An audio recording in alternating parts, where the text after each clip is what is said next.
Introduction. In a world where nothing is given, where a father must rely on chance to care for his wife and child, lies Horror City, proclaimed the most terrifying mobile game of all time. Is it played by anyone? It matters not. With a starting daily wage of 300, including meals and accommodation, newly minted high school dad Jin Ke enters the game with a singular purpose: to support himself and his 6-month-old daughter through mobile gaming. Little does he know that this game is far more chilling than its claims suggest. Chapter 1. The New Father. Speak to me honestly. Is this child yours? The teacher's gaze was piercingly stern. No, I found her in the snow. Jin Ke shook his head. I saw him pick her up from the snow myself. A beautiful girl by his side also shook her head. Very well. I shall call the orphanage to take the child away, the teacher announced, picking up her phone. No, please don't. Jin Ke grasped the teacher's arm while the girl reached for the teacher's phone. What on earth is going on with you two? You are merely high school students. You have no right to adopt a child. If she is not yours, then she must be turned over to the orphanage. The teacher looked incredulously at Jin Ke and the girl. Xue'er is my child. She is my daughter. We cannot let her go to the orphanage. The girl exclaimed, her face flushed, biting her lip as she suddenly confessed. Jin Ke was taken aback. How could she admit to such a thing so casually? You gave birth to her? When did that happen? I never saw you with a pregnant belly. The teacher questioned skeptically. I was pregnant last winter. I wore thick coats, so you couldn't tell. I gave birth during the winter break, the girl murmured, her voice growing softer. Then, who is the father of the child? The teacher continued to interrogate her with a stern expression. It's him. The girl pointed at Jin Ke. Me? Jin Ke was dumbfounded. He had never even held a girl's hand. Yet now he was being declared a father? Is it truly you? The teacher turned to Jin Ke, looking doubtful. No. Jin Ke began to deny it, but the girl kicked him in the calf. Very well, it is me, Jin Ke conceded. He could not let Xue'er be taken by the orphanage. Is this the truth? The teacher saw confirmation from Jin Ke. Yes, Jin Ke nodded firmly. If she had admitted it, what did he have to fear? All right then, I will contact your parents to bring you both and the child for a paternity test. If you are not the parents, I will notify the orphanage to take her away. If confirmed as your child, according to school regulations, you will likely be expelled, the teacher declared with an unwavering demeanor. That seems excessive. Jin Ke and the girl voiced in unison. You may leave now. The teacher, with a stern expression, gathered her belongings and stood up. The beautiful girl was named Luo Ye, hailing from a wealthy family and known as the school beauty of Yunfeng High School. Luo Ye was an exceptional dancer. Upon entering as a freshman, her self-choreographed ancient dance Peach Blossom Fall captivated all, elevating her to the status of goddess in the eyes of the boys at Yunfeng 1. Jin Ke was an orphan, living independently, earning his living expenses and tuition through odd jobs. Despite being in the same class as the school beauty for over a year, Jin Ke and Luo Ye had scarcely exchanged words, their lives seemingly worlds apart until one fateful day after school when their paths collided. That day, snow fell heavily, and Jin Ke struggled through the drifts when suddenly, he heard the sound of a baby crying nearby.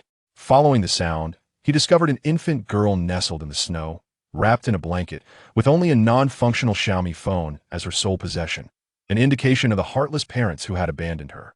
Luo Ye, passing nearby, was drawn to the cries and approached, finding the baby girl shivering in the cold and evidently hungry. Jin Ke, whose home was nearby, resolved to take her back to warm her up. Luo Ye brought over a can of formula to Jin Ke's home, only to discover the absence of a bottle, prompting her to purchase one.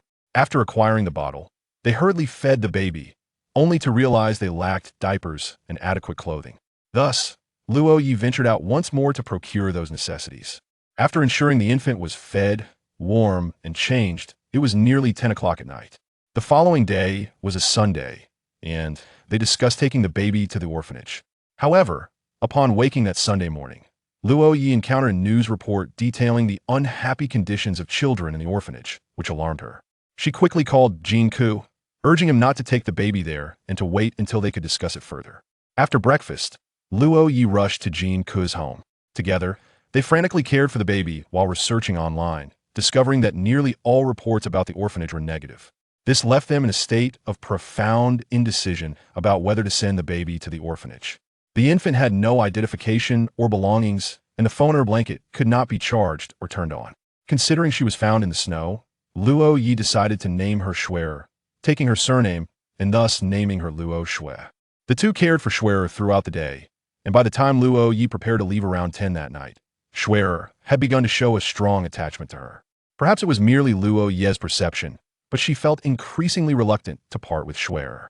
Acknowledging that Jin Ke lived alone, Luo Ye suggested he temporarily take in Xue'er, promising to cover all expenses for the formula, clothing, diapers, and baby carriage, knowing Jin Ke was an orphan with little money. In the days that followed, they balanced their studies while secretly nurturing Xue'er. Jin Ke's home was not far from the school, allowing them to take turns visiting during breaks to care for Xue'er, feeding her, and changing her diapers. Caring for an infant is no simple task. Deep emotional bonds form quickly. As time passed, Jin Ke and Luo Ye found themselves increasingly attached to Xue'er, and the thought of sending her to an orphanage became less and less tenable. They were uncertain of how to handle her future, but they were reluctant to contemplate it. Both Jin Ke and Luo Ye were rather introverted, with few friends, and they kept their secret regarding Xue'er strictly confidential, never mentioning it to any classmates.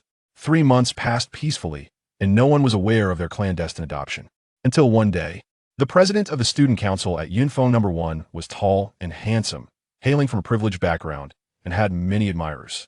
He openly declared his pursuit of the school beauty, Luo Ye, which incited the jealousy of another girl who saw Luo Ye as her rival. This girl clandestinely followed Luo Ye and inadvertently uncovered her secret with Jin Ke. Viewing this as an opportunity to tarnish Luo Ye's reputation, she schemed to take clandestine photographs and posted them on the school forum and social media. Thus, the rumor of Luo Ye and Jin Ke's secret marriage and child spread throughout the entire school. Jin Ke had always been a low-profile individual, largely unnoticed by his peers, but overnight, due to the scandalous rumor of his secret marriage and child with the school beauty, he became a figure of notoriety, with whispers trailing him wherever he went.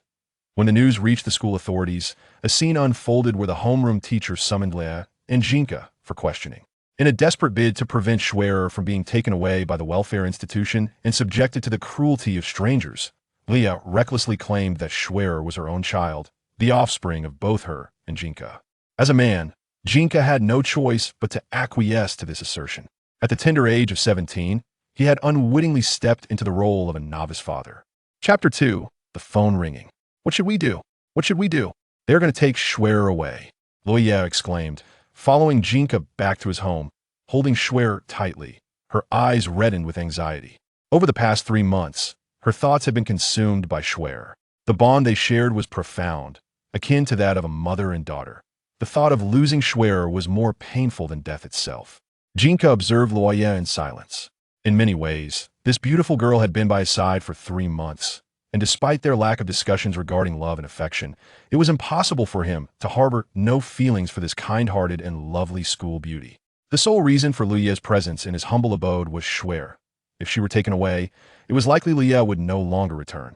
Luo Ye was not only stunning, graceful in dance, and academically accomplished, but her character was also impeccable. She was the ideal choice for a partner. Over these 3 months, Jin Ke's feelings for Xue'er had grown to resemble that of a father and daughter. To him, they were like family. The prospect of Xue'er being forcibly taken away felt like a devastating fracture of their home, a notion that Jin Ke could not accept. What do we do? Speak up, Luo Ye urged, her voice tinged with desperation. Deep down, she was not one to take initiative, having grown accustomed to relying on Jin Ke's guidance in their shared care for Xue'er. I will take Xue'er away tonight to a place where no one can find us, Jin Ke resolved. Academics and other concerns paled in comparison to the importance of Xue'er in their home. He was prepared to sacrifice everything to protect it. Where? Where do you intend to go? Luo Ye lowered her head, burying her face against Xue'er's cherubic cheeks.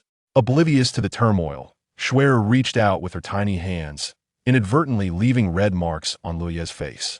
I plan to head to Huanghe City to rent a place in the urban-rural fringe where I can work and care for Xue'er, Jin Ke contemplated, unable to think of much else at the moment. Huanghe City? But what if I want to see Xue'er? And what about your studies?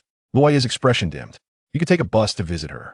As for my studies, for Xue'er, some sacrifices are worthwhile, Jin Ke replied, his gaze fixed on her. He wished for the strength to protect her, Xue'er, and their home, but he was merely a 17-year-old student. Wait, don't rush to take Xue'er. Let me return home and discuss it with my family. If I can persuade them, perhaps we can keep Xue'er. Luo Ye hesitated. Jin Ke remained silent. He sensed that this matter would not be easily resolved. Suddenly, Luo Ye's phone rang, and upon seeing the caller ID, her demeanor shifted to one of anxiety. "Brother, are you downstairs?" Luo Ye set Xue'er down and approached the window, peering out to see a formidable military SUV parked below. A man in a black suit was looking up at her, phone in hand. The man's name was Luo Ye, Luo Ye's brother. "Are you coming down, or should I come up?" Luo Ye's voice over the phone was laden with irritation. "Don't come up. I'll be down in a few minutes," Luo Ye quickly replied. "If you're not down in 5 minutes, I'm coming up," Luo Ye declared before hanging up. "Xue'er." After hanging up, Luo Ye embraced the child once more, tears streaming down her face. Xue'er, puzzled by the sudden change in mood, looked up at her with wide eyes. "Go back and talk things over with your family. Don't worry too much. I will take good care of her," Jin Ke reassured her. "My account has been frozen by my family. I will find another way to send you money. You must take good care of Xue'er," Luo Ye cried, her tears unrelenting. "Your family will likely pressure you greatly. Focus on taking care of yourself. I will find a way to manage the financial aspect. I won't let Xue'er suffer," Jin Ke insisted, shaking his head. "Thank you, and please take good care of Xue'er," Luo Ye said as she entrusted the child to Jin Ke's arms. Xue'er gazed up at Luo Ye with wide, innocent eyes, sensing her distress and mirroring her unease. "Take care of yourself. Don't argue with your family. Explain everything clearly. Trust that they will understand," Jin Ke advised Luo Ye. "Wait for my news. It's 6 o'clock now. If I haven't called you by 8, it means I might not have reached an agreement with my family, or worse, I might be restrained.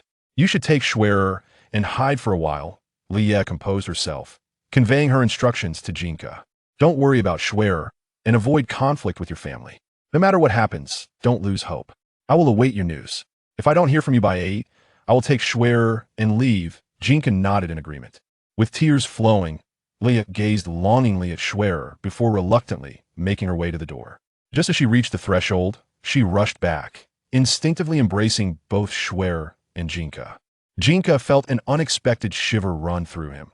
This was the closest Luo Ye had ever been to him in the 3 months they had shared as a family, although it may have been an accidental embrace. "Xue'er, Mommy will find a way to keep you. You must be strong. You must be well." Luo Ye kissed Xue'er's face repeatedly before turning back to the door, suppressing the urge to look back as she dashed down the stairs. Watching Luo Ye's retreating figure, Jin Ke felt a profound sense of loss. Memories of their time together flooded his mind. He feared that persuading Luo Ye's family would prove to be an insurmountable challenge. The happiness they had shared would soon come to an end, and he and Xue'er would embark on a journey of escape into the night. Once they fled to another city, the possibility of reuniting with Luo Ye remained uncertain. Sensing the shift in atmosphere, Xue'er began to cry in Jin Ke's embrace. It took some time for him to soothe her back to calmness. Setting an alarm on his phone for 8 o'clock, Jin Ke knew that if Luo Ye had not called by then, he would have to leave. Losing Luo Ye was one thing, but losing Xue'er was an outcome he could not bear. Jin Ke meticulously packed Xue'er's clothes, diapers, formula, and bottles into a large bag. Just as he finished, his phone rang unexpectedly. Jin Ke paused, realizing the ringtone was not his own. Chapter 3. The main task is playing mobile games before long. Jin could discern the source of the ringing sound emanating from his mobile phone. Astonishingly, it was the very Xiaomi phone he had discovered wrapped in a blanket in the snow when he found Xue'er. This unassuming Xiaomi 4 had been powered off and devoid of a SIM card. In his quest to uncover Xue'er's origins, Jin Ke had previously taken the device to an official Xiaomi repair shop, only to be informed by the staff that they could find no record of the phone, deeming it a counterfeit model not covered by their services unless he could present the purchase receipt. Declaring his willingness to pay for the repairs, Jin Ke was met with disheartening news. After a thorough examination with specialized equipment, the technicians concluded that the motherboard and chips were utterly beyond salvage, rendering the device devoid of any repair value. After several futile attempts at different shops, Jin Ke ceased his efforts, returning home to store the phone in a cardboard box alongside Xue'er's blanket and other belongings. Little did he anticipate that this device would mysteriously power on and ring tonight. Placing Xue'er in her crib, Jin Ke approached the wall and opened the box to retrieve the ringing phone. Upon grasping it, he noticed the screen was illuminated, yet the ringing had ceased. Examining the call icon revealed no missed calls. A phone without a SIM card should not receive any calls, right? This was indeed peculiar. As he pondered over the enigmatic Xiaomi phone, a sudden giggle from Xue'er startled him. Whirling around, he caught a fleeting glimpse of a shadow standing beside her crib. Who? Jin Ke rushed over, but upon closer inspection, found nothing amiss. Xue'er gazed around innocently, then looked back at him with a quizzical expression. Had he merely imagined it? Confused, he conducted a thorough search of the room, confirming he was alone, before redirecting his attention back to the mysteriously activated Xiaomi phone. The device contained a plethora of applications, most notably labeled as cheats, such as training cheats, combat cheats, shooting cheats, maze cheats, puzzle-solving cheats, treasure hunting cheats, and many more. Despite the multitude of options, none responded upon selection. Among the applications, Jin Ke recognized only two, one of which was a browser. Determined to uncover any information regarding Xue'er's lineage, he resolved to explore these two applications. First, he opened the icon, which did not log him in automatically but prompted him for a username and password. After a moment's deliberation, he entered a seldom used and inconsequential account.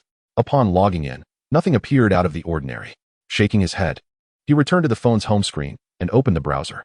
It immediately redirected him to the homepage of a mobile game titled Terror City, boasting the tagline of being the most terrifying game in history. The promotional images are rather graphic. However, for Jin Ke, who has watched numerous horror films, such images evoke no discomfort. He merely finds it peculiar that the browser has directly navigated to the homepage of this mobile game. The homepage displays numerous customer service representatives, most of whom are currently online.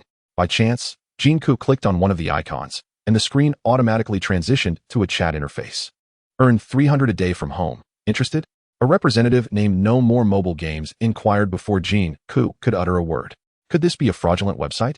Might it be the case that Xue'er's family was duped by this site, resulting in their inability to care for her, ultimately leading to her abandonment in the snow?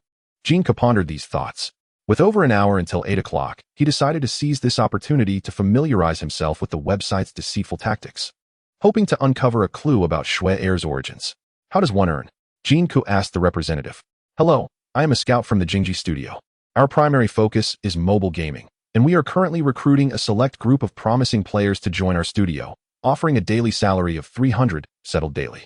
Are you interested? No More Mobile Games sent a message. Oh, certainly. If you prepay me 300, I will join your studio, Jin Ke replied. That is acceptable. But you must first pass our assessment, the representative responded. Assessment? What kind of assessment?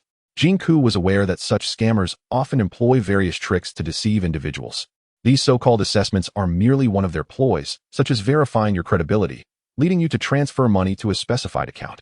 They might ask for a small sum, promptly returning it, or even adding a few extra coins, luring you into a false sense of security, step by step coaxing you to send them more money. Once a certain amount is reached, they block you and vanish without a trace. If one harbors no greed and adheres to the principle that one cannot expect free handouts, it is generally challenging to fall victim to such schemes. The assessment consists of a simple minigame. I will send you the game file. After you install it on your phone, you must complete the game to receive a verification code. Sending me that code will signify your successful completion of the assessment. Upon passing, you will be confirmed as a member of our studio, and we shall prepay you a day's salary. Moreover, we will determine your base salary based on your assessment performance. Achieving level 1 guarantees a daily wage of 300, and the better your assessment score, the higher your base salary. Level 1. That is the highest rank. It must be quite difficult to attain. Jin Ke feigned interest. No. Level 1 is easily achievable for those who frequently play mobile games. Levels 2 and 3 exist above it. Alright, please continue. Upon joining the studio, your game character will embark on various tasks and dungeons, and you will also earn commissions. As long as you complete your daily tasks, we will prepay your base salary for the following day at midnight, alongside settling your commissions from the previous day. Do not engage in mobile gaming while hastily sending messages. It is evident that these words have been pre-edited, requiring merely a click to dispatch.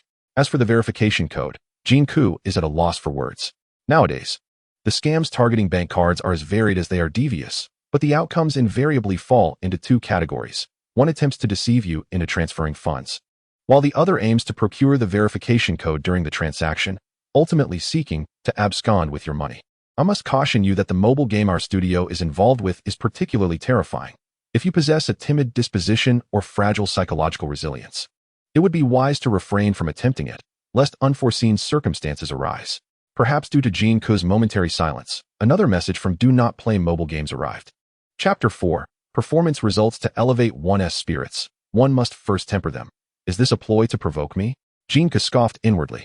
Please send over the assessment minigame. I am quite bold. Jin Ke feigned being enticed by the opponent's provocation, adding an irate emoji to his message. Very well. I hope you do not disappoint us. Do not play mobile games sent Jin Ke a file, evidently the installation program for a mobile application titled Horror City. Upon receiving the file, Jin Ke pondered for a considerable time before deciding to install it. Intrigued to uncover the intricacies of this ruse and how it ensnares its victims step by step. Firstly, the phone did not belong to him, alleviating his concerns about potential hacking. Secondly, he had previously checked that no vital information was stored on it, as he was merely logged into an infrequently used account. Even if this device were compromised, he would not suffer any loss. After confirming the installation, the phone displayed the Horror City installation screen. The game appeared somewhat substantial, taking over 3 minutes to install. Once installation concluded, the screen showcased the Horror City icon, featuring a panoramic image of a city accompanied by lettering. Scammers today are certainly audacious, crafting an entire game merely for a few ill-gotten gains. Jin Ke mused as he tapped the Horror City icon, eager to delve deeper into the mechanics of this deception and discern how these fraudsters successfully extract funds from their victims. Upon launching the game, he was greeted by a registration page but opted for direct login, unperturbed, and accessed the game using the account stored on his phone. Upon entering Horror City, it unfolded like any other mobile game, commencing with a brief tutorial. After some exploration, Jin Ke discovered it to be a rather ordinary third-person perspective combat game, populated by zombies, reptiles, and a variety of uniquely designed monsters. In Jin Ke's eyes, these elements bore no relation to the concept of horror. However, the game featured a plethora of controls, demanding a high level of skill from players to vanquish the myriad creatures within. Jin Ke, with no one to oversee him, had never taken his studies to heart, content as long as his grades were passable. Before taking care of Xue'er, Jin Ke spent most of his time at home indulging in various mobile games, and he had become quite proficient in their mechanics. This particular game resonated with his tastes, and after glancing at the peacefully sleeping Xue'er in her crib, he embarked on his journey to conquer the game. The combat felt exhilarating, and the graphics were exquisitely detailed and realistic. As he played on, Jin Ke found himself increasingly captivated by this mobile game, quickly becoming engrossed. With each level, his skills improved, allowing him to breeze through challenges with ease. Unbeknownst to him, half an hour slipped by, and as he faced the final boss of the level, he maneuvered his character with agility, executing various attacks. Just as his character's health dwindled, he managed to defeat the boss, completing the combat segment with a single life remaining. However, upon finishing, a new level appeared on the screen, entirely unrelated to the previous gameplay, transforming into a labyrinthine challenge where players were tasked with escaping a maze within a limited time frame. The maze consisted of 10 layers, and finding the exit on each layer was essential to progress. These mazes were no ordinary labyrinths. They were fraught with devious traps and constantly changing configurations. Without understanding the patterns of these changes, one would be utterly lost. Jin Ke found himself ensnared in the first layer of the maze, wandering aimlessly as everything around him looked identical, rendering him unable to escape. Suddenly, he felt an eerie sensation, as if someone were watching him from behind. He quickly turned around, only to find the space behind him empty and devoid of presence. A notification chimed on his phone, displaying a prompt: auto detection of maze game detected. Would you like to activate the maze cheat? Jin Ke recalled that the Xiaomi phone nestled in Xue'er's swaddling contained numerous cheat programs, one of which was indeed for mazes. He surmised that this notification was a result of that very cheat. Realizing that he could not rely solely on his intellect to conquer these mazes within a reasonable time frame, he consented to activate the maze cheat. Once activated, a green directional arrow appeared beneath his character, simplifying the task ahead. Following this arrow allowed Jin Ke to effortlessly locate the maze exits. Yet he soon noticed that the cheat occasionally made errors, at times failing to display a path or leading his character into dead ends, necessitating a retracing of steps. Was this intentional, perhaps to avoid detection by the server? It intrigued him, with the cheat's occasional blunders. It took Jin Ke over half an hour to conquer all 10 mazes. Following the labyrinths, he encountered a puzzle segment set in a place resembling an underground laboratory, where a murder had occurred, but the perpetrator remained unknown. Players were required to search for various items and piece together numerous clues to unravel the mystery and uncover the ultimate truth. This time, Jin Ke, armed with experience, switched back to his phone's home screen, manually activating several auxiliary tools that might prove useful, such as the puzzle solving, treasure hunting, and maze navigation aids, before returning to the game. Once back in the game, as soon as his character entered a certain laboratory room, all hidden items and clues within that room were highlighted on the screen. With the assistance of these tools, Jin Ke swiftly pieced together all the clues, ultimately identifying the mastermind and successfully completing the puzzle level. Upon finishing the puzzle, the game displayed a victorious screen, flashing the number 3 in gold, indicating that Jin Ke had met the highest standards across all metrics. Congratulations on completing the game. Your verification code is 9975. Press any key to exit the game. A prompt appeared on the phone screen. Is this the end? Jin Ke exited the game and sent a message to his friend. What was the verification code again? His friend replied, isn't it on the screenshot? 9975. Jin Ke responded. It's not like it's a bank withdrawal code. Sharing it doesn't matter. Your verification code has been validated by the server. Your completion score is 3. Your mobile gaming skills have met the highest criteria of our studio. Congratulations on passing the assessment of the Fright Studio. If you agree to join us, we will prepay your daily wage for tomorrow, with a base salary tentatively set at 500 yuan. Chapter 5. Know when to stop. Additionally, you can work at the villa arranged by our studio, where we will provide you with a private bedroom and sumptuous meals 3 times a day. His friend from the gaming app proposed, seemingly adopting a more respectful and courteous tone, perhaps due to Jin Ke's impressive completion score. A private bedroom? 3 meals a day? Oh, I see, this is a pyramid scheme. They'll lure me in and I won't be able to escape. Daily gruel and radishes await. And if I try to flee, they'll break my legs. Thankfully, my intellect allows me to see through your scheme. Jin Ke quickly assessed the situation, though these thoughts remained unspoken. Sounds good. I'm in. Jin Ke had a singular principle when dealing with such deceivers, no matter how enticing their words. If they requested money up front, such as a deposit or a trust fund, it was a conversation killer. However, if they sent money first, that would be a different story. As for the attempt to lure him to their so-called villa for brainwashing behind closed doors, that was out of the question.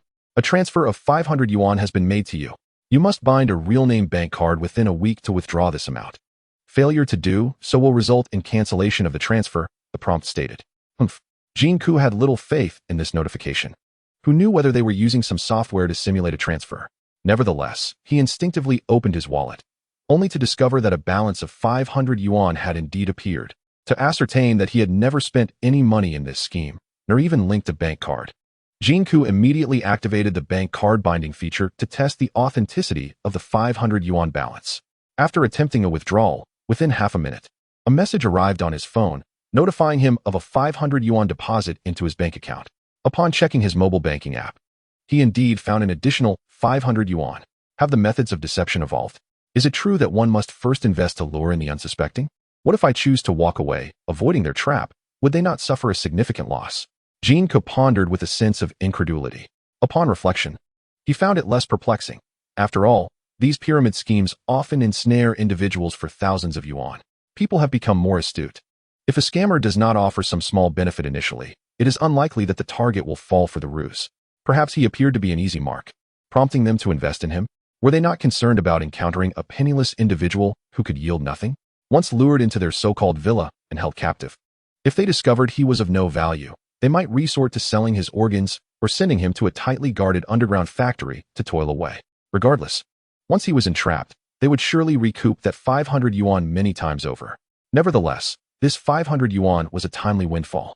Over the past few months, although much of Xue'er's expenses were covered by Luo Ye, raising a child is no trivial endeavor. Jin Ke had also incurred considerable costs, and with the responsibility of caring for Xue'er, he had no time to work odd jobs. His savings had long been depleted, and he found himself in a precarious financial situation, with an escape to another locality only escalating his expenses. Having received the funds, he inquired, "What shall I do next?" His interest in the other party's scheme grew stronger. Welcome to the Shock Studio. I will now add you to our studio group. Your first task upon joining is to download the complete version of the Horror City mobile game and install it on your phone. Once you have installed the game, familiarize yourself with its operations swiftly, as you will be strategizing alongside other studio members in this mobile game. The individual from the gaming group replied, "Is it really that simple? Just playing a mobile game? Are there any specific requirements?" Jin Ke asked again, increasingly intrigued by how this scheme ensnared its victims. Indeed, it is merely playing a mobile game, and the requirements are straightforward. The character you create in the Horror City game must not die. If your character dies, it signifies the automatic termination of your contract with the studio, and you will cease to be a member, forfeiting the daily wages and other benefits. Additionally, the group will issue tasks that you must complete within the Horror City game, and fulfilling these will yield extra commission rewards. The higher your completion rate, the greater the rewards. Responded the gaming representative. Are these tasks mandatory? Must they be completed? Joining the studio means becoming an employee. and the quality of task completion serves as the most direct assessment of your work performance. After some contemplation, Jin Ke realized that this was not a significant issue. If the other party requested that he make in-game purchases or submit banking information, he could simply block them. They would not deceive him out of even a single penny. "Will you come to the villa we have arranged for work?" the representative from the mobile game studio inquired. "I think I'll pass. I'm not from Xue'er City. I'm fine playing from home." Jin Ke promptly declined, wary of falling into a pyramid scheme. "If you do not come to our designated villa, you will only be considered an external member of the studio. External members typically earn a daily wage of only 50. If you achieve a score of 3 in your assessment, you can apply for an increase up to 100. And you will not be eligible for the various benefits the studio offers," the representative cautioned. "A daily wage of 100? Fine, I'll accept that. But I really cannot make it to your place." Jin Ke reiterated his refusal. "In that case, the 500 yuan we prepay you will serve as your base salary for the next 5 days. Originally, you could have earned 2,500 yuan over 5 days. But now you will only receive 500. The representative seemed reluctant to accept this outcome. "No worries, I'm not greedy. 100 yuan a day is sufficient for my needs." Jin Ke scoffed, dismissing the idea that they could lure him into a pyramid scheme for a mere 500 yuan. "I strongly encourage you to come to our arranged villa for work. Given the potential you demonstrated during the assessment, we can provide you with focused training.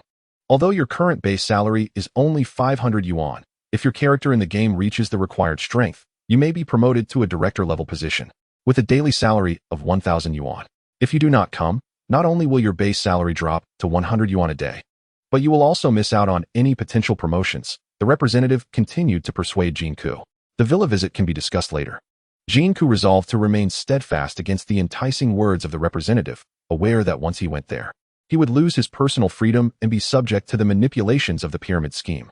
500 yuan to pay someone to play a mobile game? What a joke. "Let me add you to the group then. You can think about coming to the villa for a day. We have reserved a room for you in Building 16 of the Blue Home in Xue'er City. If you do not arrive within 24 hours, we will have to offer the room to another employee. Additionally, the complete installation file for Xue'er City is available in the group as shared files. You can download it at your leisure. Once in the group, please read the group rules carefully. Violating them may result in your removal from the studio." The representative reiterated a few more points to Jin Ke. "Wait a moment, you are a mobile game studio. Why are you called Don't Play Mobile Games?" Jin Ke inquired. "Engaging in mobile gaming can become quite addictive, particularly when it involves games developed by our studio. Furthermore, our studio is involved with an exceptionally terrifying mobile game that most players would hesitate to play. Thus, I have chosen this particular name." What a flimsy justification. "Never mind. Please add me to the group." Jin Ke was reluctant to inquire further. Should he discover that this was a scam, he would promptly withdraw. If, after thorough scrutiny, he could ascertain that the other party was not a fraudster and that attending the villa would not result in the loss of his freedom. With a genuine daily advance of 500 as a base salary, totaling 15,000 a month, his escape from his previous life alongside Xue'er would find a semblance of stability. However, could such an arrangement truly exist? "You have been added to the Jingji Studio Group 153. A notification appeared. Group 153? Jin Ke examined the group profile and noted it was a vast assembly of 2,000 individuals. Did this imply that Jingji Studio had previously established 152 groups? Multiplying 152 by 2,000 yields over 300,000 people. Perhaps this was one of the tactics employed by fraudsters, creating the illusion of a large, legitimate studio. This manipulation exploits human psychology to diminish one's vigilance. With more than 1,000 members already present in Group 153 upon entering, Jin Ke did not receive the customary barrage of greetings or requests for personal details typically found in other groups, nor the usual demands for red envelopes or photos in women's attire. Instead, the group, despite its size, was eerily silent, as if no one were present. Surely, these 1,000-plus members were fabricated accounts. This was a novel form of deception, at least not previously exposed in any media. Jin Ke's mind raced with thoughts. Before long, he received a private message from the group admin containing the group rules. He skimmed through them and found nothing particularly remarkable. The rules primarily stipulated that non-studio matters were prohibited from cluttering the chat. Posting meaningless messages would incur a fine of 50 yuan, with expulsion following 3 infractions. Additionally, studio employees were forbidden from discussing or inquiring about each other's salaries or personal lives. Within a day of joining, members were required to change their nicknames to their real names and their profile pictures to genuine photographs. Otherwise, they would also face removal. Upon closer inspection, Jin Ke noted that all members had indeed changed their names to real ones, and their profile pictures were authentic. With such stringent rules in place, it was no wonder that no one was speaking.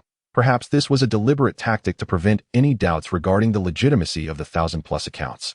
Jin Ke continued to think swiftly, aware that when confronting a large fraudulent organization employing innovative schemes, maintaining a clear and alert mind was crucial to avoid being brainwashed and ensnared in their deception. In addition to the group rules, the admin also sent a link to the installation file for the official version of Xue'er City. Curious, Jin Ke opened it and was astonished to discover that the installation file exceeded 20 megabytes. A mobile game of such size? What a farce. A mobile game of size 1 is roughly equivalent to around 10 games on a computer. Thus, a mobile game of size 20 would correspond to over 200 games on a PC.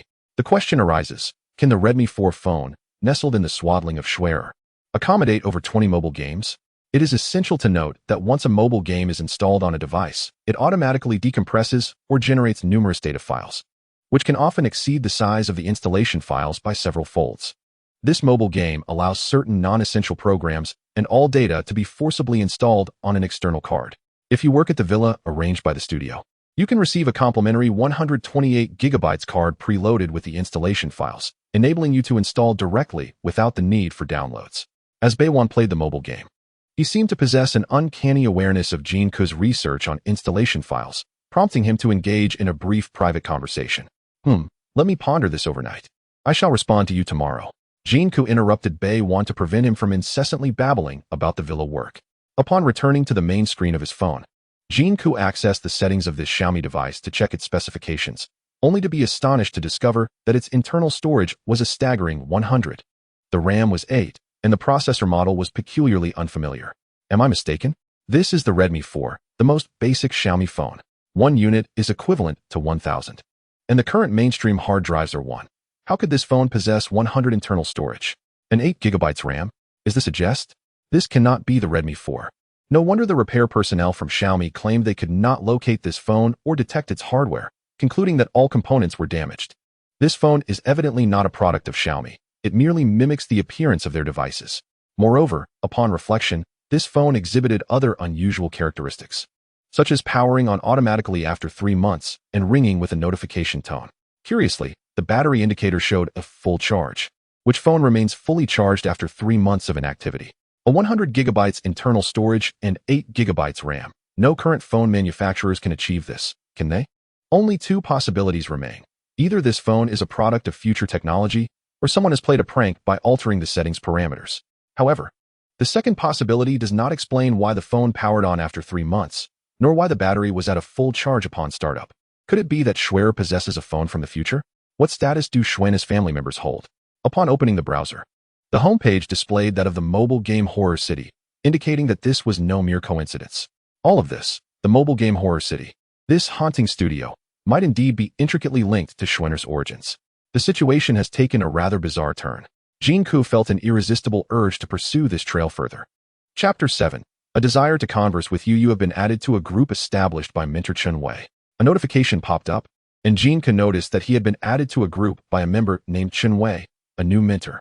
The group consisted of more than 10 individuals, with Xue'er serving as the leader.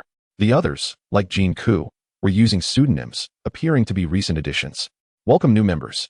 Welcome, welcome. The group's regulations were rather lenient, and since they were all newcomers, the members warmly greeted Jin Ke's arrival. I am Xue'er from the Jingji studio. Currently at the director level, I have been assigned to act as the mentor for this group of newcomers, guiding you through the operations of the studio and the basic gameplay mechanics. Xue'er introduced himself. You all are promising newcomers from Behu province, each achieving a rating of level 3 or above, and you are key candidates for our studio's development.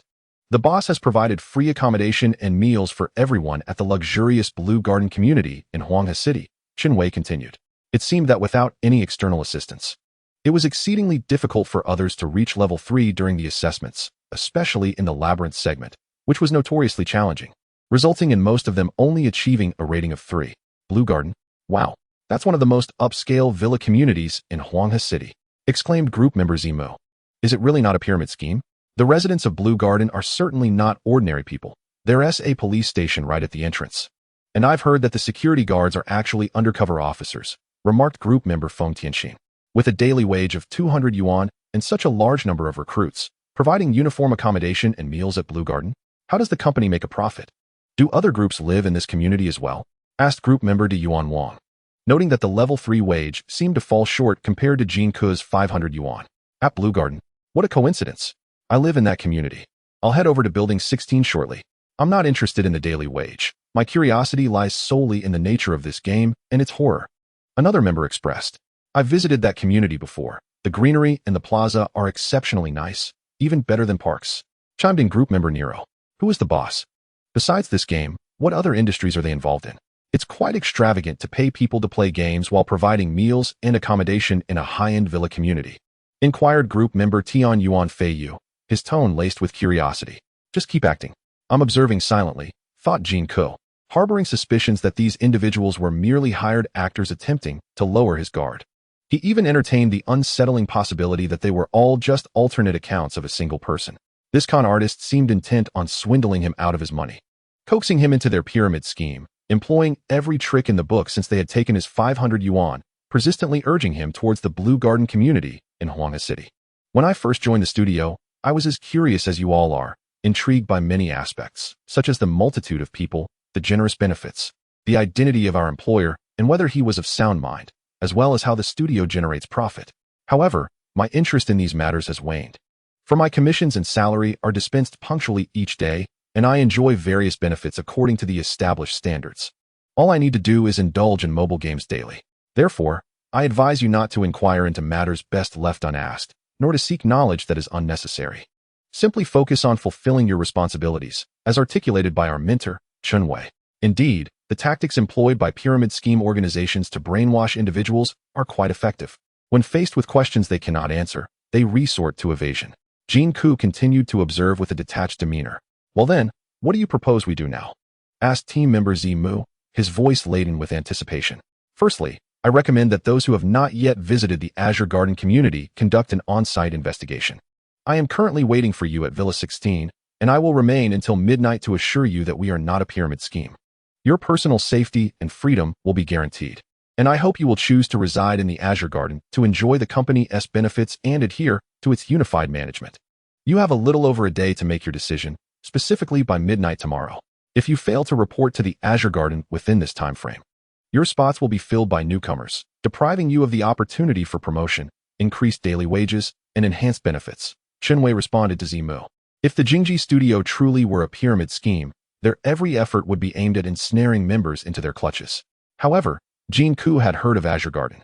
It is one of the most prestigious luxury villa communities in Xue'er City, where typical pyramid schemes would hardly take residence. Perhaps the methods of such schemes have evolved, now utilizing upscale locales as their basis. It was through a mysterious Xiaomi phone that Jin Ke encountered the Jingji studio in this mobile game. This Xiaomi phone was obtained from Xue'er's cradle, and her lineage might be intertwined with the Jingji studio. Thus, Jin Ke felt compelled to personally visit the Azure Garden community. As the team continued to pose various questions, Mentor Chen Wei continued his evasive responses. Whether out of ignorance or indifference, Jin Ke, however, had lost interest in their trivial chatter as he had more pressing matters to attend to. He glanced at the clock. It was 7:40, leaving him with 20 minutes until his appointment with Luo Ye. He wondered how her conversation with her family was progressing. If she failed to call within the allotted time, according to their prior agreement, he would have to leave with Xue'er. Jin Ke gathered his belongings, ensuring everything was in order and ready for departure, eagerly awaiting news from Luo Ye at 8 o'clock. At 7:50, a knock echoed from outside the door. Jin Ke cautiously approached the peephole of the security door and peered outside, discovering a robust, well-dressed stranger with a stern countenance. Who are you looking for? Jin Ke inquired as he opened the small 10-centimeter square door above the security barrier. Are you Jin Ke? The unfamiliar man asked politely, his tone suggesting he was well-mannered. Yes, what do you want? Jin Ke responded, his vigilance unwavering. Allow me to introduce myself. My surname is Luo, and my given name is Luo Ye. I am the brother of Luo Ye. I wish to discuss matters concerning Luo Ye and Xue'er. May I come in? The stranger clarified his identity to Jin Ke. Chapter 8. The warmth of home. Anything that needs to be said can be discussed here. Jin Ke did not open the security door to let Luo Ye in, prioritizing Xue'er's safety above all. Is Xue'er asleep? Luo Ye asked helplessly through the small door. Yes. Is the crib secure? Is it acceptable for us to converse without someone watching over her? Luo Ye sought further confirmation from Jin Ke, aware of the mischief that a child could exhibit, especially if not properly supervised. The crib was purchased by Luo Ye. It is the safest model, surrounded by protective barriers. Whenever we attend classes, Xue'er remains secure without anyone nearby, Jin Ke assured him. Xue'er is only 5 months old, correct? 6 months, Jin Ke replied, somewhat uncertain about Xue'er's exact age, having deduced it from the standards of height and weight for female infants. For infants aged 5 or 6 months, it is ideal to have someone supervising them around the clock, which is evidently not the case here, Luo Ye continued. Jin Ke did not respond. If feasible, he would certainly prefer to have round-the-clock supervision for Xue'er. Can you guess why I am seeking you out? Luo Ye, noticing Jin Ke's silence, shifted to the crux of the matter. It concerns Luo Ye and Xue'er. Jin Ke was not naive. Upon learning Luo Ye's identity, he understood the purpose of the visit. How old are you? 17. 17. In a year, you will be of age. It is evident that your intellect has matured significantly. So I shall speak candidly without further circumlocution. Luo Ye took a deep breath, seemingly trying to temper his emotions. Proceed. Jin Ke maintained an indifferent expression. I do not know what means you employed to win Luo Ye's affection, even persuading her to bear your child. Before you undertook all this, did you comprehend the background of the Luo family? Are you aware of the consequences of your actions? Do you understand the vast disparity between you and her? I wish for you to grasp this. You and she are ill-suited, and even with a child, a future together is implausible. You would do well to abandon any fantasies regarding her. Luo Ye's tone grew stern. You are Luo Ye's brother? Indeed. And how old are you? Jin Ke inquired. 25. Luo Ye replied, furrowing his brow. At 25, I believe you have grasped many of life's profound truths. For instance, your sister's choices regarding companionship are her own affairs. And as an elder brother, it seems inappropriate for you to meddle excessively. Furthermore, it is rather unseemly to speak without having thoroughly investigated certain matters. Jin Ke crossed his arms and leaned against the door. Let me put it this way. For various reasons, Xue'er has been almost entirely raised by me. As the eldest brother, I have taken on a paternal role. Over the past year, I have been preoccupied with other commitments, leading to my negligence in her upbringing. And now unforeseen troubles have arisen. Since the matter has already transpired, I do not wish to dwell on it further. I am willing to offer you some form of compensation, whether it be monetary or otherwise. Propose what you desire, and as long as it is within my means, I shall provide it. However, after this, you must refrain from seeking out Xue'er. Additionally, I will take Xue'er with me, ensuring she experiences a joyful childhood and receives a quality education. Luo Ye addressed Jin Ke with an assertive tone, leaving no room for dispute. Concerning my relationship with Luo Ye, you should return and communicate with her properly, clarifying the situation before proceeding. Regarding Xue'er, no one shall take her from my side. There are no conditions for negotiation. Xue'er is my daughter, and I will find a way to support her upbringing without requiring your assistance. Jin Ke promptly rejected Luo Ye's demands. You must ponder this carefully. As of today, all financial support for Xue'er has been severed. She can no longer rely on you for funds, and you will gain nothing further from her. Given your current circumstances, you lack the capability to raise Xue'er. Accept my terms, and you will secure a life of comfort for your later years, while Xue'er will be well cared for. If you refuse me, I believe your life will swiftly take a dire turn. Luo Ye's tone was calm, yet the threat was unmistakable. Regardless of the path ahead, I shall only tread the road I have chosen. Jin Ke replied coolly to Luo Ye. In a fit of anger, Luo Ye struck the wall beside the security door with his fist, evidently incensed. The two fell into silence, not uttering a word for several minutes. Jin Ke, are you still there? Luo Ye inquired through the small door, appearing to have regained his composure. Yes. You must have been contemplating. Do nobles and dignitaries not possess any inherent qualities? Am I right? Perhaps you have indulged in too many online novels, believing that fortunes shift every 30 years and that the impoverished youth shall not be belittled. You envision a remarkable future for yourself, one where you become a prominent figure, ultimately confronting me at the Luo family's threshold, correct? Such narratives are commonplace in online literature. Unfortunately, what I am about to convey may shatter all your illusions. Luo Ye launched into a lengthy discourse. Jin Ke remained silent, listening intently. In our society, social stratification has already solidified. Without a strong foundation, it is nearly impossible for a child from a poor family to become the next Jack Ma. Your current age is filled with dreams and fantasies. However, once you step into the real world, you will undoubtedly encounter harsh realities that may leave you battered and bruised. It is not that I look down upon you. Even if granted 10 years, 20 years, 30 years, or even a century, you would still be unworthy of my dear Xue'er. Moreover, Xue'er does not possess the luxury of time to wait for you. If you truly love her, for her happiness, you must learn to let go.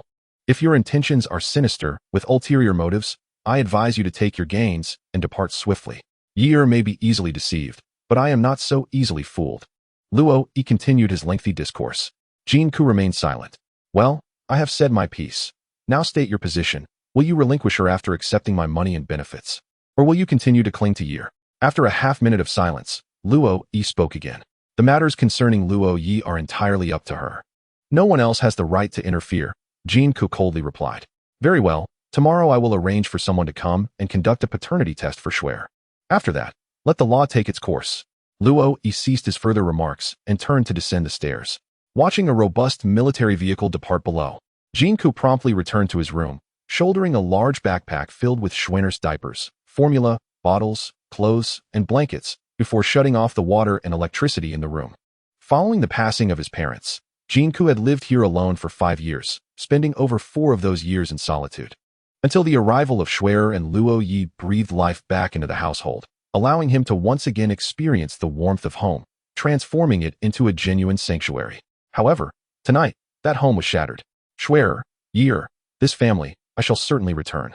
When I do, it will be a time for our family to reunite. Jin Ke's gaze turned icy as he cast one last look at the front door, then quickly descended the stairs, cradling Xue'er in his arms. Chapter 9. There are still many good people in the world. Night had fallen. Holding Xue'er, Jin Ke walked beneath the newly illuminated streetlights, glancing around apprehensively, wary of being followed. An elderly woman passing by regarded him with curiosity. A 17-year-old boy carrying an infant while looking about with a furtive expression was indeed suspect. Could he be a human trafficker? The streetlights shone brightly, and Xue'er, intrigued, gazed around. Jin Ke gently tugged down her hat, shielding her eyes from the harsh glare of the lights to protect them from harm. After her eyes were covered, she shook her head, attempting to dislodge the brim. But her efforts proved futile. After a while, perhaps sensing the darkness, she closed her eyes and quickly fell asleep in Jin Ke's embrace. Not long after reaching the bus stop, a bus to the train station arrived at the platform. Jin Ke looked around once more before boarding the bus, swiping his card while still holding Xue'er. The journey to the train station was quite far. Hailing a taxi would cost at least 30 or 40 yuan, enough to buy half a can of formula for Xue'er. The bus fare was only 2 yuan, so every penny saved counted. The seats on the bus were fully occupied, leaving Jin Ke without a place to sit. His physical strength was feeble, and with a massive backpack on his back, while cradling Xue'er, he had trudged over 100 meters to the bus stop. At this moment, he felt somewhat fatigued and had no choice but to squat down to alleviate the burden on his body. With so many individuals seated and motionless, was there not a single person willing to offer their seat to a parent holding a child? What a lack of civility. A man in his 50s glanced at Jin Ke, who was crouching, and then shouted a few times into the bus. Come sit over here. A young woman stood up and beckoned Jin Ke. Thank you. Thank you. Jin Ke hurriedly expressed his gratitude to both the man and the young woman. He approached with difficulty, unfastening the large backpack from his back and placing it on the ground before sitting down with Xue'er in the seat the young woman had vacated. There are still many good people in this world. After more than 3 hours of transferring from bus to train, Jin Ke finally arrived in Xue'er City. It was already past 11 at night when he disembarked, and the majority of buses had ceased operations. Where to go? This was Jin Ke's first visit to Xue'er City, and he was utterly unfamiliar with the surroundings, feeling quite lost. Standing outside the train station square, holding Xue'er, he gazed at the cold streetlights, momentarily bewildered. Where to go? A taxi halted beside him, and the driver leaned out to inquire. Taxi business is quite challenging at night. Drivers must take the initiative. How much would it cost to get to the Azure Garden? After a brief hesitation, Jin Ke asked the taxi driver. He had nowhere else to go at the moment. He certainly could not spend the night on the streets with Xue'er. It would be prudent to first scout out the Azure Garden Villa community to assess the situation and the safety of the area before deciding his next course of action. It's quite a distance. You'll have to go around a large part of the city, the taxi driver remarked. How about this? I'll take you there for 40 without using the meter. It was apparent that the taxi driver was operating under false pretenses. 20, Jin Ke countered, engaging in a bit of haggling. Are you joking? 20? Absolutely not. The driver shook his head vehemently. Then forget it. Jin Ke waved his hand dismissively. All right. Consider it a charitable act on my part. The driver reluctantly conceded, albeit with visible displeasure. Though Xue'er City was vast, the Azure Garden was not as far as the driver had claimed. The taxi arrived at the community entrance in just over 20 minutes. After disembarking, Jin Ke handed the driver a 20 yuan bill. Still 15 short, the driver asserted, seizing Jin Ke's backpack. Weren't we agreed on 20 yuan? Jin Ke frowned. 20 yuan is for the fare. There's an additional 10 for gas and 5 for the toll. The driver's expression suggested this was entirely reasonable. Are you charging extra for gas? Which bridge did you cross? The pedestrian overpass? Are you taking advantage of me because I'm from out of town? Jin Ke felt a surge of anger. Are you expecting to ride for free, hoping for a free meal? The driver, with a menacing expression, grasped a wrench in his other hand, seemingly ready to unleash violence at any moment. Concerned for the safety of Xue'er in his arms, Jin Ke refrained from confronting the driver. What's the matter? Why the commotion?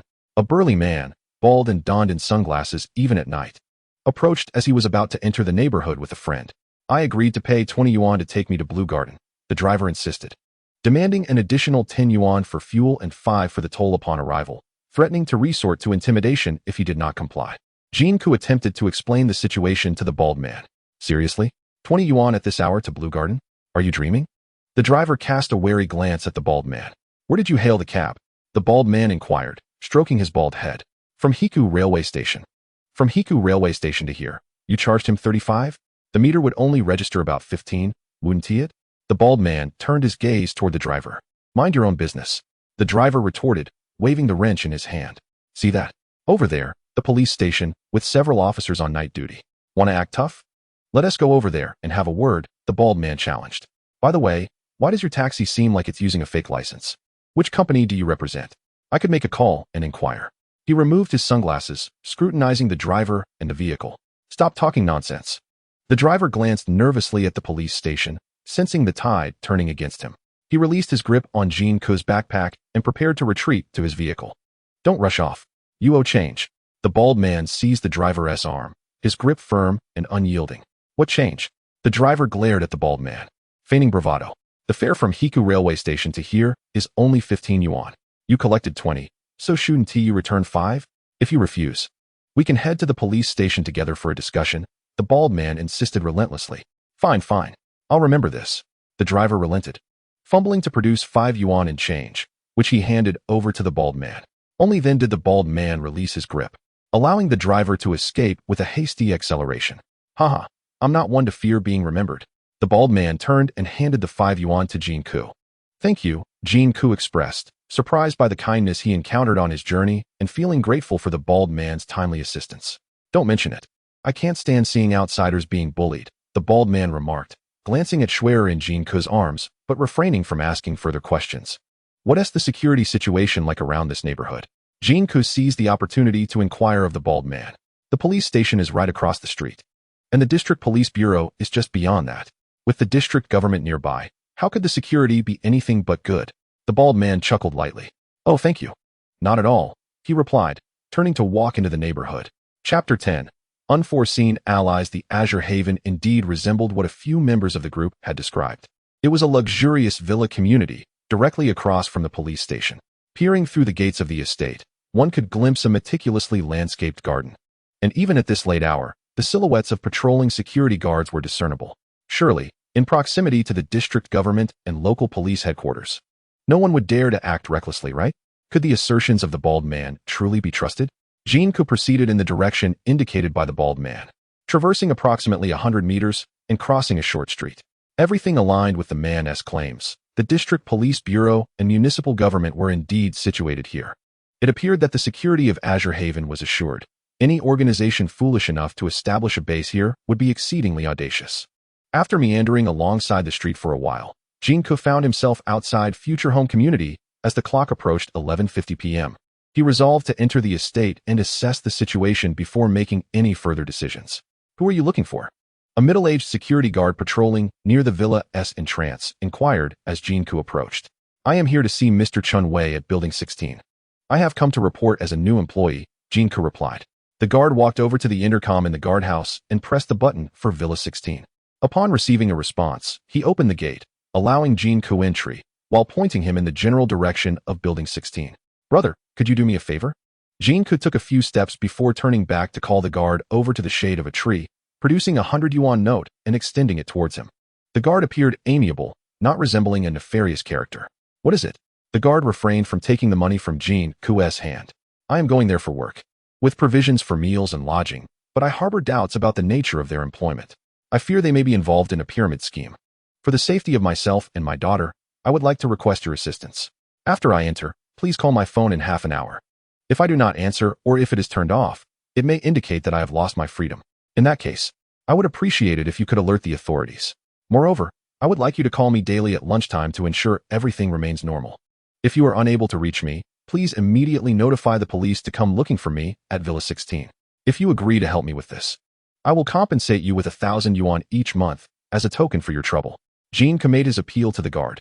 Although he had been frugal with his daughter Xue'er's milk powder money during the taxi ride, this was a matter of life and death. Oh, that's no problem. The guard hesitated for a moment but eventually acquiesced, glancing around before accepting the 100 yuan note from Jin Ke. Thank you very much. Jin Ke felt a slight sense of relief. I'll accompany you. Just tell them you are my nephew. If they truly are a pyramid scheme, they might be wary. The guard thought it prudent to take some action after accepting Jin Ke's money, as ensuring the safety of the residents was inherently part of his duty. How splendid. Thank you, thank you. Not at all, not at all. The young man is indeed quite astute for his age. One must be vigilant when venturing out. For me, it matters little, but with my daughter in tow, in unfamiliar surroundings, one cannot afford to be careless. Quite so. By the way, what is your name? I wish to avoid any faux pas when I approach you later. Jin Ke, the assassin from the Qin dynasty? No, it's the character for gold. Oh, my surname is Luo. It would be somewhat inappropriate to claim you as my nephew, so let us say you are my niece's son. Very well. The two continued their conversation as they walked, eventually arriving at the door of Villa number 16 10 minutes later. The door stood wide open, revealing several individuals inside, among whom a bald man stood out prominently under the light. Could it be? This bald gentleman is the very one who offered him assistance earlier at the community entrance. Could it be that he is the person in charge here? Jin Ke had not taken the time to scrutinize each member's profile when he was initially brought into the group. Otherwise, he would have recognized his mentor Xue'er outside just now. Noticing Jin Ke and the security guard at the door, the bald man approached them. Hello. Is this where one comes to report? I am with the Jingji studio. The bald man appeared somewhat surprised to see Jin Ke, but quickly adopted a look of realization. Indeed. Jin Ke nodded and glanced around the room. What is your name? Jin Ke. Ah, let me check. The bald man took out his phone to verify. Jin Ke's online alias in the group was Jin Ke, which he had yet to change to his real name, though the alias bore a striking resemblance to his actual name. Hello, I am Xue'er, your mentor. We conversed in the group. The bald man extended his hand to Jin Ke. Thank you so much for your earlier assistance. Jin Ke shook hands with Xue'er. No need for formalities. I had no idea we were on the same side. It is even more reason to lend a hand. Xue'er's expression was nonchalant. Then he glanced at the security guard beside Jin Ke. I am his uncle.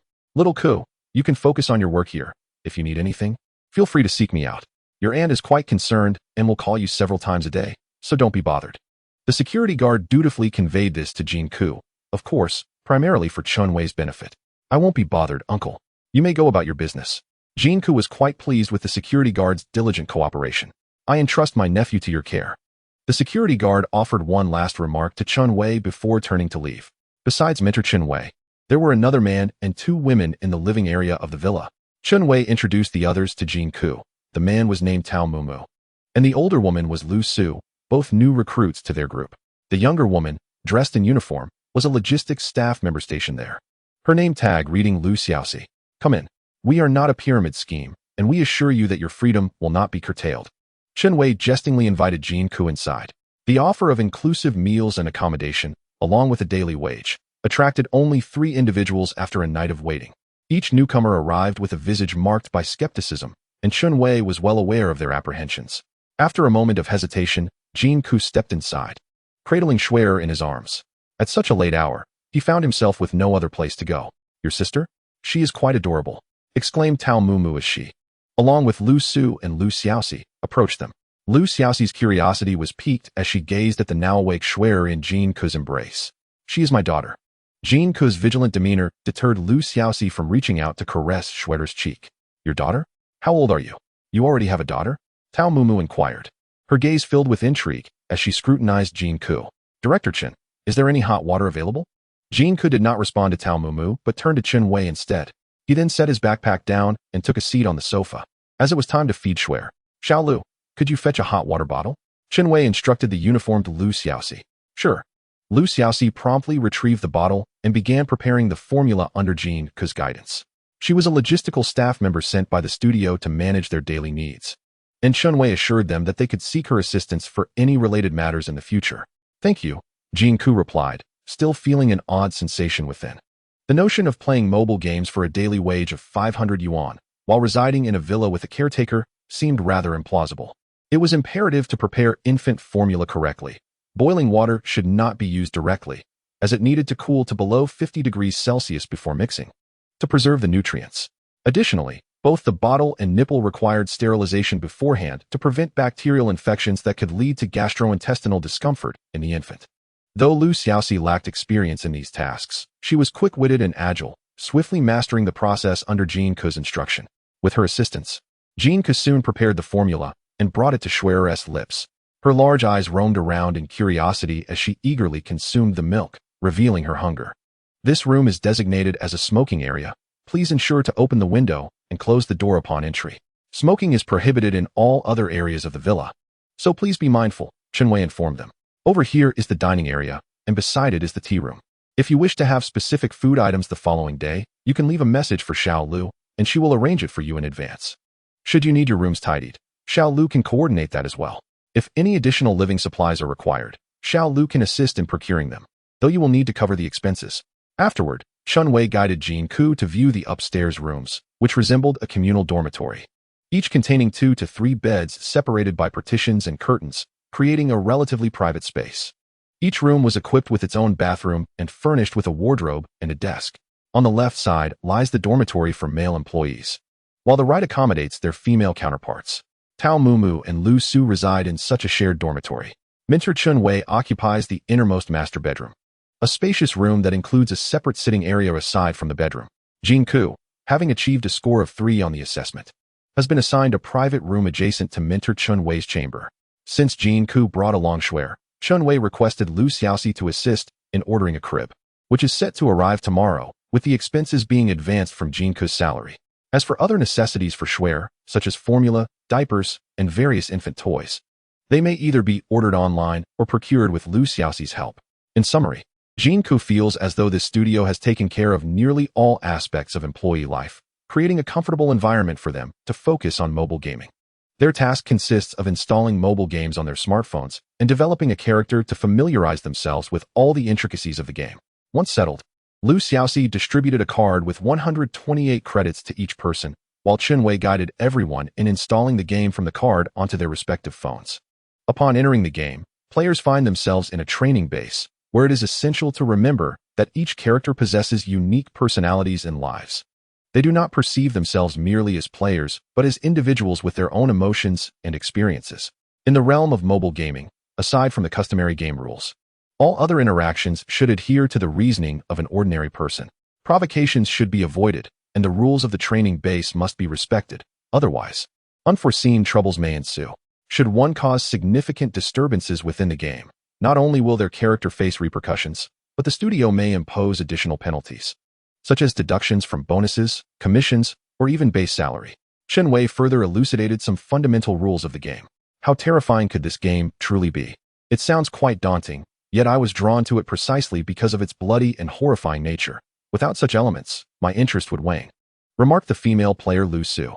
Rest assured, I can assure you that the bloodshed and horror will surpass your wildest imagination. I can confidently state that this is one of the most terrifying games in history. While I cannot claim it is unparalleled, it is certainly without precedent. Only when you immerse yourself in the game will you comprehend the weight of my words, Wei replied with a knowing expression. Ha ha ha, that's reassuring. Lu Su chuckled, her laughter eliciting a sense of peculiarity in Jin Ke regarding her demeanor.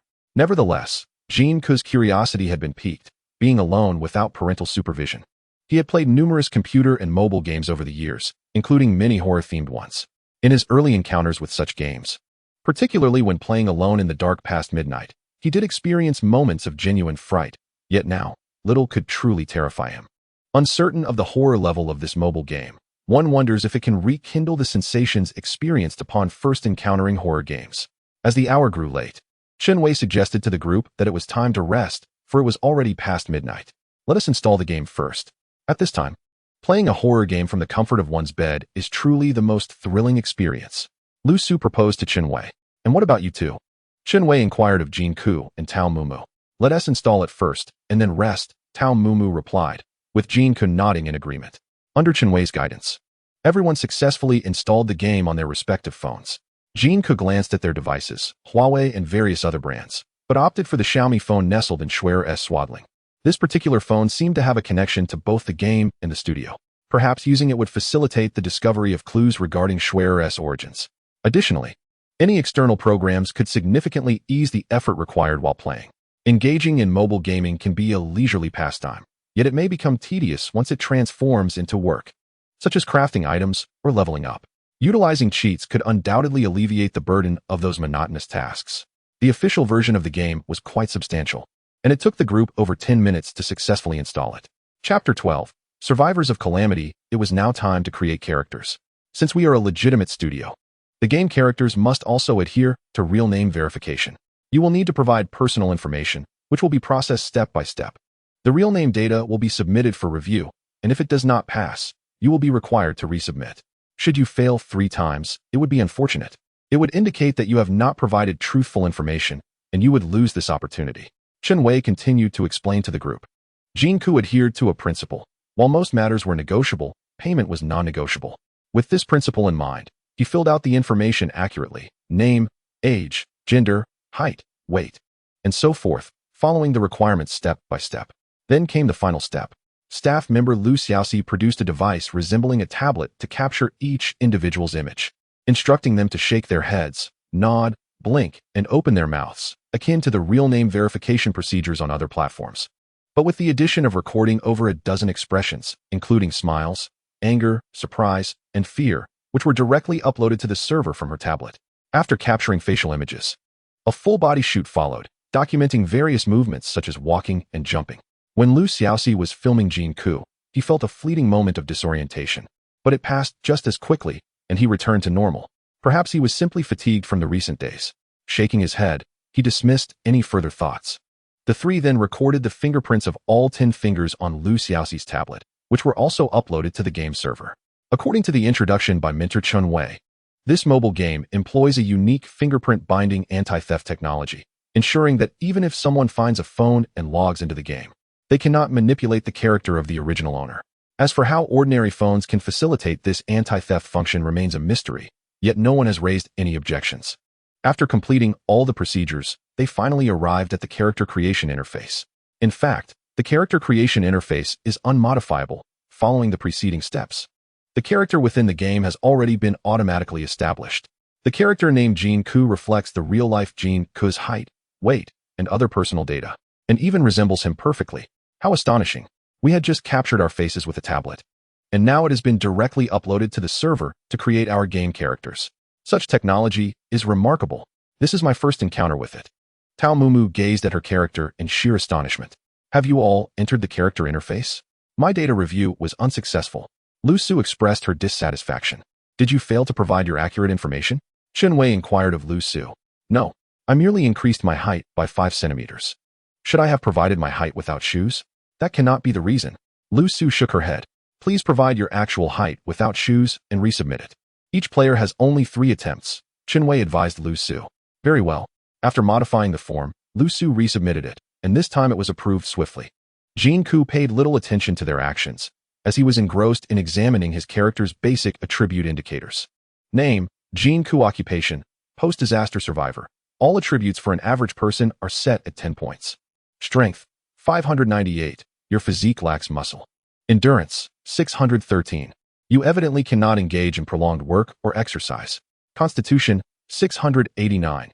Your health status is less than ideal. Intelligence, 1253. You are smarter than the average person, but can only be regarded as possessing a modicum of cleverness. Speed, 1097. You run slightly faster than the average individual. Agility, 1185. You possess relatively swift reflexes and dexterity. Precision, 1074. You have a hint of potential as an archer. Charm, 1007. You are not unattractive. Willpower, 1223. You possess a fairly resolute will. Intuition, 1269. You have a strong sixth sense. Total score, 10,008. Average for normal individuals is 100. Comprehensive assessment. You are an ordinary person. Recommendation. Given your poor strength, endurance, and constitution, you are unsuitable to be a warrior. However, with your higher willpower and intuition, the most fitting occupation for you is that of a mage. This is the first time Jin Ke has encountered a game where the basic attributes are precise to 3 decimal places. He couldn't help but ponder over these peculiar attribute values. To understand him in real life, his strength, endurance, and physique are indeed lacking. His parents have previously remarked on his cleverness, indicating a certain level of intelligence. He can sprint 100 meters in under 13 seconds. Had it not been for his fatigue in the latter half, he could have potentially clocked in under 12 seconds or even 11 seconds. His gaming skills are exceptional, and while his stamina may not be robust, he displays remarkable agility when he is physically able. Furthermore, he possesses a steadfast determination. Once he commits to a task, he pursues it to the very end. As for his sensitivity, he frequently experiences a peculiar intuition in daily life. For instance, when he feels someone gazing at him from behind, he instinctively turns around. Additionally, while preparing to cross a street, he sometimes feels a fluttering sensation in his chest, only to have a vehicle speed past him moments later. He is unsure whether this constitutes true intuition. In summary, Jin Ke believes that this attribute aligns closely with his reality. He is uncertain whether it is merely coincidence or something deeper. Why is my charm value only 8 points? Tao Mu expresses dissatisfaction with one of his attributes. 8 points isn't too shabby. I've encountered players with charm values of 5, 6, or even 3 and 4. A mentor, Xue'er, reassures Tao Mu. After all, 8 points is just 2 points shy of a perfect 10. One could still consider it handsome, right? When I was in university, we rated the campus beauty at an 85. Tao Mu brushes his hair back, attempting to console himself. No, you misread. A score of 10 merely reflects the average of an ordinary person. An 8 implies that you fall below even that standard, Lu Su pointed out with a playful smirk. Must you be so blunt? Tao Mu's face darkens. She speaks the truth, Lu Xiaoxi adds seriously. Damn. Tao Mu appears crestfallen. Lu Su bursts into laughter. As everyone indulges in light-hearted banter, they are reminded not to disclose their attributes to one another. What career does the system suggest for you? Mentor Xue'er interjects, citing studio regulations that prohibit players from discussing their attributes and salaries among themselves. Even as their mentor, he cannot directly view their attributes on their screens, though he can inquire about their general situations and offer foundational guidance. Warrior, Su Jichao responds to Xue'er. Archer, Bo replies. Mage, Jin Ke states. Chapter 13. The stars in the sky remain silent, mage? Xue'er furrows his brow. What is the matter? Jin Ke inquires, puzzled. It's nothing. Mages are the most challenging class to master in this game, consuming an astonishing amount of resources. Your intuition and willpower must be quite high, right? Besides those, do you have any other attributes that stand out, exceeding 10? Xue'er questions Jin Ke once more. Intelligence, speed, agility, and charm, Jin Ke answers. I see. If your speed and agility exceed 10, I recommend pursuing the assassin path. Otherwise, it will be difficult to progress in the early stages. Regarding the foundational training, it would be prudent to enhance your speed and agility attributes. Xue'er brought this to Jin Ke's attention. Jin Ke, still unfamiliar with the game, refrained from expressing any immediate opinions. Very well, you may take a break, or you can log into the game to familiarize yourselves with it, he continued. Here is a booklet for each of you, containing a layout guide of the novice training base and the regulations therein. You may proceed to the respective training areas for various attribute training tasks. Should you wish to engage in advanced vocational training, it is essential that your foundational attributes meet the requisite standards. Remember, under no circumstances should your game character leave the training base without authorization. Strict adherence to the training base's regulations is mandatory. Additionally, if you intend to log off, ensure you find a safe location. Logging off in this game does not equate to a genuine exit. Upon logging off, your character will fall into a slumber and can sustain injuries or even perish under attack. After logging off, it is advisable not to exit the game. Keep your mobile device close and activate the in-game alert function. Should your character encounter danger while in slumber, your phone will sound an alarm. Xue'er imparted a few more words of caution to the newcomers. All right, they replied, exchanging pleasantries before ascending the stairs to their respective rooms. As Jin Ke climbed the staircase, his phone rang. It was Lu Baoan, calling as agreed. Jin Ke assured him of his safety, pleased to have found someone responsible. Upon returning to his room upstairs, Jin Ke was surprised to find Xue'er awake, lying in bed and nibbling on her tiny hands. He surmised she might be hungry again, so he prepared some formula and changed her diaper. After she was fed and changed, she seemed neither sleepy nor fussy, merely gazing at Jin Ke with wide eyes. Are you feeling uneasy in this new environment? Missing your mother? Yes, right here in my phone, Jin Ke exclaimed, retrieving his old mobile device. He played a video of Luo Ye singing a lullaby to soothe Xue'er to sleep. I know that the stars at midnight sing, in the nights of longing for home. They harmonize with me, the song echoed softly. I know that the gentle breeze of afternoon sings, the sounds of childhood cicadas always accompany the wind in harmony. When one holds on to splendor, yet the heart feels desolate, one realizes that everything in this world is subject to change. In the past, whenever Xue'er resisted sleep past 9 o'clock, Luo Ye would sing this lullaby, and the effect was invariably soothing.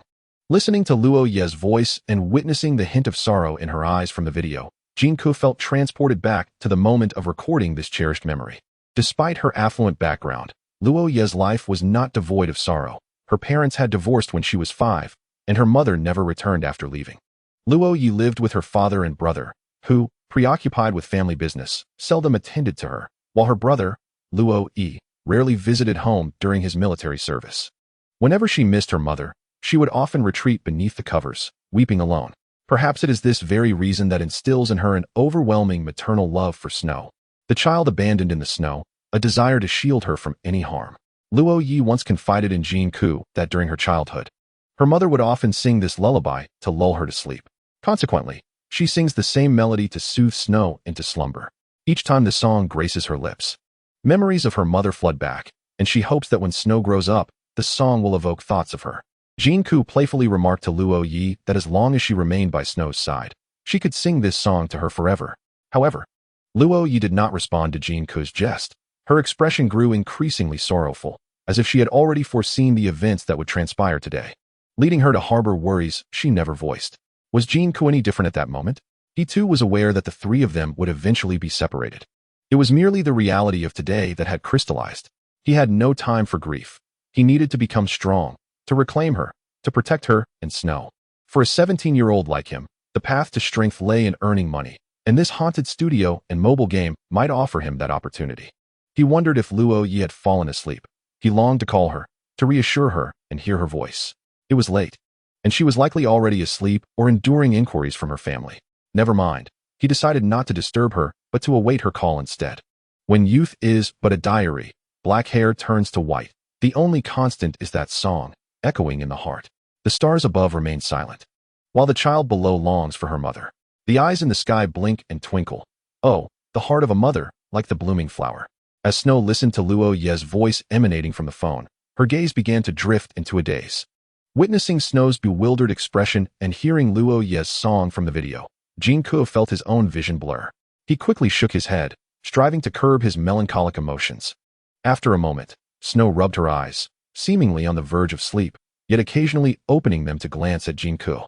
He turned off the lights in the room, quietly crouched behind a chair, and lowered the volume of his phone, allowing Luo Ye's melody to fade into the distance. Snow, unable to see Jin Ke, cried softly a few times before eventually succumbing to sleep. Jin Ke's mind was a tumult of thoughts, and sleep eluded him. After ensuring that the circle of blankets and pillows around Snow was secure, he moved a chair to the door of the well-lit bathroom and opened his phone to log into the game Horror City. Upon entering the game, Jin Ke found his character in a room that felt oddly familiar. As he surveyed the layout of this room, he glanced at the one he currently inhabited and was astonished to discover that the furnishings were remarkably similar. Upon closer examination, there are indeed some distinctions. The furnishings within the game's room are quite dilapidated, whereas in the room he currently inhabits, all the furniture is brand new. Undoubtedly, the most significant difference is the presence of Xue'er by his side, a companion absent in the game. The thought of Xue'er brought a faint smile to Jin Ke's lips as he maneuvered his character towards the door, pulling it open and stepping out of the room. Dubbed the most terrifying game in history, what exactly constitutes its horror? Chapter 14. He is Xue'er's father Luo residence. Year, sister-in-law. As someone who has been through it all, I must ask you honestly, did you truly give birth to Xue'er? You may deceive others, but not me. I am aware that you were never pregnant. A woman in her 20s sat opposite Luo Ye, inquiring intently. Her name was Gu Jiao, the wife of Luo Ye and sister-in-law to Luo Ye. I did not give birth to Xue'er.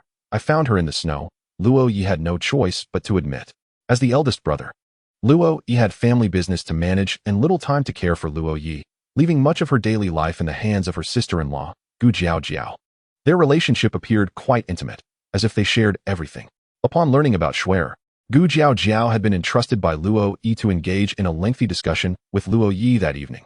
As someone experienced, Gu Jiao inquired about various details concerning pregnancy and childbirth, and Luo Ye stumbled through her responses, ultimately confessing the truth about Xue'er being found in the snow. It's fortunate that you did not bear her. I know you possess a kind heart.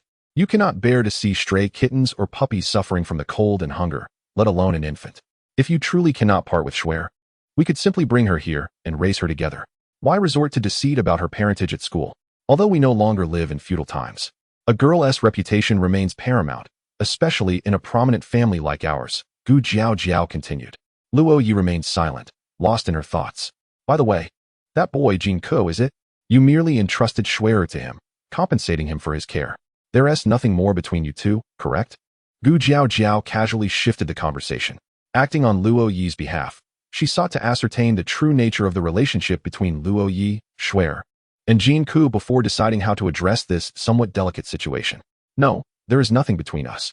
He is a responsible individual, and I feel more at ease leaving Xue'er in his care. Luo Ye shook her head. That is reassuring.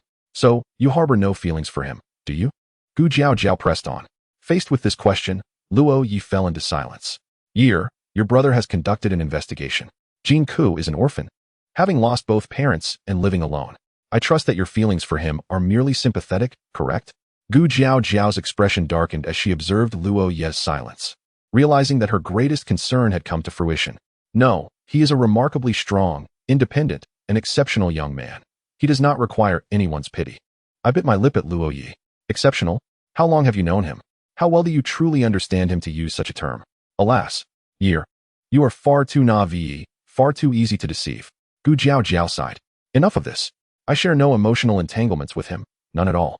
Luo Ye lowered her head, speaking only the truth. Throughout the 3 months spent with Jin Ke, their conversations had never ventured into matters of the heart. At most, they discussed the snow or exchanged life experiences, with her speaking and him listening. The myriad of unspoken pains she had harbored deep within her soul seemed to lighten after sharing them with him. Jin Ke possessed a maturity that belied his years, his melancholic gaze mirroring her own, both concealing profound sorrows, yet he remained steadfast, never revealing his struggles.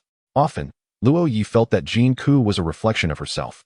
He alone could fathom her world, and she alone could perceive the sorrow in his eyes. It is fortunate that there are no emotional entanglements. You regard him merely as an ordinary friend, do you not? Gu Jiao observed Luo Ye's expression closely, sensing that matters were not quite so simple. No, he is the father of Xue'er, and I am her mother, Luo Ye corrected Gu Jiao. Xue'er was not born of Ye. She acknowledged that she was adopted. That is good. No, the situation is somewhat complicated. Gu Jiao sat at the head of the bed, her expression grave. What do you mean? Luo Ye, sitting beside Gu Jiao, turned to her. He had long been preoccupied with family business and had not inquired about his sister Luo Ye's affairs, only to find himself troubled by such developments, feeling a pang of guilt as her brother. If Ye only has feelings for Xue'er, that is not a concern. We can simply bring Xue'er home. It seems she has developed feelings for that boy as well, Gu Jiao replied to Luo Ye. That is quite normal. At 17 or 18, in the tender age of awakening, lacking familial affection, it is easy for her to be drawn into the pretense of care from another. Luo Ye took a deep breath and reclined against the headboard. What remedy can we pursue now? Gu Jiao inquired of Luo Ye, who worked tirelessly every day. She remained at home, hoping to alleviate some of his burdens, only to discover Luo Ye's troubles, making her feel inadequate as a wife. It is quite simple. At their age, feelings arise swiftly and dissipate just as quickly. You should put aside your current affairs and spend more time with her. Take her out to meet more people and introduce her to some admirable young men within her circle. She will soon forget that impoverished boy, Luo Ye suggested. However, if there remains any connection between them, severing that bond may prove challenging. Gu Jiao expressed her concerns. I have confiscated Ye's SIM card. If that boy seeks her out, he will come to me. In this age of advanced technology, communication is still possible without a phone card, is it not? Let us proceed in this manner. Ye's reputation has already been tarnished, and it is likely she will find it difficult to remain in her current school. We must seek a new institution for her. I have a notion, Luo Ye mused. What is your idea? In the Weilong Garden community of Huanghe City, there exists an unoccupied villa. I shall arrange for it to be cleaned and furnished in the coming days. You can relocate Xue'er there, effectively putting some distance between them. Near Weilong Garden, there is an exclusive private school. With vigilant supervision, they will have no opportunity to meet again. Luo Ye laid out his plan. That is indeed a commendable approach. By the way, I have a distant cousin, Li Xue'er, who is the same age as Xue'er and also in high school. Why not enroll her in that private school as well? Once Xue'er arrives, Xue'er can befriend her and help us discreetly monitor her every move, suggested Gu Jiao to Luo Ye. Excellent. We shall cover all of Xue'er's expenses while at school. Should she require any additional funds for monitoring, she should feel free to ask. It is essential that she becomes Xue'er's closest confidant, ensuring Xue'er feels comfortable sharing her innermost thoughts with her. This way, we shall have no cause for concern. Luo Ye concurred with Gu Jiao's proposal. Very well. I shall make the arrangements. 1 week from now, I will take Xue'er to Weilong Garden. Chapter 15. What lies outside in the Weilong Garden community? Jin Ke pushed open the door and stepped outside. The corridor before him housed approximately 7 or 8 rooms, all doors firmly closed. The elongated hallway, dimly lit, cast a somewhat eerie atmosphere. At the witching hour, engaging in such a game indeed evokes a sense of thrill. After a few steps, Jin Ke noticed a watch on his character's wrist. Upon testing it, he discovered it was an unremovable item. By touching the watch, he could access his character's attribute panel, unveiling various fundamental statistics. Wasn't there an icon for viewing attributes at the edge of the screen? The watch's design seemed somewhat superfluous. At the end of the corridor stood a staircase, its wooden steps creaking ominously underfoot, evoking an unsettling sensation. Descending the staircase, he arrived in the hall on the first floor, where a man and a woman were engaged in an animated discussion, possibly a quarrel. Jin Ke immediately recognized the man as Tao Mu, who had entered the game with him, though he was unfamiliar with the woman. Upon encountering another player, the fleeting sense of dread that Jin Ke had accumulated dissipated entirely. Frankly, horror games are meant to be solitary experiences. Once they become multiplayer, encountering other players within the game transforms the atmosphere into that of a public space, rendering the feeling of fear nearly impossible to sustain. Upon seeing Jin Ke, Tao Mu approached him, and a system notification appeared. Player Tao Mu is speaking to you. You may convert the dialogue into subtitles in the settings. If you wish to listen directly to the audio, please activate your mobile audio or wear headphones. Jin Ke pondered for a moment before retrieving his mobile earphones and placing them in his ears. After tapping the ellipsis above Tao Mu's head, he heard the words he had just spoken. How amusing. This game is quite different. It actually allows for voice communication and comprehends my words. It even understands my playful banter and responds with retorts. Tao Mu's voice resonated in his ears, clearly echoing his earlier statements.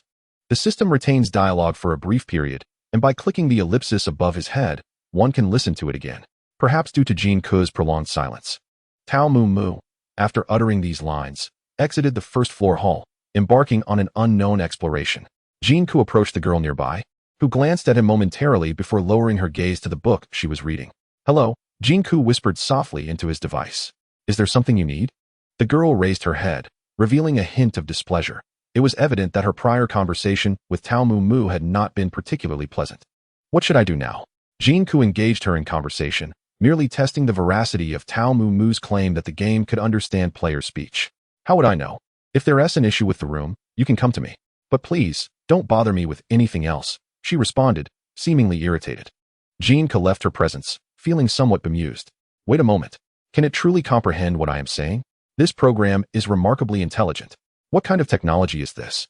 Up to this point, Jin Ke had yet to grasp the essence of what made this game the most terrifying mobile game in history, so frightening. Perhaps he should venture outside for a bit. Consulting the map provided by his mentor, Wei, Jin Ke noted that the novice training base was nestled deep within the mountains, with only one exit. Entering through this exit led into a lengthy main corridor, branching into over 10 pathways that directed to diverse functional areas, including training zones, dormitories, breeding sections, and entertainment areas. Upon pushing open the door to the first-floor hall, Jin Ke stepped into the branching corridors outside. Following the map for several dozen meters, he entered the main corridor, which extended over 200 meters. He continued until he reached the end, which marked the exit of the novice training base. The exit was secured by a large iron gate, currently closed, and 2 security personnel stood guard, blocking his way. What do you want? One of the guards inquired. I wish to go outside and take a look, Jin Ke replied. Although his intention was not genuinely to exit, rather, it was a habitual inclination from gaming to ascertain the boundaries of any given scene before exploring each area methodically. Furthermore, communicating through voice in a mobile game was a first for him. and he was eager to experiment further, curious about the game's level of intelligence. Just a rookie, are you? The guard's expression was tinged with mockery. Do you possess an exit permit? The guard pressed further. No, Jin Ke replied, checking his inventory, which evidently contained no such item. Without a license, one cannot venture outside. To do so is tantamount to courting death. The security guard cast a scornful glance at Jin Ke. Is it truly terrifying out there? Jin Ke inquired. During the day, it is somewhat safer. But venturing out at night, especially at this hour, is sheer folly, unless you have a death wish. The guard seemed increasingly impatient. What horrors await outside at night? Is it truly that dreadful? Jin Ke pressed further. You will comprehend when you finally obtain your license. I hope you return alive after your foray. The guard gestured dismissively, unwilling to continue the conversation. Realizing he could not leave the training base at present and understanding that a license was imperative for departure, Jin Ke retraced his steps along the long corridor, now setting his sights on the training area. From the map, the training zone appeared expansive. Constructing such a vast training base within the mountains was no trivial endeavor. However, given that this was merely a mobile game, it seemed inconsequential to Jin Ke. The game's scenery could be as vast as desired, provided there were sufficient environmental textures. Speaking of environmental textures, Jin Ke noted the remarkable attention to detail in this mobile game. There were no visible textures or jagged edges on the screen of his phone. Each scene was strikingly lifelike, as though captured from reality. Remarkably, the visuals flowed seamlessly without any lag. It was unclear what engine the game developers employed to achieve such optimization, as replicating this performance on standard mobile devices seemed improbable. Moreover, this Xiaomi phone was not an ordinary device. It likely maximized the game's capabilities, while a typical phone would struggle to deliver the same experience. Nevertheless, such concerns were not Jin Ke's priority. Having tentatively confirmed that the studio was not a pyramid scheme, and with the advance payment for a day's wages already received, he resolved to uphold his end of the contract and diligently fulfill his duties to secure his daily earnings. The training area was divided into two major sections, the beginner zone and the intermediate zone, with no advanced section. The beginner zone was further subdivided into several areas: strength training, endurance training, speed training, agility training, intelligence training, and willpower training. Yet it lacked a physical conditioning zone and a sensory training zone. Chapter 16. Activating training enhancement. Strength and endurance training should enhance physical conditioning simultaneously, while speed and agility training likely do the same, thus rendering a physical conditioning zone unnecessary. The absence of a sensory training zone suggests either that sensory skills are challenging to train or that the training base does not yet meet the requirements for such training. Indeed, upon reviewing the descriptions of the training fields, both strength and endurance training were noted to enhance physical conditioning. In the intermediate zone, there were tanks, warriors, sharpshooters, assassins, and mage training areas, although the mage training area bore the sign indicating it was not yet open. To access the intermediate training zone, one must meet certain foundational attribute standards. The criteria for entering the tank training area require strength and endurance to exceed 12, speed and agility to surpass 8, and constitution to be over 15. To gain access to the warrior training area, one must possess strength exceeding 15, speed and agility over 8, and both endurance and constitution above 12. The standards for entering the archer training area stipulate that strength and endurance must each exceed 8, while agility and speed must surpass 12, with precision reaching 15. For entry into the assassin training area, strength and endurance must be above 8. Speed and precision must exceed 12, and agility must reach 15. Although the mage training area is not currently open, the requirements for entry are clearly indicated.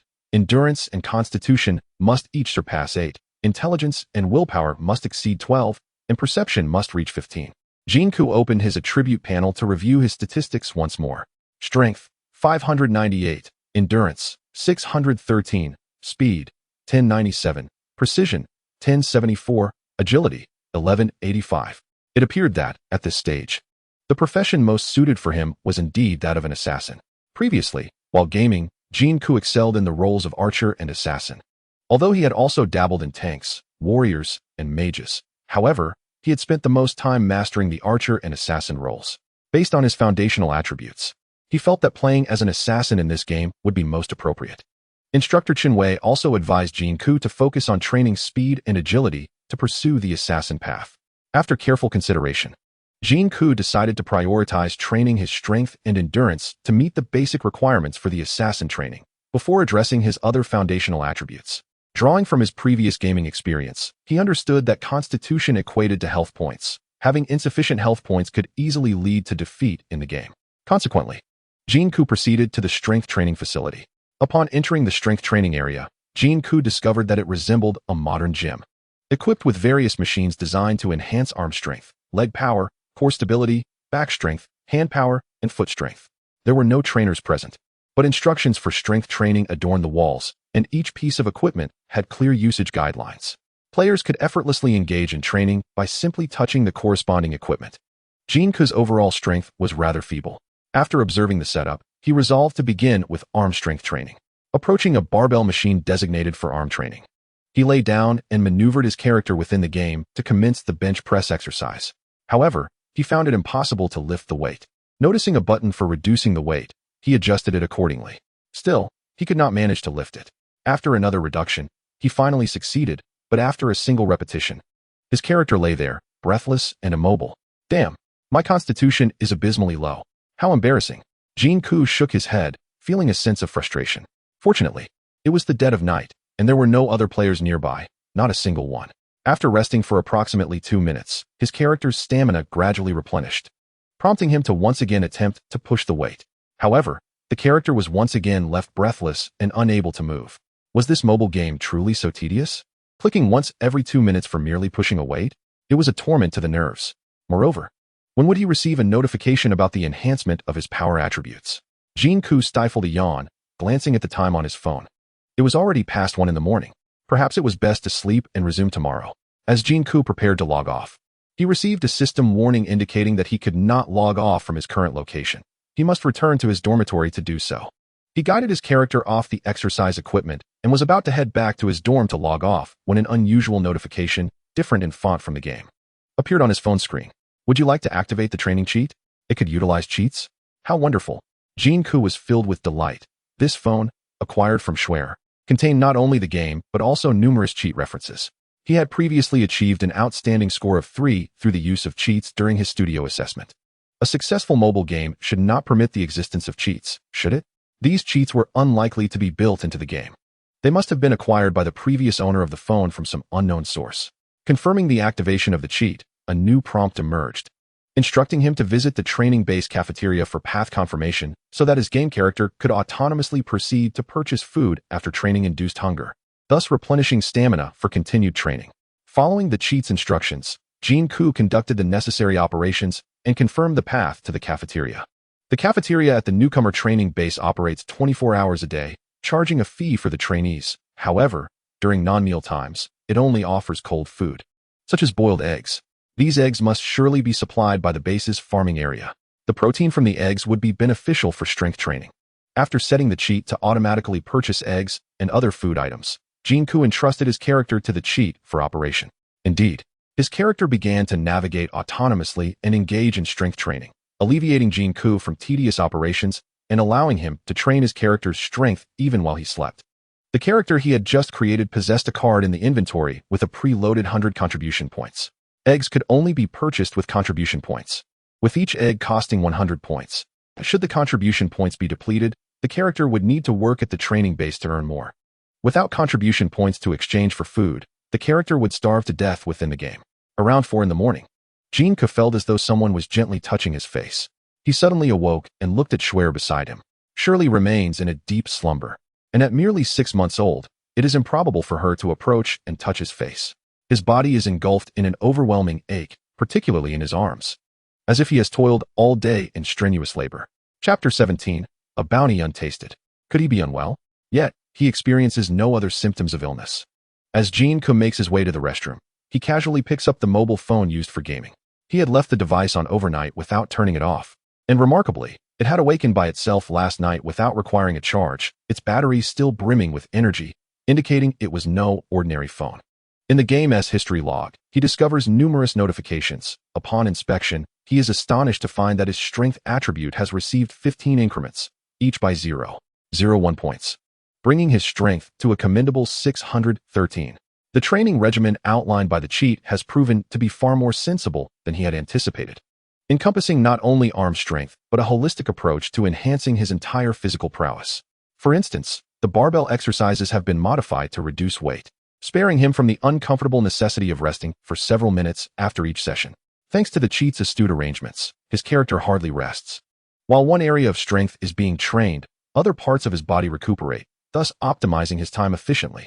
Moreover, the history records reveal not only an increase in strength, but also an enhancement in endurance, which has risen by 0.02 to 615. And his constitution has improved by 0.05 to 694. Remarkably, even his charm has seen a rise of 0.01 after a single night's rest. Such an abundance of attribute enhancements is truly exhilarating. Upon returning to bed, however, Shirley awakens, pouting as if on the verge of tears. Jin Ke promptly prepares a bottle of formula, and after nourishing her, she drifts back to sleep. Fatigued and weary, he soon follows suit. The next morning, upon awakening, Jin Ke discovers his muscles are even more sore. Am I falling ill? He recalls that in the past, whenever he was sick, particularly with a fever, his body would ache all over. Yet, upon checking his forehead, it seems he does not have a fever, nor does he exhibit any other cold-like symptoms. It is merely profound muscle soreness. Perhaps it is a consequence of carrying Shirley throughout the day. Jin Ke contemplates this possibility. Meanwhile, the character in his mobile game continues to train under the cheat's guidance, with its strength now at 625, endurance at 617, and constitution at 698. Though charm has not progressed further, in the span of a single night, the character's strength had increased by 0.27, and their physical constitution had risen by 0.09. At this rate, should they persist in training their strength, it would not be an issue for them to elevate their power to 9 points within a fortnight. Certainly, within a month, they would possess strength surpassing the average individual. However, it remained uncertain how long the character could remain in the training facility. Should they choose to stay indefinitely, Jin Ke would harbor no objections. The terrors lurking beyond the training base piqued a certain curiosity within him. Yet when weighed against the stability of his employment and salary, the latter held far greater significance. The pursuit of curiosity could prove perilous. Should he venture outside the training base and meet with misfortune, the loss of his job would be an unbearable consequence. After refreshing himself, Jin Ke felt an overwhelming hunger surge within him. He descended to the dining hall on the ground floor, only to find the logistics personnel, Luo Ye, stationed there. Though the others had yet to arrive, the dining area was already prepared with a lavish buffet breakfast. There were traditional Chinese delicacies such as fried dough sticks, steamed buns, congee, marinated eggs, noodles, and boiled corn, alongside Western offerings like bread, pasta, fruit salad, pizza, and an array of pastries. May I begin? Jin Ke inquired of Luo Ye. Certainly, Luo Ye replied with a smile. Feeling particularly ravenous, Jin Ke devoured 2 fried dough sticks, 4 steamed buns, 5 marinated eggs, and a generous bowl of congee. Finally feeling his hunger abate, although no longer famished, he found he could still indulge further. How has my appetite increased so dramatically overnight? Is it merely because the food is complimentary? One should not refuse free offerings, he mused to himself. By the time Jin Ke had nearly finished his meal, Xue'er, Tao Mumu, and Lu Su arrived at the dining hall, collected their food, and settled at the table. Good morning. They greeted each other. This game is dreadfully dull. It forbids us from leaving the training base, and the various training exercises are exceedingly monotonous. I could only endure a brief session last night before losing interest. Tao Mumu complained as she ate. After installing the game the previous evening, she had initially attempted to flirt with a girl downstairs, only to be met with harsh rebuke, and then wandered the training grounds for a short while before logging off. Indeed, the game's graphics were exquisite, yet the content was insipid. What had happened to the promised horror? It was merely a matter of wandering about a base without encountering a single specter. Lu Su echoed her sentiments, admitting she too had logged off after a brief attempt.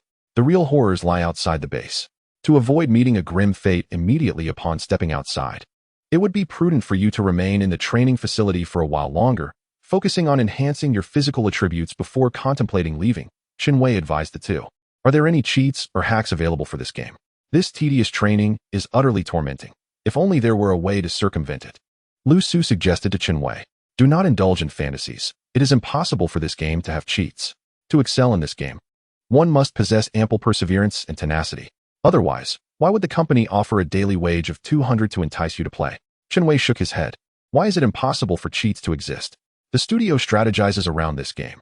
If cheats were available, our efficiency would vastly improve. Lu Su displayed a countenance of disappointment and reluctance. I have not heard of any cheats from the studio. A friend of mine is a seasoned game developer at a major company and an adept creator of game cheats.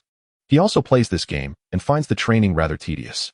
He once contemplated developing cheats for this game, but spent an entire month trying to decipher its code and mechanics, ultimately concluding that such cheats are simply unattainable and that any form of cheating is impossible in this mobile game. Xue'er responded to Luo Ye. Jin Ke listened intently, appearing to realize that only the phone in Xue'er's embrace could potentially utilize cheats, enabling him to profit from the game. What standard must we meet to leave the training base? Tao Mu posed another question to Xue'er. Once the total of your basic attributes reaches 120, you may leave. Xue'er replied to Tao Mu. What? Reach 120? How long will that take? Tao Mu was taken aback. Chapter 18, Strange Visuals. After entering the studio, you will have a 3-month internship. Within those 3 months, achieving a total basic attribute of 120 is sufficient. If after 3 months your total does not reach 120, I am afraid that it indicates a lack of effort on your part. At that point, the studio will conduct a comprehensive assessment to determine whether to terminate your position or extend your internship by 2 months. Based on my experience, for newcomers, attaining a total of 120 attributes within 3 months is not an insurmountable challenge, provided you apply yourself diligently, Xue'er explained patiently to Tao Mu. 3 months. For 3 interminable months, we are to remain confined within the training base, engaged in such monotonous and tedious training operations. Is this a mobile game? Or is it a deliberate torment of our nerves?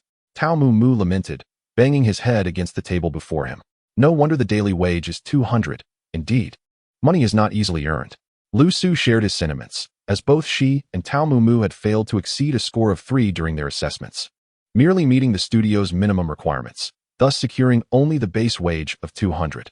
Jin Ke remained silent. His base wage was 500. Furthermore, with the aid of cheats, he found the game far from tedious. Overnight, his total attributes surged by 0.41. During the day, he could potentially enhance them by an equal or greater amount. This suggested that he could elevate his total attributes by approximately 1 point daily. Perhaps in 20 days, he would meet the standard to leave the training base. However, unlike Tao Mu and Luo Ye, Jin Ke was not in a rush to depart the training base. He needed this job, and even in its tedium, as long as it provided financial reward, he was content. Moreover, the longer he remains at the training base, the higher his foundational attributes will be honed. A robust set of foundational attributes enhances one's survival capabilities upon leaving the training base. It is crucial to note that one of the studio's most significant regulations is that created characters must not perish. A character's death signifies the termination of the employment contract with the studio, resulting in the loss of a well-paying job. While this position may seem inconsequential to others, for Jin Ke, it is of paramount importance as it sustains both him and Xue'er. With this foundation in place, he can then contemplate further aspirations. He must first earn a sum of money, subsequently leveraging it to generate even more wealth, thereby empowering himself within society. Only in this manner can he bring Luo Ye back into his life and reunite their family. After having breakfast, Xue'er returned to his room, while Jin Ke also retreated to his quarters to attend to Xue'er. Additionally, he possessed an external program for automated training, wishing to keep it concealed from others. Tao Mu and Luo Ye were on the first floor, engaged in conversation while manipulating their mobile phones. Suddenly, Tao Mu's phone rang. It was a call from a friend. What? You need me at your company? A base salary of 10,000? Excellent. I'll head over immediately. A friend of Tao Mu had called to inform him of a promising job opportunity, offering a monthly salary of 10,000 along with 5 insurances and 1 fund, significantly surpassing his current daily wage of 200. The prospect was enticing. Such a high salary? Does your friend's company have any more openings? Luo Ye inquired enviously from the nearby sofa. Currently, there is only 1 position available, but I'll keep an eye out for other opportunities for you, Tao Mu responded. Although his promise seemed rather casual, given their acquaintance was merely a day old, he had no obligation to assist without any benefit to himself. Tao Mu initially intended to ascend to find Xue'er, but after some contemplation, he sat back down. Wasn't there a studio regulation stating that if a character dies in the game, it automatically terminates the employment contract? Last night, while playing the mobile game, he had noticed some peculiar aspects within it, and this seemed the perfect opportunity to conduct an experiment. The strange phenomenon was that when encountering female characters in the game, a certain option became available, allowing for actions that were decidedly inappropriate. How thrilling! Since he was about to leave, he decided to test it out and see if any bizarre scenes would unfold. Tao Mu settled back onto the sofa, guiding his character out of the resting quarters and into the lobby of the newcomer dormitory, approaching the female character he had flirted with the previous night. Without uttering a word, he selected that option. The female character began to struggle violently, and indeed, strange images appeared on the phone screen. The woman's cries for help attracted the attention of a middle-aged man in the base, who rushed over in an attempt to stop Tao Mumyumo. Resolving to abandon the game altogether, Tao picked up a nearby chair as a weapon and relentlessly swung it at the approaching man. Caught off guard, he was struck on the head and collapsed to the ground.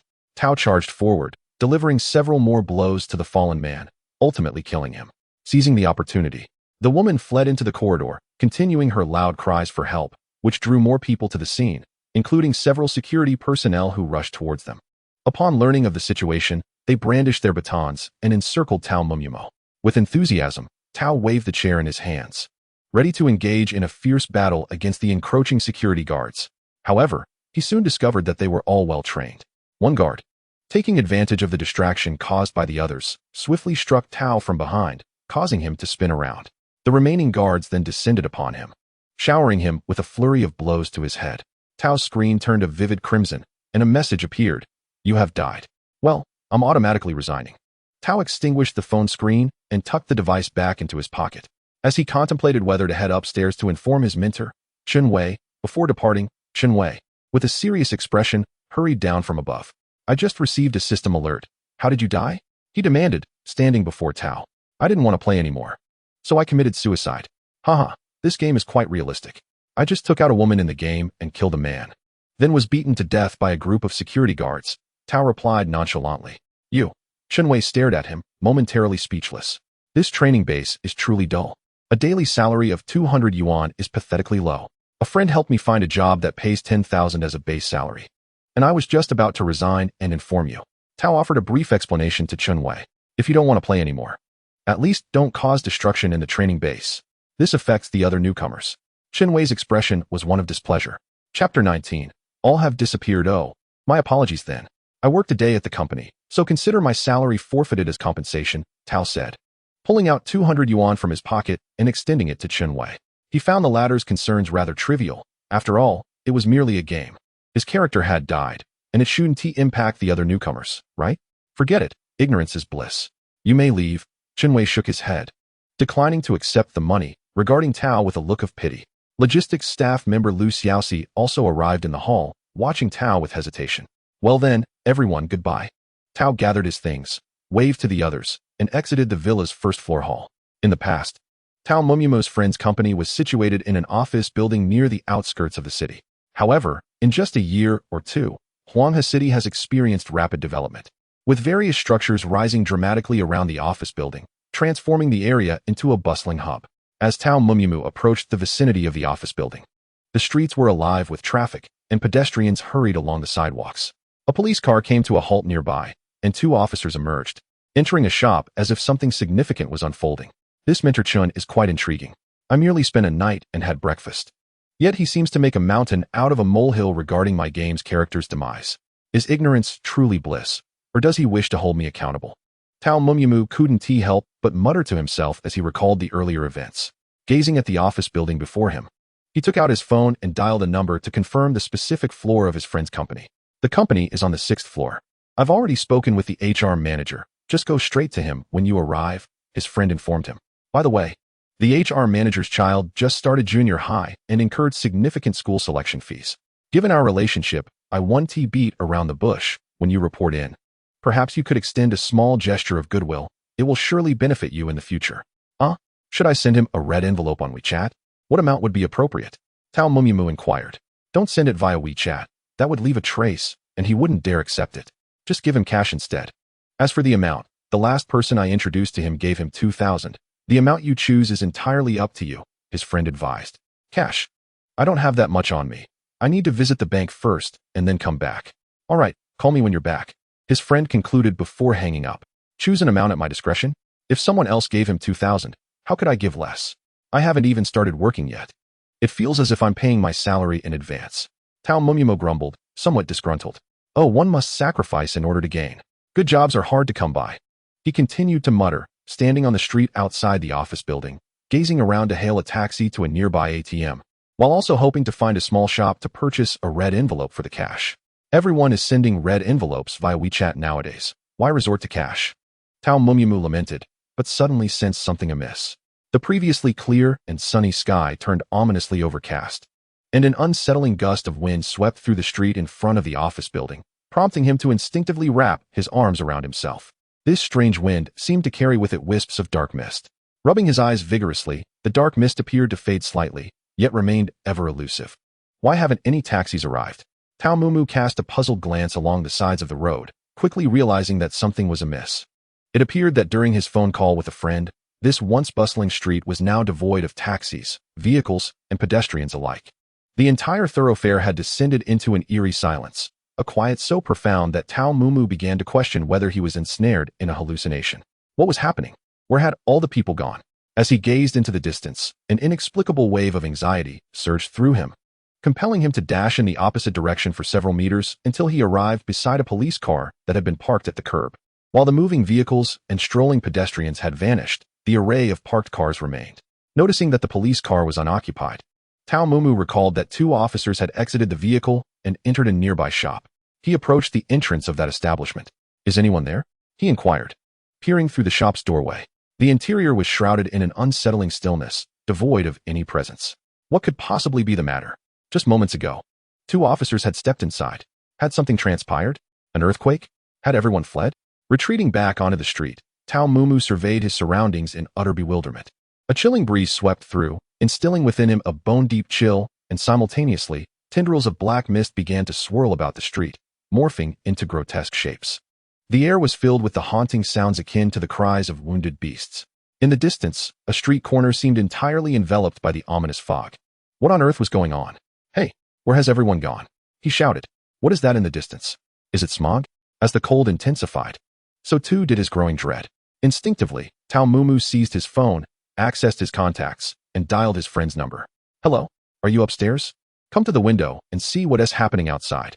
Everyone has vanished, and there's a thick fog," he exclaimed. "You're dead," came a low, eerie voice from the other end of the line.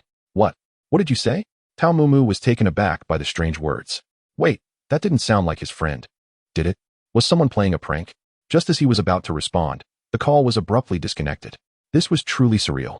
After a moment of contemplation, he resolved to ascend to the 6th floor of the office building to confront his friend in person, to discern what was truly happening and why he had claimed over the phone that he was dead.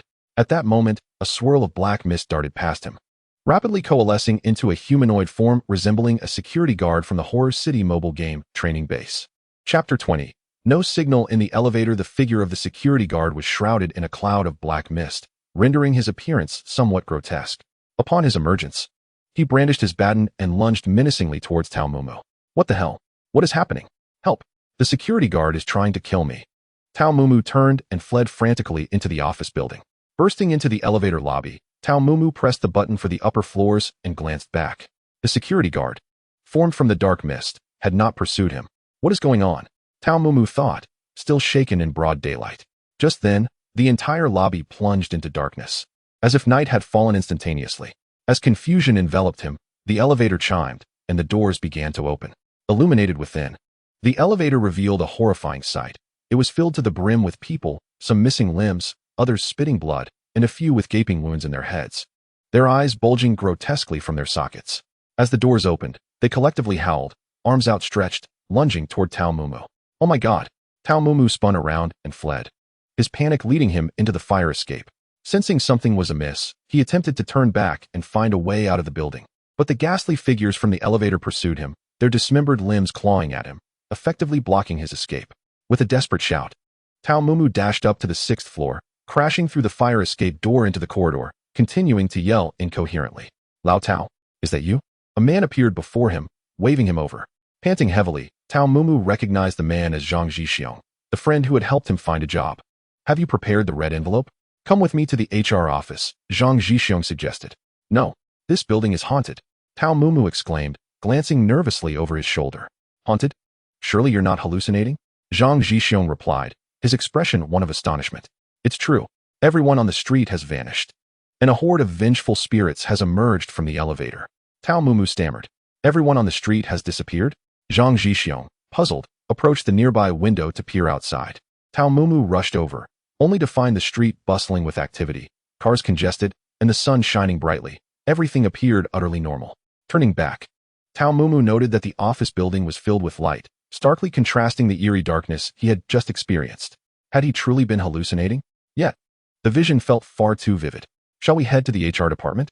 Zhang Zhixiong inquired once more. All right, but I haven't prepared my red envelope yet. I'm not quite sure how to explain myself, Tao Mumu admitted, still in a daze. Forget it, you go report first, and we can discuss the red envelope later. Zhang Zhixiong led Tao Mumu towards the company. What does the company do? How can the base salary be so high? Tao Mumu inquired as they walked.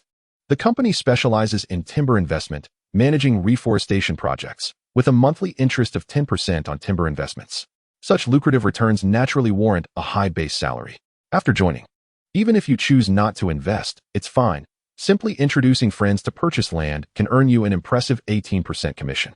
With a name like Tao Mumu, you are perfectly suited for timber investment. This industry is bound to be highly profitable, Zhang Zhixiong enthusiastically elaborated.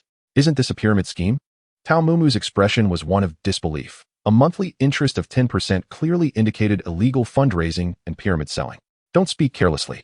The company possesses a legitimate business license and owns over 3,000 acres of forest land in Hebei and Naimenggu, all part of the real economy. Utterly unrelated to pyramid schemes. Zhang Zhixiong promptly refuted the claim. A base salary of 10,000 yuan must be tied to achieving certain sales figures, right? Tao Mumu sensed that this job might not be as easy as it appeared and regretted hastily eliminating his character in the game without thorough inquiry. Now, even returning to the studio seemed impossible. You will be working in the internal department with no sales targets to meet. You merely need to keep the HR manager happy. If you're still worried, you can increase the amount in your red envelope. Zhang Zhixiong began to speak evasively. All right, I'll find a way to withdraw some cash for the red envelope. Tao Mumu didn't want to embarrass his friend and decided to excuse himself for now. Don't you have money in your WeChat? Why not transfer me 3,000 yuan, and I'll help you with the red envelope. Zhang Zhixiong grasped Tao Mumu's arm. No need. Tao Mumu quickly shook off Zhang Zhixiong's hand. Transfer the money to me. Zhang Zhixiong's voice suddenly turned fierce, and when Tao Mumu looked back, he saw Zhang Zhixiong surrounded by a sinister black mist. With Zhang Zhixiong's fierce shout, the office building inexplicably grew dim again. Tao Mumu screamed and fled towards the elevator. As he breathlessly reached the elevator, one arrived at that floor, the doors automatically opening. Inside the elevator, there were no disfigured creatures. Tao Mumu hurriedly stepped in and closed the doors. Zhang Zhixiong, enveloped in black mist, staggered to the elevator doors, emitting a series of howls akin to a wounded beast, relentlessly banging against the doors, causing Tao Mumu inside the elevator to tremble uncontrollably. Fortunately, everything was merely a close call. Zhang Zhixiong did not force his way in, and the elevator began its slow descent. What on earth is happening? I should call the police. Tao Mumu took out his phone to dial for help, only to find there was no signal in the elevator. In this day and age, how can there be no signal in an office building's elevator? Tao Mumu cursed under his breath and reluctantly put his phone away. The elevator continued its slow descent, enveloped in an eerie silence, and within, Tao Mumu felt a surge of fear and regret. What if those grotesque beings, disfigured and limbless, suddenly appeared within the confines of the elevator? Should they manifest? Escape would be an impossibility. Fortunately, all remained tranquil as the elevator reached the first floor, its doors opening automatically. With a sigh of relief, Tao Mumu stepped outside. However, upon fully perceiving his surroundings, he found himself momentarily stunned. Wasn't this the lobby of the new arrival's dormitory from the game? On the floor lay a middle-aged man. His skull violently fractured, blood saturating his face, beside him a chair smeared with crimson. Chapter 21. The fatal game. Tao Mumu glanced back only to discover that the elevator had vanished, replaced by a door. In the corridor beyond, a woman was shrieking for help. How did I end up in a game scenario? He thought, recognizing the scene before him.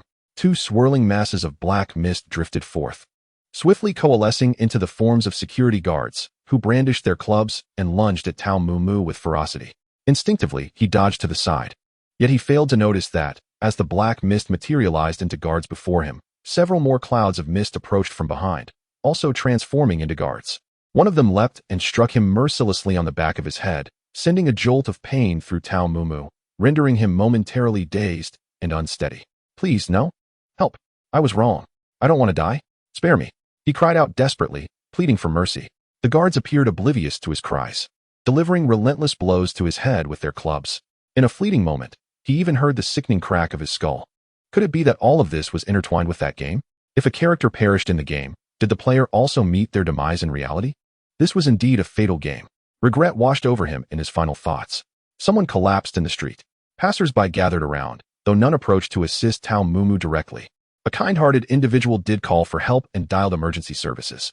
2 police officers, having concluded their business in nearby shops, rushed back upon noticing the commotion to maintain order at the scene.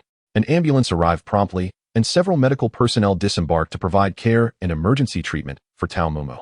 The doctor's prognosis was grim, initially declaring him deceased. Nevertheless, the ambulance transported him to a nearby large hospital, where further examinations confirmed his demise. The neurologist at the hospital diagnosed the cause of death as a sudden rupture of a cerebral aneurysm leading to intracranial hemorrhage. The surveillance footage from the street confirmed that Tao Mumu had fainted on his own, with no signs of an assault upon him. There were no injuries to his head or body, and the police swiftly ruled out the possibility of homicide. Tao Mumu's family was devastated, as they had never heard him mention anything about an aneurysm or headaches. Ultimately, they chose not to request an autopsy, since the conclusions drawn by the medical professionals and the authorities had already dismissed foul play. Tao Mumu's reckless behavior in the game had indeed caused some trouble for Jin Ke and other novice players. The supervisor at the training base for newcomers orchestrated a situation where Jin Ke and Lu Su were isolated and subjected to a behavioral assessment regarding their propensity for violence. They were compelled to answer numerous questions within the game, and only after confirming their normalcy were they granted their freedom once more. Initially, Jin Ke was unaware of the events that had led to these changes in the base until Mentor Chenwei knocked on his door and provided a few reminders. It was then that he learned of Tao Mumu's bullying of female players and his subsequent death at the hands of security personnel, which clarified the reason behind the sudden alarm in the training facility. Though Jin Ke regained his freedom post-assessment, he couldn't help but notice a security guard shadowing him wherever he went, seemingly concerned that he might also succumb to madness like Tao Mumu. The actions of the players had indeed triggered a series of logical changes within the training base, showcasing the game's commendable interactivity. Jin Ke mused for a moment before returning to his training routine. At the Luo residence, that morning, Luo Ye had visited the police station to enlist the help of 2 acquaintances in apprehending that young man, hoping to intimidate him. To his surprise, he had fled. Luo Ye mentioned to his wife, "Gu Jiao Jiao, he ran away? Isn't that better? It spares us some trouble. However, I'm somewhat concerned he might be in contact with Xue'er privately. That would complicate matters further," Luo Ye replied, furrowing his brow. He had initially contemplated sending Luo Ye to Huanghe City while allowing the impoverished Jin Ke to remain in Yunfeng City, believing that the distance would resolve their issues. Now, with Jin Ke's disappearance, he found himself in a predicament. Although he had confiscated his sister Luo Ye's phone card, the multitude of online communication channels, particularly WeChat, posed a significant challenge. Once we arrive in Huanghe City, I'll have my cousin keep a close watch on Xue'er. It shouldn't be a major issue, Gu Jiao Jiao suggested after some contemplation. True, but I still harbor concerns. Here's what I need you to do, Luo Ye said thoughtfully, turning to Gu Jiao Jiao. Of course, just tell me what you need, Gu Jiao Jiao responded promptly. Xue'er trusts you greatly. I want you to visit her. Luo Ye then outlined his plan to Gu Jiao Jiao. Are you serious? Gu Jiao Jiao exclaimed, her face betraying her worry. Well, it depends on that young man's behavior. If he dares to continue pursuing Xue'er, I cannot guarantee what actions I might take. Luo Ye's expression darkened with a fierce intensity. His innocent and kind-hearted sister had been deceived. He was still uncertain about the extent of what Jin Ke had done to Luo Ye, which left him seething with anger. I should discuss this with Xue'er first. If I can prevent them from meeting, then you need not take any further actions, he said. All right. Gu Jiao Jiao knocked on Luo Ye's door, feigning a glance back, her demeanor betraying a hint of anxiety. Xue'er, there is something I am unsure whether I should share with you, Gu Jiao Jiao whispered.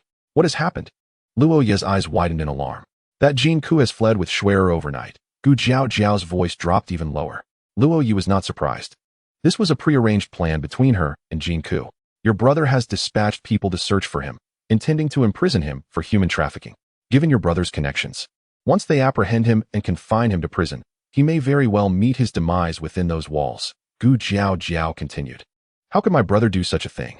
Luo Ye felt a surge of panic, rising to seek out Luo Ye. Please allow me to finish. I came to discreetly inform you of this matter, so do not be so quick to betray me. Gu Jiao Jiao pushed Luo Ye back onto the bed. Though Luo Ye felt uneasy, she listened attentively to what Gu Jiao Jiao had to say. Chapter 22. Merely coincidental. The Luo family produced numerous high-tech electronic devices, including surveillance equipment utilized by the military and police. You must be aware of this, Gu Jiao Jiao said, her expression shrouded in mystery. I am not well versed in these matters. Luo Ye shook her head. regardless of your knowledge on the subject. You must understand this. Your brother has an excellent rapport with the police, who have already filed a case against Jin Ke for human trafficking and issued a warrant for his arrest online. In his pursuit of Jin Ke, your brother has enlisted the police to monitor your every action. Whether you call, text, or receive messages from him, they will pinpoint his location. For his safety, it is best that you refrain from contacting him. Even if he reaches out to you, do not answer his calls or respond to any messages. Doing so could endanger him, as modern technology can uncover everything, Gu Jiao warned, adhering to Luo Ye's plan. Is it truly necessary to go to such lengths? Luo Ye frowned. I have no desire for your brother to engage in unlawful activities, but you know his temperament. Once he makes a decision, it is immutable. Even if you plead with him to spare Jin Ke, he may agree outwardly but act differently behind the scenes. He despises Jin Ke, and if he finds him, you can be certain that he will seek to eliminate him. I am genuinely worried, Gu Jiao said, her concern palpable. Thank you for informing me of this, sister-in-law. I am grateful you shared this with me. Otherwise, it could have led to dire consequences, Luo Ye admitted, clearly swayed by Gu Jiao's words. This is something I confided in you without your brother's knowledge. Please do not disclose it, or he will become furious and may even threaten to divorce me. Gu Jiao added. I would never do that. Luo Ye's mood grew increasingly anxious and troubled. For the next few days, she would not be returning to school, as her brother was in the process of transferring her to another institution. Transfer? Yes. Her reputation at Yunfeng High School had already been tarnished, and her brother intended to enroll her in a school in Xue'er City. Otherwise, remaining there would drive her to madness amid the incessant gossip. Over the past few days, he had arranged for the villa in Weilong Garden to be cleaned, and in a few days, he would take her there to reside. That sounds fine.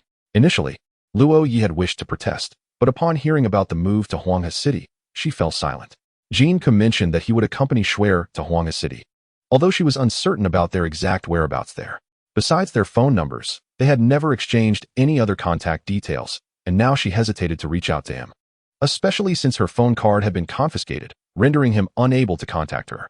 In Weilong Garden community, as noon approached, Instructor Chin called Jin Ke and Lu Su down from upstairs. When Jin Ke descended, he noticed 3 unfamiliar faces on the sofa in the lobby. All newcomers recruited by the Shock Studio.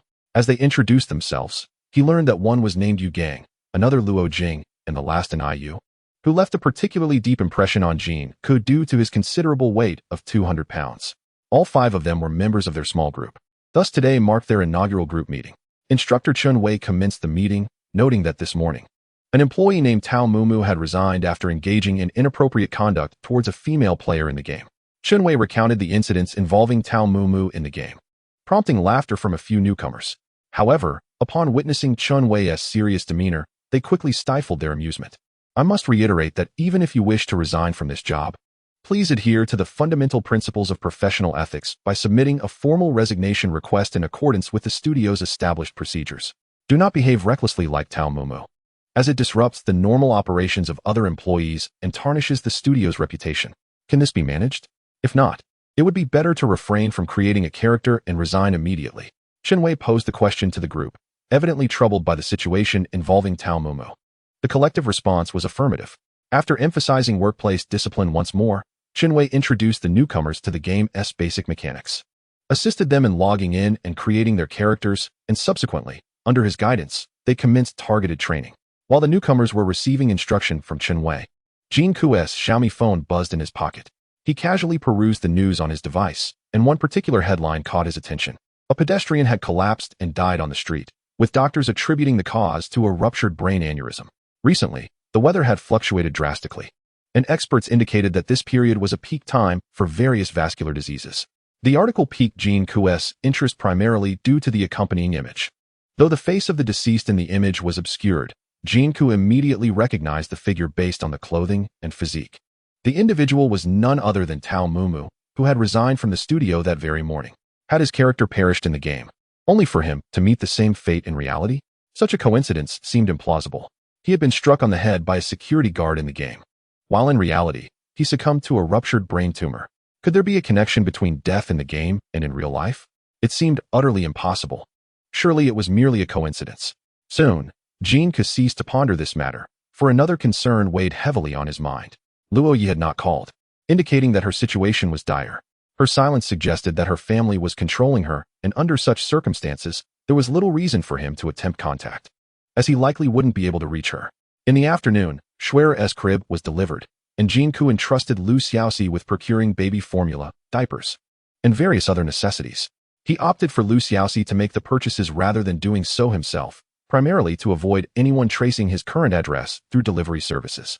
In the days that followed, Jin Ke rarely left the villa. With the aid of a cheat for idle training, he merely supervised his mobile game character, ensuring no mishaps occurred, while dedicating the rest of his time to caring for Xue'er, playing with her, and taking her to the rooftop to bask in the sunlight. It was essential for the baby to receive adequate vitamins daily to aid calcium absorption for optimal growth. Administering vitamin drops was one aspect, but sufficient sun exposure was equally crucial. Chapter 23. I do not fear hardship. When Jin Ke first arrived, his muscles were sore, but after 2 days, the pain diminished significantly. He could distinctly feel the muscle growth in his arms, and his strength had noticeably increased. Could this be attributed to the daily act of carrying Xue'er? As she gradually grew heavier, his routine of holding her must surely serve as a form of exercise. The studio deposited a base salary of 500 yuan into his account at midnight each day, as his character remained in the training base without any tasks to undertake, resulting in no additional commissions. This situation felt somewhat surreal to Jin Ke. The job was exceedingly easy, and the money came too effortlessly, with provisions and accommodation included. Coupled with excellent meals and residing in a luxurious villa, the ease of this work and the generous compensation led to a lingering suspicion that it could not last.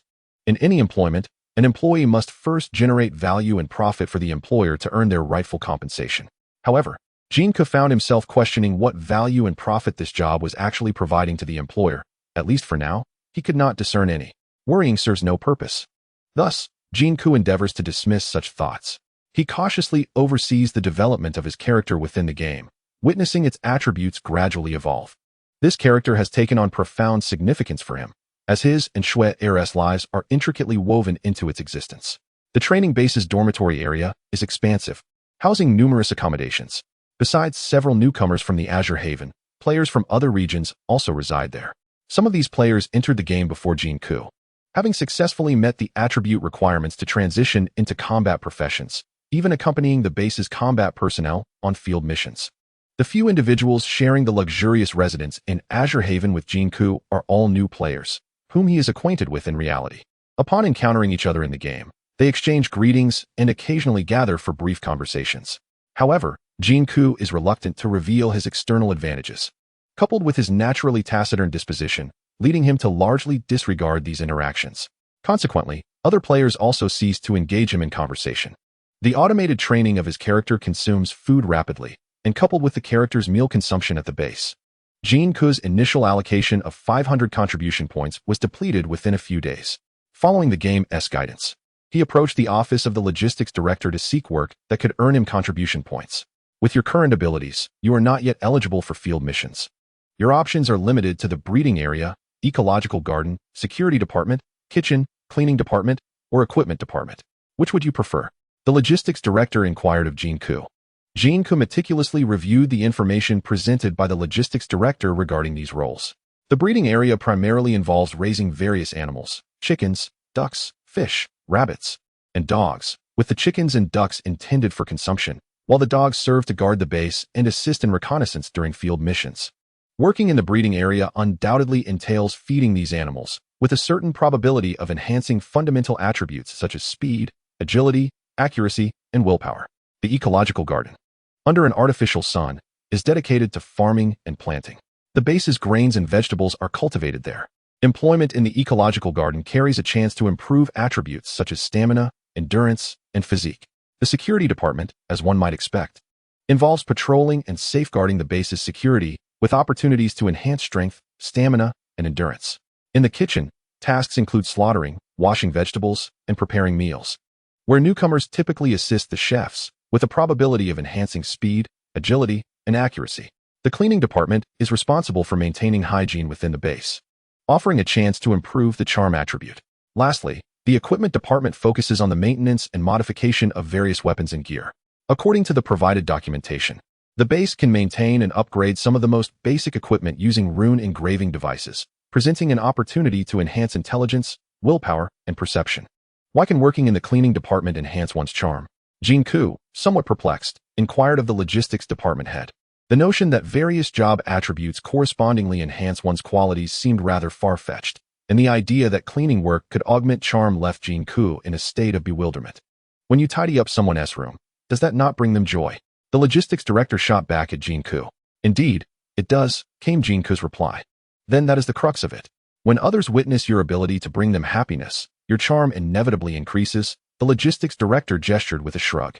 Jin Ke found the logic quite compelling and admired the train of thought behind the game.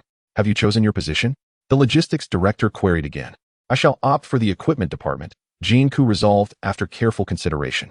In the equipment department, he anticipated acquiring skills in equipment maintenance and manufacturing. Jin Ke approached the game terrifying city not merely as a pastime, but as a vocation. Should his character perish, he would forfeit this job. Thus ensuring the character's safety became paramount. In a survival-themed mobile game, equipment serves as a second life. Mastering the skills of maintenance and crafting would undoubtedly bolster his survival capabilities within the game. Are you certain about the equipment department? It is arduous work. One may toil all day yet earn but a few contribution points. Newcomers in the equipment department often abandon their posts within a day and come seeking to switch roles. The logistics director scrutinized Jin Ke. I am unafraid of hardship, Jin Ke replied with a smile. The supervisor, Master Zeng, has a notoriously foul temper. He will berate you at the slightest dissatisfaction, and his words can be quite harsh.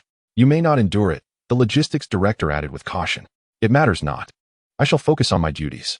If he wishes to vent his frustrations, so be it. I shall pretend not to hear, Jin Ke reasoned. Prioritizing the skills he could acquire over engaging in a battle of wills with an irritable elder. Take this badge and report to the equipment department. Master Zeng will instruct you on your tasks, the logistics director concluded, rummaging through a drawer to retrieve an old badge, which he handed to Jin Ke. Very well. Jin Ke accepted the badge and, following the map's guidance, returned to the main corridor, navigating to the branch corridor leading directly to the equipment department. The equipment department was rather rudimentary, permeated by the peculiar scent of machine oil, resembling a vast warehouse.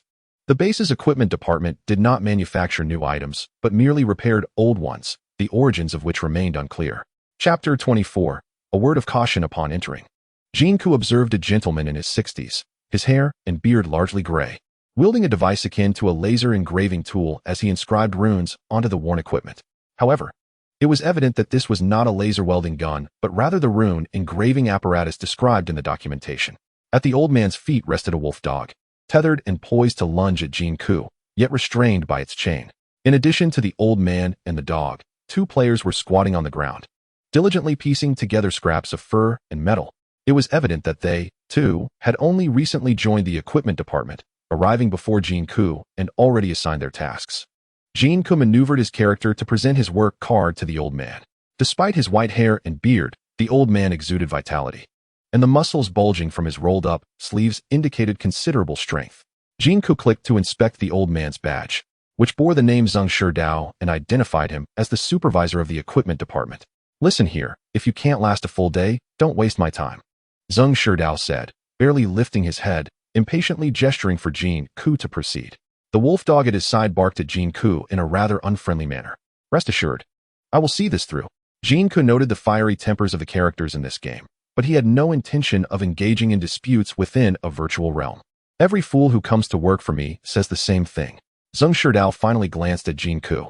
The two busy players on the ground exchanged looks, likely displeased by Zeng Shidao's remark about fools, yet they remained silent. One was named Wu Chuan, possessing a bright and handsome demeanor, while the other, Zhao Bo, had a countenance that suggested cunning and deceit. I will persevere, Jin Ke replied with a smile, dismissing the old man's insult. Very well. Let us see what new depths of foolishness you can reach. Zeng Shidao led Jin Ke to an adjacent storeroom, instructing him to remove the dilapidated equipment piled within. He provided Jin Ke with tools such as a hammer and steel shears, directing him to trim the severely damaged gear and patch it onto the less worn items, just as the other two players were doing. I must make this clear. If your work does not meet my standards, you shall not earn a single contribution point. Fail to meet my expectations in 2 days, and you'll be packing your bags, Zeng Shidao added sternly. Upon entering the equipment department, Jin Ke realized that the authority to evaluate his work lay firmly with this old man. The quality of his efforts would be graded. A high score would yield more contribution points, while a poor score could result in minimal or no points at all. I will strive to do well, Jin Ke assured Zeng Shidao, his demeanor reflecting utmost sincerity. Flattery one T suffice. I only value actions. Zheng Shidao remained unyielding, offering no words of encouragement. For Jin Ke, this task resembled a puzzle game. He was to first cut the severely worn equipment, salvaging what could be used and attaching it to the less damaged pieces, followed by stitching or welding as necessary.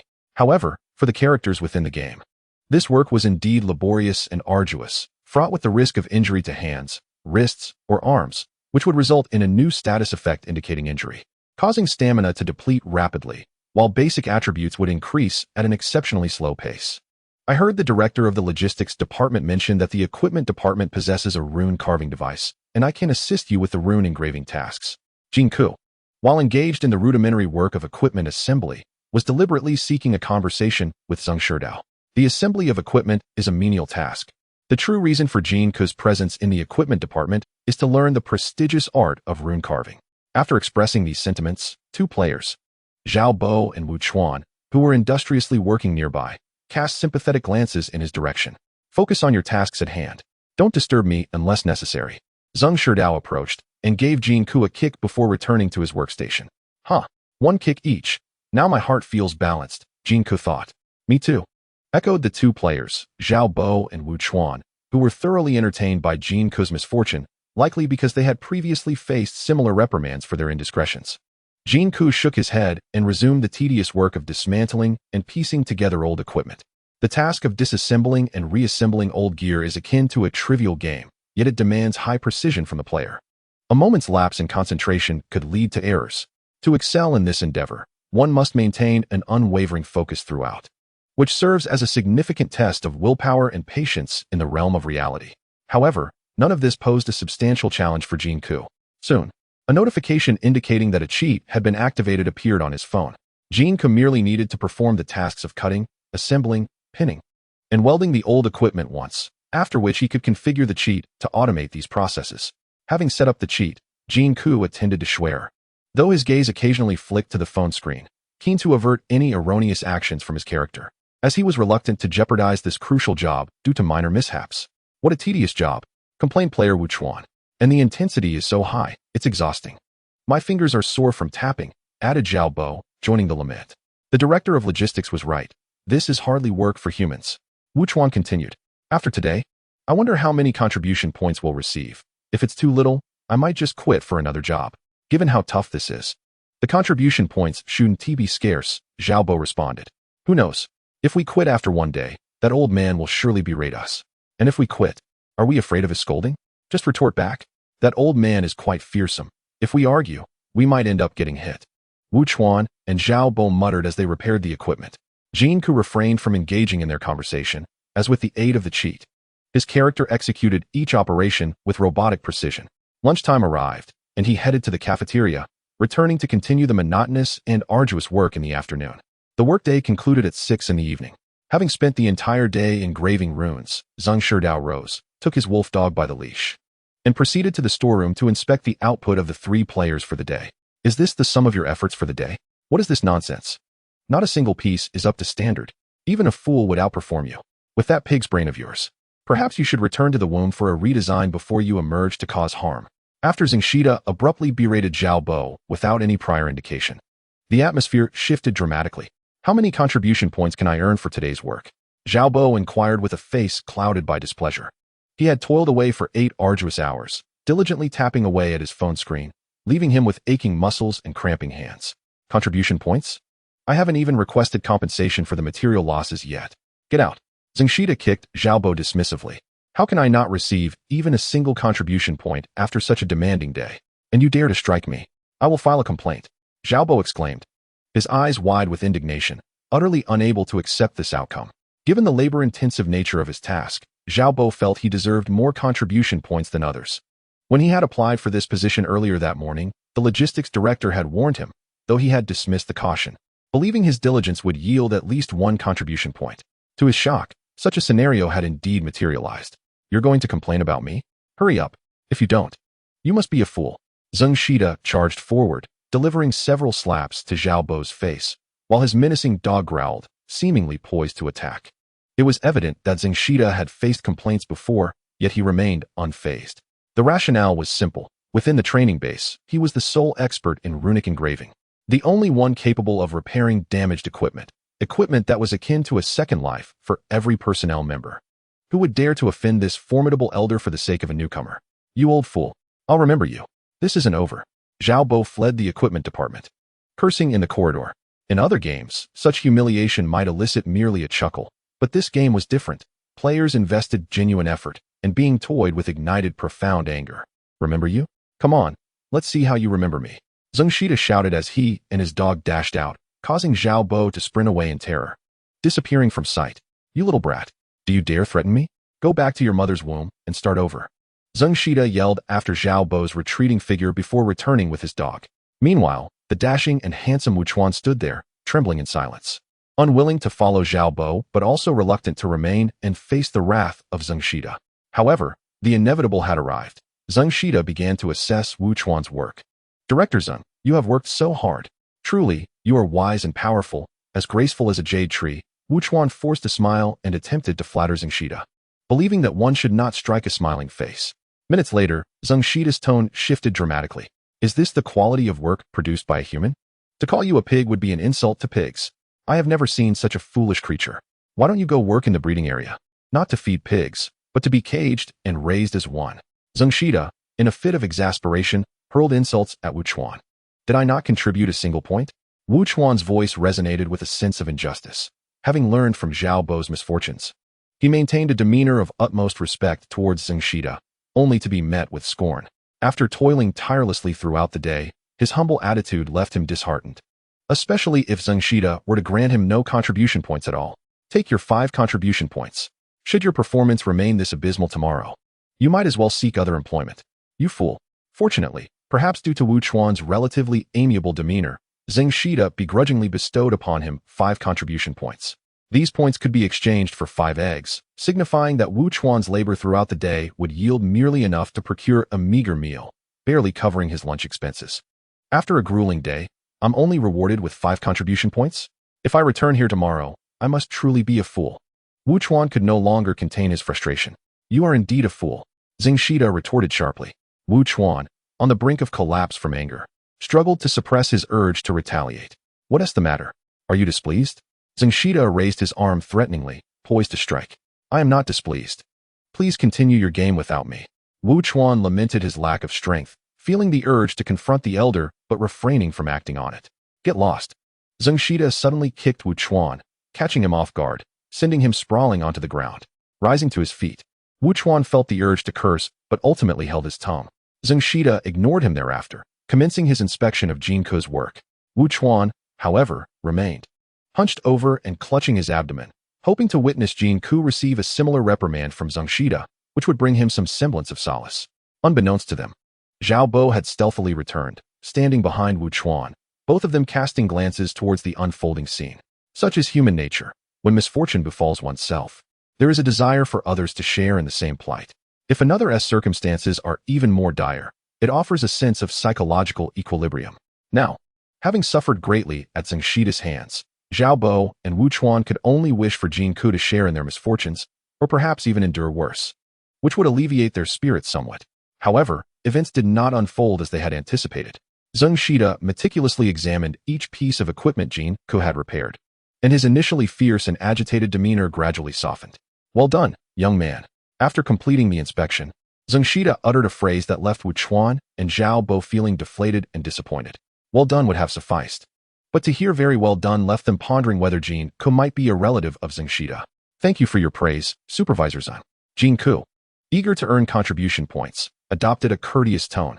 Based on your performance, I will credit you with 156 contribution points today. Zhengshida concluded the assessment. Thank you. Jin Ke was quite pleased with the outcome. The quality of work produced by the external program was unparalleled.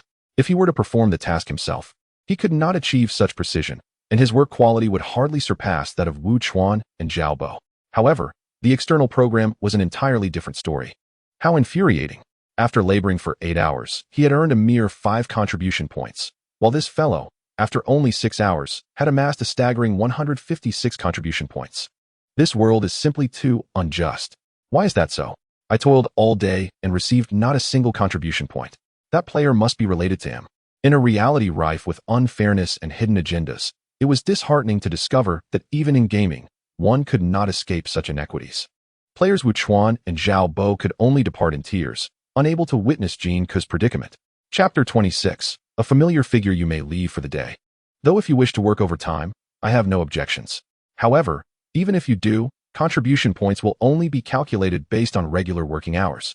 Zheng Shida spoke to Jin Ke with a stern tone. Not a problem. I'll come back after dinner to put in an additional 2 hours. I'll head home once I'm tired, Jin Ke responded. Once the tasks are completed, place everything in that box over there. I will settle it for you tomorrow. Zheng Shida added before leading the wolf dog outside. Understood. Jin Ke replied loudly. For other players, the task of mending equipment might seem tedious and monotonous, but for Jin Ke, it was inconsequential, as he entrusted it to the external program. Judging by Zheng Shida's attitude during the work inspection, the external program performed exceptionally well, satisfying even this exceedingly demanding elder. Jin Ke pondered whether there were any affinity settings in the game. Would performing well in tasks enhance their goodwill towards him? If such a system existed, perhaps the elder would eventually impart the skill of rune carving to him. After dining at the base's cafeteria, Jin Ke returned to the equipment department to repair gear for another 2 hours. Subsequently, he directed his character to the training grounds for automated training to enhance various fundamental attributes. If not pressed by the studio, Jin Ke would train all basic attributes to the maximum limit achievable at the training base before departing, ensuring his character possessed adequate survival capabilities within the game. Around 10 o'clock that evening, after feeding Xue'er, Jin Ke piled pillows and blankets on the bed and engaged her in a game of hide-and-seek. He would hide behind the blankets, suddenly popping his head out, only to retreat once more, then re-emerge. Xue'er giggled with delight, flailing her arms joyfully. After a while, she mimicked Jin Ke, tucking herself under the blankets and laughing heartily. At this stage, infants could not partake in overly complex games, but they relished even the simplest of activities, clearly valuing Jin Ke's presence above all. After half an hour of play, Xue'er began to rub her little eyes. Appearing drowsy, yet she hesitated to sleep while gazing at Jin Ke. Shall we listen to Mama sing? Jin Ke asked, retrieving his phone to play a video of Luo Ye singing. The stars in the sky remained silent, while the children on the ground longed for their mothers. Observing the sorrowful expression of Luo Ye in the video, Jin Ke was suddenly overwhelmed by an urge to embrace her. He pondered her current state. Uncertain of the pressures she faced at home, and felt a strong desire to call her just to hear her voice. However, Xue'er, who was rubbing her eyes, suddenly glanced toward a certain direction in the room. Who could it be? Jin Ke felt an inexplicable presence in the room, following Xue'er's gaze. He sensed a shadow dissipating into the air. Was it merely an illusion? Furrowing his brow, he recalled having seen such shadows several times recently. What could be the cause? When he looked down, he noticed that Xue'er had already drifted off to sleep. Jin Ke turned off his phone screen and leaned back against the headboard, lost in thought for a while, until he too succumbed to a drowsy slumber. The sudden ringing of his phone jolted Jin Ke awake from his dreams. Upon glancing at the caller ID, his sleepiness vanished instantly. It was Luo Ye calling. A coup. It's me, Luo Ye's voice came through. Jin Ke rolled his eyes. He disliked being called a coup as it sounded too effeminate, yet he was powerless to change her choice of address. Are you all right? Jin Ke inquired after a moment's thought. I've arrived in Huanghe City, and I'm in a taxi. Where are you and Xue'er? You've come? Jin Ke hesitated before responding. I came alone, Luo Ye added. Please come to the front of the Qingyou district government, and give me a call before you arrive. I will be waiting for you there, Jin Ke instructed, glancing at the peacefully sleeping Xue'er. All right, Luo Ye replied before hanging up. Jin Ke carefully lifted the slumbering Xue'er from the bed. She opened her eyes slightly, pouted, and stretched, yet showed no signs of waking. He placed her in the safety of a crib surrounded by protective rails, watching her fall back into a deep sleep. A few minutes later, his phone rang again. It was Luo Ye calling once more. Is Xue'er asleep? Yes. Is she safe? I bought a specially designed crib for her. It's very secure. All right. I've arrived at the front of the district government. Will you come to pick me up? Sure. After ending the call, Jin Ke hastily descended the stairs. Upon leaving the Yuelon community, he did not head directly to the district government, but instead took a circuitous route to a concealed spot across from the entrance. Observing the area, it was around 2 o'clock in the morning when he saw Leah standing alone by the street, scanning her surroundings. The streetlights cast her shadow, revealing a hint of loneliness in her demeanor. Gazing at this familiar figure, the one Jin Ke had longed for, stirred a tumultuous emotion within him. Confirming that no vehicles were passing by, he swiftly crossed the street and approached Luo Ye. She turned to him, but did not initiate conversation. Why did you come so late? It's quite unsafe, Jin Ke remarked to Luo Ye. I miss Xue'er, Luo Ye replied, lowering her head. Shall we go? Jin Ke's hand moved slightly. Yet he refrained from taking Luo Ye's hand. Which way? Luo Ye inquired. That way, Jin Ke indicated towards the direction of the Azure Garden community. The two fell silent, maintaining a distance of about 1.5 meters as they walked along the deserted streets towards the Azure Garden. Jin Ke trailed slightly behind, occasionally glancing at Luo Ye, who walked with her head bowed, feeling an overwhelming sense of unreality. At last, he had seen her again. It seemed he had so much to say, yet in her presence, words eluded him. Do you live in this community? Upon reaching the entrance of Azure Garden, Luo Ye asked Jin Ke, somewhat surprised. Yes, Jin Ke replied, reluctant to mention his mobile gaming at the studio. Fortunately, Luo Ye did not press further and walked alongside him into the community. Has your family given you any trouble? Jin Ke inquired as they strolled along the path. Not really, she replied. How did you sneak out alone tonight? He asked again. Luo Ye hesitated, gazing into the distance, and chose not to answer. Jin Ke decided not to pry further. Upon arriving at the entrance of Building 16, Jin Ke retrieved the key Lu Xiaoxi had given him and opened the door, ushering Luo Ye inside. Chapter 27. A warm and safe embrace. Once inside the villa, Luo Ye merely glanced around without asking questions. She followed Jin Ke upstairs to his room. Xue'er, she softly called, approaching the crib. Xue'er was peacefully asleep, and Luo Ye stood quietly by the crib, watching her. Please, sit, Jin Ke offered, bringing a chair beside the crib. Luo Ye sat down, continuing to gaze at the slumbering child. Won't your family be looking for you at this hour? Jin Ke asked again. Don't worry, I will handle these matters, Luo Ye eventually replied after a moment of silence. It's late, you should sleep here. I'll go downstairs, Jin Ke suggested. No need. I'll just sit here and keep Xue'er company. Luo Ye shook her head. Jin Ke said nothing more, simply sitting at the edge of the bed, observing Luo Ye's silhouette. He had wanted to embrace her earlier, but when she stood before him, he hesitated. After all, their connection was solely due to Xue'er. There was no other relationship between them. Even if he wished to hold her, it was only to provide a warm, safe embrace, to let her know someone cared for her deeply, to alleviate her sorrow. Are you all right? Luo Ye, perhaps sensing Jin Ke's gaze, turned her head to look at him. It seemed that her concern extended beyond Xue'er. She was also attentive to his well-being. I am well, but I worry about you, Jin Ke remarked as he gazed into her beautiful, sorrowful eyes. Luo Ye felt a tinge of shyness under Jin Ke's slightly fervent gaze. She appeared inclined to shy away but, after a brief hesitation, chose instead to meet his eyes. The young couple remained locked in silence, their glances intertwining for what felt like an eternity, as time seemed to stand still. I. They both began simultaneously, only to fall silent again. You go first, Jin Ke smiled. No, you first, Luo Ye replied, lowering her head. I would like to take a picture of you for my phone's wallpaper. Would that be all right? Jin Ke suggested. Is that appropriate? Luo Ye's cheeks flushed.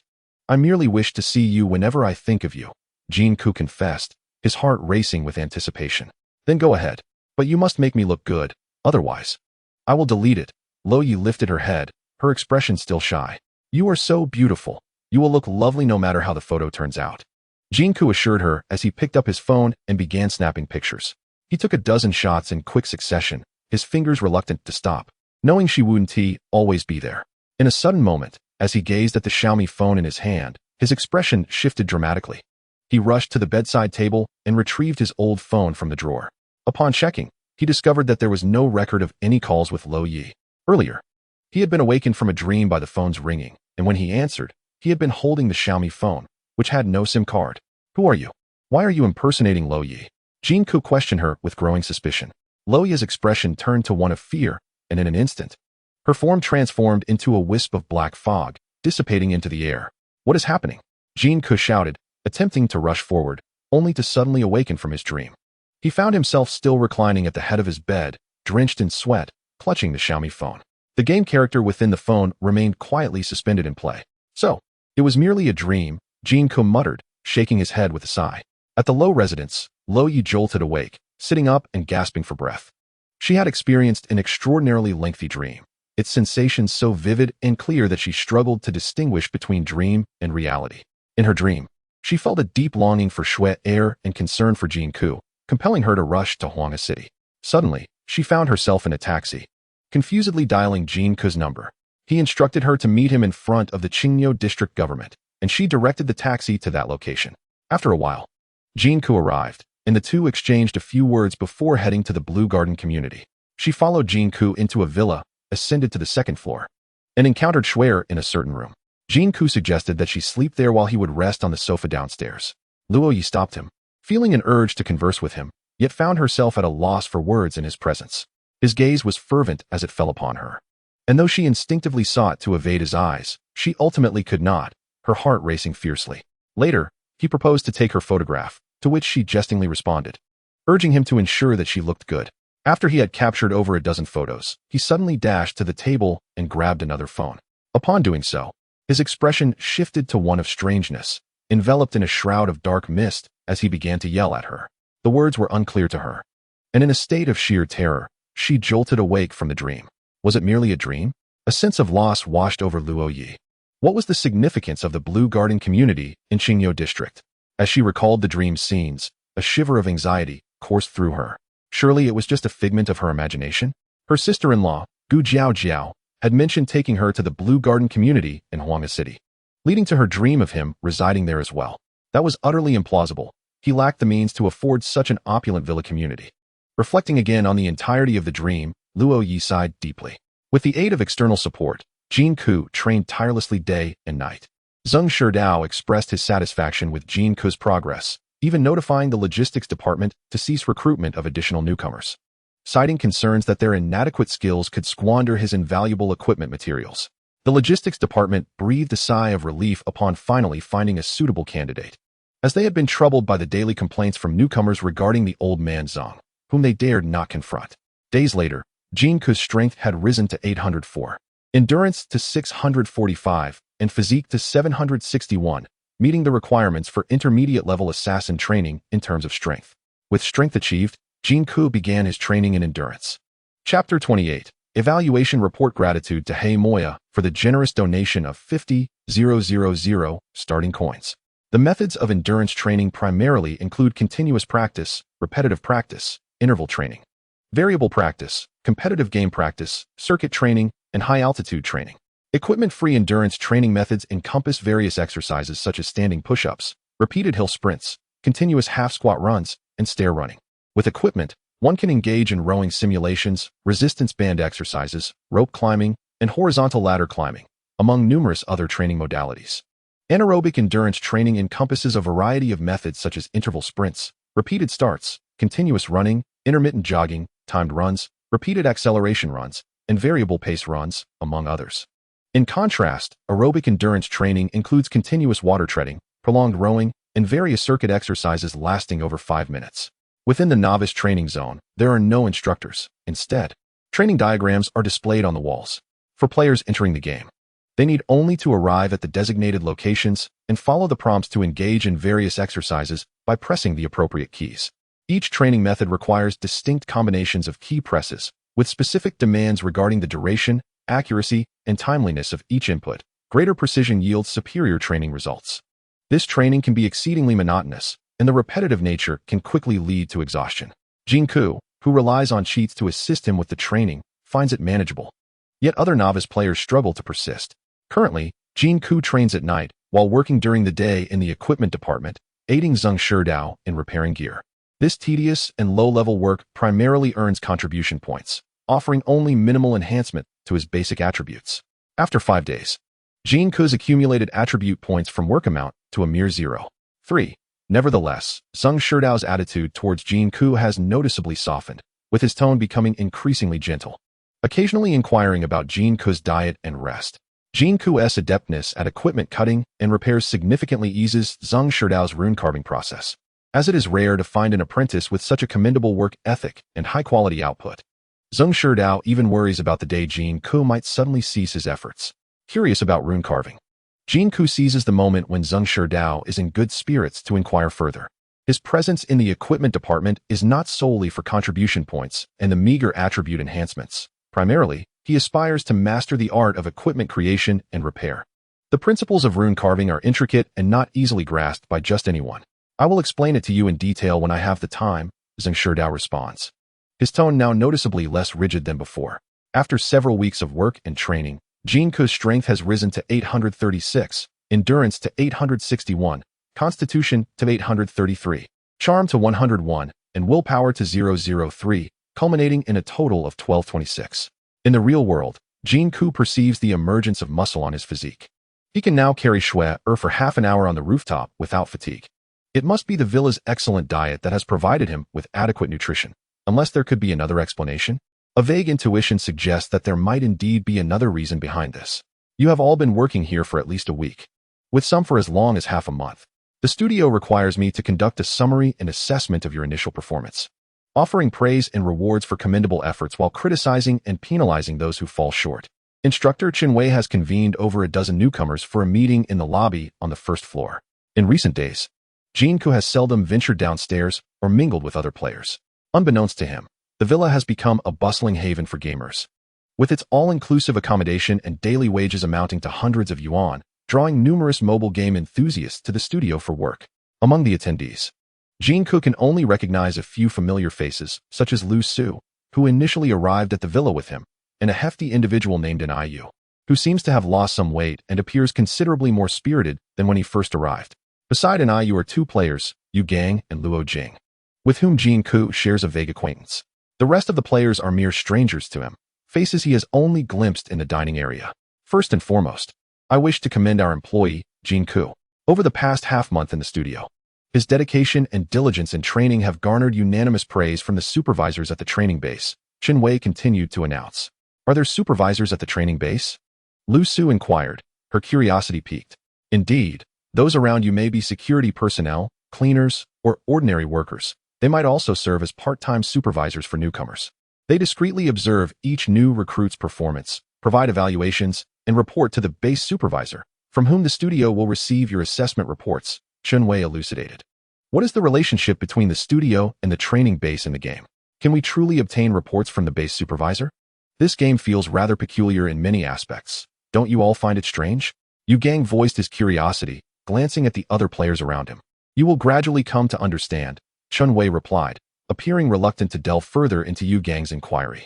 I speculate that this training base is something the studio has established within the game, akin to guilds and other online games, pondered the hefty Yu. That seems plausible. Luo Ye concurred with Yu's hypothesis. I have additional thoughts on this matter, Yu continued, growing increasingly animated. This is a time for a meeting, not a discussion. Xue'er interjected, raising his voice and striking the coffee table to curb the players' chatter. The studio has resolved to recognize employee Jin Ke's efforts by awarding his game character with 1,000 contribution points. This will be sent to his character account via email at midnight tonight. Let us all extend our congratulations to employee Jin Ke. Xue'er initiated the applause. The other new employees clapped sparsely, bemused by the reward. Contribution points within the game? This seemed rather insubstantial. Surely, a few hundred yuan in the real world would be far more rewarding, wouldn't it? Thank you, Director Chun. Jin Ke, however, felt genuinely pleased with the reward. For contribution points could be exchanged at the training base's redemption center for weapons, equipment, and various items, enhancing his character's development within the game. Luo Ye. The feedback from the training base supervisors indicates that you have been sleeping in the dormitory for the past 10 days, hardly engaging in any training. What is going on? After Xue'er praised Jin Ke, he proceeded to mention the name of player Luo Ye. Chapter 29, A Sense of Accomplishment. This is utterly tedious. Luo Ye's expression darkened considerably. After entering the studio and settling into the villa, he spent an entire day playing Horror City, only to find the game excruciatingly dull. The monotonous operations during training were unbearable. Eventually, he simply allowed his character to sleep within the game and retreated to his dormitory to indulge in other mobile games, such as PUBG. After a few days of idling away, he intended to continue in this manner, only to be reported and discovered by mentor Xue'er. Yu Gang, your character has also been napping for 3 days in the dormitory, Xue'er pointed out another newcomer, Yu Gang. At once, Yu Gang's face flushed crimson. When they first arrived, they had not yet altered their mindset, failing to regard this mobile game endeavor as a legitimate job. It was only upon being publicly reprimanded by their superior that they felt the awkwardness of being caught slacking at work. You cannot continue like this. If this persists, the total of your basic attributes will surely fail to reach 120 within 3 months. Luo Ye, Yu Gang. The studio has issued directives. Luo Ye's salary will be suspended for the next 18 days, and Yu Gang's for the next 6 days. During the suspension, the studio will only provide accommodation. Meal expenses will be self-managed. You may continue to enjoy the daily salary and certain benefits provided by the company only after you make up for the training hours lost during this period. Xue'er announced to both of them. It seemed the studio's punishment was equivalent to being docked 2 days' pay and meal benefits for every day of work missed. Suspending my salary for the next 18 days? Self-managing meal expenses? What is this? Am I to work for free here for the next 18 days? Luo Jing's face contorted with displeasure, and Yu Gang's eyes widened in shock. The studio hired you with a generous salary and benefits not for you to languish idly. No employer engages in charity. To earn your salary, you must first exert effort, Xue'er asserted sternly. So, I am to endure 18 days without pay while performing those excruciatingly tedious so-called training tasks? Luo Jing's expression was one of profound dissatisfaction. Indeed, Xue'er nodded in affirmation. Isn't there any chance for leniency if I admit my mistakes? Can't we waive the punishment? Luo Jing's countenance grew even graver. Admitting your mistakes is acceptable. But the punishment remains unchanged. Xue'er shook his head. The punishment cannot be altered? Then we resign. Luo Jing immediately proposed to Xue'er. Given the studio's compensation of 200 yuan per day, he found the monotony of the job intolerable, especially with the prospect of no wages for the next 18 days. Throughout his time working here, Luo Jing had discerned that the employee's performance directly impacted mentor Xue'er's evaluations. He reasoned that if both he and Yu Gang tendered their resignations, Xue'er would undoubtedly be apprehensive. You two wish to resign? Xue'er cast a glance at Luo Jing, then turned to Yu Gang. Luo Jing nudged Yu Gang, who quickly nodded, avoiding Xue'er's gaze with a hint of guilt. Initially strangers, Luo Jing and Yu Gang had forged a friendship due to sharing the same dormitory for this game. Yu Gang, are you certain about your resignation? Xue'er reiterated. Aware that the frequent departures of new employees could adversely affect his evaluation as a mentor. Yes, I believe this job is not well suited for me, Yu Gang hesitantly responded.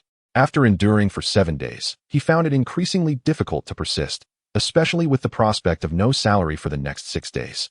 Moreover, gambling with Luo Jing might just mitigate the penalties, he mused.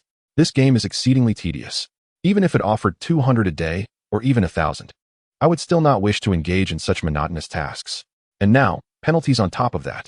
18 days without pay, do they truly think us easy to bully? Observing Xue'er's tone soften, Luo Jing seized the opportunity to emphasize his point further. Is it truly boring? Witnessing your character grow and your attributes improve, is that not a source of accomplishment? Why abandon it so swiftly? Look at the other employees, Jin Ke, Lu Su, and Yu. And even the newcomers Qin Haojie and Luo Xiangquan. They are all managing quite well. Xue'er continued to persuade the two. I have never encountered a mobile game where leveling up is so arduous. Sometimes it takes hours for attributes to improve, and they only rise by a mere 0.01. It's utterly maddening. The prospect of a job change feels like a distant dream. Honestly, I am astounded by the game designer's approach. No player would enjoy this. If they were to pay me, I might endure it, but without compensation, there's no point in further discussion. Luo Jing shook his head. This game indeed drives one to madness, and Yu concurred, having joined Yu Gang and Luo Jing at the same time, and sharing a dormitory with them. Given their good rapport, it felt unjust to remain silent. It is quite dull, yet I have grown numb to it. I treat it as work. It's certainly less strenuous than the assembly line at Fusey Kong, Lu Su chimed in. You young people, unable to persist after merely a few days of work. This is a significant loss for both yourselves and the studio. Such an attitude is detrimental. If you continue in this vein, the studio will undoubtedly impose penalties. Any company that wishes to manage effectively must enforce rewards and punishments, Xue'er said after a moment of silence, attempting to counsel Luo Jing and Yu Gang. When we joined, it was clearly stated that the studio operated on a daily wage system. We would receive payment for each day worked. Now, unexpectedly withholding wages, what does that signify? To be honest, even though we have not signed a contract during the probationary period, a labor relationship already exists. Your capriciousness could easily lead me to report you to the Labor Bureau. Luo Jing threatened when he saw Xue'er was unwilling to rescind the penalties. Accept the penalties. Work diligently moving forward and reconsider your stance. I am looking out for your best interests, Xue'er urged, but Luo Jing remained unyielding, his demeanor turning cold. No further consideration is needed. I'm sorry, but whether you agree or not, we are resigning. Unless you revoke this baseless penalty. Luo Jing stood up and pulled Yu Gang alongside him. Do not be in haste to depart. There is a matter I wish to discuss with you. Should you choose to leave, I will be compelled to petition the studio for the conversion of your characters within the game. Xue'er addressed this to Luo Jing and Yu Gang. That is inconsequential, Luo Jing replied, his demeanor nonchalant. After all, it was merely a virtual character within a game. Its fate bore no relevance to him. Have you given it due consideration? Wei sought confirmation once more from the duo. Chapter 30. The studio's assets. We have indeed contemplated it. Should you expel us, do not harbor regrets. I believe you ought to reflect carefully on the consequences of your actions. Luo Jing expressed his impatience. It was our first infraction, Director Chun. Is it truly necessary to be so severe? Yu Gang murmured softly. Very well, you may leave. Wei waved his hand, choosing not to elaborate further. Humph. With his threats unavailing, Luo Jing rolled his eyes and, mustering his resolve, departed the villa's grand hall alongside Yu Gang. How amusing. Since they have compensated us, they have effectively acknowledged our contributions. Now, to suddenly impose penalties is utterly ridiculous. Upon exiting the villa, Luo Jing whispered a few remarks to Yu Gang. Having received our salaries yet failing to adhere to the stipulated duties, it is only natural for them to be displeased. Yu Gang appeared somewhat regretful. What do you mean by not fulfilling our responsibilities? After a day of torment in this game, I am on the brink of mental collapse. Subjecting us to such a tedious game is tantamount to psychological torment. I ought to report them to the Labor Bureau for damages. Luo Jing's expression was one of discontent. He had initially intended to leverage his resignation to compel Wei to relent, but the latter's steadfastness regarding the penalties left him seething with indignation. Except for the initial 2 days, Luo Jing had scarcely engaged with the game Horror City. In fact, Yu Gang seldom encountered Luo Jing at the training base in subsequent days, leading to the conclusion that Luo Jing had merely been coasting on the studio's funds. Yu Gang, on the other hand, had persevered for a week, but succumbed to the allure of playing games with Luo Jing after 3 days. Feeling somewhat embarrassed to have previously suggested resigning together, now he found himself filled with regret. Boss Luo, what are your plans? Yu Gang inquired, casting a lingering glance back at the villa. Although the game was rather dull, the comforts of the villa, food, drink, and leisure made for a rather pleasant existence. Earning 200 yuan daily, it would be challenging to find such an easy job elsewhere. During the week of his arrival, Yu Gang often spent only 3 or 4 hours at the training base each day without facing penalties. The subsequent 3 days were indeed excessive, as he had simply reclined in the dormitory while playing games with Luo Jing. Thus, penalties were warranted. Furthermore, the studio's punishment merely entailed 6 days without daily wages and the cessation of complimentary meals. Enduring this was not insurmountable. What prospects lay ahead? With his skill set, where else could he find a job as easy as this, offering a monthly salary of 6,000? What are my plans? I shall return to game streaming. Although the earnings may be modest and unstable, at least one can indulge in the games one desires. That game, Horror City, is utterly tedious and exasperating.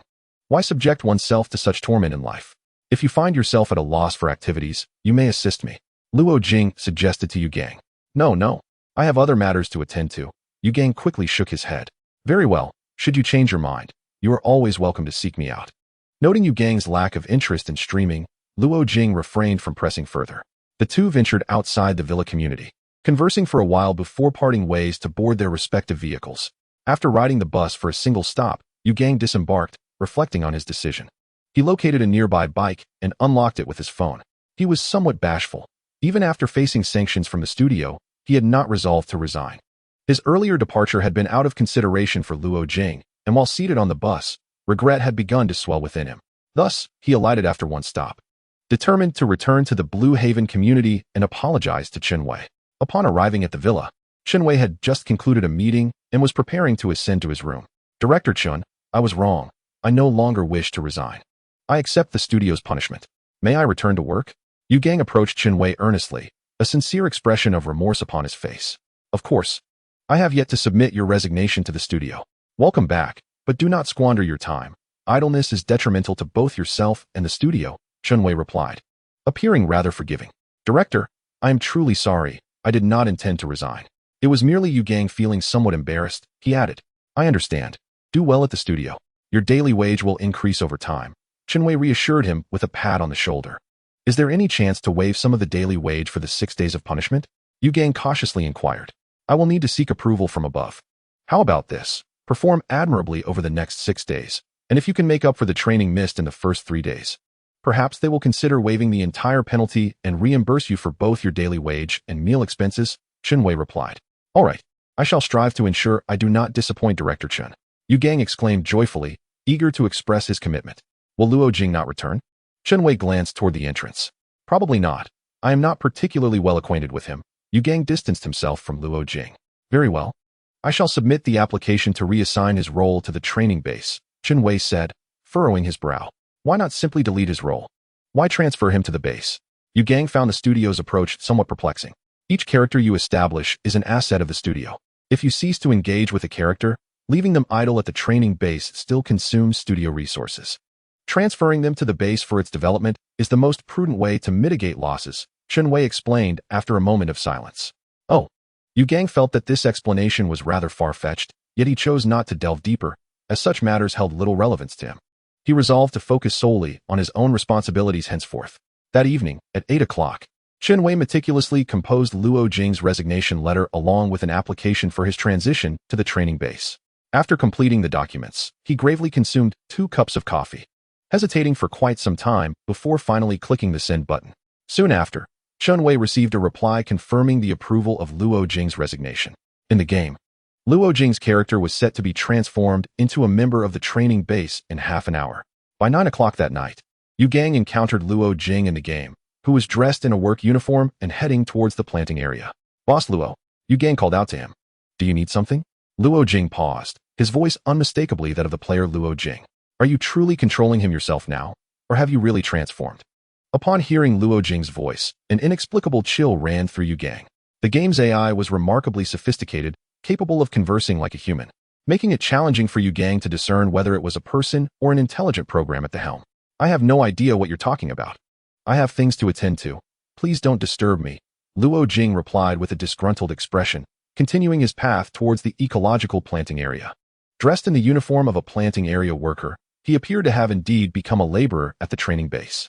After a moment's hesitation, Yu Gang decided to follow Luo Jing to the planting area.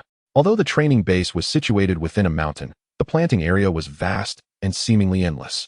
Observing Luo Jing, who had never visited the ecological planting area before, navigate effortlessly towards the fertilizer room, Yu Gang watched as he skillfully retrieved several dung barrels.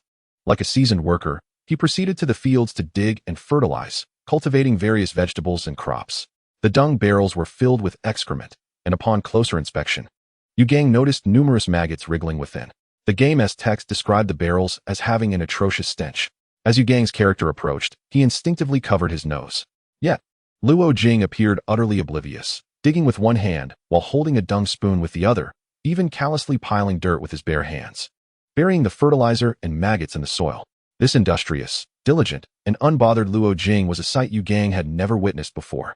It was evident that this was no longer the true Luo Jing. He had undergone a transformation. Otherwise, given Luo Jing's inherently lazy disposition, he would never engage in such filthy and laborious tasks. It seemed that the transition of Luo Jing's character was a result of system coercion, forcing him into arduous work that he would never willingly undertake. As Yu Gang observed the busy figure of Luo Jing within the game, contemplating the transformation of a familiar companion from the same dormitory into this unexpected role, he felt an inexplicable tightening in his throat. He could not comprehend why this stirred such sorrow within him. At one moment, he even experienced an unfathomable sense of dread. If he were to resign alongside Luo Jing this afternoon, would he, like Luo Jing, be compelled to engage in such arduous and menial labor within the game? Furthermore, are not the workers in the training facility, toiling in various unpleasant and laborious tasks, predominantly former players who have ceased to participate? What motivates the studio to operate in this manner? Is there truly no alternative to creating workers within the game? Must they exclusively utilize characters registered by players? Are these player-registered characters considered resources of the studio? This mobile game certainly exudes an aura of peculiarity. Yu Gang resisted the impulse to contact Luo Jing in the real world to discuss his current circumstances, opting instead not to dwell excessively on this perplexing issue. After maneuvering his character with great speed for a while, Yu Gang escaped the ecological cultivation zone and proceeded to the training area, where he commenced a series of monotonous and tedious training exercises. Today's events undoubtedly left a poor impression on Mentor Jin Ke. Thus, he resolved to train diligently in hopes of reversing this unfavorable perception. Mentor Jin Ke had mentioned that if he performed commendably over these 6 days, there was a possibility of receiving compensation for the days worked along with meal expenses. Though this was merely a possibility, Yu Gang was determined to put forth his best effort. After all, the combined salary and meal expenses for 6 days amounted to over 1,000 yuan. Although the training was exceedingly dull, he was resolute in enduring it for the sake of the 200 yuan daily wage. After resigning from the studio, Luo Jing returned to his previous residence and resumed his former occupation, picking up his old gaming live streaming equipment to continue broadcasting his gameplay on the streaming platform. Luo Jing's former residence was not his own home, but rather the rented dwelling of his girlfriend, Li Wan. At 9 o'clock in the evening, Li Wan, who had been working at the factory, returned home. "Oh, didn't you secure a high-paying white-collar job and move into a villa? What brings you back here?" Li Wan teased Luo Jing. "Isn't it because I missed you?" Luo Jing shot her a glance. "Humph, miss you? I suspect you were more likely dismissed." Returning here with nowhere else to go, Li Wan discerned his situation with clarity. Both Luo Jing and Li Wan hailed from rural backgrounds, and when they first met, Luo Jing boasted to her about being a renowned gaming streamer on a certain platform, claiming to have over 100,000 fans. However, after moving in together, Li Wan discovered that Luo Jing earned merely 1,000 or 2,000 yuan a month, sometimes even as little as a few hundred, hardly able to support himself. Consequently, Li Wan urged Luo Jing to abandon gaming live streaming and seek more promising employment. Despite her insistence, Luo Jing, growing impatient, would occasionally look for work but invariably quit within days, either finding the labor too strenuous or being dismissed due to laziness. Returning to rely on Li Wan's grueling factory job, which earned her 4,000 yuan each month. 10 days ago, Luo Jing received news of a job offering a daily wage of 300 yuan, complete with a villa room and all meals provided. Initially, he was skeptical, but after passing an assessment with a score of 3, he surprisingly received a 200 yuan advance on his salary. Suddenly, the once humble Luo Jing, who had always felt inferior in front of Li Wan, found himself with a job that promised a monthly salary of 6,000 yuan in a villa community with meals and accommodation covered, which made him feel quite proud. However, after just one day at the Blue Garden community, Luo Jing succumbed to his laziness. He ended up slacking off until the studio noticed, and instead of admitting his faults, he defiantly argued with his superior, ultimately leading to his resignation. Li Wan, who had doubted the legitimacy of a 6,000 yuan salary working in a villa playing games, was further convinced that Luo Jing had either been deceived or dismissed when she saw him return with his gaming equipment from his previous live streaming days. "What dismissal? I voluntarily resigned," Luo Jing corrected her, feeling embarrassed. "Is that so? A 6,000 yuan monthly salary job, with meals and accommodation in a villa, and you chose to resign?" Li Wan found it hard to believe Luo Jing's claims.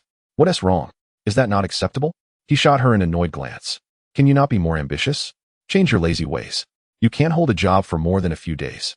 Li Wan's expression reflected her frustration. "Are you ever going to stop? You repeat the same few lines."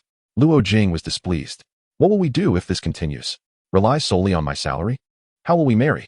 How will we have children?" Li Wan, exhausted from a long day at the factory, was visibly irritated.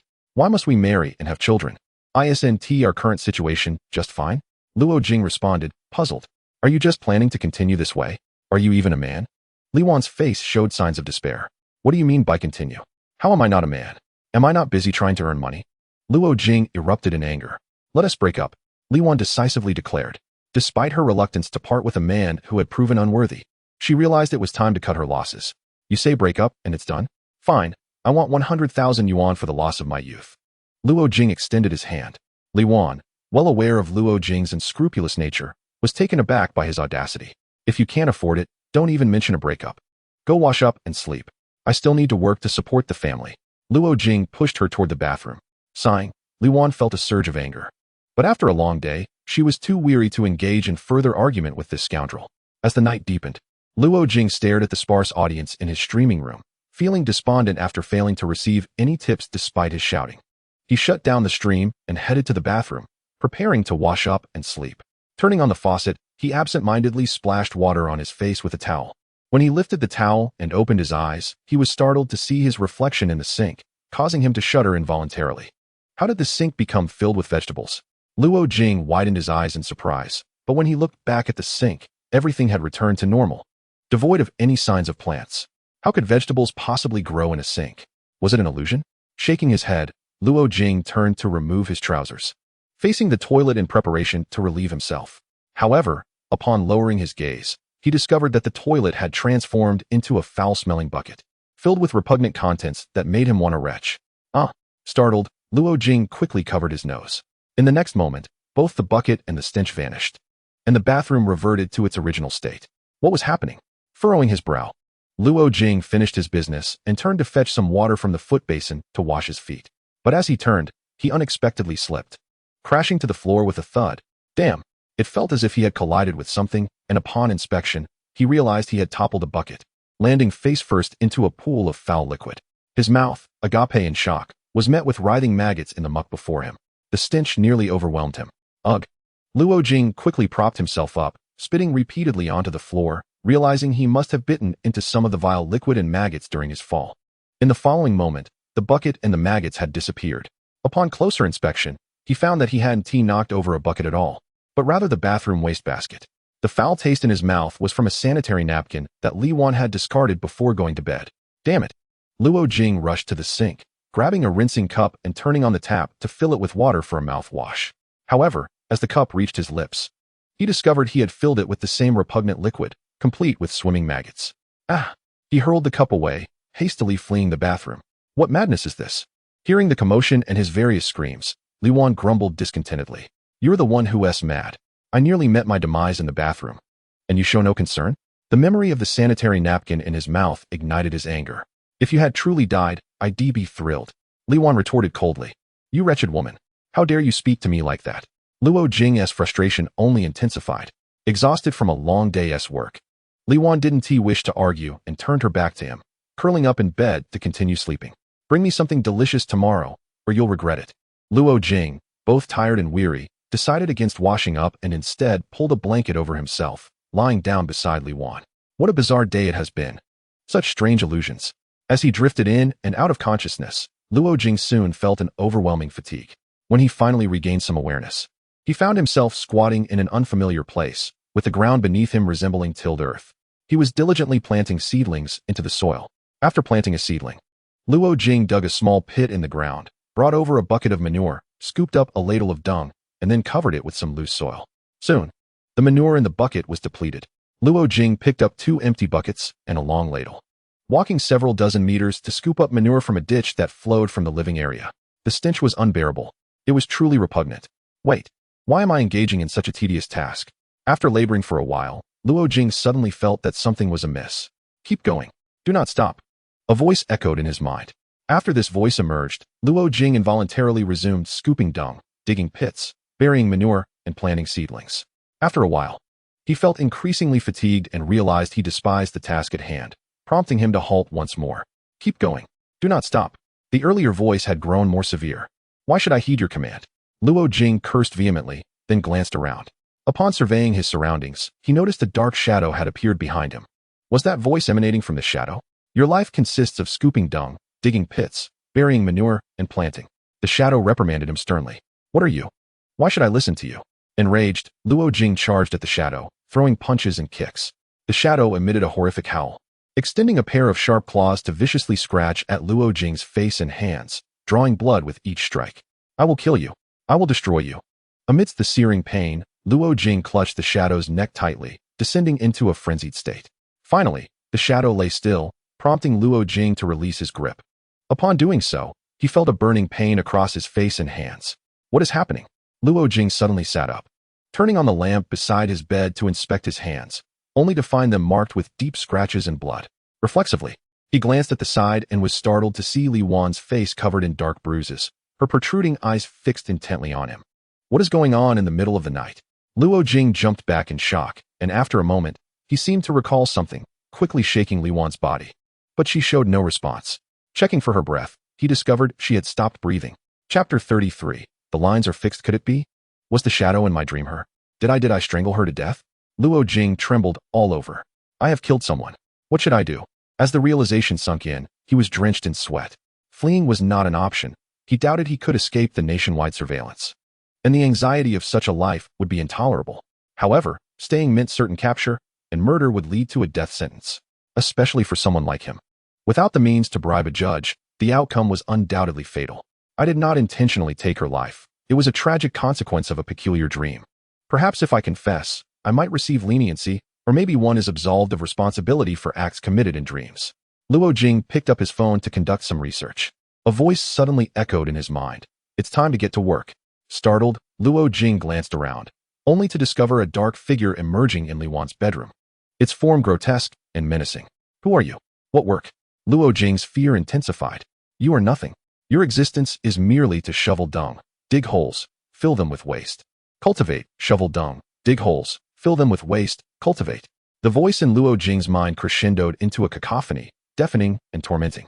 In an instant, Luo Jing found himself in an altered reality, standing amidst a vegetable field, illuminated by artificial sun lamps. Surrounding him were several repugnant and odorous dung buckets, and he clutched a dung scoop in his hand. His body, devoid of his will, mechanically commenced the tedious cycle of digging, filling, and planting. He struggled desperately to escape this control, but all efforts were futile. Could this possibly be the realm of that horror game, Terrifying City? Am I now a character within it? A moment of realization struck Luo Jing, flooding him with dread as cold sweat dripped down his brow. Impossible. Absolutely impossible. How could such absurdity occur? How could an ordinary person become a part of a game? As Luo Jing continued to dig, the ground suddenly oozed with blood. Li Wan's pallid and bloodied face emerged from the pit, and she opened her mouth wide in a gruesome scream, causing Luo Jing to fall backward in terror. Shovel dung. Dig holes. Fill them with waste. Cultivate. That haunting voice reverberated in his mind once more. After regaining his composure and crouching down again, Li Wan had vanished from the pit, replaced by a scoop of dung he had just poured onto the ground. Shovel dung. Dig holes. Fill them with waste. Cultivate. Luo Jing found himself powerless against the relentless voice. His body was utterly exhausted, yet it continued to mechanically repeat the process of digging, filling, and planting. As he filled the pit, Luo Jing glanced into the distance at the vast ecological zone of the training base, sprawling over several hundred acres. He could faintly see others, akin to him, diligently digging and planting. With so much land, how long would it take to complete this task? Were they all characters from the game? Had I also become one? If so, where was my true self? Would I be condemned to toil here for the rest of my life? My soul imprisoned within this body. What of my existence in reality? Why has this happened to me? Fear enveloped Luo Jing. Do not be in such haste to depart. There is something I must convey. Should you leave, I will have no choice but to request the studio to transfer your characters within the game. Chun Wei's voice suddenly infiltrated Luo Jing's thoughts. Why did my character in the game transform, yet I find myself transformed in reality? What has gone awry? Luo Jing exclaimed in despair. Though his voice was raised, no sound emerged. His body continued its mechanical task of digging, filling, and planting. The stench was unbearable, nearly suffocating him. At that moment, a figure approached from the nearby field. Luo Jing lifted his gaze and recognized the individual. Yu Gang. Boss Luo, I finished my training and am heading back to the dormitory for some rest. How are you faring? Yu Gang greeted him as he drew near. Luo Jing quickly discerned from Yu Gang's attire that this was not the Yu Gang from the real world, but rather his counterpart from the game. Had this Yu Gang returned to the studio while he had resigned? Upon seeing Yu Gang from the game, Luo Jing's earlier suspicions were confirmed. He was indeed trapped within the game Horror City, having become a character within its confines. He finally comprehended why the game advertised itself as the most terrifying of all time. Indeed, it was horrifically true. Once one began to play, it was impossible to cease. Even after resigning, one would be forcibly drawn into the game as a character, laboring without any compensation. Help me. I've become a character in the game. There is something wrong with this game. The studio is at fault. Call the police. Rescue me. Luo Jing cried out to Yu Gang. However, the words that left his mouth were not those he intended. Instead, he distinctly heard himself say, "Leave me alone. Do not disrupt my work. I won't disturb your work. I'm merely here to chat," Yu Gang replied. In the upcoming 6 days, I'm prepared to train diligently to make up for the lost time. Director Chen mentioned that if I perform well, I might regain my withheld daily wages and meal allowances. Yu Gang continued speaking, reminiscent of their previous conversations in the dormitory. Call for help. Save me. Luo Jing shouted in desperation, yet the words that escaped his lips were still dismissive. You're not the real him. You're merely a scripted version. Yu Gang mused to himself. No, I am truly me. Those words are not what I wish to express. Help me. I do not wish to be a character in this game. I implore you to plead with Director Chen on my behalf. Let him revert me back. I would forego my salary. I do not want this. Please. Luo Jing continued to cry out. You are quite bothersome. Please go away. Do not interfere with my work. Luo Jing was disheartened to hear his own words. Yu Gang, devoid of genuine human intelligence, sighed and turned away to walk into the distance. Do not leave. Save me. This is truly me. No, I do not want to be trapped here. Help me, please. As Luo Jing watched Yu Gang depart, he could not help but weep. Yet his body continued its relentless, mechanical labor of digging, filling, and planting, endlessly. Chapter 34. The Villa in the Dream. The following day, the Huanghe Daily reported a tragic incident that transpired in our city last night. A man strangled his girlfriend with whom he cohabited. When apprehended by the police, he sat there in a daze, unresponsive to inquiries regarding the murder, as if the entire affair bore no significance to him. With irrefutable evidence at the scene, the authorities prepared to conduct a psychological evaluation on him. Residents from the floor below reported disturbances the previous night, suggesting a commotion as if someone had fallen. Furthermore, other tenants of the same building claimed that the perpetrator and the victim frequently quarreled during their time living there. Journalists interviewed the victim's colleagues and friends, who recounted that she had mentioned encountering a scoundrel and expressed her desire to break up, yet he resorted to deceitful tactics.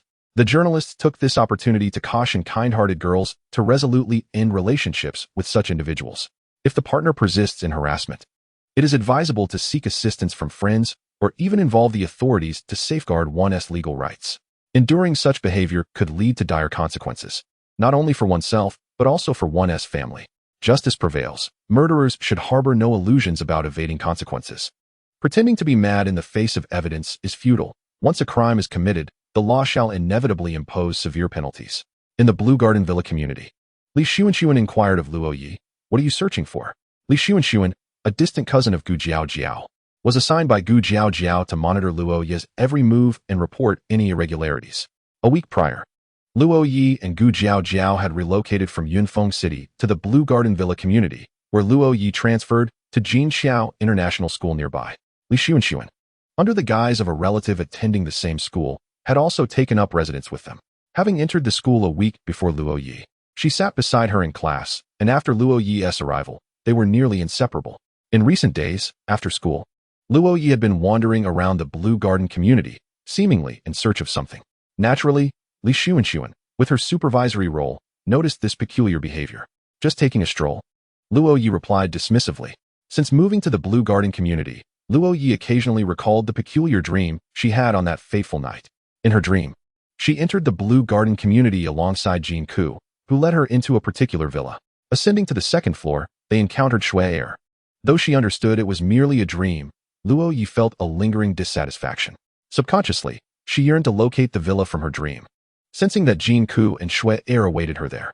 In that dream, her heart raced inexplicably upon reuniting with Jin Ke, and coupled with her habitual lack of direction, she failed to notice the path they took or which villa they entered after arriving in the Blue Garden community. The Azure Home community is characterized by a uniformity of greenery and identical villa facades, rendering her incapable of discerning which villa was the one that Jin Ke led her to in her dreams. Aware that Li Xuanxuan was monitoring her, she could not boldly seek out that dream villa. Instead, she feigned a leisurely stroll around the community, attempting to recall which villa she and Jin Ke had entered that fateful night. A week passed, and her search yielded no progress. While the scenes from her dream grew increasingly indistinct, perhaps that dream villa never existed at all? A sudden sound of a baby's cry startled Luo Ye. Could it be Xue'er? She hurried towards the direction of the wailing. It was a young mother pushing a stroller along the path. Upon confirming that the infant in the stroller was not Xue'er, Luo Ye's expression fell into despondency. She regretted not having secured any means of contact with Jin Ke beyond his phone number during their time together. Since her brother confiscated and deactivated her SIM card, she could no longer recall his number. She had merely saved it in her phone without committing the 11 digits to memory. Now, she found herself completely cut off from him. Yet, even if she were to retrieve his number, she would hesitate to reach out, fearing that such contact might unveil his whereabouts, prompting her brother to send someone to capture him and inflict harm. "Yezi, it's time to go home," Li Xuanxuan urged. "All right," Luo Ye replied with a face devoid of emotion. Without the presence of Xue'er and Jin Ke, she felt as though she were merely a walking corpse. In Villa 16, on the second floor, the standards for the assassin training zone dictated that strength and endurance must exceed 8, speed and accuracy must surpass 12, and agility must reach at least 15. After 20 days in the studio, Jin Ke's strength had reached 836, his endurance 861, and his physique 833. To qualify for training in the assassin zone, he still needed to elevate his speed, accuracy, and agility to meet the requisite standards. Basic speed training involved sprints, shuttle runs, hurdle races, and obstacle courses, while agility training resembled parkour, encompassing techniques such as vaulting, descending, jumping, rolling, wall climbing, cat hanging, and flips. This training included reaction speed, movement speed, and the interplay of speed with coordination, energy, and psychological factors in athletic practice. Accuracy training primarily comprised close-range precision drills, long-range shooting, focus training, breath control, mobile target stabbing, and shooting practice. As Jin Ke aimed to pursue the path of an assassin, he concentrated mainly on close-range precision training, though long-range accuracy also required some attention. Initially, the close-range precision training involved a red dot appearing on a whiteboard, and Jin Ke had to accurately stab the wooden dagger at the location of the dot. The duration for which the dot appeared grew progressively shorter, demanding increasingly precise control. The intensified training involves a robotic figure that incessantly moves beside Jin Ke, who must skillfully use his wooden dagger to pierce the critical nodes marked upon its body as it maneuvers. Engaging in such training within a mobile game can be rather monotonous. Fortunately, Jin Ke possesses an external aid that automates these exercises. He merely needs to complete the preliminary preparations, after which the external aid will proficiently handle the remainder. Over the ensuing days, apart from his duties at the equipment department, Jin Ke dedicates his leisure hours to honing his speed and precision, striving to meet the rigorous standards required for assassin training. Ultimately, he aims to conquer the challenge of agility, aspiring to commence his assassin career promptly and ensure adequate self-defense within the game, thus safeguarding his hard-won employment. Chapter 35. Modesty in conduct. The training exacts a substantial toll on the character's physicality, and the regimen prescribed by the external aid necessitates a copious supply of sustenance to meet bodily demands. Jin Ke earns over 100 contribution points daily through his work, all of which are expended on food by the external aid. Despite the additional 1,000 contribution points awarded by Xue'er during the last new employee meeting, it remains insufficient. Consequently, Jin Ke is compelled to judiciously reduce his character's food intake, augmenting work hours while curtailing training time to achieve a semblance of balance. Food. How might one procure greater quantities within the game? Although Jin Ke benefits from his external aid, the game's character is not a mere machine. Aside from nourishment, ample rest is also essential. The external aid employs a segmented rest strategy, allowing the character to take brief naps during intervals between work and training, thus maximizing every moment. Nonetheless, extended deprivation of adequate rest proves detrimental. Each week, the training facility suspends power supply from 1 a.m. to 6 a.m. for routine maintenance, plunging the environment into darkness. For the sake of the character's safety, Jin Ke refrains from scheduling automated training on these nights, instead guiding his character back to the dormitory for a restorative slumber. Due to his assessment, which earned him a level 3 rating, he enjoys a private dormitory in the real world as well as within the training facility, affording him undisturbed respite when desired. Other novice players, however, do not share this luxury. Their accommodations vary according to assessment ratings, with some sharing rooms of 3 and others of 2, mirroring their arrangements in reality. With disparate schedules and habits, living in close quarters inevitably influences one another to some extent. Daily existence revolves around the villa, engaging in automated tasks, entertaining and cuddling Snowball, basking in the sun on the rooftop, dining, resting, and repeating the cycle. Jin Ke epitomizes the archetype of a reclusive gamer. Time seems to stretch infinitely, yet it also flies by. Unbeknownst to him, over a month has elapsed since he arrived at the Azure Garden community. With such an abundance of muscle, it is improbable that all of it has been developed solely by cradling Snowball. Jin Ke gazed at his reflection in the mirror. Over the course of more than a month at the Azure homestead, he had grown an inch taller and gained over 10 pounds. His arms, legs, and body had developed muscles. Although these muscles were nowhere near as pronounced as those of his mentor, Xue'er, he felt a surge of boundless strength within him. Nowadays, he believed that even carrying a 30-pound bag of rice upstairs would be a trivial task. A month ago, he had been utterly powerless. This game seemed to possess some connection to the real world. If that were indeed the case, it was utterly absurd. However, such matters were best pondered in solitude. He preferred to listen to the discussions of other players without voicing his own opinions. One must remain humble. Each day, securing a stable income of 500 yuan to support himself and Xue'er sufficed. Everything else paled in comparison. Xue'er was now 7 months old and could sit steadily on her own without Jin Ke's assistance. Half a month prior, in addition to feeding her formula, he had begun introducing various solid foods. While prepackaged baby food was available in supermarkets and online, Jin Ke chose to prepare the food himself for Xue'er's well-being. The kitchen in the villa was well-equipped, and he blended various vegetables and meats into juices, mixing them with egg yolks and rice porridge, then spooning it into Xue'er's mouth. She was a good girl, eagerly consuming the food without wasting a morsel of Jin Ke's efforts. The villa's sole staff member, Luo Ye, had little to do during her shifts and was fond of Xue'er. Occasionally, she would offer to assist Jin Ke in preparing baby food and feeding Xue'er. After spending over a month together, Jin Ke sensed that Luo Ye was a pure-hearted and kind girl. Eventually, he acquiesced to her desire to help, but he remained vigilant, ensuring that Xue'er never left his sight. His caution stemmed not from distrust in Luo Ye, but from a father's responsibility. He could not bear the thought of any harm befalling Xue'er due to his negligence. He shuddered at the prospect of this fragile life facing the world without his protection. Watching her grow healthily had become the very essence of his existence. What about Xue'er's mother? Lu Xiaoxi inquired curiously as she fed Xue'er. She is unable to be with Xue'er at the moment due to certain circumstances. Jin Ke replied, his expression tinged with melancholy. Xue'er is so beautiful. Her mother must be quite lovely as well, Lu Xiaoxi continued, engaging in conversation. Jin Ke took out his phone, showing Lu Xiaoxi a video he had secretly recorded of Luo Ye singing. Regrettably, it was a side profile shot. Indeed, she was a stunning girl. You must share many stories together, Lu Xiaoxi remarked, her curiosity piqued. Jin Ke appeared youthful, as did the girl in the video. No, there is nothing. Jin Ke shook his head, letting out a sigh. I do not know the reasons for your separation, but I hope your family can reunite soon. Cherishing such an adorable baby as Xue'er, a mother would surely find it impossible to abandon her. Lu Xiaoxi offered a few words of blessing to Jin Ke. Thank you. Jin Ke replied with a warm smile.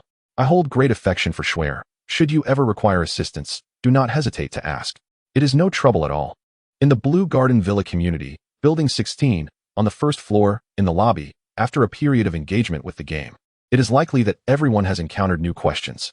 You are welcome to pose them here. I shall endeavor to answer within the limits of my authority. Minter Chinwei convened a meeting for the new employees. In the past, when new employees consulted him, he rarely offered a response. However, today it seems the studio has granted him some leeway, or perhaps it is a routine procedure, allowing him to publicly address certain game-related inquiries during the meeting. Naturally, upon entering the studio, the new employees were overwhelmed with questions, many of which stemmed from a lack of understanding of the game, leading to prolonged discussions that burdened the Minter, who still had his own roles to fulfill. As the employees spent time in the game, their understanding deepened, making their subsequent inquiries more targeted and manageable. I have a question, Minter-chun. Why have I never encountered you in the game's training base? Lu Su, ever talkative, was the first to pose a question. Chapter 36, Battle Power Assessment. I have already advanced to a higher level and long since departed from the training base. I am now exploring the outside world alongside other players of my rank, completing various quests, Chinwei replied to Lu Su. Oh, how far is it from our training base? Lu Su inquired further. Quite far, one might say. In the real world, I am responsible for managing you. But in the game, regardless of what occurs, I am unable to assist. You must rely solely on yourselves, Chinwei answered Lu Su. No wonder Lu Su fell silent. Minter, does an enhancement of physical attributes in the game impact us in the real world? The portly NIU also directed a question towards Chinwei. Since arriving at the villa, NIU's lifestyle had not differed much from his previous habits at home. In fact, he had become even lazier, spending his days in bed playing mobile games, while the downstairs dining hall provided sumptuous meals that suited his taste. Thus, his days were filled with indulgence in both gaming and feasting. Surprisingly, despite his sedentary lifestyle and excessive eating, he had lost over 10 pounds. Not only that, but where he used to be out of breath from walking, he now ascended to the rooftop terrace on the 4th floor of the villa without feeling fatigued. His dormitory mates, Yu Gang and the newly recruited substitute Su Shu, shared this curiosity, having previously discussed it among themselves. Unable to contain his inquiry any longer, NIU posed the question to Minter Chinwei. Other employees also turned their attention to Chinwei, as they too had felt similarly perplexed regarding this matter. Engaging in various training exercises within the game, one might wonder if such effects could manifest in the real world. This mobile game demands a high level of dexterity. Do not underestimate these maneuvers, as they can significantly strengthen your fingers and arm muscles, while also expending calories. Furthermore, the meals provided at the Villa restaurant are crafted by professional nutritionists, undoubtedly benefiting your physical well-being. I believe these factors might elucidate your concerns, as explained by Minter Chinwei to NIU. However, this explanation was met with skepticism from an employee named Qin Haojia. Nonsense. Then pray tell, what is the truth?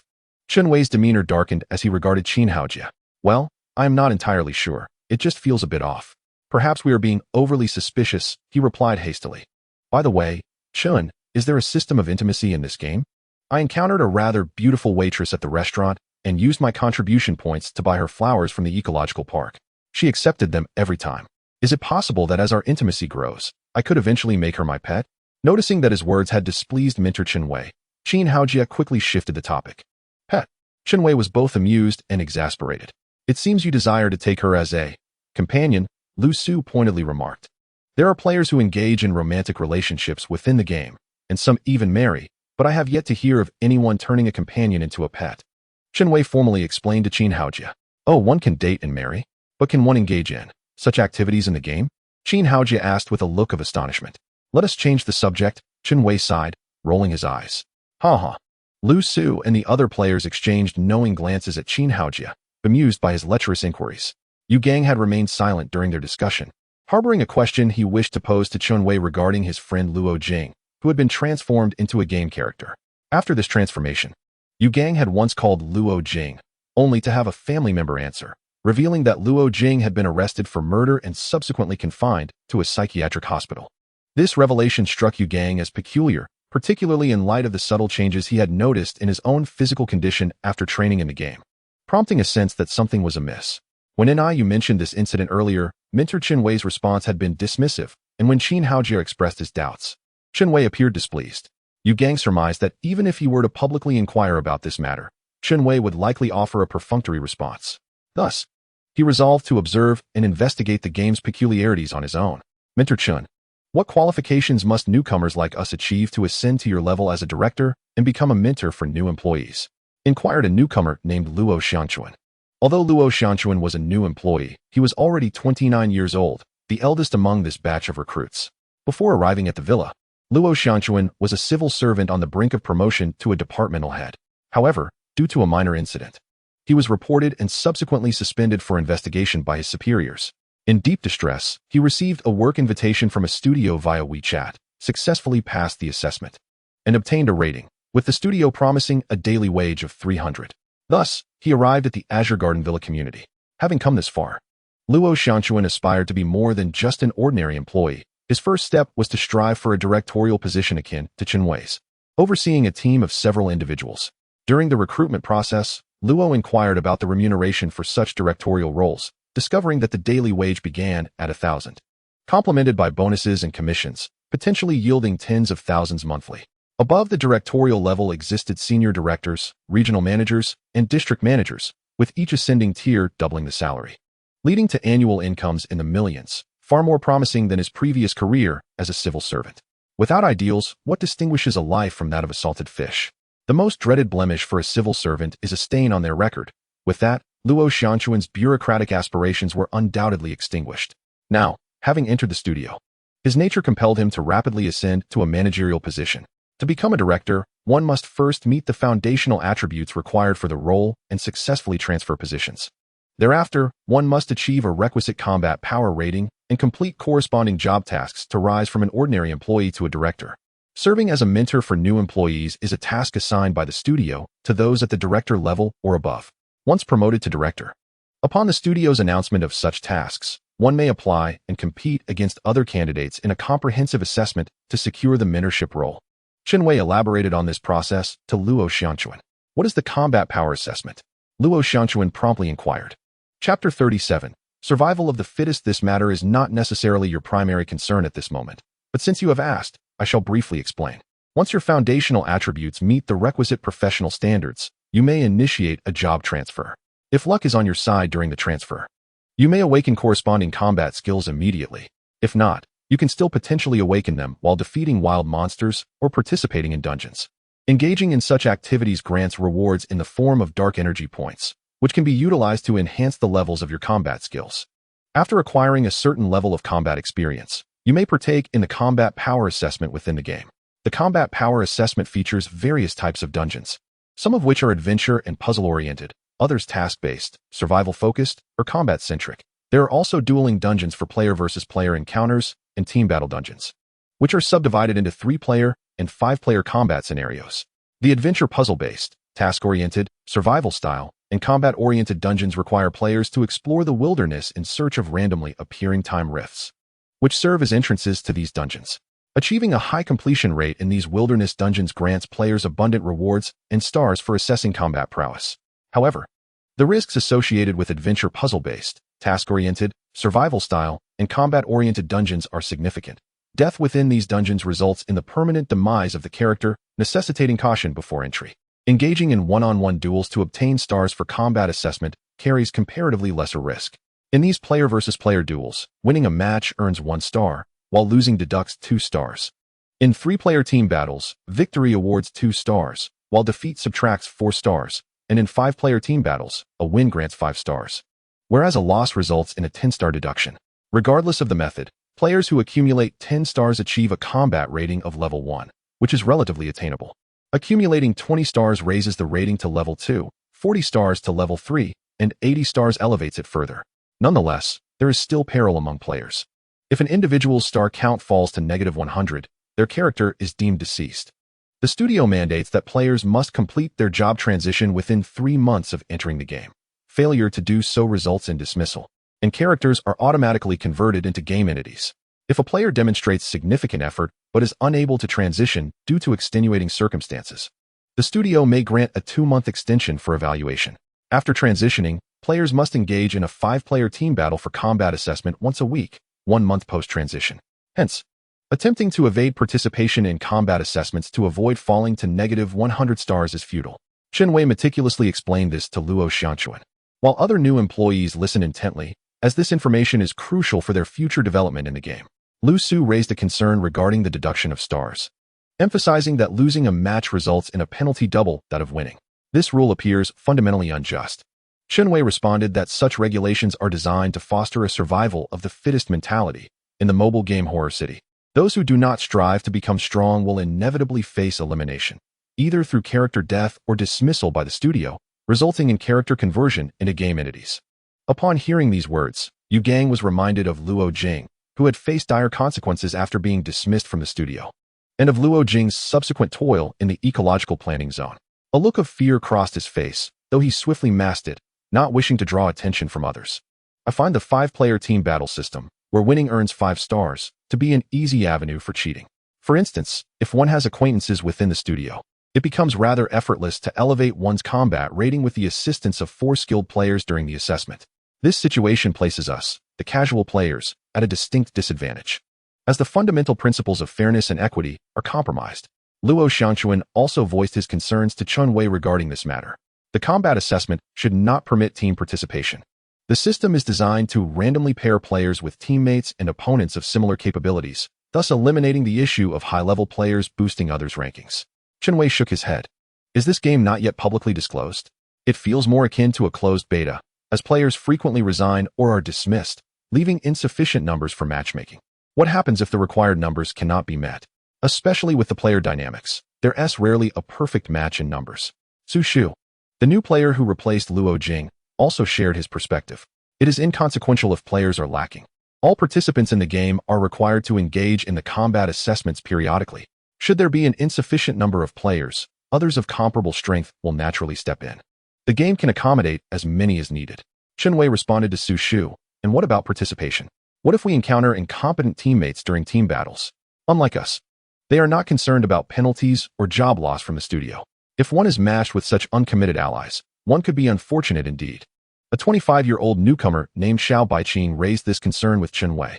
The dungeons are matched randomly, and players can anonymously alter their appearance and voice while participating. When you are present, it is nearly impossible to discern who is a player and who is not. Based on my experience, they are all quite determined to win. They generally display a higher level of dedication than regular players. Furthermore, regardless of whether a team emerges victorious or not, the system assigns ratings to each player's performance upon the dungeon's conclusion, with separate evaluations for winners and losers. Should one encounter incompetent teammates and lose a team battle, as long as one's individual combat strength is sufficiently formidable to attain a high score even as part of the losing team, one gains a degree of authority to allocate the deducted stars among oneself and fellow teammates. Players who exhibit exceptional performance, even when on the losing side, can mitigate their star deductions or avoid them altogether through this mechanism. The specifics of this calculation are quite intricate. You will grasp it fully after participating in a player dungeon and experiencing the settlement process firsthand, Xue'er elaborated to Xiao Baiqing. I sense that the combat power levels in this game differ significantly from other online games. Progressing is not merely a matter of accumulating experience points. Rather, one must possess a combat power that exceeds that of similarly skilled players to stand out in the combat assessment and ascend to higher tiers. Summarize Luo Ye based on Xue'er's previous statements. That is indeed the case. Xue'er nodded in agreement. Chapter 38. The Guardians of Secrets in the Player's Assessment Dungeon. Will characters be subject to death? If a character is slain by an opponent within the assessment, Will it face actual demise? Could this lead to termination by the studio? Luo Xianchuan pondered yet another inquiry. The evaluation dungeons and outdoor instances differ significantly. They constitute a form of virtual reality within the game. In the evaluation dungeons, character death does not result in true demise, nor does it lead to the loss of equipment, and certainly, players are not at risk of being dismissed by their studios. A player is only deemed dead when their evaluation score plummets to -100, resulting in termination by the studio. Wei responded to Luo Xianchuan's inquiry. Director Chun, how long did it take you to ascend to your rank since you joined the studio? Lu Su posed a question to Wei. Approximately 2 months, I suppose. Wei replied. 2 months. All the players were astonished, casting incredulous gazes at Wei. For them, juggling work and training, it would be a challenge to meet the requirements for class advancement. Yet, this mentor had managed to achieve such a rank in merely 2 months. I would consider myself a player of innate talent, Wei remarked with a hint of pride. My initial attributes were remarkably high. Upon entering the game, my strength, endurance, constitution, speed, and agility surpassed the prerequisites for transitioning into tank or warrior classes. When I chose to transition into a tank class, I awakened 2 combat skills. And while undertaking external tasks, I unlocked several more. Subsequently, I participated in combat evaluations, consistently achieving victories, which allowed me to ascend to my rank within 2 months. Wei wore a nonchalant expression, exuding an air of superiority. Director Chun is truly impressive. A prodigy indeed. The players chimed, showering their mentor with praise. It's no wonder that upon my arrival, I sensed that Director Chun possessed an extraordinary aura. His bald head is a hallmark of unparalleled intelligence. Do you require any enhancements for your thigh, Director? I am not exceptionally skilled. There are legendary players who, even before entering the game, were selected by the system to be secret guardians. Their power and advancement speed upon transitioning is genuinely formidable. As Wei spoke, his gaze inadvertently flickered toward Jin Ke before quickly averting. What is a secret guardian? How can one be chosen? Lu Su promptly inquired of Wei. Secret guardians are players entrusted with safeguarding the system's secrets. As for the selection criteria, I am not entirely sure. It might as well be said that I have divulged nothing, Wei admitted. I lack the authority to access specific details. Perhaps only those chosen as secret guardians truly comprehend the nature of the secrets they protect. He realized he had spoken too freely, likely buoyed by the flattery of the crowd. This mentality requires refinement. Look at the newcomer, Jin Ke, merely 17 years old, yet he maintains an unwavering composure. Far more steady than this man in his 20s, Wei thought enviously. He envied those secret guardians selected by the system, as they possessed unparalleled advantages within the game and would likely achieve substantial annual incomes in the millions swiftly. Luo Xianchuan's expression was one of envy, jealousy, and resentment. In reality, many aspects of life are unfair.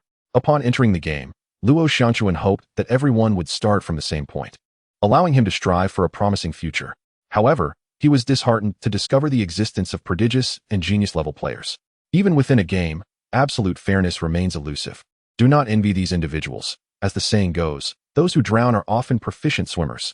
I have heard that the mortality rate among these guardians of secrets is exceedingly high. They traverse realms that are beyond our reach, simultaneously encountering risks that we cannot fathom. Wei shook his head. The more formidable one's strength, the more one desires to challenge even stronger adversaries, leading to swifter demise. I find solace in steadily earning my salary. Lu Su agreed with Wei's perspective. This game harbors numerous secrets. Su Shu exclaimed.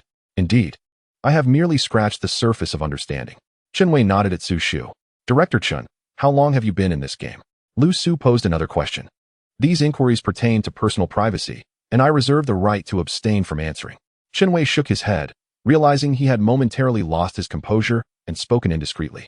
Henceforth, he must exercise greater caution. Have you fallen for Director Chin? Why are you so concerned about his private affairs? Qin Haojie teased Lu Su. What of it if I have? With such an exceptional man as Director Chun, which woman would not fall for him? Lu Su unabashedly praised Wei. Enough, enough.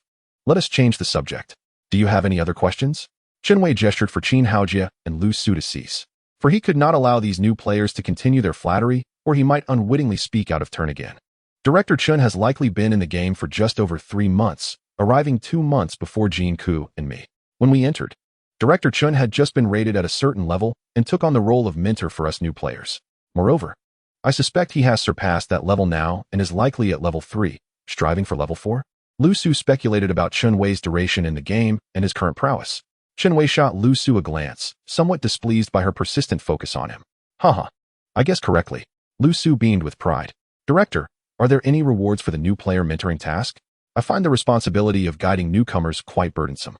Qin Haojie inquired, thoughtfully diverting the conversation. In the real world, there are additional salary bonuses. In the game world, one receives extra contribution points and various other rewards. Chen Wei felt no need to conceal this matter. The rewards must be quite substantial. Otherwise, I would have little interest in assuming the role of a mentor to newcomers. Qin Haojie added. It's reasonable, Chen Wei nodded. Director, the contribution points in the game are perpetually insufficient. After a full day's work, I can barely afford 3 meals. Are there alternative ways to acquire contribution points? Perhaps through in-game purchases? Su Shu posed a question to Chen Wei. Su Shu, hailing from a relatively affluent background, was not drawn to the game for the modest daily wages, but rather out of a genuine curiosity for it. That is not permissible. This game lacks a recharge system and cannot interface with real-world currency. But if one cannot recharge, how does the game generate revenue? How is the server maintained? How are employees compensated? Su Shu queried, a look of bewilderment on his face. I am unable to provide an answer to your inquiry. Nor is it a matter of our concern, Chen Wei remarked, shaking his head. Director Chen, what dangers lurk outside the training base at night? Why does every rule emphasize the prohibition of venturing out after dark? Why must those on field assignments return to the base before nightfall? Yu Gang posed a question to Chen Wei. Chapter 39. Darkness and screams. Upon hearing Yu Gang's question, the other players turned their gazes towards Chen Wei, clearly intrigued by the answer. I am unaware of the answer to this question.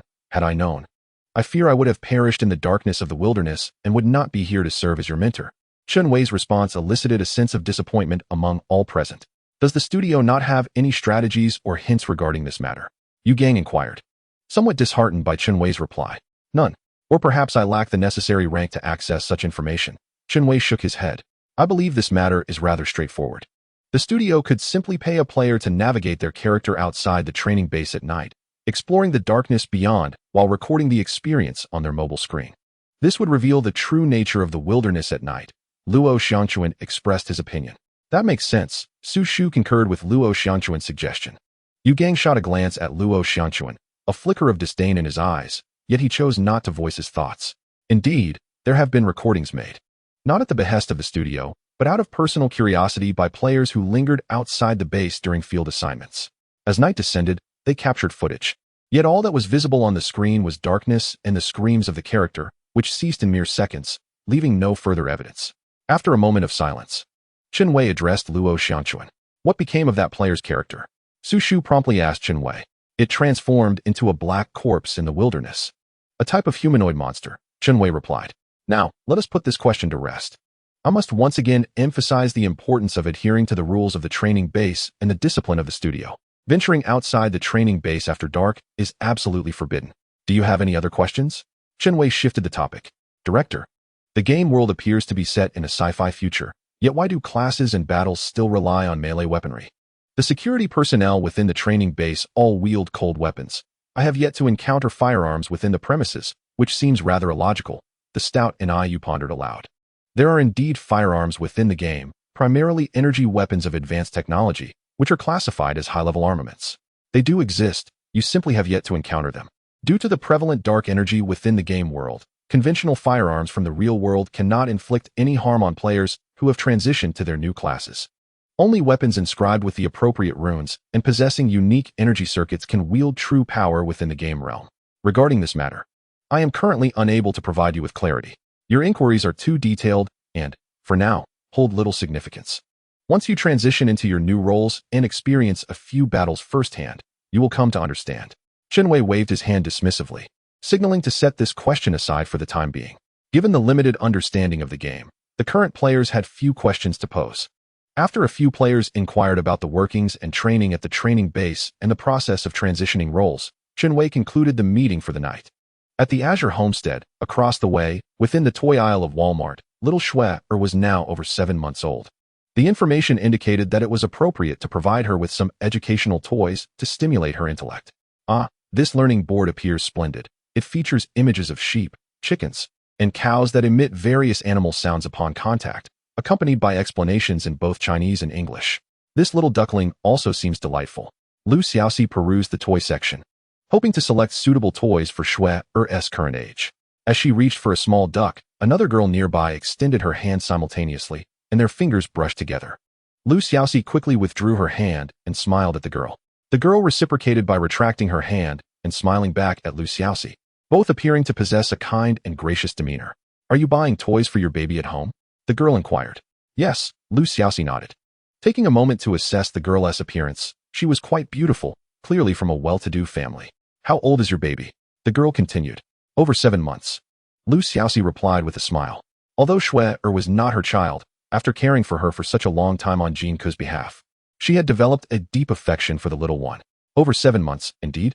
A fleeting shadow of melancholy crossed the girl's face. Yes. She is starting to crawl all over the bed now. The information suggests that I should buy her some educational toys to aid her cognitive development. Lu Xiaoxi chatted happily with the girl. Yezi, it's time to head home. Another girl approached and gently tugged at her. We'll talk later. The girl smiled at Lu Xiaoxi and waved goodbye. Yes, we shall talk again, Lu Xiaoxi replied with a smile. In a moment, as she gazed at the girl's profile as she turned away, Lu Xiaoxi suddenly felt a sense of familiarity. Yet, she could not recall where she had encountered her before. Perhaps she was mistaken in recognizing her. At the Azure Homestead community, within Villa 16, on the 2nd floor. Another half-month had passed. Xue'er was now 8 months old. Jin Ke sighed deeply as he reflected on how long it had been since Luo Ye had reached out. Perhaps she had forgotten about Xue'er. Even if she were to forget, I shall raise Xue'er on my own. Jin Ke had little time for melancholy, as he was exceedingly busy each day. Particularly today. He had a significant task ahead of him. The significant event is that, after extraordinarily rigorous training, his character attributes in the game have now met the requirements for the assassin training area, allowing him to officially commence his training for the assassin profession. Boss, I would like to take a day off today to transition to the combat department, Jin Ke announced. He first visited the equipment department to greet Xue'er Dao. The transition process would consume an entire day and would take place during working hours. In the training base, newcomers often refer to the heads of various departments as boss. And thus Jin Ke addressed Xue'er Dao in the same manner. Transition? That's excellent news. Which combat profession are you pursuing? Xue'er Dao's attitude towards Jin Ke was now markedly different from when they first met. I wish to become an assassin. An assassin, you say? I am quite familiar with Lu Junming, who is in charge of the assassin transition process. He enjoys tea. And I recently procured several bags of fresh tea leaves from the ecological garden. Allow me to give you a bag to take with you. Present it to him and mention that you are my apprentice. He is likely to look after you during your transition. Xue'er Dao handed a bag of tea leaves to Jin Ke. Thank you, boss. Jin Ke surmised that his recent good performance in the equipment department had increased his rapport with Xue'er Dao, which is why Xue'er Dao was now offering assistance. Quickly proceed with your transition. Strive to make something of yourself and do not tarnish the reputation of the equipment department. Xue'er Dao waved his hand dismissively at Jin Ke before returning to his workspace. After bidding farewell to Xue'er Dao, Jin Ke maneuvered his character towards the combat department's assassin transition area. Upon entering the assassin transition area, he encountered a staff member whose name tag read Lu Junming. This individual appeared to be in his 50s, seemingly a decade younger than Xue'er Dao. Lu Junming first conducted a thorough examination of Jin Ke's physiological metrics. After confirming everything was in order, he escorted him to the transition room. Are you certain you wish to transition to the assassin profession? Once you make this choice, it is irrevocable. You will be an assassin for life, Lu Junming stated, formally confirming Jin Ke's decision prior to the transition. Is it not possible to have a dual role? For instance, could I not be an assassin and a mage simultaneously? Jin Ke inquired hesitantly, as his will and perception attributes were notably high, and the system had also recommended the mage profession for him. If he could play a dual role, perhaps combining the assassin and mage professions, striking swiftly in close combat before retreating to unleash powerful spells, would allow him to dominate in duels against other players. Desiring a dual role, are we? You must first possess the extremely rare dual soul body to even consider it. Furthermore, you would require a very special potion, such as the soul fragmentation potion, to obtain the opportunity for a dual role. However, that is a high-level potion, only found in exceedingly challenging dungeons, Lu Junming replied. A hint of derision in his demeanor. What is a dual soul body? Where can I obtain the soul fragmentation potion? Jin Ke, undeterred by Lu Junming's slightly mocking expression, continued to inquire. As long as Lu Junming was willing to speak, Jin Ke intended to seize the opportunity to glean more information about the game. It seemed this individual had much to share, particularly regarding the previously unknown concept of the dual soul body. Hasten to the transfer room. Spare me the pleasantries. Although Lu Junming is quite talkative, he seems disinclined to engage in prolonged conversation with Jin Ke. The esteemed leader Zeng from the equipment department has asked me to extend his regards to you. Observing the absence of others, Jin Ke retrieved a pouch of exquisite tea from his bag and presented it to Lu Junming. Oh, so you are currently mingling with Xingshidao? Lu Junming, a fervent tea enthusiast, immediately recognized this as the finest tea from the ecological park, a rarity accessible only to a select few within the training base. This revelation significantly softened his demeanor towards Jin Ke. Indeed, Leader Zeng has been quite considerate of me. He is akin to family. Jin Ke intentionally exaggerated the bond between himself and Zeng Shidao, hoping to extract further information from Lu Junming. You inquired earlier about the dual soul body and the soul-splitting potion, correct? Lu Junming, not lacking in acumen, understood that after receiving a favor, he would be inclined to assist with a minor effort. Moreover, Lu Junming shares a commendable rapport with Zeng Shidao, being one of his few friends at the base. Well, I hope for your guidance, Lu Laoda. Guidance is perhaps an overstatement. I merely possess some research and insights on the subject. If you are not a dual soul body and consume a high-grade soul-splitting potion, you may gain temporary part-time opportunities. However, this is perilous, as it could lead to soul collapse and demise.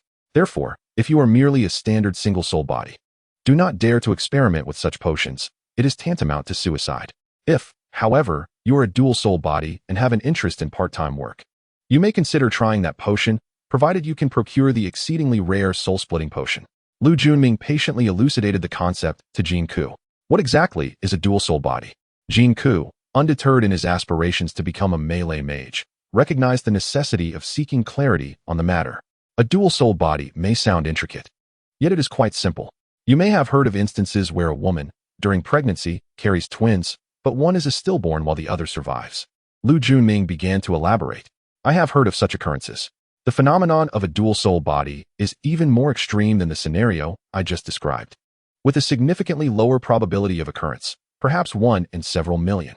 In this case, one of the twins, while still in the multicellular division stage, is consumed and digested by the other embryo, leaving no trace of the stillborn. Under certain extreme conditions, the soul of the consumed embryo may, for some reason, remain intact, unintentionally attaching itself to the living twin's soul, thereby forming a dual soul body. The parents of such a dual soul body would be unaware of this occurrence. The surviving twin, unless subjected to energy chamber testing, may go their entire life without realizing they are a dual soul body. In general, the primary soul of a dual soul entity tends to be somewhat weaker than that of an ordinary individual, as a portion of its spiritual energy is required to nurture the unconscious essence of its twin soul. However, the combined energy of both the primary and secondary souls surpasses that of a typical single soul individual. Should such a dual soul entity acquire the legendary fragmentation elixir, it can seamlessly engage in alternative professions without risk.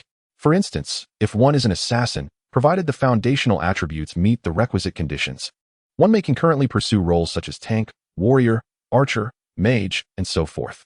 Nonetheless, should the secondary soul be too feeble, the corresponding secondary profession may also be relatively weak, leading to significant limitations in skill development. Thus, diversifying professions may not necessarily confer superiority over others.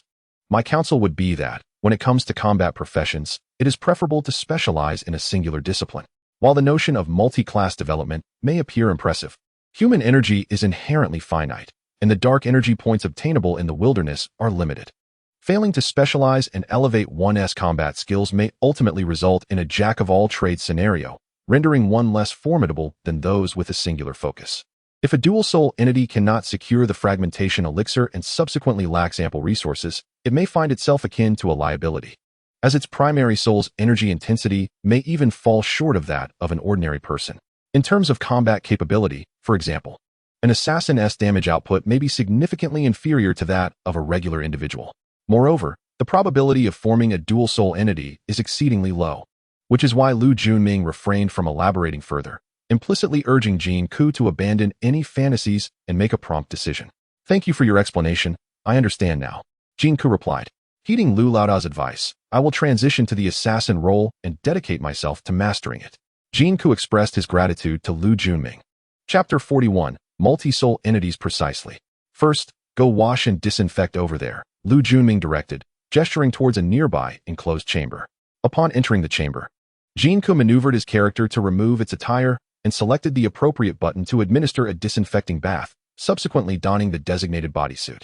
After emerging from the bathing chamber, Lu Junming instructed Jin Ke via voice command to enter an isolation chamber. Following a dust removal procedure, the chamber door opened to reveal a dust-free environment. Within this immaculate chamber stood an apparatus reminiscent of a hibernation pod from a science fiction film, aptly named the energy pod in the game. Lu Junming directed Jin Ke to lie within the energy pod. Jin Ke guided his character forward, touched the pod, and selected Enter from the pop-up menu, allowing his character to recline within the pod.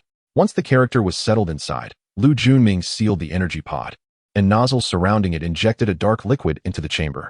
Jin Ke's character began to struggle within the liquid, evidently unaccustomed to being fully submerged. The viscous substance likely contained oxygen alongside anesthetics, and soon, Jin Ke's character ceased its struggles, quietly floating in the dark liquid of the energy pod, appearing as though it had fallen into a deep slumber. In the control room, Lu Junming observed the physiological data of Jin Ke displayed on the monitors. Once the conditions were confirmed, he initiated the energy infusion and the energy circuit rewriting program within the energy chamber. According to the specifications of the energy chamber, this black liquid served as a medium for harboring dark energy. After the character reclined within, the chamber would alter the pathways of energy within the character's body, thereby activating the corresponding attributes and completing the job transition process. Each profession possessed distinct energy pathways, fixed and controlled by the player's spirit, which were mutually incompatible. Under normal circumstances, once a character transitioned into a specific profession, they could not switch to another. Furthermore, the weapons utilized by each profession featured unique energy circuits. If one attempted to wield weapons or equipment from another profession after transitioning, the incompatibility of energy circuits would prevent the character from forming a complete circuit with the energies of the weapons or equipment, rendering them unusable. Jin Ke was not particularly concerned with the underlying principles. It was akin to other games. Once he transitioned into an assassin, he could only utilize the weapons and equipment of that class. Gazing at the monitor linked to Jin Ke's transition energy chamber, Lu Junming, who had just conversed with Jin Ke, furrowed his brow slightly. Could it be? The energy intensity of this newcomer's spirit was alarmingly weak. Could it be that? Out of respect for the old man Zhang, I'm compelled to conduct an additional soul wave energy test for him? After several minutes, he exclaimed in astonishment, "What? He is actually one of those super rare multi-soul entities with a probability of occurrence in the tens of millions? No wonder the main soul is so weak. Its energy has been divided among several auxiliary souls. He is as unfortunate as I am." Lu Junming reflected on his own plight as a dual soul entity, destined to remain a mediocre failure without extraordinary circumstances or ample resources, ultimately relegated to guarding machines in his old age. Multi-soul entities were perceived as the most ineffectual of all. He shook his head, his expression filled with pity as he gazed at the monitor. The process of energy infusion and circuit rewriting within the energy chamber was exceedingly slow, lasting over 10 hours, concluding around 7 or 8 in the evening. Once completed, the black liquid was automatically retracted, and Jin Ke's character awakened, sitting up and leaning against the chamber wall, retching into a nearby recovery bucket. After some time spent coughing, his body gradually returned to normal. "Congratulations. You have officially transitioned into an assassin. Congratulations. You have awakened the passive skill of the assassin class, Kiss of Death. Kiss of Death. Attacks initiated from behind an enemy will always result in a critical hit, which can stack with critical hits on energy nodes. For each level of Kiss of Death that is enhanced, the critical hit effect increases by 5%. All frontal attacks, excluding those hitting energy nodes, cannot produce critical hits. Cooldown time, none. Energy consumption, none." The mobile screen repeatedly displayed several notifications and descriptions. "Young man, are you feeling better? Once you feel sufficiently recovered, you can return the way you came. By the way, make sure to take a shower when you exit." Lu Junming's voice chimed in. "All right." Jin Ke replied affirmatively, then maneuvered his character back to the previous isolation chamber. He entered the bathroom and rinsed his body once more before donning his character's original attire. "There is something that perhaps I need not divulge, yet out of respect for Zhang Shidao, I have decided to share it with you." Lu Junming called out to Jin Ke just as he was about to depart.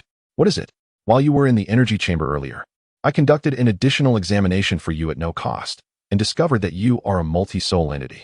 In addition to one primary soul, you possess 7 secondary souls. The primary soul accounts for 50% of the overall energy, while the 7 secondary souls make up the remaining 50%. The energy intensity of your primary soul is equivalent to 60% of that of an ordinary person." Lu Junming handed Jin Ke a printed sheet detailing the results of the examination. "I am a multi-soul entity. Is that true?" Jin Ke exclaimed, somewhat astonished. While in the womb, you were likely an octuplet, but you ruthlessly consumed your other 7 siblings. That cannot be my fault, can it? Jin Ke replied, feeling a bit awkward. Was it really appropriate to describe his actions as ruthless even in the context of merely being multicellular? Did this imply he was originally meant to have 7 siblings? Surely. All of this pertains solely to his character within the game and had no bearing on his real self, right? Your 7 siblings are quite resilient. None are willing to dissipate, and they all reside within your primary soul, forming 7 clusters of unconscious spirit. 1 primary soul and 7 secondary souls. This occurrence is statistically unprecedented, with an estimated probability of merely 1 in several billion, if not lower. Lu Junming continued. 1 in several billion? Am I truly the only one in the world? Jin Ke mused, a smile creeping onto his face. Initially, he had believed that upon transitioning to the assassin class, the dream of continuing as a mage would be extinguished. It seemed, however, that there remained hope for him to become a melee mage, perhaps even more. Fortunate? Perhaps. Nevertheless, out of respect for the old man's zone, let me offer you a few words of caution. Your primary soul energy is exceedingly weak, only equivalent to 60% of an ordinary person's. Thus, the path of the assassin you embark upon after your transition will be far more arduous than that of others, and you may not achieve even the accomplishments of an average individual. Hence, you must exert greater effort than the rest to survive in this ruthless world. Do you understand? Lu Junming, noticing Jin Ke's excitement, could not help but remind him a few times. Chapter 42. Kindred Spirits in Adversity. If a dual-soul entity can undertake 2 combat professions, might a multi-soul entity not be capable of pursuing even more? Seizing the opportunity, Jin Ke inquired further with Lu Junming. In theory, it is feasible. A dual-soul entity wishing to pursue 2 combat professions must acquire a level 1 potion, the Soul Division Elixir. For a multi-soul entity aspiring to undertake additional combat professions, acquiring a level 1 potion for the second profession suffices. However, to pursue a third profession, a level 2 potion, the Soul Rupture Elixir, is necessary. The fourth profession requires a level 3 potion, the Soul Collapse Elixir, and for a fifth or additional professions, one must obtain the legendary potion, the Soul Explosion Elixir. Do not even mention those level 2 or level 3 potions. Even obtaining a level 1 Soul Division Elixir is akin to climbing the heavens. Young man, this path is fraught with challenges. I advise you to remain grounded and devoted to honing your assassin skills, for it is best not to harbor any illusions about part-time endeavors. Lu Junming imparted a few words of wisdom to Jin Ke. Indeed, Lu is a fountain of knowledge, well-versed in this domain. Grateful for the insights he received, Jin Ke felt compelled to express his admiration. There is a secret I have never divulged to anyone, but since we have broached this topic, I shall share it with you. I am one of those rare dual-soul entities, with my primary soul weaker than that of an average person, possessing only about 80% of the typical strength. Do not underestimate this 20% deficit. It places one at a disadvantage from the very start, leading to an ever-widening gap. My journey of cultivation has thus been exceptionally arduous. No matter how hard I strive, my abilities lag significantly behind others. To counteract this disparity, I have devoted countless hours to gathering information on dual-soul entities, fantasizing about the day I might acquire a potent soul potion to unlock a secondary combat profession, compensating for the frailty of my primary soul. I have toiled for nearly half my life in pursuit of this goal, Lu Junming said with a bittersweet smile. And what became of it? Were you successful in your endeavor? Jin Ke inquired of Lu Junming. What do you think? If I had succeeded, would I still be here at the training base, tending to this machine day after day? Lu Junming shook his head, his expression tinged with melancholy. Jin Ke found himself at a loss for words. Young man, you are still in your youth. Do not follow in my footsteps. Stay grounded and dedicate more time than others to your assassin profession, casting aside any fantasies of part-time pursuits. Do not squander your life on these distractions, or you will find yourself, at my age, mired in regret each day. Lu Junming offered Jin Ke further counsel. Thank you, Lu. I understand. Jin Ke nodded in acknowledgement. As for your status as a dual-soul entity, I implore you not to disclose this to anyone, and you must keep it to yourself, lest you be deemed worthless, which would severely impact your prospects at the training base. My words may be harsh, but they stem from my own experiences, Lu Junming advised Jin Ke. Very well. I promise that everything we discuss today will remain confidential. I shall act as though I have not heard a word. Do you grasp my meaning? Jin Ke vowed. I swear by the heavens that I will never utter a single word of what Lu Junming has said today. Or may I be consumed by the darkness of the night wilderness. Jin Ke was determined to keep his word. In the training base, Oaths are often made with the understanding that those who remain outside at night are surely doomed.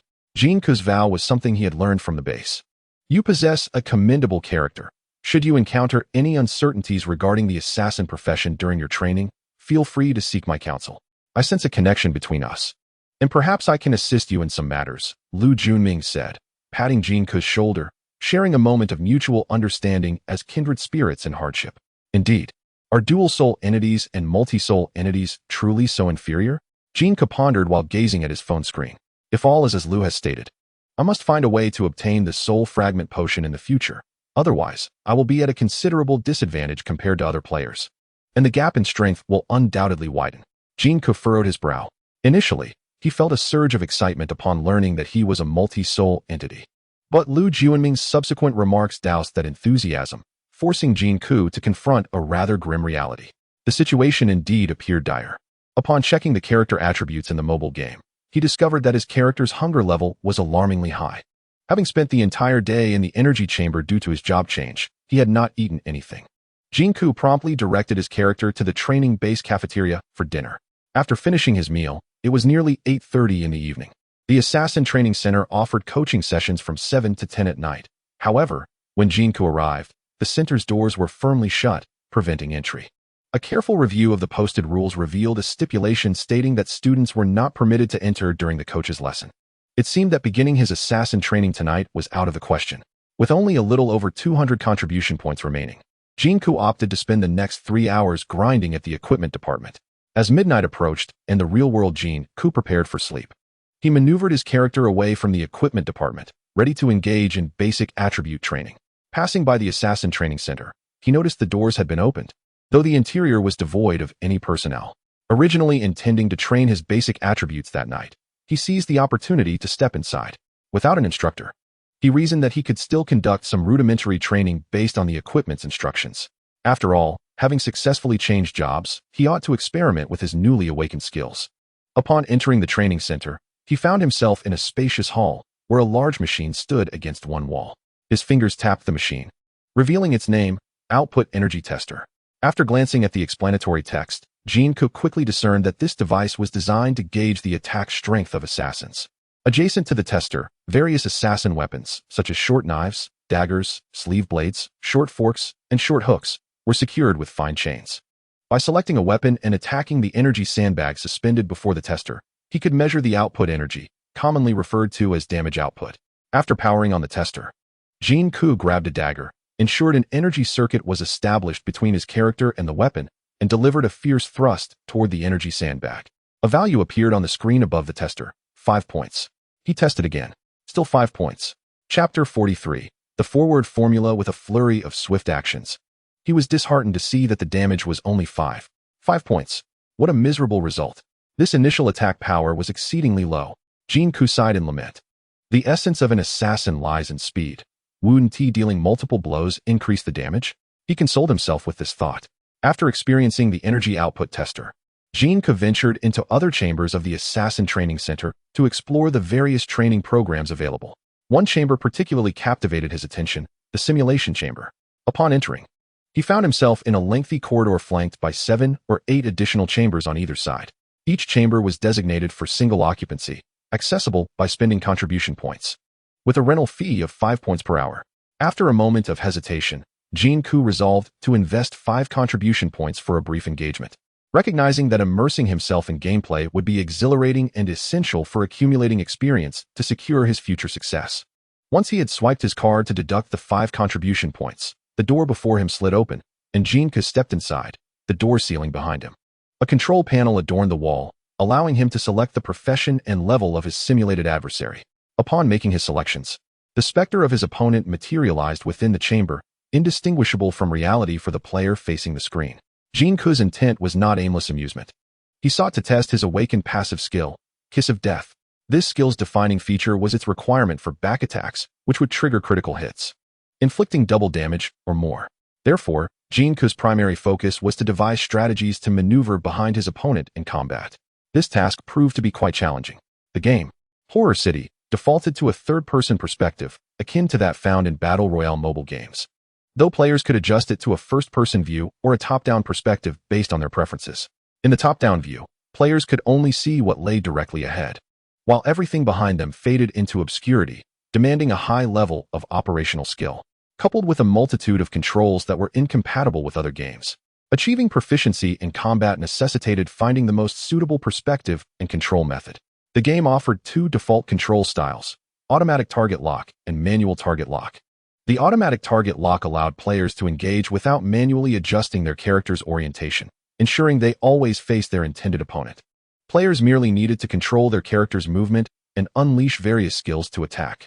This method was convenient and favored by most players who preferred an easier experience.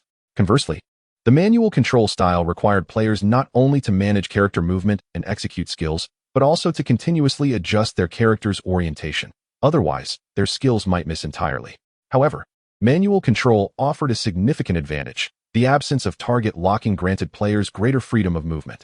With sufficient agility, they could evade both ordinary and skill attacks from their opponents. After initiating the simulation, Jin Ke realized that without any displacement skills, maneuvering behind his opponent to unleash the devastating kiss of death ability was utterly unfeasible through automatic target locking. He found himself compelled to engage in a direct confrontation. Consequently, he transitioned to a purely manual control mode. This manual operation left Jin Ke feeling somewhat flustered, as his inability to lock onto the opponent frequently resulted in his attacks landing in empty air. Furthermore, his delayed movement often caused him to endure the brunt of his opponent's skill attacks, leading to a more rapid and disastrous defeat compared to when he utilized automatic targeting. This presented a significant dilemma. Jin Ke furrowed his brow.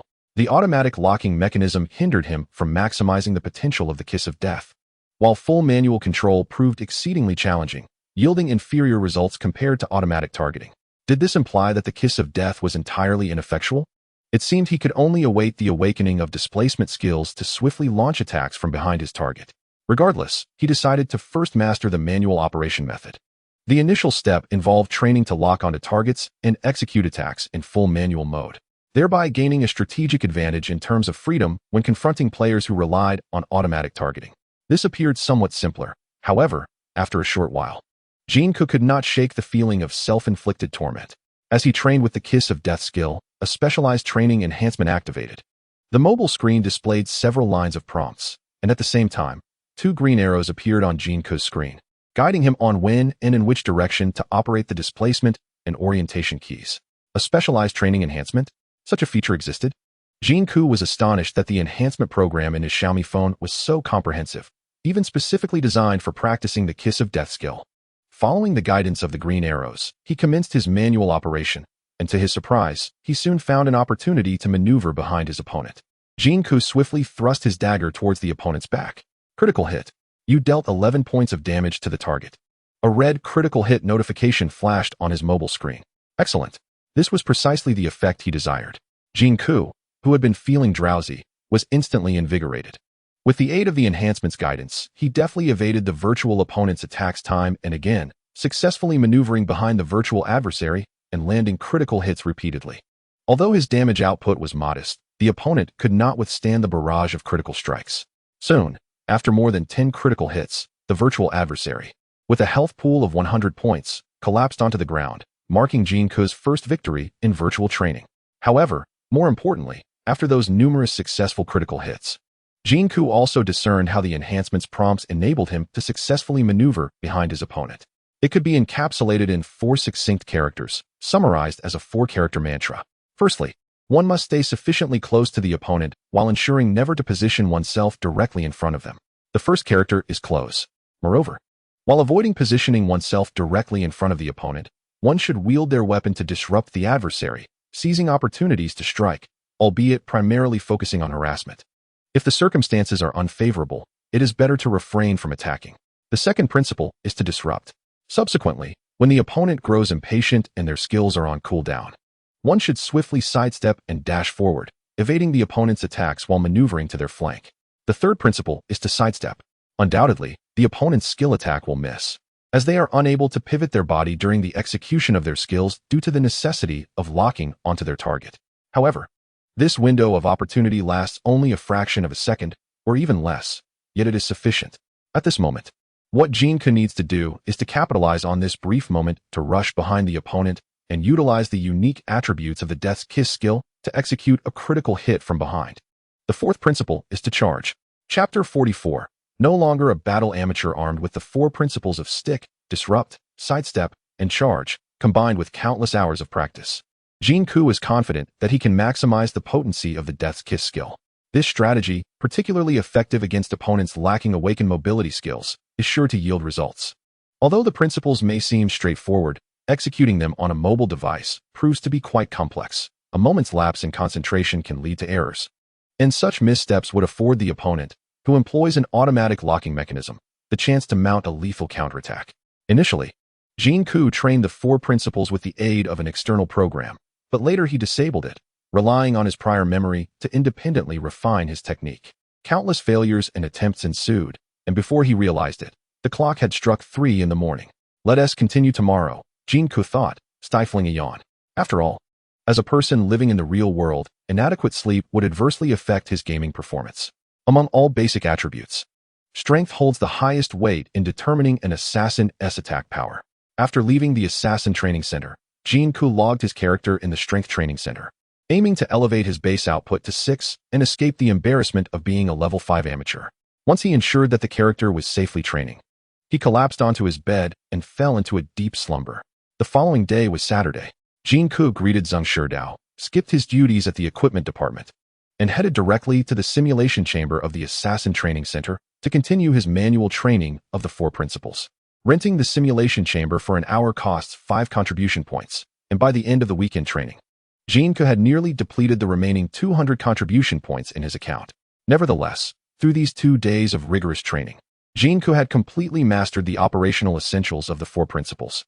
In battles against virtual opponents, he could achieve 0 errors without relying on any external programs. Certainly, all of this transpires under the premise that his mental state is relatively stable. It is important to note that such a fully manual operation can induce considerable mental strain, resulting in significant depletion of mental fortitude.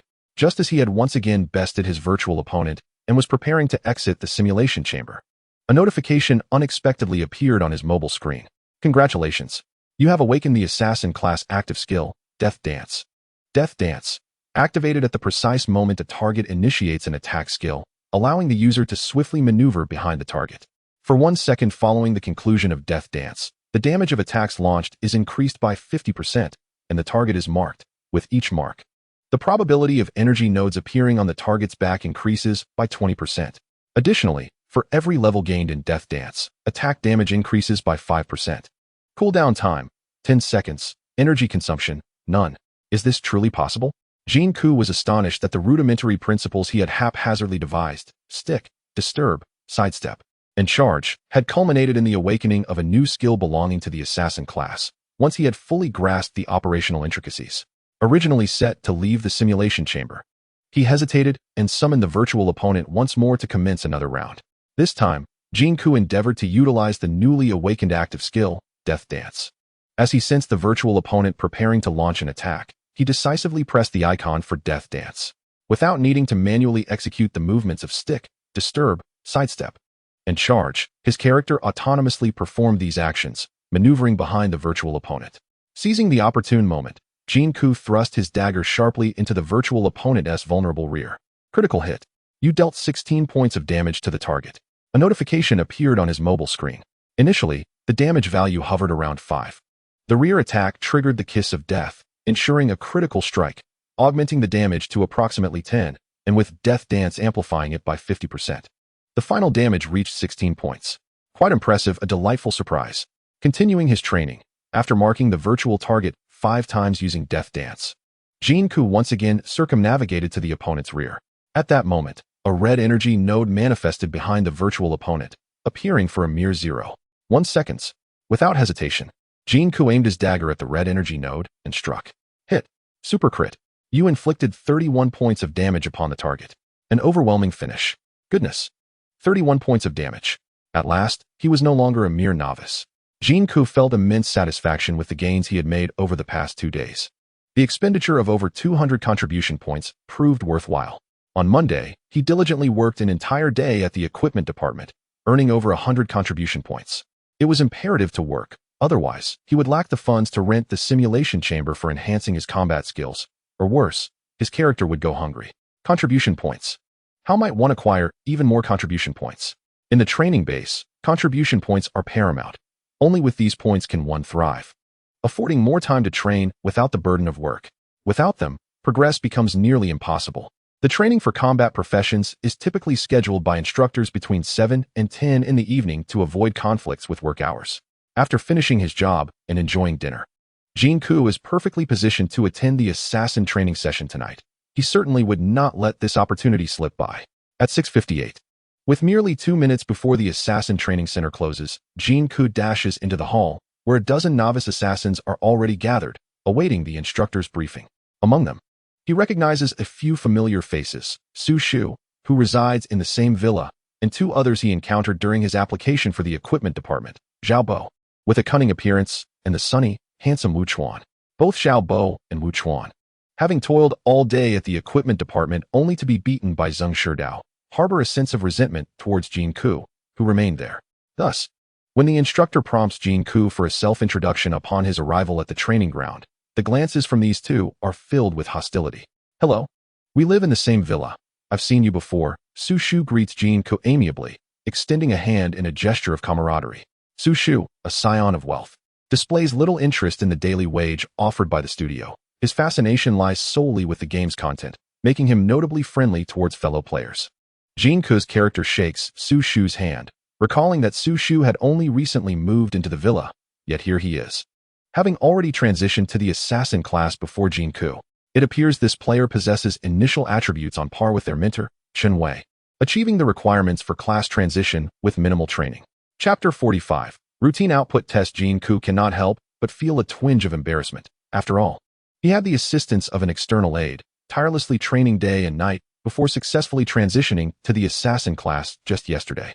Xue'er, without such assistance, managed to surpass him in this regard. Truly, there are exceptional talents in this world. Today is Monday, heralding a fresh start. Before our training commences, I have a few words to share with you, the instructor announces. Jin Ke glances at the name tag of the coach, Yuan Chang, a skilled assassin, who has humorously dubbed himself the Great Gun Ape King. Given the nature of the assassin profession, it is curious to ponder what his great gun might refer to. As an assassin, there is but one objective in combat: to eliminate the opponent with utmost speed. Some instructors in this training base often admonish students to remain low-key and avoid ostentation, believing that subtlety is essential for our profession. However, I must tell you, I do not wish for you to be low-key. I want you to be bold. I want you to be unrestrained. I urge each of you to strive for victory. I do not wish to mold timid disciples. I desire for each of you to embody an aura of confidence and dominance in both training and combat. In the future, each of you shall become a formidable figure in the realm of assassins. Is that achievable? Yuan Chang bellowed to the new recruits. Indeed, whether their spirits were genuinely ignited or merely stirred by his words, the recruits resoundingly responded to their coach. Today, as the training commenced, we shall undertake the customary output test once more. I implore each of you to showcase your utmost prowess, with 10 attempts apiece, striving to achieve your highest output. As before, the individual with the highest score will receive at least half an hour of my personal guidance. The second place will garner 10 minutes, and the third 5 minutes. The rest shall share in a communal meal. Furthermore, the daily output test results will be recorded as part of your assessment, serving as a crucial metric of your diligence during your time at the training base. Yuan Chang continued addressing the group, gesturing towards the output energy testing device against the wall of the hall. Is it too frivolous to gauge one's effort based on the results of this machine? Jin Ke couldn't help but feel a touch of gloom. Although he had awakened 2 skills, the kiss of death and the dance of death, both required him to maneuver behind his opponent to unleash their true potential. Directly outputting to the testing device had only yielded a meager score of 5. Who will go first? Coach Yuan Chang inquired of the recruits. Coach Yuan, allow me to go first. Xiaobo immediately raised his hand, eager to impress Yuan Chang, who favored assertive personalities among his students. Naturally, he sought to exhibit a more flamboyant demeanor to gain the coach's favor. Very well, Xiaobo. Let us see if you have made any progress since last week. Yuan Chang smiled, clearly appreciating the proactive nature of the student.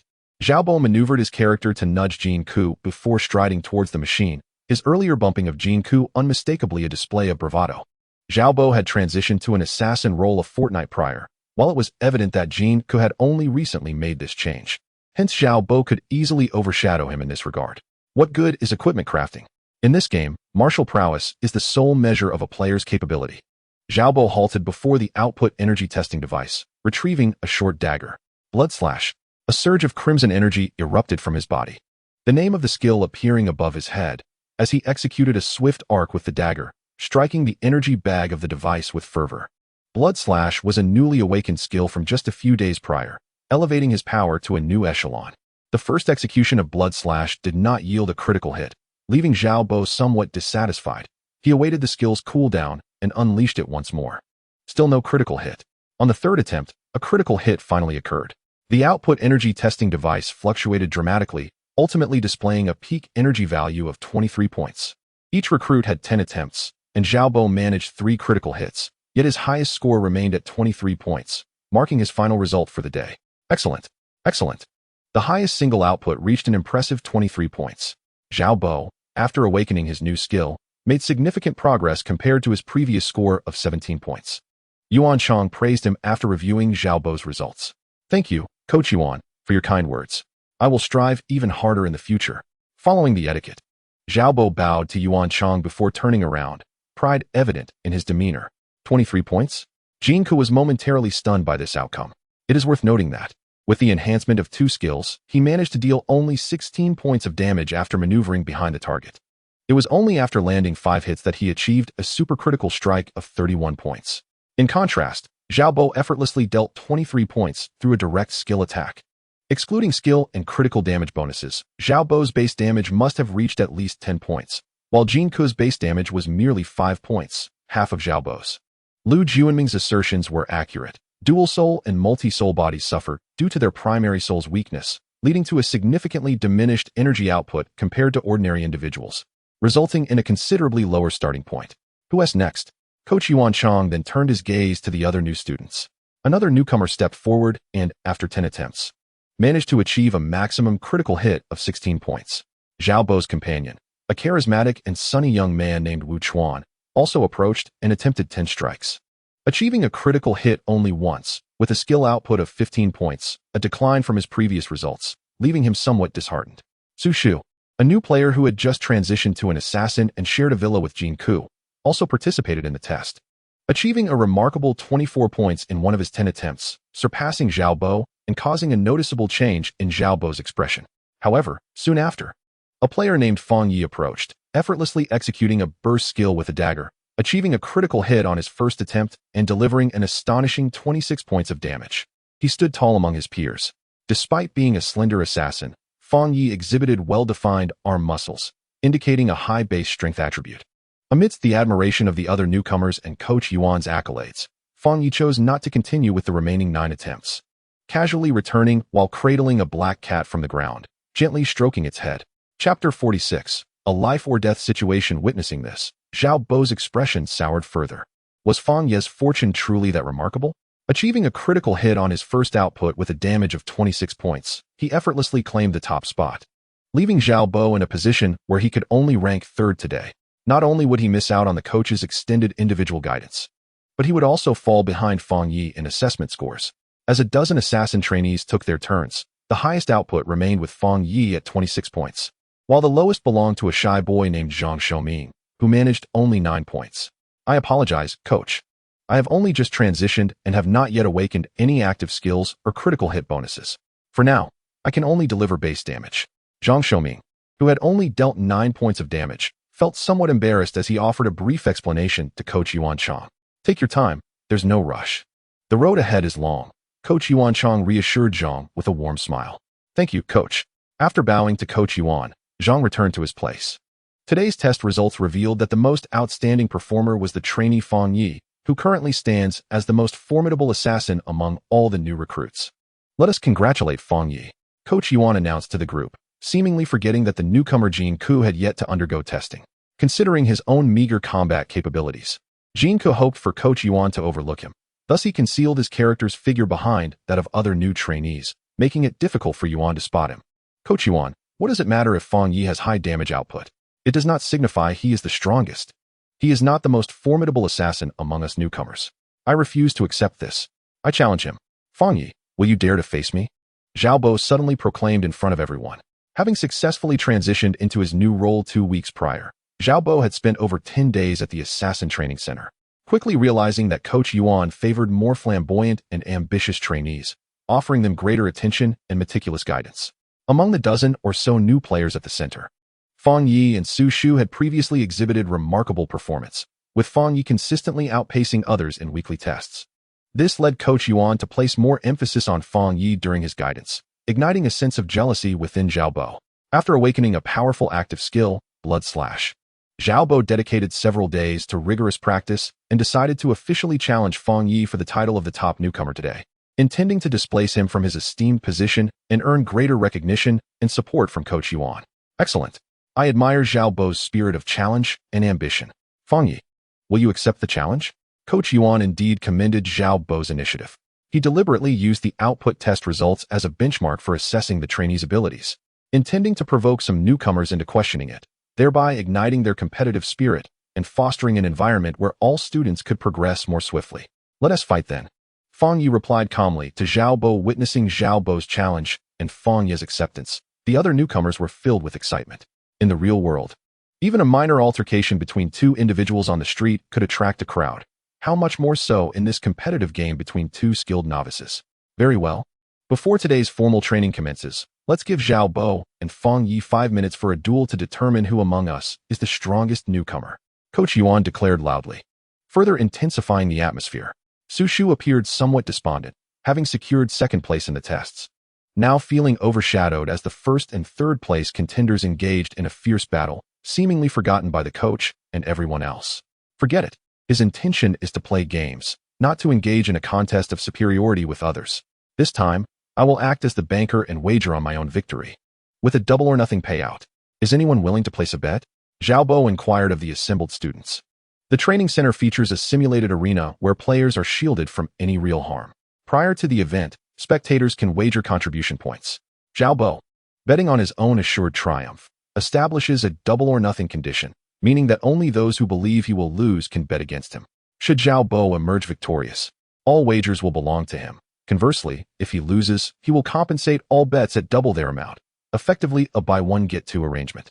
Even if Xiao Bo lacks sufficient contribution points, the inability to pay is of little concern, as per the training facility's regulations. Those unable to cover their losses must work in the ecological garden until their debts are settled, where only substandard food is provided, ensuring they do not starve while laboring to repay their debts. The novice students hesitated for a moment before a portion of them gradually placed bets totaling 550 contribution points, wagering that Fang Yi would triumph over Xiao Bo. If Fang Yi wins, they would reclaim double their contribution points. If Xiao Bo prevails, the entire 550 points will belong to him. No capital required to place a bet. This is a splendid way to earn contribution points. Jin Ke observed the proceedings with envy, for he was in dire need of contribution points. Are there any further bets? Xiao Bo expressed dissatisfaction with the current stakes. The training facility's regulations set a maximum bet limit of 2,000 contribution points, leaving a remaining capacity of 1,450 points. Xiao Bo, are you out of your mind? This is reckless. Xiao Bo's friend, the sunny and handsome Wu Chuan, was left astounded by the unfolding events. 550 contribution points, and should Xiao Bo lose, he would have to pay out 100 contribution points. Wu Chuan was well aware that Xiao Bo's account held only a few dozen contribution points, rendering him incapable of such a payout. If Xiao Bo loses, repaying 100 contribution points would require at least a week of arduous labor in the ecological garden. As a warrior, one must strive for victory. Only in the face of adversity can the greatest fighting spirit be ignited. I will place myself in a situation where I must fight for survival. Xiao Bo shouted passionately, his tone brimming with fervor and excitement. To place oneself in a situation of life and death. Well said, Xiao Bo, regardless of the outcome, I admire your indomitable spirit. I believe you will undoubtedly become a formidable assassin in the future. Yuan Chang continued to encourage Xiao Bo loudly. Thank you, coach. I will not disappoint your expectations. Xiao Bo was exceedingly thrilled by the continuous praise. This coach must have been involved in a pyramid scheme before, to possess such persuasive skills. A perfectly normal person has been transformed into a foolish supporting character from a light novel. Jin Ke silently shook his head. Chapter 47. Automatic target lock. After the 550 points, no further students placed additional bets. The new students at the training facility were particularly short on contribution points, and each player found themselves in a tight financial situation. Exceeding their capacity to wager could result in being forced into the ecological garden as free labor, a risk most players were unwilling to take. There exists another reason. Xiao Bo appeared to be utterly confident, as if he possessed some hidden trump card that would ensure his victory. This made the new trainees somewhat anxious as they placed their bets, fearing they might lose everything. Once the trainees had made their wagers, the virtual match commenced. Could you both reveal your health points? This would facilitate my explanations and aid the other trainees in their studies, Coach Yuan Chang suggested to Xiao Bo and Feng Yi. In the game Horror City, neither wild creatures nor players display health bars, unless players voluntarily disclose their health points or possess certain special skills that allow them to ascertain the health status of others. Neither opponents nor spectators can glean the real-time health situation. In such virtual duels, if neither party reveals their health and the combat persists for 5 minutes without a decisive victor, the system will determine the winner based on the ratio of remaining health to total health, without disclosing the specific figures. Coach Yuan Chang's request was intended to provide the other trainees with a clearer view of the match, prompting both players to reveal their health points. I have no objections, Xiao Bo stated as he revealed his health, totaling 89 points. Neither do I, Feng Yi responded, displaying his health at 91 points, a slight advantage over Xiao Bo, though not substantial. Following Coach Yuan Chang's suggestion to reveal their health, Xiao Bo and Feng Yi entered a virtual arena, where other new trainees could click on the observation screen outside the arena to view the match in full screen on their mobile devices. Jin Ke was watching players compete for the first time, seizing a rare opportunity to learn, and thus opted for a full-screen view of the virtual contest. The virtual arena at the Assassin Training Center resembled an empty chamber, measuring 20 meters in length and 10 meters in width, devoid of any decorations or scenery. With no embellishments, there were no tactics or strategies to speak of. Once inside the virtual arena, the only imperative was to engage. Xiao Bo and Feng Yi materialized at opposite ends of the chamber. As an electronic voice announced, 1, 2, commence battle. Both rushed towards each other simultaneously. Assassins generally possess low health but high attack damage, leading to swift confrontations that often conclude within just a few exchanges. The 5-minute combat duration seemed rather excessive. Observing their approach, Jin Ke quickly discerned that both players employed an automatic target locking technique. The new trainees, having had limited combat experience, exhibited relatively simplistic fighting styles devoid of any intricate techniques. They essentially rushed towards each other to unleash skills, taking opportunities to strike when possible, then retreating to allow for cooldowns, only to charge back and once their skills were ready again, repeating this cycle until one player fell. The battle between Xiao Bo and Feng Yi exemplified this described approach, rendering it quite tedious to behold. As the two individuals rushed to the center of the chamber, Xiao Bo's form radiated a crimson light, while Feng Yi's body shimmered with a cerulean glow. Each unleashed their respective active skills, resulting in a resounding clash that sent energy scattering. Blood slash, explosion. The names of their skills materialized above their heads. The damage values of 11 and 13 appeared simultaneously, indicating that neither skill had landed a critical hit. 11 was dealt by Xiao Bo, and 13 by Feng Yi. The skills unleashed energy waves that could strike from a distance of approximately 1 meter, while ordinary attacks required direct weapon contact to inflict damage. Following the execution of their skills, Feng Yi attempted a few thrusts toward Xiao Bo, who opted to evade rather than counter, retreating several meters to avoid the onslaught. Feng Yi chose not to pursue further and executed a feint before also retreating. At this juncture, Xiao Bo's health stood at 89, while Feng Yi's was at 91. After the first round, Xiao Bo's health dipped to 76 and Feng Yi's to 80, with Feng Yi's superior strength attribute granting him a discernible advantage in damage output. Nevertheless, Xiao Bo remained unfazed, suggesting he had anticipated this outcome. Feng Yi, too, displayed a calm demeanor, exuding confidence. As their skills cooled down, the second round commenced without deviation from the first. Once more, the red and blue lights collided, each player unleashing their skills upon the other. Feng Yi inflicted 14 points of damage, reducing Xiao Bo's health to 62, while Xiao Bo retaliated with 13 points of damage, bringing Feng Yi's health down to 67, further widening the gap in their remaining health. After the second round, neither player opted to pursue, both choosing to withdraw. The third round soon began, and yet again, their skills unleashed energy waves that met in a fierce collision.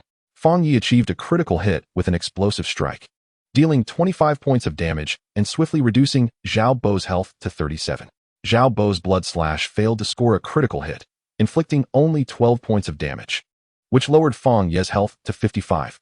With a 20-point health advantage, Feng Ye appeared increasingly composed, refraining from utilizing ordinary attacks to pursue Xiao Bo, instead retreating a few steps to await his skill cooldown.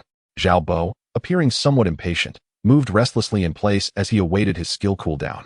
However, due to both players employing an automatic target locking mechanism, his movement proved futile, as Feng Ye's character remained steadfastly locked onto Xiao Bo. As their skills cooled down once more, the fourth round commenced. True to the pattern of the preceding rounds, neither player employed elaborate maneuvers. They continued to engage in a straightforward clash of skills head-on. The critical strike rate of Feng Ye's skill is evidently superior to Xiao Bo's blood slash, and fortune favors him as he lands another critical hit in the fourth round. The 26 points of critical damage instantaneously reduce Xiao Bo's health to a precarious 11 points. His situation is dire. In the fourth skill attack, Xiao Bo finally manages to unleash a critical strike with his blood slash, inflicting 23 points of damage that brings Feng Ye's health down to 32 points. Clearly, 32 points overshadow 11 points, indicating that the outcome is all but decided. Chapter 48. Who Dares to Defy? Damn, to have landed consecutive critical hits. This fellow's luck is simply extraordinary. Xiao Bo muttered in a tone tinged with frustration, his words clear to the observing novice students. In the game Terrifying City, passive skills, active skills, weapons, equipment, runes, inscriptions, and chips can all influence the critical strike rate. Among the newcomers, it typically becomes a gamble to see who can achieve more critical hits, granting them a significant advantage. Currently, Feng Ye has achieved 2 critical hits, while Xiao Bo has only managed 1, and that too at a critical juncture nearing the end. Xiao Bo must surely be feeling quite displeased. Victory is mine. Haha, I've earned dozens of contribution points. I've amassed 100. Had I known, I would have wagered more. Indeed, I once thought Xiao Bo was formidable. Turns out he was merely posturing. I have long recognized that Feng Ye is the strongest, truly the undisputed champion among us novices. Xiao Bo's time is up. He will soon be toiling in the ecological garden. The hall erupted with cheers and lamentations from students who had bet on Xiao Bo's loss. Those who abstained from betting felt a wave of disappointment, regretting the missed opportunity to effortlessly earn contribution points. At this stage, Feng Ye has completely seized the initiative. The disparity between 32 health points and 11 health points renders him fearless. It is notable that his normal attack damage ranges between 1,013 points. Under these circumstances, even a basic attack carries a substantial likelihood of dealing over 11 points of damage, which would decisively end Xiao Bo. Even in the unfortunate event of striking a minimum of 10 points, Xiao Bo's health would plummet to 1 point, and a flurry of subsequent strikes would surely secure victory. Upon unleashing his explosive skill, Feng Ye did not retreat as he had in the previous 3 rounds. Instead, he charged forward to unleash a normal attack against Xiao Bo, intent on concluding the battle. Heh! Xiao Bo let out a cold chuckle, as if triumphing in a devious scheme. Feng Ye sensed impending doom, but it was too late. Xiao Bo did not retreat this time. Astonishingly, he executed his blood slash once more. Yet, as Feng Ye aimed a normal attack at Xiao Bo, the words appeared. Xiao Bo's blood slash fortuitously landed another critical hit, dealing 22 damage and leaving Feng Ye with only 10 health points. Feng Ye's skill remained available, and in a state of utter panic, his dagger instinctively lunged towards Xiao Bo once more. However, yet another critical strike manifested, plunging Feng Ye into an abyss of despair. Truly, this is utterly unbelievable, to have experienced consecutive critical hits. Meanwhile, Xiao Bo wielded his short knife. Although it was merely a standard attack rather than a skillful strike, the 10 points of damage rendered Feng Ye's character as if it had lost its very soul, collapsing limply to the ground. Haha, I have triumphed. I have triumphed. I am undoubtedly the best among the new recruits. Xiao Bo sheathed his short knife and bellowed with fervor, his voice trembling slightly despite the enthusiasm. Although Xiao Bo emerged victorious, Feng Ye's consecutive critical hits nearly brought his defeat prematurely. Thus, this victory could only be deemed a narrow escape. Your blood slash skill significantly reduces cooldown time after a critical hit and enhances the critical hit rate for subsequent skills, granting you a high evasion rate for a brief period, correct? After the match, Feng Ye quickly discerned where he had faltered. Close, but not entirely accurate, Xiao Bo sneered. Each player's awakened skill is a closely guarded secret. While one might surmise its general nature, precise predictions are implausible. Xiao Bo's confidence in this bout hinged chiefly on the formidable nature of his blood slash skill. Feng Ye remained silent, realizing he had made a grave error. In his ignorance of the unique attributes of Xiao Bo's awakened skill, He had miscalculated his chances after landing 2 consecutive critical hits, ultimately succumbing to the hidden properties of Xiao Bo's Blood Slash. It was evident that Xiao Bo's Blood Slash could only shorten the cooldown time following a single critical strike, and the high evasion rate might only persist for half a second or even a quarter of a second. Had Feng Yi swiftly retreated to evade Xiao Bo's post-critical strike onslaught, waiting for the fleeting evasion period to pass before launching his own attack once his skill had cooled down, he could have easily depleted Xiao Bo's remaining 11 points of health. Alas, a loss is a loss, with no remedy available for regret. Reluctant to concede defeat, Feng Yi contemplated challenging Xiao Bo once more, but ultimately decided against it. Seeking revenge after a loss seemed somewhat humiliating, and Xiao Bo had ample justification to decline. Even if they were to battle again, should Xiao Bo's formidable Blood Slash trigger a critical hit prematurely, and if Feng Yi's subsequent strikes failed to land critical hits, he risked suffering another defeat, which would further tarnish his pride. Fortunately, this was merely a virtual contest. Had it been real, Feng Yi would be dead by now. This experience served as a profound lesson, motivating him to train harder in the future to awaken more powerful skills, enabling him to survive in this merciless gaming realm. Xiao Bo's Blood Slash skill is astonishing. The ability to significantly reduce cooldown time upon landing a critical hit, while simultaneously enhancing critical hit and evasion rates for a brief period. If executed consecutively, the output is simply insurmountable. His opponents stand no chance, Su Shu remarked to his coach, Yuan Chang, after witnessing the match and hearing Feng Yi's comments. It should be noted that only the first critical hit effectively reduces cooldown time. The second skill cast, even if it lands a critical hit, will not significantly diminish the cooldown time again.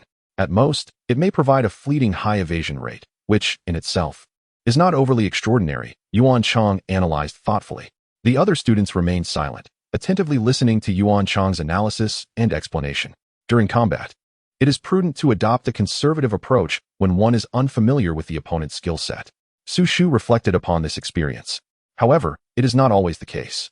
Sometimes, in a duel between two assassins, victory can hinge upon a fleeting moment, and playing it safe may lead to missed opportunities. Yuan Chang shook his head. So how can one ensure victory? By becoming stronger, overwhelming the opponent with superior attributes, equipment, weapons, and energy output, triumph can be assured. Yuan Chang smiled as he surveyed the students. I am the strongest among the new recruits. Undeniably the top contender. Who dares to disagree? Xiao Bo emerged from the virtual chamber and, exuding confidence, bellowed a few commands to the dozen or so new students in the hall. Chapter 49. Consistently performing at a high level. Life often surpasses fiction, and Xiao Bo increasingly resembled a dim-witted supporting character from a lowbrow novel. Jin Ke continued to internally critique. Xiao Bo's demeanor was not inherently so brash. However, Coach Yuan Chang favored exuberant personalities among his students. In a bid to capture the coach's attention and secure more guidance, he deliberately adopted an arrogant facade to win Yuan Chang's favor. After Xiao Bo's loud proclamations, silence enveloped the room. Even Feng Yi was no match for him, let alone the others. Ha ha ha, Coach Yuan, my excellence demands your focused attention and nurturing. Xiao Bo approached Coach Yuan Chang, making his request known. That is certainly the case. Cultivating outstanding students is also a source of pride for a coach. I am delighted to see exceptional talents like Xiao Bo, Feng Yi, and Su Shu emerging from this cohort. Our assassin group will undoubtedly hold significant advantages over other teams in the future. Yuan Chang regarded Xiao Bo with admiration, having placed his name at the forefront when mentioning the 3 new students. By the way, Coach Yuan, there is still a new student who has yet to test their energy output. Perhaps we have an undiscovered genius among us. Xiao Bo noticed Jin Ke lingering behind Su Shu and the other students, remaining silent even when the routine testing was overlooked by the coach. He surmised that Jin Ke must not have awakened his skills and was hiding due to his low damage output, feeling insecure. After having suffered a setback in the equipment department, Xiao Bo was not about to miss the opportunity to publicly humiliate Jin Ke. Hiding behind other students does not mean you can evade notice. You may escape Coach Yuan's attention, but not my keen eye. Oh, I did indeed forget about this new student. My apologies. Young scholar, please step forward for your energy output test. I will be documenting your daily performance and tracking your training progress. Yuan Chang tapped his head in realization and gestured for Jin Ke, who was concealed behind the other students, to come forward. Very well. Jin Ke responded with a hint of frustration and walked over, initially hoping to avoid the day's scrutiny, only to be compelled forward by Xiao Bo. Before the testing device lay an array of weapons suited for assassins: short blades, daggers, wrist blades, short forks, and short hooks. Jin Ke selected a dagger. Alas, to my astonishment, I recognized the new recruit. It seems he is a relative of the old man from the equipment department. Xiaobo remarked with a hint of sarcasm. Ah, so it is him. The one who gained access to the equipment department through backdoor means? His name is Jin Ke, isn't it? Wu Chuan responded to Xiaobo's comments. We cannot enter the equipment department, yet he can. What remarkable prowess he possesses. Today, we shall witness the true capabilities of this heroic Jin. I eagerly await the spectacle. Xiaobo continued with his sardonic tone, now enjoying the favor of Coach Yuan Chong, allowing him to speak with less restraint. Do not speak. Perhaps Hero Jin will unleash a devastating blow, inflicting over 100 points of damage and leaving us all utterly astonished. Wu Chuan chimed in with equal sarcasm. Today, it is imperative that Jin Ke is humiliated publicly, shamed before all, ideally in a manner reminiscent of their previous expulsion from the equipment department, ensuring that he feels too embarrassed to return to the assassin training center thereafter. Jin Ke was quite speechless in response to these two. He had never anticipated that his understated demeanor, merely seeking employment within the equipment department, could provoke such animosity from fellow players. However, he chose to disregard their taunts. His intention in playing this mobile game was solely to make a living and support his beloved Xue'er, not to engage in rivalry or conflict. Jin Ke had not awakened any active skills that could directly enhance his attack or increase his critical hit rate. After selecting his dagger, he could only manipulate his character to maximize the strength bar before thrusting the dagger forcefully into the energy sandbag before him. The energy output meter fluctuated for a moment before ultimately displaying a peak value of 5 points. 5 points. Let us try again. Coach Yuan Chong furrowed his brow as he observed the monitor of the testing device, wondering if there had been a mistake. Since the inception of this testing device, no new assassin recruits had ever recorded such a low value. 5 points. He achieved only 5 points? Xiaobo and Wu Chuan also wore incredulous expressions. In their view, Jin Ke was likely hiding behind other recruits, presumably due to not having awakened any skills, unable to deliver critical hits, and thus embarrassed to step forward for testing. Yet, they never anticipated that Jin Ke would only register a mere 5 points. Was the device malfunctioning? 5 points. Surely, there must be an error. It was unfathomable that the testing apparatus could fail. Feng Yi and Su Shu also shook their heads in disbelief. No one could fathom that a new recruit would possess a basic damage output of merely 5 points. Under the perplexed gazes of Coach Yuan Chong and all the new recruits, Jin Ke was compelled to steel himself and repeat the stabbing motion he had just executed. Still 5 points. Try again. Still 5 points. Jin Ke, in a fit of determination, completed all 10 tests in one go. 10 instances of 5 points. Must he be so consistently stable? Under normal circumstances, new players without equipment, skills, runes, or chips to enhance critical hit rates would experience some fluctuation in their damage output. Yet shockingly, Jin Ke maintained such unwavering stability, never even registering a 4 or a 6. Every single test yielded 5 points. Coach Yuan Chong approached him, devoid of any skills, and casually picked up the dagger to stab the energy sandbag. He did not achieve a critical hit. The screen displayed a value of 17 points. Oh, so the device is functioning properly. Coach Yuan Chong was increasingly perplexed. He could hardly believe it. Is this truly the remarkable individual that old Zhang had taken a liking to? Indeed, he is extraordinary. A base damage of merely 5 points? Surely, I must be mistaken. Is it truly 5 points? Upon witnessing Coach Yuan Chong's base output of 17 points and confirming that the testing device was functioning correctly, Xiaobo erupted into laughter, animatedly controlling his character to perform an exaggerated rolling on the ground gesture. Alas, with such abilities, he managed to usurp our position in the equipment department by some means. What a world we live in. Wu Chuan echoed Xiaobo's sentiment, mimicking a thigh-slapping gesture. Is it truly 5 points? This output is astonishingly low. The new recruits, including Feng Yi and Su Shu, wore expressions of disbelief. Transitioning to an assassin requires a strength attribute criterion. If it falls below 8 points, one cannot succeed in the transition. If one's strength attribute reaches 8 points, the damage output should be around 8 points, at the very least. Have you attained 8 points in strength? Coach Yuan Chong returned to inquire with Jin Ke. Between 8 and 9, Jin Ke provided an approximate value. That shouldn't be the case. Even without awakening an active skill, your basic attack should yield a damage output of at least 7 to 10 points. The testing device is functioning properly. The issue must lie with you, Yuan Chong mused, a look of confusion adorning his face. Chapter 50. It is sufficient to eliminate you, Coach Yuan. There is nothing strange about this. He is simply a natural-born failure.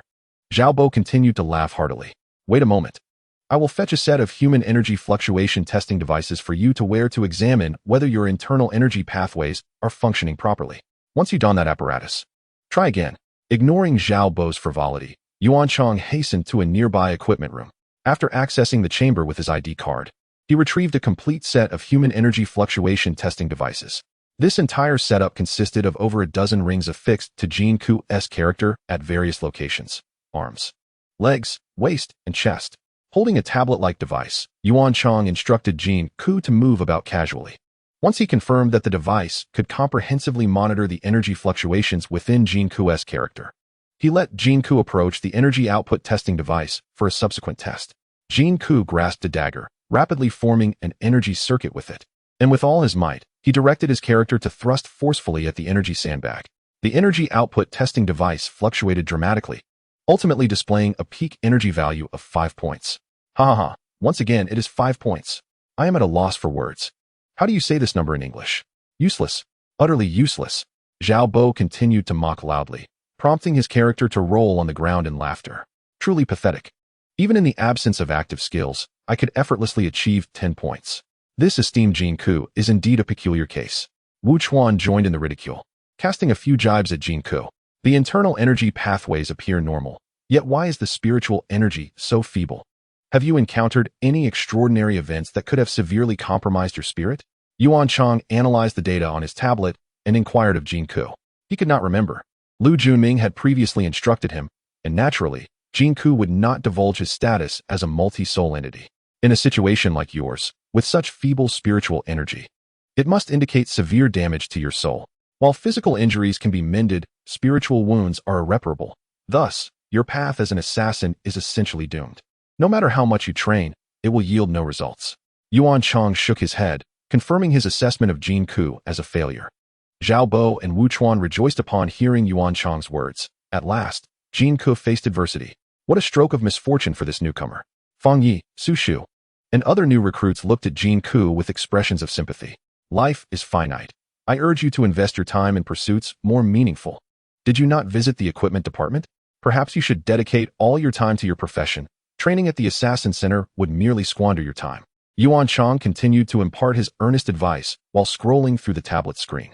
Your initial attack damage is merely half that of an ordinary person, lacking any cultivation value. 1 is half of 2, merely differing by 1, yet when 1 escalates to 10,000 and 2 to 20,000, the disparity becomes 10,000. In martial cultivation, such gaps only widen. No, I wish to become an assassin, Jin Ke asserted, shaking his head. You truly are wasting your time, your own time. You must reflect carefully. Yuanchang added. I have reflected, Jin Ke replied with determination. Very well, remove the testing ring and return to the group. We shall commence today's training. Yuanchang refrained from further discussion, planning to submit a report to the training base after today's session, detailing Jin Ke's circumstances. The base would then forcibly persuade Jin Ke to abandon his training as an assassin. Otherwise, Jin Ke's poor performance would adversely affect Yuanchang's assessment of work quality at the base. Understood. Jin Ke walked toward the group under the gazes of mockery and pity from his fellow recruits. To others, a score of 5 seemed inconceivable. Yet Jin Ke understood the reason all too well. He was an exceedingly rare multi-soul entity, with his primary soul energy only equating to 60% of that of an ordinary person. In this world, where energy output is paramount, his basic output was merely 60% of the norm, resulting in a fundamental damage value of only 5 points. Lu Junming had instructed him not to disclose his multi-soul status to anyone, so Jin Ke refrained from mentioning it to Coach Yuanchang or anyone else. Multi-soul and dual-soul entities are exceptionally rare. Lu Junming, being a dual-soul entity himself, had a more comprehensive understanding of this matter. Yuanchang had never heard of multi-soul or dual-soul entities, so upon witnessing Jin Ke's output values, he did not entertain such thoughts. Useless. Useless. I advise you to stop training. Go home and get some sleep. The jeers echoed around him. Zhao Bo, akin to an individual immersed in hip-hop culture, rhythmically shouted while gesturing a thumbs down towards Jin Ke. The other new trainees, except for Zhao Bo's companion Wu Chuan, upon hearing Yuanchang's words, instinctively felt a pang of sympathy for Jin Ke. They silently observed as Jin Ke returned to the line, the atmosphere thick with tension. Zhao Bo's derogatory remarks towards Jin Ke reverberated sharply, clearly heard by all. Was it truly appropriate to publicly humiliate a player already reeling from a severe psychological blow? Jin Ke, having been disheartened to the point of being advised to withdraw by the coach, was already pitiable. Must salt be rubbed into his wounds? What immense animosity must exist between these two? You call me worthless? Jin Ke stood his ground, despite the insult. The silence deepened, as all the new trainees fixated on Jin Ke. Though he appeared to be inept, he did not seem entirely devoid of spirit. Was he contemplating a confrontation with Xiao Bo? Yet, given that even Feng Yi could not match Xiao Bo, could Jin Ke, whose base damage was a mere 5, possibly triumph? Furthermore, Xiao Bo was currently favored by coach Yuan Chang, while Jin Ke was the very player Yuan wished to dissuade. To confront Xiao Bo directly would be ill-advised. Worthless. You are nothing but worthless. Do you understand? Worthless. Worthless. Worthless. Xiao Bo exaggeratedly emphasized his insults. The humiliation he endured in the equipment department still lodged in his throat. After vociferously berating Jin Ke several times, he felt a notable release of pent-up frustration. Indeed, I am quite worthless. However, to eliminate you would suffice. Jin Ke mimicked a throat-cutting gesture towards Xiao Bo. Eliminate me? Ha ha ha ha ha, are you jesting? You? Xiao Bo erupted in laughter. This is the most amusing joke I've heard today. Wu Chuan chimed in from the side. The other new trainees remained silent, all casting sympathetic glances towards Jin Ke. Those lacking in ability often resorted to verbal sparring. Jin Ke chose not to engage further with Xiao Bo and returned to the line, standing quietly. To eliminate me would suffice? How audacious. If you dare to utter such words, then face me in a duel. Xiao Bo was relentless now. A player deemed worthless by the coach had the audacity to claim he could eliminate Xiao Bo. Just moments ago, Xiao Bo had reveled in his newfound status as the top trainee. How could he tolerate such provocation, especially from someone he considered a mere novice? The other trainees looked at Jin Ke, acknowledging that those who suffer often harbor elements of contempt. Clearly outmatched, why did he still speak so boldly? Now, with Xiao Bo challenging him to a one-on-one, Jin Ke's acceptance would undoubtedly lead to defeat. To refuse would mean losing face. Was he truly prepared to abandon his standing in the assassin training center? It seemed he sought only fleeting amusement. Yet, having made such grandiose declarations in public, could he afford to backtrack now without becoming the laughingstock of the entire training base? No problem. I am ready whenever you are. Jin Ke readily agreed. Is that wise? Don't act impulsively. Su Shu attempted to dissuade him. After all, they hailed from the same villa, and when Jin Ke first arrived, Su Shu had extended a welcoming gesture. While his courage to accept the challenge was commendable, the question remained. Could he truly prevail? Words are easy to utter, yet reality can be harsh. The other new trainees discerned Jin Ke's dilemma. Refusing would undoubtedly render him a laughingstock at the training base, leaving him with no choice but to brace himself and endure. All right, let's have a match. Jin Ke, since you're so confident in defeating me, why not take the lead? Double or nothing. Xiao Bo, anxious that Jin Ke might back out, promptly made his demand and loudly proclaimed the wager. I have no interest in gambling. Jin Ke firmly rejected Xiao Bo's proposition. Have you conceded? Wu Chuan interjected with feigned loudness. Indeed, it appears you've backed down, the other trainees murmured. Such virtual victories bore no real consequences. The true thrill arose when players wagered contribution points against one another. From their perspective, Jin Ke's reluctance to gamble stemmed from a singular belief. He did not envision himself victorious. Without a wager, the loss would merely be a matter of pride. However, should they bet, defeat would result in mandatory labor at the ecological plantation. Xiao Bo's ruthlessness was evident. By having Jin Ke take the lead, others would undoubtedly bet against him, easily accumulating 2,000 points. With a 1-2 payout, 4,000 points would suffice for Jin Ke's month of toil at the plantation. What is the point of not betting? Aren't you confident in your ability to defeat me? Why shy away from the wager? Do you already anticipate defeat before the contest? Xiao Bo continued to provoke Jin Ke, knowing that only by compelling him to gamble could he facilitate Jin Ke's unfortunate fate at the plantation. If Jin Ke were to take the lead, regardless of how much others wagered, Xiao Bo would assuredly ensure a total of 2,000 points, resulting in Jin Ke's liability of 4,000 points. Disliking gambling is hardly a flaw, Jin Ke retorted nonchalantly. To concede with such flair was admirable. Jin Dexia's shameless demeanor was truly impressive. Wu Chuan continued his mockery from the sidelines. Indeed, some individuals simply do not partake in gambling. Much like others abstain from smoking, it would be futile to pressure them. Su Shu, unable to bear the scene, intervened to quell Xiao Bo and Wu Chuan's taunts. Very well. Since he refuses to take the lead, I shall reluctantly assume the role myself.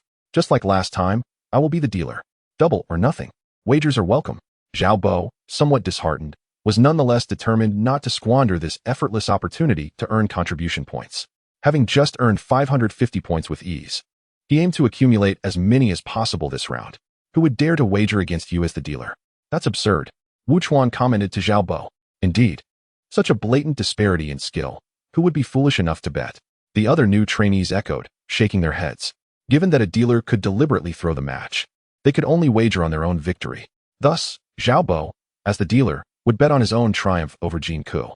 Only if Jin Ke defeated Xiao Bo could the other bettors earn their contribution points. Recently, all the students who wagered their contribution points against Xiao Bo suffered losses, even with the participation of the once-renowned newcomer, Feng Yi. In this scenario, Jin Ke himself dared not gamble and chose to concede. Were the others merely naive fools, offering their contribution points to Xiao Bo without a second thought? Is no one placing bets? Then I shall wager 2,000 points. Upon witnessing Xiao Bo confirm his role as the dealer, Jin Ke immediately placed a full bet of 2,000 points. His finances had been rather tight lately. Responding to Xiao Bo's taunts was secondary, but seizing this opportunity for a substantial gain was quite appealing. You are betting 2,000 points? Did you not just express your disdain for gambling? Xiao Bo, momentarily taken aback, inquired of Jin Ke in confusion. And now, suddenly, you have developed an affinity for it? What concern is that of yours? Jin Ke retorted, maintaining an air of nonchalance. Was the reasoning behind this wager not evident? Previously, when Xiao Bo had allowed Jin Ke to act as the dealer, Jin Ke could only win 2,000 points. Now that Xiao Bo was in the dealer's seat, Jin Ke's 2,000-point wager could yield a return of 4,000 points. Faced with the choice between winning 4,000 points and 2,000 points, which would one prefer? Thus, Jin Ke's earlier aversion to gambling transformed into sudden enthusiasm. Personal preferences, after all, are subject to change with circumstances. Of course, why not? Haha. It appears that certain individuals have indeed lost their senses. Their minds are in disarray, and this could turn out to be quite profitable. Once Xiao Bo grasped the situation, he could not help but feel elated. Jin Ke's wager of 2,000 points meant that if he lost the duel, he would owe Xiao Bo 2,000 contribution points. And should he fail to compensate, Jin Ke would be compelled to labor in the ecological plantation, working tirelessly day and night, earning approximately 150 contribution points each day. To accumulate 2,000 contribution points would necessitate his presence in the plantation for nearly 2 weeks. Although the thrill of having Jin Ke as the dealer, risking double the amount, was absent, Xiao Bo could effortlessly earn 2,000 points while ensuring Jin Ke was punished with menial labor for several days. This outcome was already immensely satisfying to Xiao Bo. Am I not mistaken? Betting 2,000 points? Insanity. This newcomer has lost his mind. It must be the provocations of Xiao Bo and Wu Chuan that have driven him to this madness. These two are indeed ruthless. He has only himself to blame for being foolish, lacking in skill, and falling for such provocations. His misfortune is well-deserved. Indeed, if one is ill-suited for the assassin role, why persist? Why force oneself into a corner? It seems he has resigned himself to despair, embracing a reckless attitude. The new students murmured amongst themselves. Chapter 52. Who says damage cannot kill Xiao Bo? Cancel the wager. You have been a transfer for over half a month, while others have only just transitioned. Is there any point in winning? Su Shu approached Xiao Bo, attempting to persuade him. Although Su Shu had little interaction with Jin Ke within the villa, he could discern that Jin Ke was a rather introverted individual, often appearing troubled and rarely smiling, accompanied by an infant. Such reserved individuals, when provoked, might act irrationally. Su Shu wished to avoid such an outcome. Cancel? Everyone is participating voluntarily. What grounds do we have for cancellation? Xiao Bo promptly rejected Su Shu's suggestion. Why should we cancel the wager? If he lost, he has no one to blame but himself. After all, who urged him to boast and maintain his facade? Wu Chuan interjected with a few remarks from the sidelines. The involved parties have not expressed a desire to annul the bet. Su Shu, do not meddle. Several newcomers, eager for entertainment, joined in the commotion. Coach Yuan Chong sensed that something was amiss today. Perhaps his earlier words had inadvertently wounded the pride of the student named Jin Ke, pushing him to the brink of a mental breakdown. Surely, it couldn't be a matter of cognitive impairment, could it? It appeared that this student did indeed have some issues. However, the match was already underway. Such a firmly established wager could not be forcibly terminated, even by Coach Yuan Chong, unless both Xiao Bo and Jin Ke consented to abandon it. Thus, Yuan refrained from intervening. Let them compete. After Xiao Bo thoroughly trounces Jin Ke, he should come to realize the disparity between himself and the other students and choose to leave the assassin training center, thereby not wasting any more time here. Spending a fortnight in the ecological plantation to reflect and reform might prove beneficial for Jin Ke, and it would save you on the trouble of reporting to the higher-ups at the training base. Xiao Bo and Jin Ke entered the virtual chamber in succession, while the newcomers switched the scene in the virtual room to full screen on their mobile devices to spectate the match. The outcome was undeniably predictable. Jin Ke would undoubtedly face a brutal defeat at the hands of Xiao Bo. They were merely curious about the nature of the impending slaughter. Previously, when Xiao Bo had taunted and humiliated Jin Ke, the other students had felt a modicum of sympathy for him. However, Jin Ke's subsequent bravado, first hesitating to wager and then indulging in reckless gambling, led them to view him as somewhat deranged, unworthy of pity. Some students even expressed a desire to witness Jin Ke being utterly humiliated by Xiao Bo. Once inside the chamber, Xiao Bo recalled Coach Yuan's earlier words and promptly displayed his health points, 89. For a match he was certain to win effortlessly. He was unconcerned about revealing his health in front of Jin Ke. Jin Ke then revealed his own health points, 87. You may strike first, Xiao Bo said, remaining still and gesturing mockingly with a beckoning finger toward Jin Ke. With a damage output of only 5 points, Jin Ke would take an eternity to inflict any harm upon Xiao Bo, even if he stood there and allowed it. You wish to meet your demise? I shall oblige, Jin Ke declared, maneuvering with manual controls, yet mimicking an auto-targeting approach as he advanced toward Xiao Bo step by step. Xiao Bo remained motionless as Jin Ke closed the distance, raising his dagger in preparation to strike. Just then, a crimson glow enveloped Xiao Bo as he unleashed a skill, Blood Slash. You really thought you could hit me? Watch how I play with your fate. Had Jin Ke employed an auto-targeting method at that moment, their mutual targeting at such proximity would have rendered him unable to evade Xiao Bo's sudden skill attack. Yet, Jin Ke was operating entirely manually. At the very moment Xiao Bo unleashed his skill attack, Jin Ke had already maneuvered to Xiao Bo's side. Seizing the fleeting moment of Xiao Bo's brief immobilization during his skill execution, Jin Ke stealthily slipped behind him like a phantom. Rather than employing his skill, Death Dance, Jin Ke opted to utilize his self-developed 4-character technique, executing a fully manual maneuver to position himself behind Xiao Bo. Revealing one's full strength is a grave taboo for a martial artist. Thus, Death Dance remained a concealed trump card that Jin Ke would not reveal unless faced with true life and death peril. As for the secret of fully manual operation, it was not truly a secret. Eventually, novice players would transition from automatic locking to manual control in their quest to enhance their character's prowess. However, Jin Ke intended to capitalize on the opportunity before they made that transition, amassing a substantial profit. With the acquisition of 4,000 contribution points, combined with the assistance of a training cheat from his Xiaomi phone, Jin Ke's strength would ascend to new heights. As he positioned himself behind Xiao Bo, Jin Ke swiftly thrust his dagger towards the vulnerable area of Xiao Bo's back, seizing the only opportunity to strike during Xiao Bo's brief moment of inability to turn. A critical hit. You inflicted 10 points of damage to the target. A bright red 10 appeared above Xiao Bo's head. In the mobile game Horror City, only critical hits are marked with such crimson effects. Almost simultaneously, Xiao Bo completed his skill release, the automatic locking mechanism enabling him to swiftly pivot toward Jin Ke. By the time Xiao Bo turned around, Jin Ke had already retreated a considerable distance. Having missed his assured skill attack and losing 10 points of health to Jin Ke's ambush, Xiao Bo was overtaken by a surge of anger.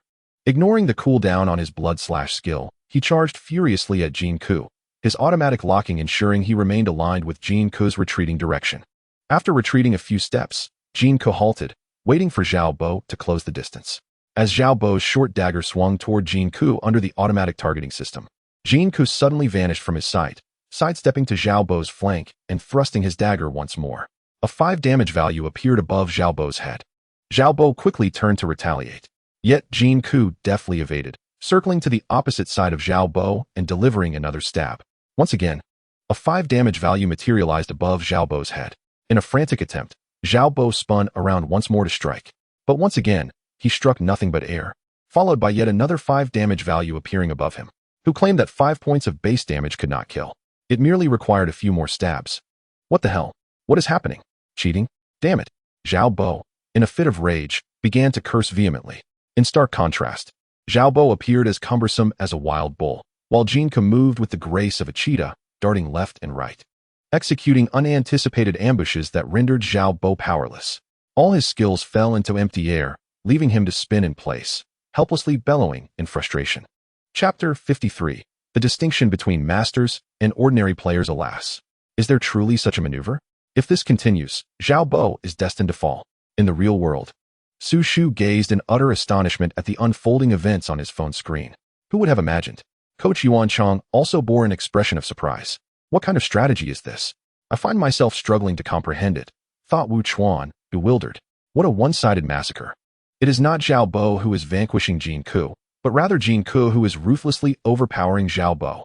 Such unexpectedness. How is he executing this? He can actually evade skills? The novice trainees present were all abuzz with conversation, their tones reflecting sheer astonishment. Xiao Bo employs an automatic targeting mechanism, while Jin Ke utilizes an entirely manual operation. What a bizarre approach. Manual operation is akin to self-torment. Remarkably, he has mastered it. Some students who grasped the concept provided explanations. Is such gameplay even possible? I have heard that true experts in this game utilize manual operation, whereas only novice players resort to automatic targeting. Manual operation is exceedingly cumbersome. With direction keys, orientation keys, and a plethora of skill keys, it is utterly overwhelming. How else could one distinguish a master from the rest? Indeed, the system's default automatic targeting is merely a tool for us to familiarize ourselves with the game mechanics. If we do not compel ourselves to learn and adapt to manual operation, our proficiency in this game will stagnate. Yet, with my clumsy hands, I fear I shall never adapt to manual operation. Those who transition to the archer class likely do not require manual operation, do they? Precisely. For archers, automatic targeting is the optimal approach. Why necessitate manual operation? Had I known, I would have chosen to become an archer. However, does not an archer still need to master manual operation to become a true expert? Automatic targeting possesses a certain rate of success when the target is in swift motion, while manual operation, if executed with precision, can entirely negate this issue. Additionally, are you aware of the supercritical strikes targeting energy nodes?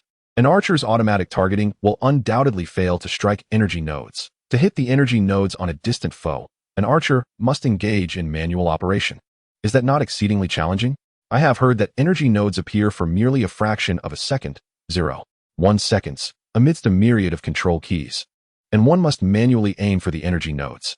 The thought alone is daunting. This truly highlights the distinction between masters and ordinary players. I am utterly befuddled. It seems my clumsiness condemns me to a lifetime as an ordinary player. Do not lose heart. Clumsiness is inconsequential. With ample practical experience, upon attaining a high-level assassin title, one will automatically awaken the assassin class's exclusive skills of displacement and stealth. With these abilities, the advantages of manual operation may not be as pronounced. Indeed, Xiao Bo appears so disadvantaged precisely because he lacks displacement skills. Not necessarily. Even with displacement and stealth skills, manual operation would still retain its advantages. They do exist, but they won't be as significant as during the novice phase. The newcomers observing the scene were stirred by Jin Ke's maneuvers, engaging in fervent discussions. Some players resolved to embark on the journey of mastering manual controls, while others, less adept, succumbed to trepidation upon hearing about future skills involving mobility and stealth. Finding solace in the notion of postponing their transition to full manual operation, lest they inflict undue hardship upon themselves.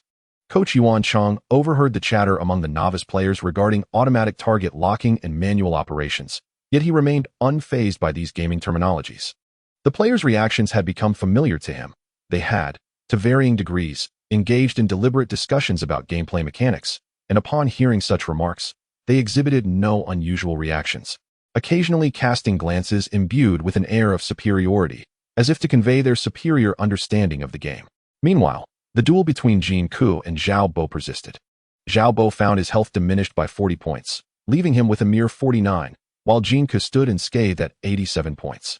The two faced each other at a distance of 4 to 5 meters, with Jin Ke adopting a stance of crossed arms, unwavering, while Xiao Bo appeared increasingly agitated, darting left and right. Should this stalemate endure unchanged, the countdown of 5 minutes would see Xiao Bo's defeat due to his health percentage falling below that of Jin Ke. Yet, every time he attempted an offensive maneuver, he struck only air, allowing Jin Ke to flank him, inflicting a mere 5 points of damage, or to strike from behind, landing a critical hit worth 10 points. Boss, Jin Ke employs full manual control, while your automatic targeting has been thoroughly deciphered by him, rendering your attacks ineffective. In the real world, Wu Chuan and Xiao Bo were not residing with Jin Ke in the Azure Garden community, but had been assigned by the studio to a different location under the guidance of another mentor. Both Wu Chuan and Zhao Bo found themselves in the same villa, sharing a room. Observing Zhao Bo's predicament, Wu Chuan discreetly muted his microphone in the game and conveyed his insights directly to Zhao Bo. "I figured it out," he stated. "In the real world." Zhao Bo nodded grimly in acknowledgement. "You must adjust your settings to full manual control to avoid being repeatedly outmaneuvered by him," Wu Chuan advised. "This is our only option now." Zhao Bo realized that if he did not alter his operational approach, victory was unattainable. Should he lose this match, not only would he forfeit the 550 contribution points he had recently earned to Jin Ke, but he would also incur a debt of over 3,000 points, leading to the grim prospect of laboring in the ecological plantation for over 20 days. Typically, players assigned to the ecological plantation were engaged in managerial roles. However, those penalized with such assignments were relegated to the most menial tasks, although merely a game character engaged in the distasteful task of excrement collection. He must perform various operations on his mobile device, even resorting to manually digging pits to bury the waste and plant crops. This menial, laborious work not only fails to enhance his fundamental attributes, but also poses health risks, causing an array of ailments. The most intolerable aspect is that, after toiling for over 20 days, he receives no contribution points. All must be allocated to repaying his debt of contribution points. In essence, he has been laboring for the ungrateful Gold Ke for more than 20 days. Therefore, he cannot afford to lose, absolutely must not lose. However, while it is simple to alter the settings to full manual operation, the uncertainty looms large in Zhao Bo's mind, as he has never operated entirely manually before. Not changing guarantees defeat, yet altering the settings offers a slim chance to gamble on victory. Zhao Bo has no choice but to proceed with the change. Chapter 54. A timely assist. Grinding his teeth, Zhao Bo swiftly accessed the settings panel, switching the operation mode from automatic lock to advanced full manual control. After the adjustment, Zhao Bo maneuvered his character towards Gold Ke, whose health percentage was lower than his opponent's. To regain the upper hand, he had no choice but to initiate an attack. Unexpectedly, Gold Ke advanced towards him as well. A sudden, ominous premonition struck Zhao Bo, yet he had no alternatives left. He had to press on despite the foreboding feeling. As Zhao Bo calculated that Gold Ke had entered his skill attack range and prepared to unleash his abilities, Gold Ke suddenly vanished from his sight, and a damage value of 5 appeared above his head. Shortly thereafter, a critical hit of 10 materialized. Zhao Bo hastily turned his character around. Yet without the automatic target lock, he found it impossible to bring Gold Ke into his line of sight. Gold Ke clung to him like a specter, remaining just out of reach. After receiving 2 more critical hits of 10, Zhao Bo's health dwindled to a mere 4 points.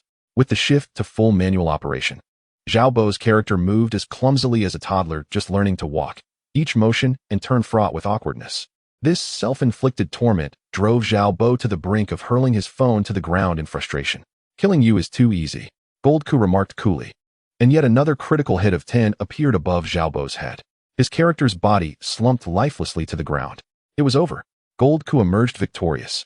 With not a drop of health lost, Zhao Bo was thoroughly defeated. The system automatically calculated the outcome, and Gold Ke's account instantly swelled by 4,000 contribution points. Zhao Bo, who initially possessed 137 contribution points, had seen his balance rise to 687 after defeating Feng Yi. Now, having lost 4,000 contribution points, his account plummeted to 3,313. The financial system of the training base conducts a settlement of each member's account every half hour. Upon discovering the significant negative balance in Zhao Bo's account, the main system automatically notifies the security to forcibly escort him to the ecological botanical garden for labor until his gambling debts are repaid. The proficiency of the assassin profession increases by 1 point. A notification pops up on Jin Ke's mobile screen. Simultaneously, a new feature is activated in Jin Ke's character attribute interface, the professional title system. According to the system's explanation, each profession has a corresponding proficiency level, which can only be gained through victories against other players. Upon reaching certain proficiency thresholds, one is awarded the corresponding professional title, which provides bonuses to basic attributes. Additionally, for each new title obtained, a badge representing that title is granted, and wearing the badge confers a universal professional skill. However, an assassin may only wear 1 badge at a time. The assassin profession is categorized into 5 levels based on proficiency: apprentice assassin, senior assassin, elite assassin, master assassin, and heavenly blade of retribution. Attaining 100 proficiency grants the title of apprentice assassin. 300 proficiency bestows the title of senior assassin. 1,000 proficiency earns the title of elite assassin. 2,000 proficiency grants the title of Master Assassin, and 10,000 proficiency awards the title of Heavenly Blade of Retribution. Currently, Jin Ke is not inclined to delve into the proficiency system of the assassin profession. His primary concern lies with the recently acquired 4,000 contribution points. For Jin Ke, contribution points equate to attribute values. With these points, he can adhere to the training program of the auxiliary system, ensuring optimal conditions for basic attribute training. His goal is to elevate all trainable attributes in this base to their maximum potential before departing, a feat that necessitates substantial support from contribution points. The 4,000 contribution points are akin to a timely boon, sufficient for him to refrain from work for nearly an entire month. However, Jin Ke does not intend to take such an approach. He plans to continue working in the equipment department, seeking ways to enhance his rapport with Xue'er Dao, so that Zeng can impart the skill of rune carving to him. Winning today's match through manual control is a testament to his capabilities. Yet it remains an undeniable fact that Jin Ke's starting point is lower than that of other novice players. Once the majority of new players recognize the significance of manual operation and transition from automatic targeting to full manual control, Jin Ke's advantage may diminish. Acquiring a sophisticated life skill such as rune carving would greatly benefit his future development. Damn, I've been deceived. I fell for that wretched person's trick. In the real world, Zhao Bo, feeling utterly frustrated, smashed his phone onto the bed, clutching his head in a fit of anger. If I had known, I wouldn't have advised you to switch to manual control, Wu Chuan said, his expression one of awkwardness. Having always relied on automatic targeting, Zhao Bo's sudden switch to a mode he had never practiced would undoubtedly lead to chaos. Yet, would not remaining unchanged have resulted in the same loss? Coach Yuan. He employed despicable means to achieve victory, and I refused to accept it. Zhao Bo picked up his phone again, vehemently protesting to Coach Yuan Chang while controlling his character in the game. Refuse? Then let us have another match. You may continue to be the dealer and reclaim the lost contribution points. Jin Ke suggested to Zhao Bo. After all, contribution points are never too many to earn. I failed to see what means he employed. In the simulation arena, cheating is impossible. If you are dissatisfied, you may challenge him again. It is of no consequence. Coach Yuan Chang shook his head. No, I wonder if you can comprehend this. We new trainees operate using automatic locking methods, while he somehow practiced full manual control and exploited this to deceive me. Zhao Bo exclaimed in frustration, revealing the intricacies of the game operation to Yuan Chang. As long as it adheres to the rules, there is no issue of cheating, Yuan Chang replied with an unperturbed demeanor, as if he were aware that these individuals were merely players. Jin, you are indeed cheating. Is it enjoyable to win in such a manner? Do you not feel ashamed? Though I may have lost, I am still honorable. Among the new trainees, my strength is unparalleled. Dare you deny it? Zhao Bo, unable to reason with Yuan Chang, turned and shouted at Jin Ke. Zhao Bo, a great man once uttered a profoundly philosophical statement. I wonder if you have heard it? Jin Ke posed a question to Zhao Bo. What statement? Zhao Bo replied with a sullen expression before his phone. You belong neither to the 80s nor to the 90s. Jin Ke feigned a solemn tone. Then what do I belong to? The 00s? Zhao Bo was perplexed by Jin Ke's insinuation. At 19 years of age, he should belong to the 90s, right? No, you belong to the realm of thick skin. Jin Ke shook his head. Chapter 55. The Minor Witch Meets the Major Witch. The other new trainees initially failed to grasp the meaning, but moments later, they erupted into hearty laughter. Nevertheless, it must be said that Zhao Bo indeed has a thick skin. Despite his loss, he still insists that he is the strongest among the new trainees. Which great man has uttered such a trivial remark? How come I have never heard of it? Zhao Bo questioned Jin Ke, his face flushed with anger. Jin Ke controlled his character with hands behind his back, responding with a single word. Invisibly pretentious, most lethal. The entire venue fell into a profound silence. Such matters of thick skin remind one that there are always greater heights beyond the horizon.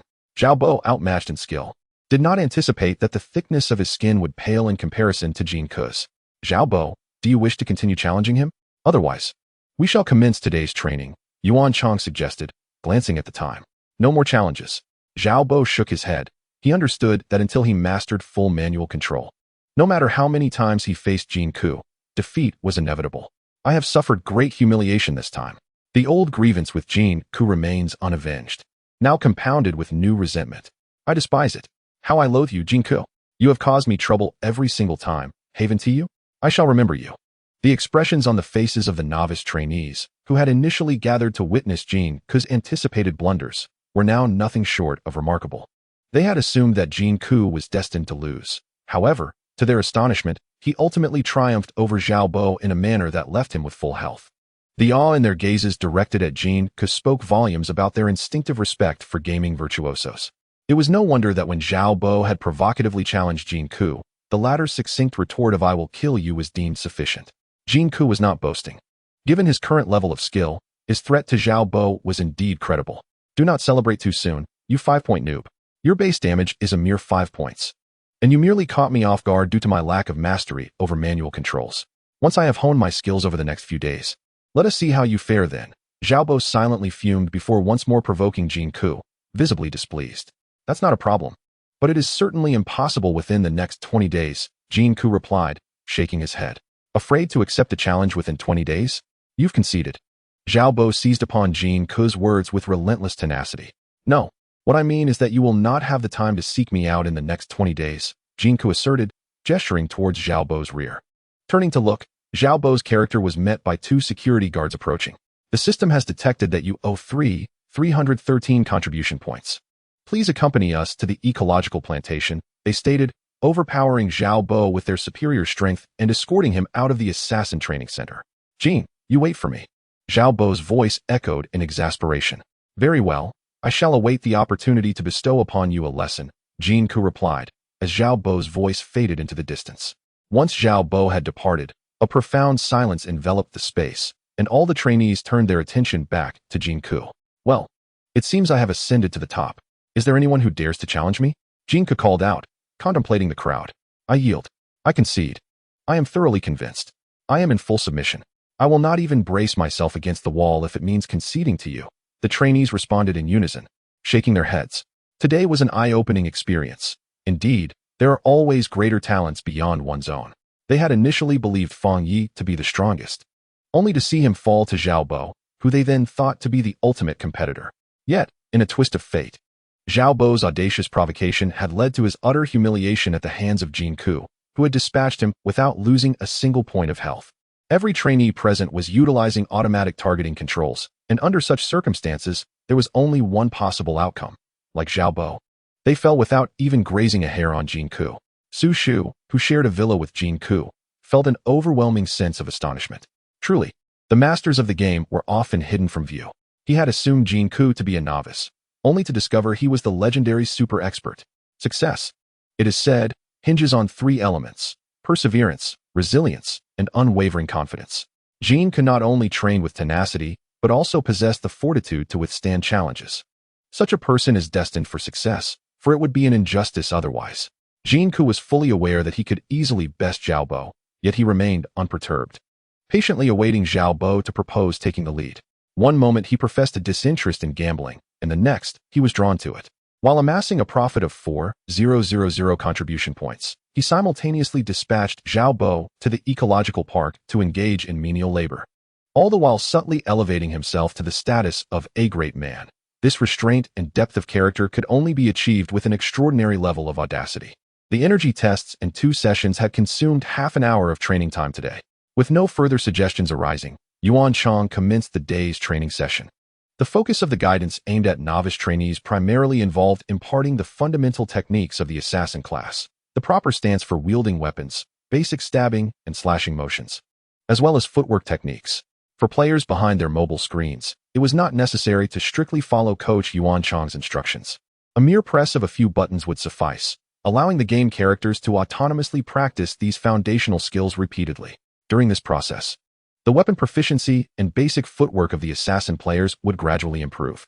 Each level gained in weapon proficiency would yield a slight enhancement in damage output, while each level gained in basic footwork would marginally increase the player's evasion rate. Although these increments were minimal individually, their cumulative effect represented a significant boost to one's overall capability. When guided by a professional coach, the advancement in weapon proficiency and basic footwork would be considerably swifter than solitary training. The higher the coach's expertise in these areas, the more pronounced the improvement would be, with a ceiling on enhancement that resembled a beneficial aura. In a group training session, where the coach faced a dozen or more students, the effects of improvement would be diluted. However, in a one-on-one coaching scenario, the benefits would be several times greater than in group training. This was why Xiao Bo was so eager to assert himself as the top novice. It was a matter of personal gain and future prospects. If he could secure half an hour of individualized instruction from the coach each day, the enhancement to his abilities would be markedly significant, far surpassing that of his peers. However, this evening, such advantages fell into Jin Ke's lap. Having triumphed over Xiao Bo, no other novice dared to challenge him today. And Jin Ke had consequently ascended to the position of the leading novice under Coach Yuanchang. True to his word, Coach Yuanchang would, after the collective practice session concluded, provide Jin Ke with at least half an hour of individual guidance. Chapter 56. A blessing or a curse. Your performance just now was quite impressive, and it has certainly caught my attention. I should inform you that prior to your encounter with Xiao Bo, I had intended to submit a request for your departure from the Assassin Training Center.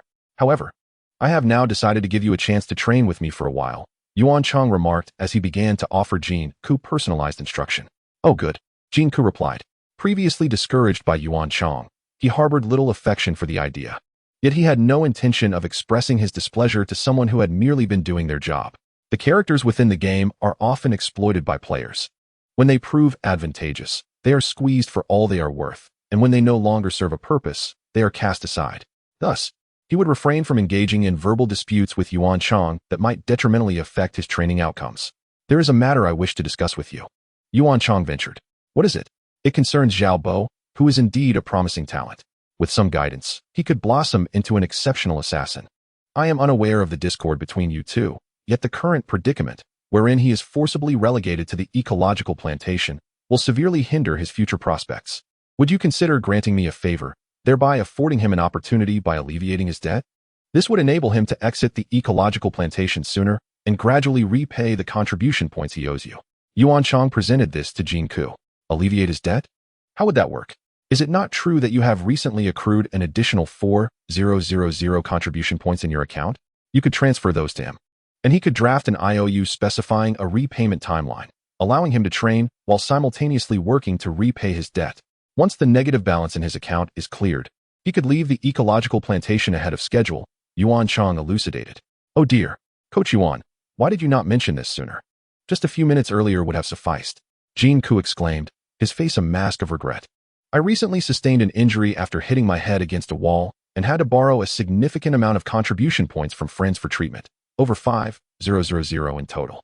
Upon receiving these 4,000 contribution points, I immediately transferred them back to several friends, leaving me with nothing in my account and still owing over 1,000 contribution points.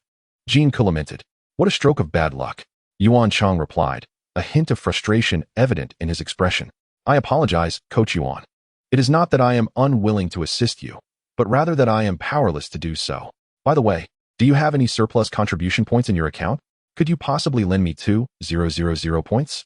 One must honor their commitments. And I have owed my friends for quite some time now.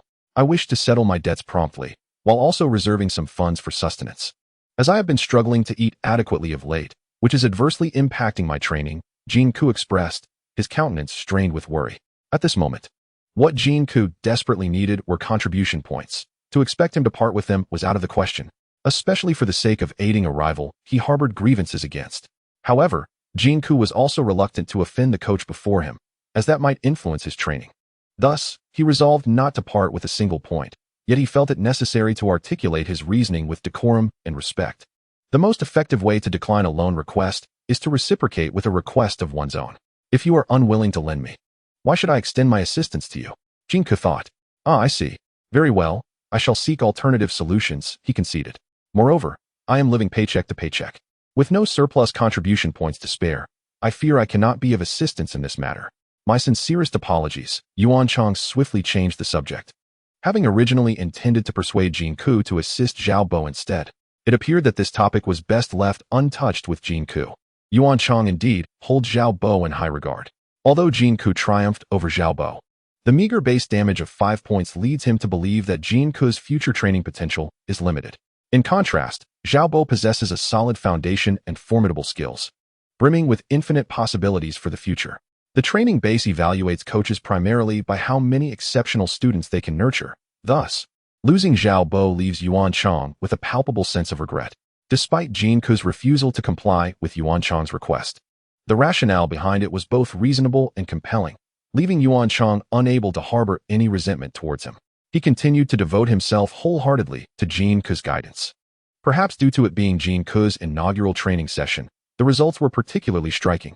In just one evening, his proficiency with daggers soared from 1 to 3, enhancing his damage output with dagger-type weapons by 3%.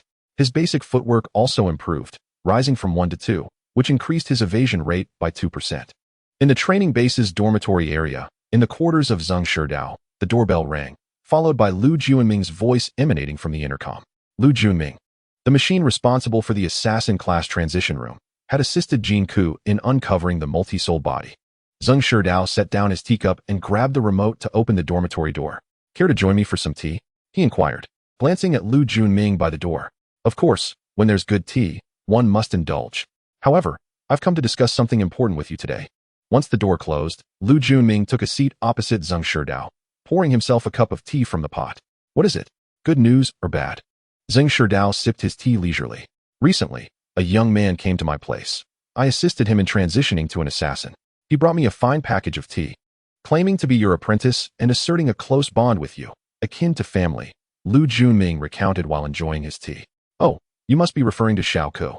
He is my sole apprentice." Upon hearing Lu Junming speak of their familial-like relationship, Xue'er's expression softened. "Indeed, it is he. The matter I wish to discuss pertains to him," Lu Junming said, feigning a furrowed brow. "What is it?" Xue'er sensed that the topic might not bode well. "This lad is quite endearing. I find a strong rapport with him. Your apprentice is truly remarkable," Lu Junming continued. "You have no shortage of manpower. You're not plotting to poach him from me, are you?" Xue'er's demeanor shifted to a serious tone. Before Jin Ke's arrival, no one could handle the menial, laborious tasks effectively, forcing him to undertake them himself. However, Jin Ke approached his duties with diligence, performing the patchwork and welding tasks to perfection, significantly alleviating Xue'er's workload in recent days. Thus, while Lu Junming could discuss any matter, he must not even entertain the thought of stealing his apprentice.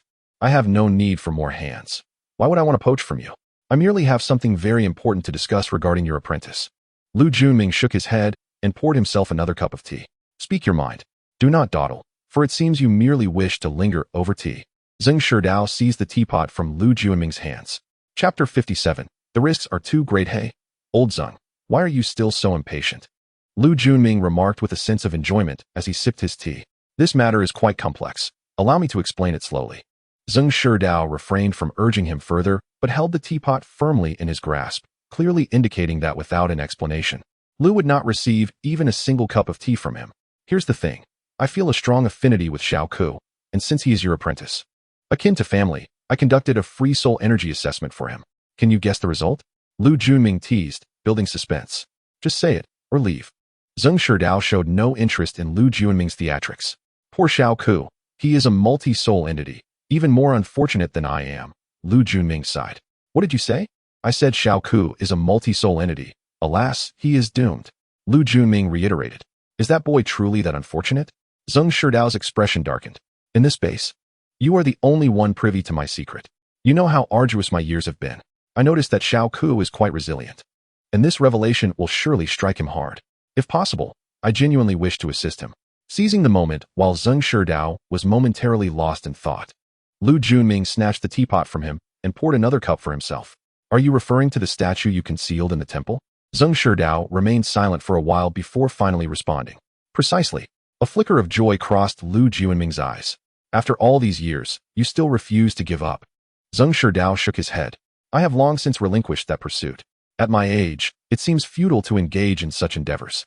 But Xue'er Ke is still young. Perhaps that statue could aid him. You must realize the immense cost I incurred to procure the formula for the soul partition elixir, along with the invaluable materials I have accumulated, which may soon expire. Only by obtaining the insect eggs from the statue, combined with your runes, might we succeed in crafting it." Lu Junming lowered his voice. "Bringing the insect eggs back to the base is a serious violation. If anyone discovers it, we could face imprisonment. The risks are far too great." Xue'er shook his head once more.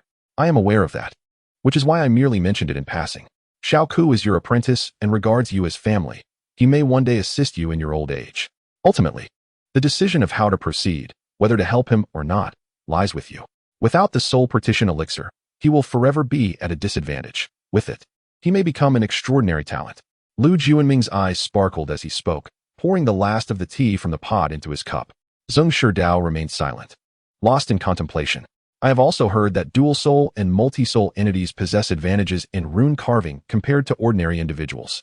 Old Zheng, you should have more insight on this than I do. Lu Junming continued to hint subtly.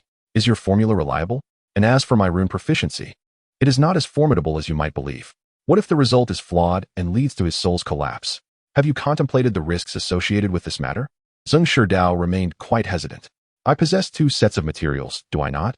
Why not create one for me to test first? If all goes well, you may then let him use it. After all, this old body of mine has little left to offer. Lu Junming promptly suggested to Zheng Shidao. It appears you have not yet relinquished your hopes. Zheng Shidao perceived Lu Junming's intentions with a single glance. Well, what can I do if I have not given up? My fate in this life is already sealed. At my age, even if the soul-splitting succeeds, I doubt I could cultivate it effectively. I believe that as 2 old bachelors, it is imperative for us to find a way to nurture Xiao Ku. Should the soul-splitting potion truly succeed, there may be additional benefits and fortunes for him in the future. If he is a person of deep loyalty and affection, his future glory will reflect our own. Lu Junming leisurely savored the last sip of his tea. Here is the plan. Before proceeding, assist me in testing his reliability and whether he genuinely regards me as family. Only then can I determine if I am willing to take such a significant risk for him. Should you assist me in this, I assure you that during the next harvest of tea leaves, you shall not be neglected. After a moment of deep contemplation, Zheng Shidao put forth his request to Lu Junming. I will undoubtedly help you. Just tell me what you need. Lu Junming beamed at Zheng Shidao. In the coming days, I will take him away from the base to transport that statue. At that time, you need only to cooperate with me. Zheng Shidao conveyed his plans to Lu Junming. Indeed, that is a splendid idea. By observing his performance then, we shall discern whether he is truly a person of loyalty and whether he regards you as kin, thus determining if he is worth such a risk and investment from us. Lu Junming gave Zheng Shidao a thumbs up. 3 days later, in the equipment department of the mobile game Horror City. Kid, come in. Zheng Shidao beckoned to Jin Ke, who was busy outside. Oh, hearing the alert sound from his mobile device indicating an event occurring while he was away, Jin Ke picked up the phone, realized it was a call from Zheng Shidao, and promptly responded before guiding his character into Zheng Shidao's workspace. After Zheng Shidao closed the hatch of the workspace, he seated himself at a table and gestured for Jin Ke to sit opposite him. Upon the table lay a piece of alloy chest armor and a short blade. Kid, are you interested in learning about rune engraving? Zheng Shidao inquired of Jin Ke. Indeed. Upon hearing Zheng Shidao's words, Jin Ke felt a surge of anticipation. It seemed his diligent and high-quality work had significantly enhanced Zheng Shidao's regard for him. Typically, games feature a system of affinity, where high levels can trigger special quests.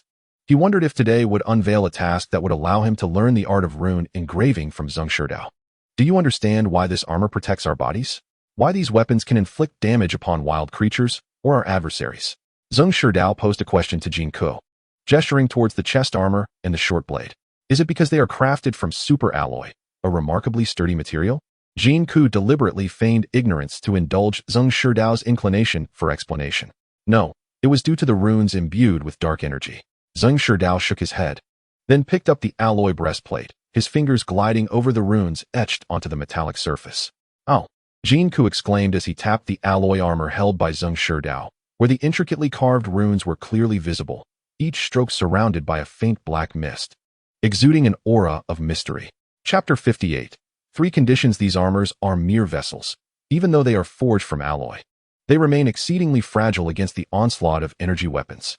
However, once inscribed with runes, their nature transforms, granting them formidable protective capabilities, capable of forming a circuit with our spiritual energy. The denser the runes, the stronger the protective capacity of the gear. My rune carving machine is rather rudimentary, and my skills in rune engraving are quite average. Thus I am only able to inscribe basic energy runes on these armaments, resulting in their mediocre protective abilities. Zheng Shidao expressed with a hint of regret. Ah, I see, Jin Ke responded in agreement, aware that Zheng Shidao intended to convey more than just this. Do you wish to learn rune carving? Zheng Shidao inquired of Jin Ke. Absolutely. Jin Ke replied eagerly. Very well, I can impart my rune carving skills to you.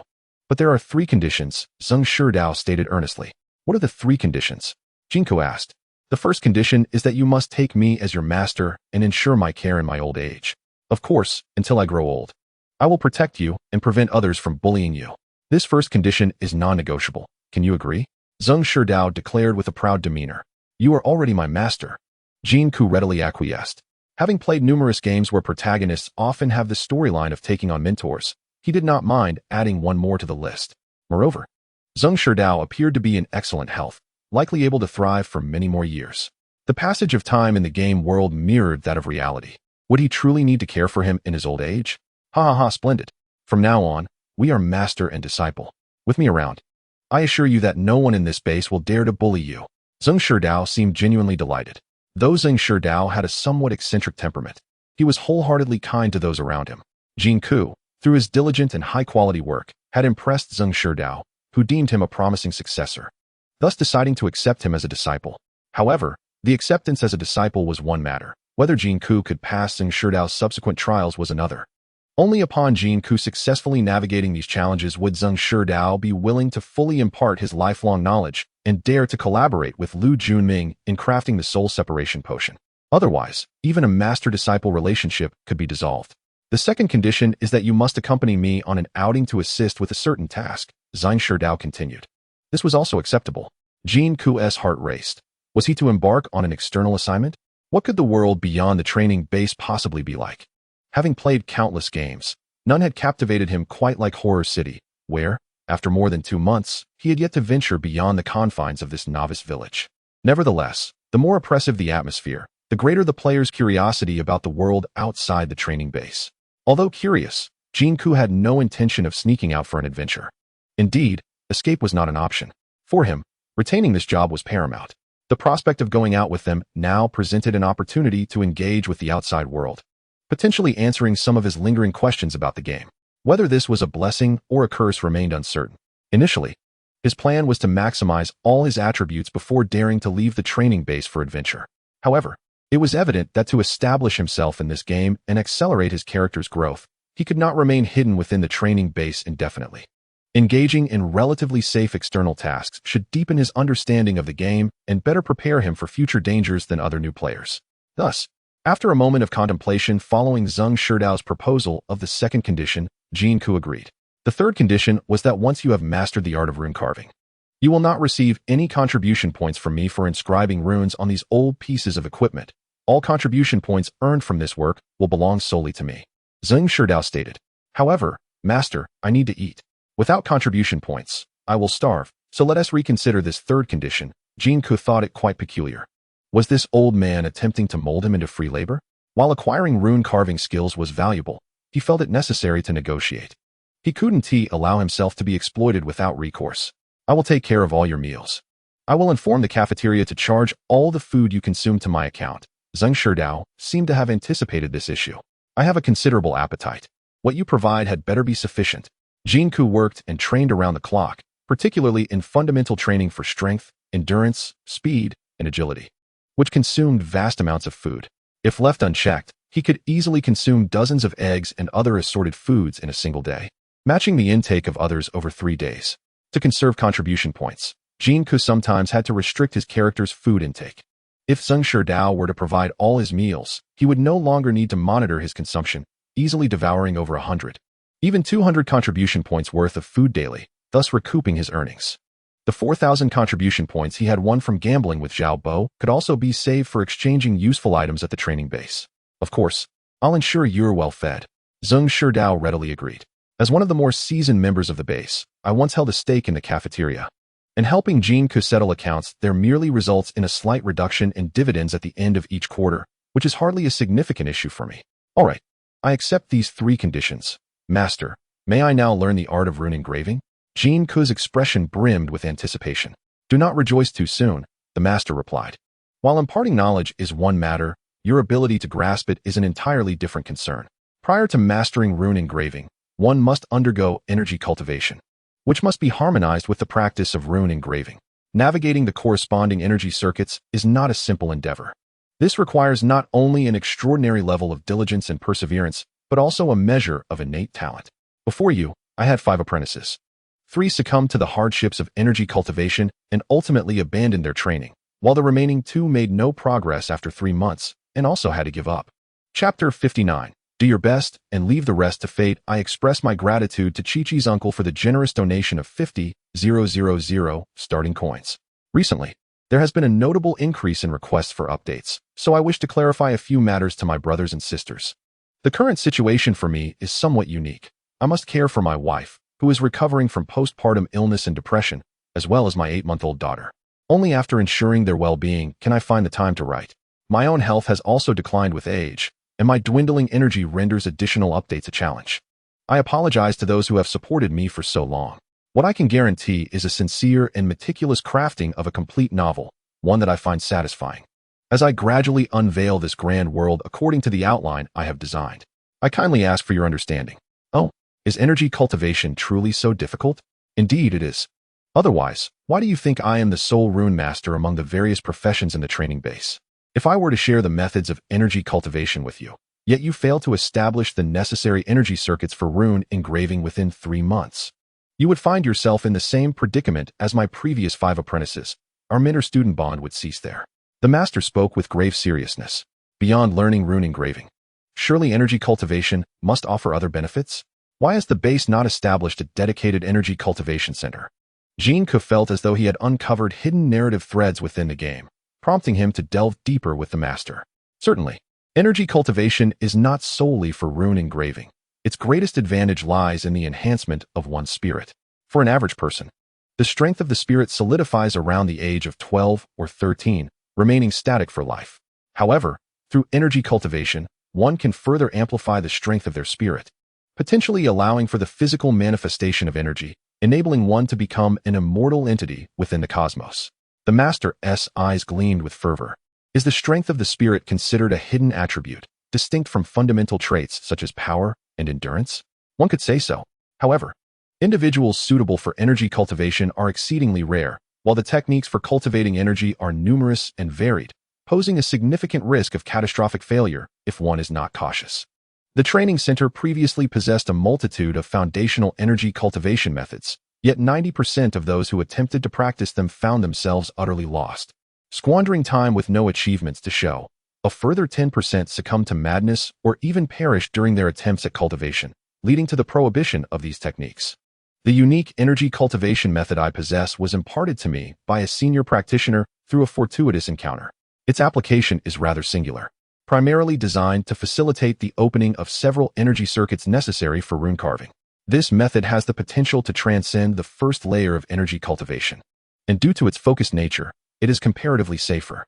Regrettably, my innate talents are limited, and after decades of practice, I have yet to break through the bottleneck of the first layer, rendering my rune carving abilities quite rudimentary. The tome of runes bestowed upon me by that predecessor contains intricate symbols, 90% of which require mastery of the first layer of energy cultivation for successful engraving. Alas, I can merely gaze upon this treasure trove in despair, unable to act. Xue'er retrieved an aged book from his close attire and carefully turned its pages for Jin Ke to observe. The pages were filled with a series of complex runes that Jin Ke could not comprehend. You may not understand these now, but do not be disheartened. Once you establish the necessary energy circuits for rune carving, I shall gradually impart the relevant skills to you. Should fortune favor you in several years, enabling you to surpass the first layer of energy cultivation, you will be able to engrave these more intricate runes onto your equipment and weapons, thereby elevating their quality and augmenting their attributes. Xue'er offered words of encouragement to Jin Ke. Once my master imparts the energy cultivation methods to me, I shall devote myself to practice, persevering through any hardships for at least 3 months. Whether I succeed is in the hands of fate, but I shall do my utmost. Jin Ke declared, expressing his determination to Xue'er. I am willing to teach you because I see your diligence and effort. This is your greatest asset. Ultimately, however, whether you succeed rests solely upon your efforts and the will of fate. Xue'er expressed his admiration for Jin Ke's attitude. The path of energy cultivation is fraught with challenges. A moment's negligence could lead to ruin. The levels of energy cultivation dictate the potential of a rune master. Xue'er began his journey into energy cultivation decades ago, yet has remained unable to transcend the first layer's constraints. His mentor once remarked that the essence of energy cultivation lies in maintaining a tranquil mind, achieving a state of harmony between oneself and the universe during practice. An urgent desire for immediate results will ultimately yield nothing. Though the concept of a tranquil mind is easily spoken, it is challenging to embody. Who among those who practice martial arts does not yearn for success? Who does not aspire to stand atop the world, gazing down upon all beings. Jin Ke's sentiment of doing one's utmost and leaving the rest to fate resonates profoundly with his predecessor's teachings on maintaining a tranquil mindset. Perhaps this new disciple is indeed destined for success, potentially surpassing even his mentor's accomplishments in decades to come. Master mentioned that the second condition involves accompanying him on an outing to engage in some. Jin Ke inquired diligently with Xue'er, as this matter pertains to the safety of their roles, and he must exercise caution. Previously, during an excursion, I stumbled upon a peculiar statue in a dilapidated temple nestled deep within the mountains. This statue harbors certain unknown secrets related to energy cultivation and rune carving. I wish to transport it back for further study, as it may yield unexpected benefits for you as well. However, I prefer that the others in the base remain oblivious to this endeavor. Would you be willing to assist me during our outing? I can provide you with a complete set of equipment to ensure your safety, Xue'er proposed. At that moment, a yellow question mark appeared above Xue'er's head, signifying the formal issuance of a mission by the system. Mission objective: assist Xue'er in transporting the mysterious statue back to the base. Mission reward: energy cultivation methods imparted by Xue'er. Mission requirement: the contents of the mission must remain confidential from all, or Xue'er's intimacy level will reset to 0. Mission danger level assessment, grade E. Will this task be dangerous? After reviewing the mission details, Jin Ke inquired again with Xue'er. In this game, all projects and items, such as missions, equipment, syringes, skills, and chips, are rated using a grading system. Grade E is the lowest level, followed by grade D, C, and so forth up to grade S. This mission's danger level is classified as grade E, indicating minimal risk. Although quantified, Jin Ke still decided to seek further clarification from Xue'er, for his character has but one life. Should he perish, he would forfeit this commendable position. And after months of character development, he cannot simply re-register, which is a considerable cost. We shall venture out during the day, which poses minimal danger. My profession is that of an equipment specialist, yet my combat prowess is that of a ranked warrior at level 40. Even if danger arises, I am sufficiently equipped to protect you.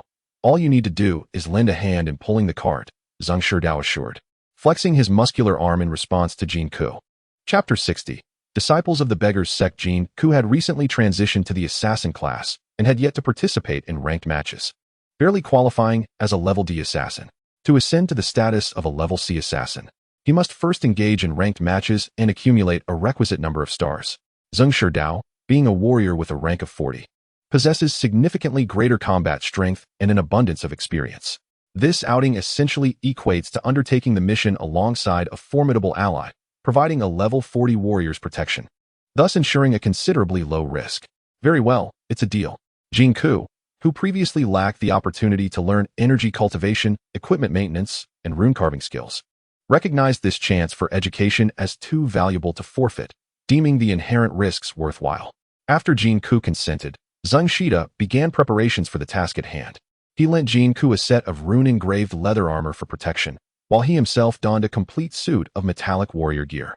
The warrior armor worn by Xue'er and the assassin gear lent to Jin Ke were of the same grade, both classified as high-tier equipment. Yet the former offered significantly superior protection, albeit at the cost of considerable weight. Wearing such cumbersome armor indeed proved inconvenient for Xue'er when it came to tasks requiring mobility. Conversely, Jin Ke's leather assassin armor, though somewhat less protective, boasted the advantage of being remarkably lightweight, hardly impeding his agility, thus placing the burden of the task upon him. The mission was set to take place the following day, and Xue'er advised Jin Ke to refrain from working late, urging him to rest well in the dormitory that night. During dinner, Jin Ke maneuvered his character to the cafeteria, only to discover that he could now charge meals to Xue'er's account upon swiping his card. Without hesitation, he indulged heartily.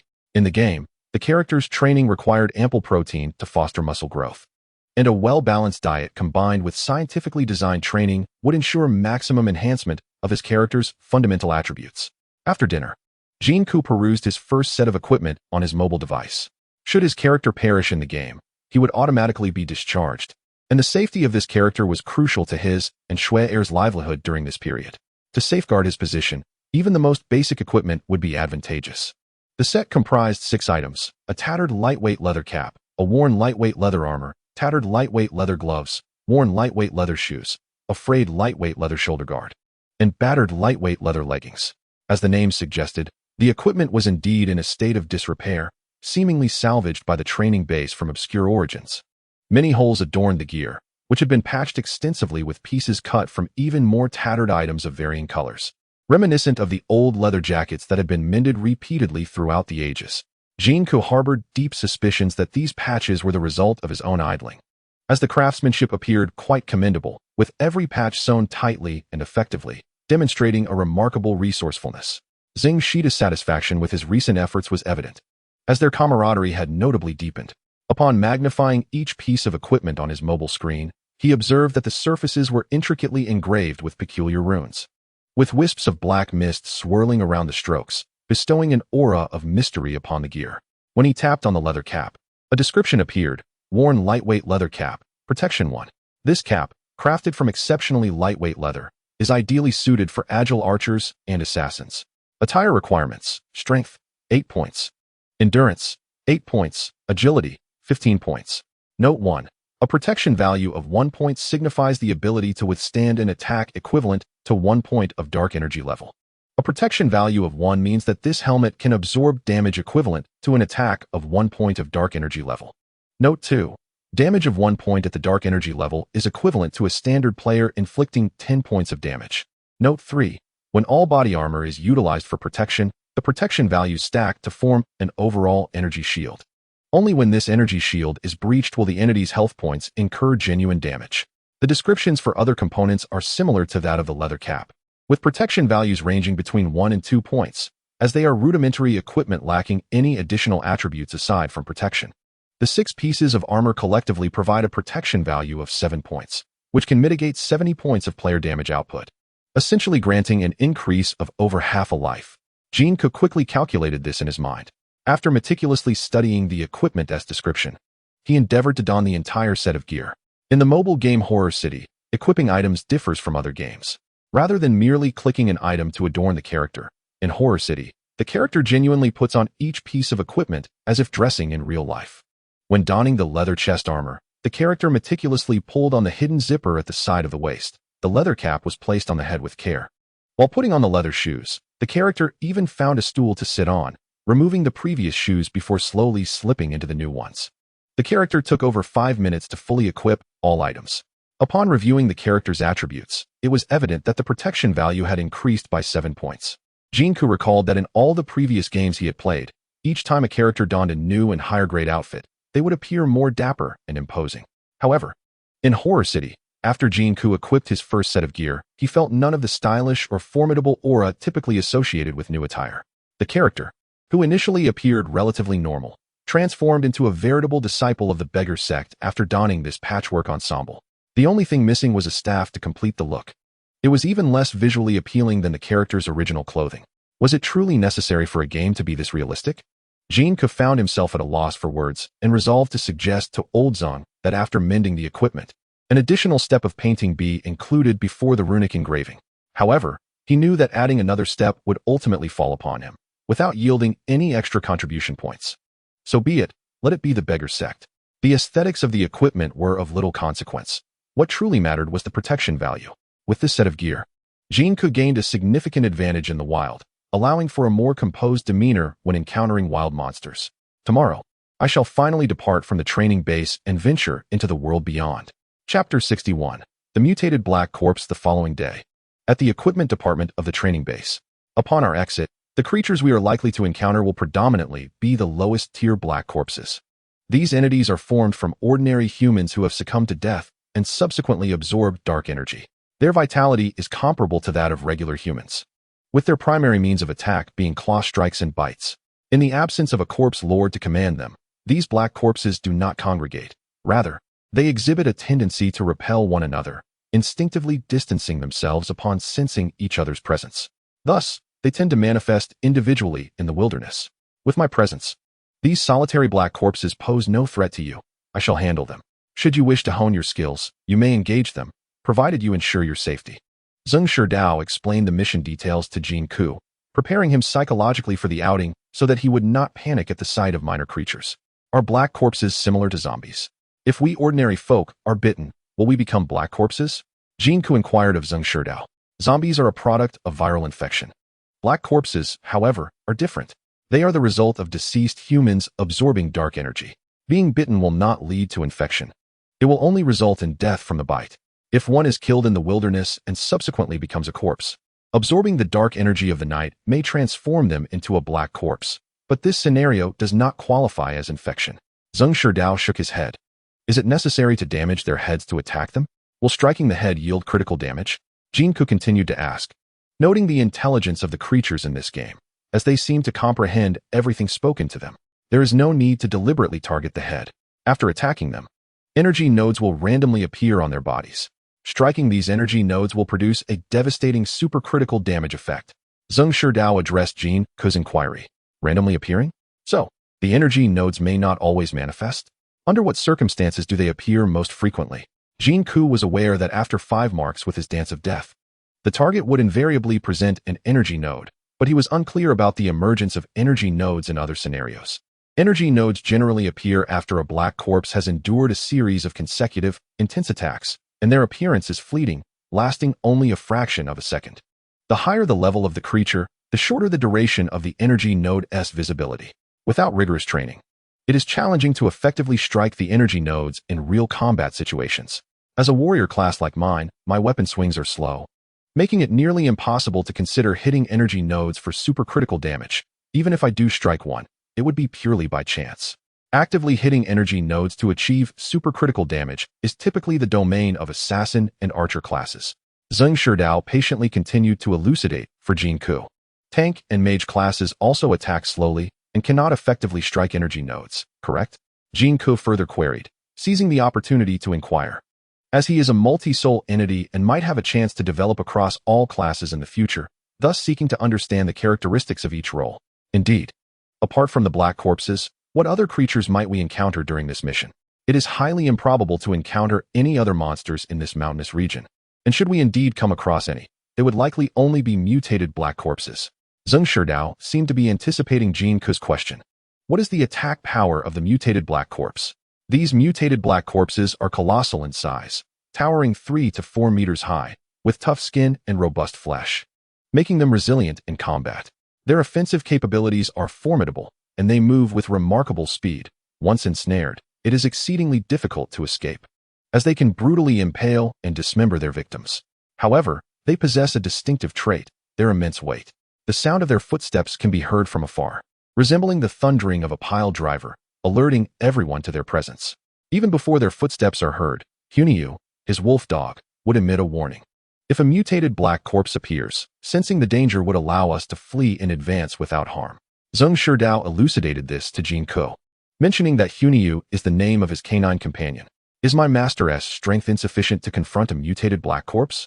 Must one be a high-level warrior to contend with such a foe? It is not entirely accurate to say that.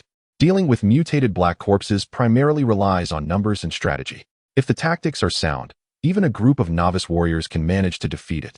For instance, if our team includes mages and archers, the mage can freeze the creature to impede its movement, while the archers can engage it from a distance, effectively kite it. Although its tough skin and considerable health, ranging from 500 to 1,000 points, pose a challenge, with the right strategy, a group of novice warriors can control and eventually slay it. As a warrior, the defense of a mutated black corpse surpasses mine. Its attack power exceeds my own, and its health is several times greater than mine. Even if I were to reach a high level, facing it head-on without a mage to control the battlefield would be tantamount to seeking death. Zheng Shidao provided a detailed explanation to Jin Ke. This implies that should we encounter a mutated black corpse, our only option would be to flee. There would be no alternative. Jin Ke summarized. Indeed, our only recourse is to escape, otherwise, certain death awaits. However, there is no need for excessive concern, as the field team of the training base conducts regular sweeps of the vicinity for mutated black corpses. It is unlikely we will encounter one on our journey. And even if we do, we should be able to evade it if we act swiftly. Zheng Shidao shook his head. By the way, Master, what is the situation like outside the training base at night? Why do all regulations emphasize the prohibition of venturing out after dark? Moreover, why must those on missions return to the base before nightfall? Jin Ke seized the opportunity to inquire further. I am also uncertain about what occurs outside the training base at night, for all those who ventured out after dark, as well as all missions that had not returned by nightfall. Zheng Shidao furrowed his brow. Have they all perished? One could say that, By the next day, when we discovered them, they had all transformed into black corpses. Not a single exception? Not a single exception. If that is the case, doesn't it mean that no one can stray too far from the training base? If one wanders too far and cannot return before nightfall, certain death is inevitable? Jin Ke felt a sense of confusion. Such game design seems rather unreasonable. No, this world is not solely comprised of our base. There exist numerous sanctuaries, with underground way stations strategically placed along the routes connecting the base and these sanctuaries. Should one fail to return to the training base before nightfall, seeking refuge in the nearest underground way station would be relatively safe. For those embarking on missions, the base provides a map indicating the locations of nearby safe way stations. Understanding this, Jin Ke nodded. Are there no further inquiries? Let us set forth while the daylight still lingers. Very well. Chapter 62. Cataclysm. Once all preparations were complete, Xue'er instructed Jin Ke to push a small cart from the warehouse, following closely behind him. Xue'er, accompanied by Jin Ke and Hue'er, meandered deep into the base. After traversing the ecological planting area, they entered what appeared to be a storeroom, where two security guards in their 50s were stationed. Xue'er seemed quite familiar with these guards. The three engaged in casual conversation. Xue'er advised the guards to keep his outing confidential and gifted each of them a pack of cigarettes he had rolled himself. The guards then stood up to unlock the heavy iron door of the storeroom, allowing the trio to pass. As the iron door creaked open, Jin Ke felt a surge of excitement mixed with a hint of anxiety. This marked his first opportunity to venture outside after over 2 months of playing this game. Xue'er City is reputed to be the most terrifying game in history. Remaining within the confines of the training base had dulled his sense of fear. But stepping into the outside world should unveil the true terror of this game, or so he believed. It was said that the outside world was not particularly frightening during the day. The true horror awaited under the cover of night. Otherwise, Jin Ke would not have risked his job to accompany Xue'er on this excursion. However, upon the doors opening, Jin Ke realized he had been overly excited. The large iron door of the storeroom did not lead to the outside world. Instead, upon entering the storeroom, Xue'er guided Jin Ke into a small cabin. On the opposite wall of the cabin was a circular hatch, which Xue'er claimed to be the northern gate of the training base, nestled deep within the forest, thus remaining exceedingly concealed. They donned full gear within this chamber. Jin Ke adorned himself in the assassin's leather armor reminiscent of a beggar, while Xue'er donned a set of alloy plate armor befitting a warrior. Although Xue'er's armor bore signs of repair and welding, its overall silver sheen rendered it far more imposing compared to Jin Ke's beggar attire. Hue'er appeared to have ventured through this passage multiple times. As the two donned their equipment, it barked excitedly towards the hatch. Xue'er had to shout at it several times before it quieted down. With everything in place, Xue'er approached the hatch, swiped his card, entered a password, and underwent iris verification before unlocking a robust hatch. Upon entering, they found a corridor approximately 10 meters long. After traversing the corridor, Xue'er unlocked 3 additional heavy doors, finally granting them access to the outside world. When the final hatch swung open, Tiger Girl darted out like an arrow released from its bow, racing around in exuberance before returning. Few individuals within the base possess my level of clearance. Just before stepping out, Xue'er proudly displayed his identification card to Jin Ke, a smug expression gracing his face. Surely, Master ranks among the top figures within the base. Jin Ke complimented. I am one who immerses myself in work, eschewing the pursuit of power. When they previously invited me to serve as the deputy supervisor of the base, I firmly declined. Xue'er continued to boast. A master of such ethereal stature surely prefers not to engage with mundane individuals. Jin Ke flattered further. Indeed, I revel in interactions with runes, equipment, and various enigmatic energies, shunning human contact. Xue'er boasted once more before stepping through the northern gate of the base. Jin Ke hastily followed suit with the vehicle. Tiger Girl, discontent with the base's stifling atmosphere, exhibited boundless excitement outside, running about and barking, occasionally marking her territory near tree roots and stone stumps. Like any game, the novice village is the safest haven. Once one departs, danger lurks at every turn. Jin Ke felt it prudent to remain close to Xue'er. The world within the game did not exude the bleakness typical of post-apocalyptic titles like Fallout. It was a clear day, with a few clouds drifting in the sky and the sun shining gently. The trees in the forest, though lacking vibrant life, remained alive, adorned with traces of green. Upon my arrival at the base, I was designated as a post-catastrophe survivor. What calamity does this refer to? Has this world truly endured a cataclysm? Why does it not feel that way? Jin Ke inquired of Xue'er as he observed the world outside. Darkness encroaches. Every evening at 6, the sun sets precisely, shrouding the sky and earth in a veil of black mist, rendering all silent. This fog has mutated outdoor creatures and corpses, stunting plant growth, forcing humanity into shelters, way stations, and bases like ours to survive. Does that not constitute a cataclysm? Zheng Shidao responded to Jin Ke. Indeed, it is a cataclysm. Jin Ke nodded in agreement. Beyond the northern gate lay a rugged mountain path, paved with weathered stone slabs, the width varying from 3 to 4 meters at its broadest, narrowing to about 1 meter in some places. Thankfully, there were no sheer cliffs threatening to plunge them into the abyss. Jin Ke's character, dragging a small cart, moved slowly but had yet to encounter any impassable obstacles. Zheng Shidao, clad in heavy plate armor, walked with ease, though the weight was cumbersome. When Jin Ke faced a particularly challenging spot for maneuvering his cart, he could only watch, unable to provide assistance. The trio, 2 men and a dog, wound their way along the rugged path for over 10 minutes without encountering a single monster. Everything appeared tranquil. Despite this, Jin Ke remained in a state of heightened vigilance. Having switched to another game, Jin Ke would undoubtedly not feel so anxious in other games. Encountering monsters simply meant attacking or fleeing, and if he were to perish in the wild, he could merely return to the spawn point, resurrect, and retrieve his remains. However, this game was different. He possessed but a single opportunity. Once he met his demise, his character would be irretrievably lost, signifying the forfeiture of the high-welfare job he and Xue'er relied upon for survival. Yet today, he must seize this chance to retain his position. He could not remain hidden within the training base indefinitely. He must seek various opportunities to enhance his strength.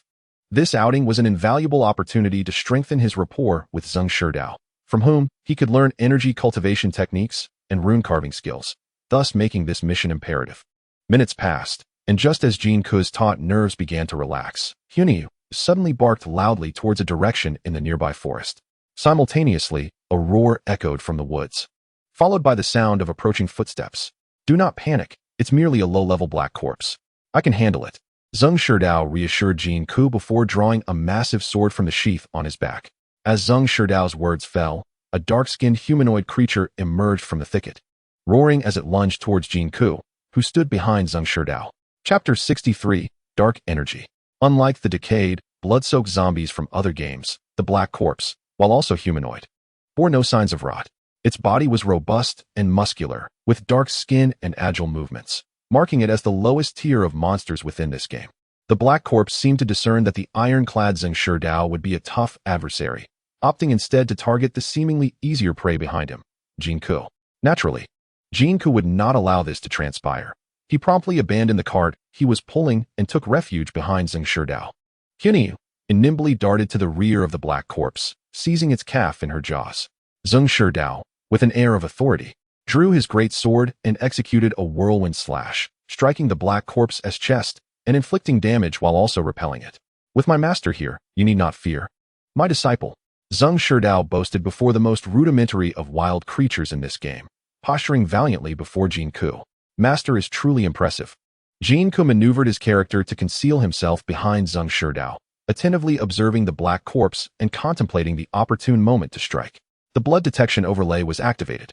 A notification appeared on Jin Ke's phone, and simultaneously, a health bar manifested above the black corpse's head, revealing its health at 7,796, indicating that Zheng Shidao's previous attack had inflicted 19 points of damage. Above Zheng Shidao, 2 bars appeared, one red and one blue.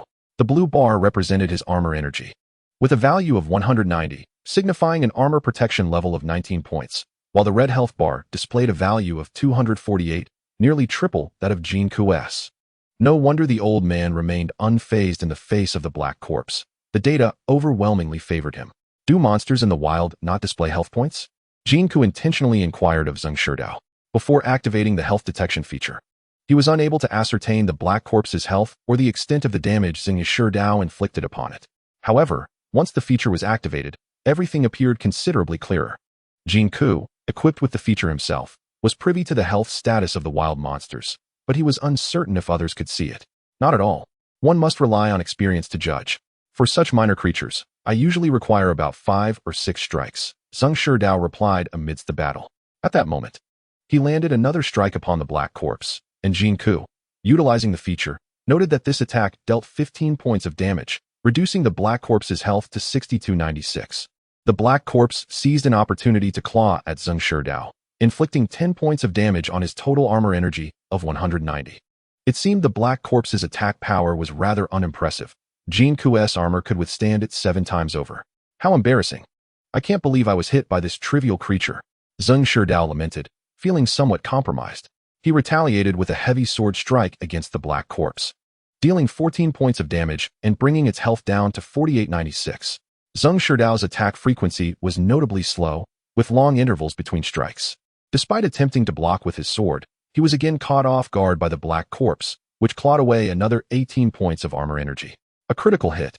As the Black Corpse's aggro shifted entirely to Xue'er, allowing it to unleash a flurry of attacks, Jin Ke stealthily maneuvered behind the Black Corpse, and, using the dagger lent to him by Xue'er before their departure, he plunged it repeatedly into the creature's vulnerable spot. Critical hit. You dealt 5 points of damage to the Black Corpse. Critical hit. Critical hit. Jin Ke's 3 strikes prompted 3 identical notifications on his screen, reducing the Black Corpse's health to 3396. Jin Ke was somewhat taken aback to realize that each of his critical strikes only inflicted a mere 5 points of damage. However, after a moment of quick contemplation, he soon grasped the reason. The Black Corpse must inherently possess some form of defensive capability, doubling that of an ordinary player. Although Jin Ke's rear attacks achieved critical hits, they were halved to yield only 5 points. This indicated that Xue'er's attack power was indeed formidable. His first skill strike dealt 19 points of damage, equivalent to a staggering 38 points of damage output for an ordinary player. The warrior class, with its high strength attribute, boasted substantial base damage output, even surpassing that of assassins. Yet, with a low critical hit rate and sluggish movement, their overall output capacity fell short compared to the assassin class. In the same time frame, Jin Ke, an unremarkable assassin, managed to inflict damage on the Black Corpse that rivaled that of the seasoned warrior Xue'er. Jin Ke's consecutive critical strikes from behind provoked considerable ire in the Black Corpse, redirecting its enmity squarely towards him. Just as it prepared to turn around, Xue'er unleashed another whirlwind slash, inflicting 19 points of damage and reducing the Black Corpse's health to 14 points. Jin Ke followed up with a dagger thrust from behind, landing a critical hit that diminished the Black Corpse's health to a mere 9 points. Amidst this relentless assault, a crimson energy node manifested at the Black Corpse's back. Quick-witted, Jin Ke decisively plunged his weapon into it. A successful strike. A supercritical hit. You inflicted 10 points of damage upon the Black Corpse. This damage instantly depleted the last of its 9 health points, toppling it to the ground. You have obtained 5 points of dark energy. A wisp of faint black mist escaped from the Black Corpse's body, entirely enveloping Jin Ke, who soon discovered an additional entry on his attribute panel. Dark energy points, 5125. 5, denoting the recently acquired dark energy, with 125 being the current cap for storage within his body. Jin Ke quickly deduced that this limit of 125 stemmed from his base intelligence attribute of 1255, suggesting that the cap was a rounded result of 10 times his intelligence value. You are fortunate. The final blow was yours, and the dark energy points have been absorbed by you, Xue'er remarked, sheathing his great sword. Is it only the final strike that yields dark energy points? What purpose do they serve? Jin Ke pondered, as this was his inaugural experience slaying wild creatures, leaving him somewhat perplexed by these concepts. The uses of dark energy points are manifold. They can repair damaged armor and weapons, enhance skill levels, refine equipment, and unleash powerful energy-based offensive skills. When multiple players are out in the wild slaying monsters, only the one who delivers the finishing blow can claim the dark energy that escapes the creature's body. Xue'er briefly elucidated to Jin Ke. As Jin Ke examined the 5 points of energy he had just acquired, he received an official explanation from the system, which aligned closely with Xue'er's words, suggesting the dark energy points were indeed valuable. When players band together to hunt monsters in the wild, the last hit often hinges on luck. However, Jin Ke possessed a health detection hack that allowed him to monitor the monster's health at all times, ensuring he could seize the opportunity to land the final blow and thereby accumulate more dark energy points than other players. Chapter 64. The Real World. Why does absorbing dark energy transform a corpse into a Black Corpse? While we can absorb the dark energy from the Black Corpse without becoming one ourselves, Jin Ke contemplated another question. In the past, while gaming, he would not delve into such intricacies, but this game was different. Its intelligence was unparalleled. Whenever a doubt arose, he could directly inquire for clarification, listening to their explanations. the accuracy of which remained to be determined, was sufficient. Because we have changed our class, the energy circuits within us can convert this dark energy into usable energy. Zheng Shidao responded with a tone of assuredness. Then why can't we absorb and transform that dark energy in the wild during the night? Jin Ke continued to inquire. Can you power a small light bulb with several million volts, tens of millions of volts, or even higher? Zheng Shidao retorted with a question of his own. No. Why? Bang. The light bulb would explode. Isn't it the same logic when we stay outdoors at night? The master's explanation was indeed profound and insightful. As the disciple, I felt enlightened and invigorated. While receiving the answer, Jin Ke did not forget to flatter the old man Zheng, thereby enhancing their camaraderie. Haha. Feel free to ask me anything you don't understand in the future. Zheng Shidao also appeared quite pleased. Master, are these dark corpses in the wild transformed by the invasion of dark energy? Will the body of the dark corpse we killed absorb dark energy again at night and become a dark corpse? Seizing the opportunity, Jin Ke posed several more questions. Yes. Zheng Shidao nodded. Why doesn't the base send personnel to burn these corpses? If we burn the corpses after killing these dark creatures, wouldn't the area outside the base be safe? Jin Ke pressed on. Burn the corpses? How would you new recruits grow? Zheng Shidao's reply remained astute. As he answered Jin Ke's questions, Zheng Shidao took out a rune pen and began to inscribe on his damaged chest armor following the direction of the pen. As long as one carries a rune pen, one can repair damaged equipment anytime and anywhere? Jin Ke asked, looking at the rune pen. Indeed. It consumes previously accumulated dark energy points, and this rune pen is not cheap. It's a level 2 treasure, Zheng Shidao replied with a proud expression. It truly was a level 2 treasure, resembling a mere pencil, Jin Ke thought to himself. Master, are you familiar with Horror City? Jin Ke seized the moment while Zheng Shidao was repairing his gear to enter a higher level of questioning to test his intelligence. Yes. Can you tell me more about it? I don't know much. I just heard people say that Horror City is the source of this world. And only those who reach Horror City can truly understand the truth of the cataclysm and find a way to end this disaster. Where's Horror City? I am not certain. It is said that only superpowers of a certain level might have information about it. Master, do you know that for us newcomers in the base, everything feels akin to playing a game called Horror City? Jin Ke indirectly inquired about Zheng Shidao, feeling a mix of nervousness and anticipation while asking this question. It seemed rather absurd to talk about a game in such a context. However, Jin Ke sensed that this game was somewhat different from others. Yes, your group is indeed different from previous newcomers. Zheng Shidao showed no surprise at Jin Ke's question. In what way is it different? Jin Ke promptly inquired further. Essentially, there was little difference. It was merely a change of procedure, a different approach. Perhaps it would be more beneficial for you. However, for us, it remained the same. Zheng Shidao shook his head. What? Jin Ke did not fully comprehend. Zheng Shidao fell silent. Master, are you aware that we are individuals from another world? After pondering for a moment, Jin Ke posed another question. I am aware. Upon hearing Zheng Shidao's affirmative response, Jin Ke found himself momentarily at a loss for what to ask next. I possess knowledge far beyond your imagination, yet you will come to know it all in due time. Zheng Shidao cast a meaningful glance at Jin Ke before resuming his repairs on the damaged equipment. Master, you believe that the world you inhabit is the true reality, do you not? Jin Ke continued the previous topic, hoping to extract more insights from Zheng Shidao since he seemed to know everything. What do you think? Zheng Shidao countered without lifting his gaze. Master, while playing the game Horror City, I enhanced my physical attributes, and in our world, my body also grew stronger. How does this phenomenon occur? Is there a particular connection between your world and ours? Jin Ke decided to voice all his profound inquiries regarding the game to Zheng Shidao. I am neither knowledgeable about your world nor am I inclined to learn about it. Moreover, your recent questions pertain to the secrets of the system. Even if I knew the answers, I could not disclose them.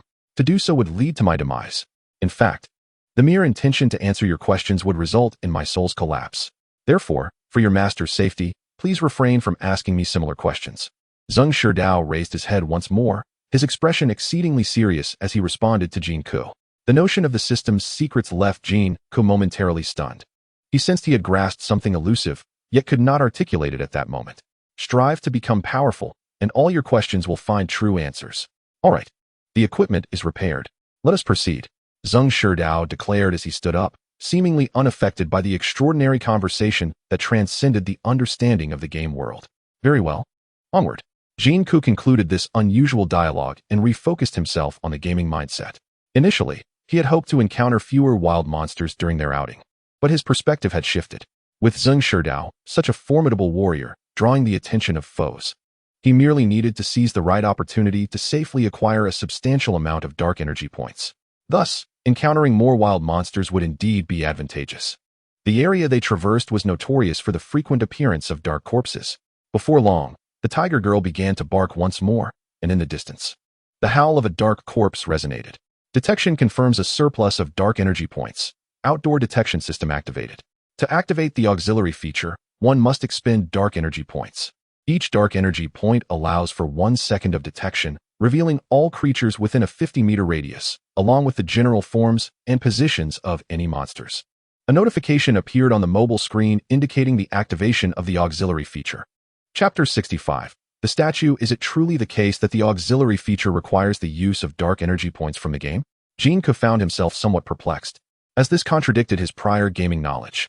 However, he dismissed such musings as futile and decided to spend 1 dark energy point to test the efficacy of this auxiliary feature. Jin Ke entered 1 dark energy point into the automatically retracting auxiliary interface on the edge of the screen, and soon a distribution map of the nearby creatures and monsters within a 50-meter radius materialized on his mobile device. In the woods, approximately 10 meters away from the two, a black corpse was charging out during the 1-second detection window, heading straight towards them. Further afield, 2 additional black corpses were present. However, a deep ravine separated them from Jin Ke and Xue'er, posing no immediate threat. This outdoor detection auxiliary feature proved quite advantageous, albeit at the cost of dark energy points, effectively granting Jin Ke an additional detection skill compared to other players. He maneuvered his character to follow Xue'er towards the oncoming black corpse. With the assistance of the health detection auxiliary feature and drawing from previous experiences, Jin Ke easily landed the final blow on the black corpse, successfully harvesting an additional 5 dark energy points. The same occurred with the 3rd black corpse. Your luck is astonishing. You always seem to land the final blow, Xue'er remarked with a hint of skepticism. Having lost over 50 points of armor energy during the 3 battles and expending 5 dark energy points for repairs, with no dark energy points gained, he was now at a net loss, likely feeling somewhat disgruntled. My apologies, Master. I am unsure how this happens. I promise I won't compete with you next time. Jin Ke feigned an innocent smile. It's nothing. I have plenty in reserve. A few points here and there don't concern me. You should still seize the opportunity to strike. It's all a matter of luck, and perhaps yours is simply better, Xue'er responded, slightly embarrassed by Jin Ke's remarks. When they cooperatively vanquished the 4th black corpse, Jin Ke deliberately eased off, allowing Xue'er to claim the final blow, ensuring at least a balance for him, as it would be unreasonable to deny him entirely. With the health detection auxiliary feature, Jin Ke could effortlessly control the probability of either of them landing the final blow, ensuring that Xue'er had a fair chance without raising any suspicions or complaints, all while maximizing Jin Ke's gains. After defeating over a dozen black corpses, the mountain path ahead fell quiet once more. Xue'er exhaled deeply, evidently uninterested in lingering with such low-level black corpses. Jin Ke, however, felt a tinge of disappointment. Accompanying Xue'er provided a splendid opportunity, and the collection of over 50 dark energy points from these black corpses had ignited his desire to gather even more. Without the formidable warrior Xue'er drawing aggro in the front, his solitary efforts in slaying the dark corpses would not have been nearly as efficient, and the peril of life in the wilderness loomed at every turn. At last, the trio, a man and his dog, arrived at the culmination of their journey, a large, dilapidated temple nestled deep within the forest. This temple, long neglected, comprised numerous structures and sprawled over a considerable area. Upon entering the main hall, Jin Ke was astonished to find that the figures venerated within were not the usual bodhisattvas or arhats, but rather bizarre, towering beings that bore a striking resemblance to extraterrestrials. The temple was in a state of severe disrepair, with many of the sculptures damaged beyond recognition. What on earth was being worshipped here? Shouldn't a monk's temple be dedicated to bodhisattvas or arhats? Jin Ke, perplexed, naturally turned to Xue'er for clarification. It is said that these were offerings made by local inhabitants during a minor catastrophe preceding the Great Cataclysm, intended to ward off malevolence and misfortune, Xue'er explained. How long ago did the Great Cataclysm occur? Jin Ke pondered a significant question. Approximately 300 years, replied Xue'er. 300 years? So, Master was born after the Great Cataclysm? Jin Ke continued. Indeed, came the somber confirmation. And what of your parents, siblings? They have all perished. Xue'er answered after a moment's silence. Did Master never marry, or have children? Jin Ke inquired further. He did, but they too have passed away. Jin Ke realized he had ventured into sensitive territory with his questions. However, Zhang Shidao did not appear angered or sorrowful. He simply led his dog, Hunyu, deeper into the temple, with Jin Ke following closely behind, pushing the small cart. Strangely, there were no dark corpses to be found within the temple, which left Jin Ke somewhat disheartened, as it seemed unlikely that he would gather any more dark energy points that day. Upon entering, Jin Ke discerned that the temple was indeed vast, typically arranged in a series of halls forming various courtyards. Following Zhang Shidao, they traversed at least 7 or 8 courtyards before stopping in one that was rather secluded. The statue Zhang Shidao intended to transport lay in a corner against the wall of this remote courtyard, mostly buried in dirt, with only a small portion visible, obscured by a thick layer of dust and fallen leaves. It would have been nearly impossible to notice without careful scrutiny. After clearing away the dust, leaves, and some loose soil around the statue, Jin Ke discerned that it depicted a peculiar creature, humanoid in shape, yet with a grotesque visage. Its features bearing an uncanny resemblance to that of an insect, with protruding bony joints that rendered it rather unsettling. What is so special about this statue? Why does Master wish to transport it for further study? Jin Ke queried Zhang Shidao. I will inform you once my research is complete. Suffice it to say, it holds benefits, and there will be a share for you as well. Now stop dawdling. Help me extract it and place it in the cart, Zhang Shidao replied brusquely. Seemingly unwilling to elaborate further, he discarded his armor to the side, retrieved a small iron shovel from the cart's side, and began to excavate the deeply buried portions of the statue. Zhang Shidao possessed remarkable strength, swiftly excavating a large pit around the legs of the statue. The iron shovel that accompanied the cart was singular, and Jin Ke was of little assistance, merely maneuvering his character to occasionally sift through the loosened soil at the statue's periphery. The statue was not excessively heavy, comparable to the weight of an average man, roughly around 140 to 50 pounds. It was evident that the statue was not made of stone. It felt somewhat soft to the touch, leaving its true material ambiguous, possibly a type of biochemical substance. Upon making contact with the statue, Jin Ke triggered several lines of explanatory text within the game. Upon returning to the base, it was imperative to never mention this statue to anyone, understood? Otherwise, I shall immediately sever our master-disciple relationship and cease imparting any further knowledge to you. Zhang Shidao solemnly wrapped the statue in a prepared sheet and conveyed these words to Jin Ke. Chapter 66. Flee quickly. If I were to mention this statue or the events of today to anyone, let me be consumed by the darkness of the night wilderness. Jin Ke, adhering to the customs of the base personnel, swore an oath.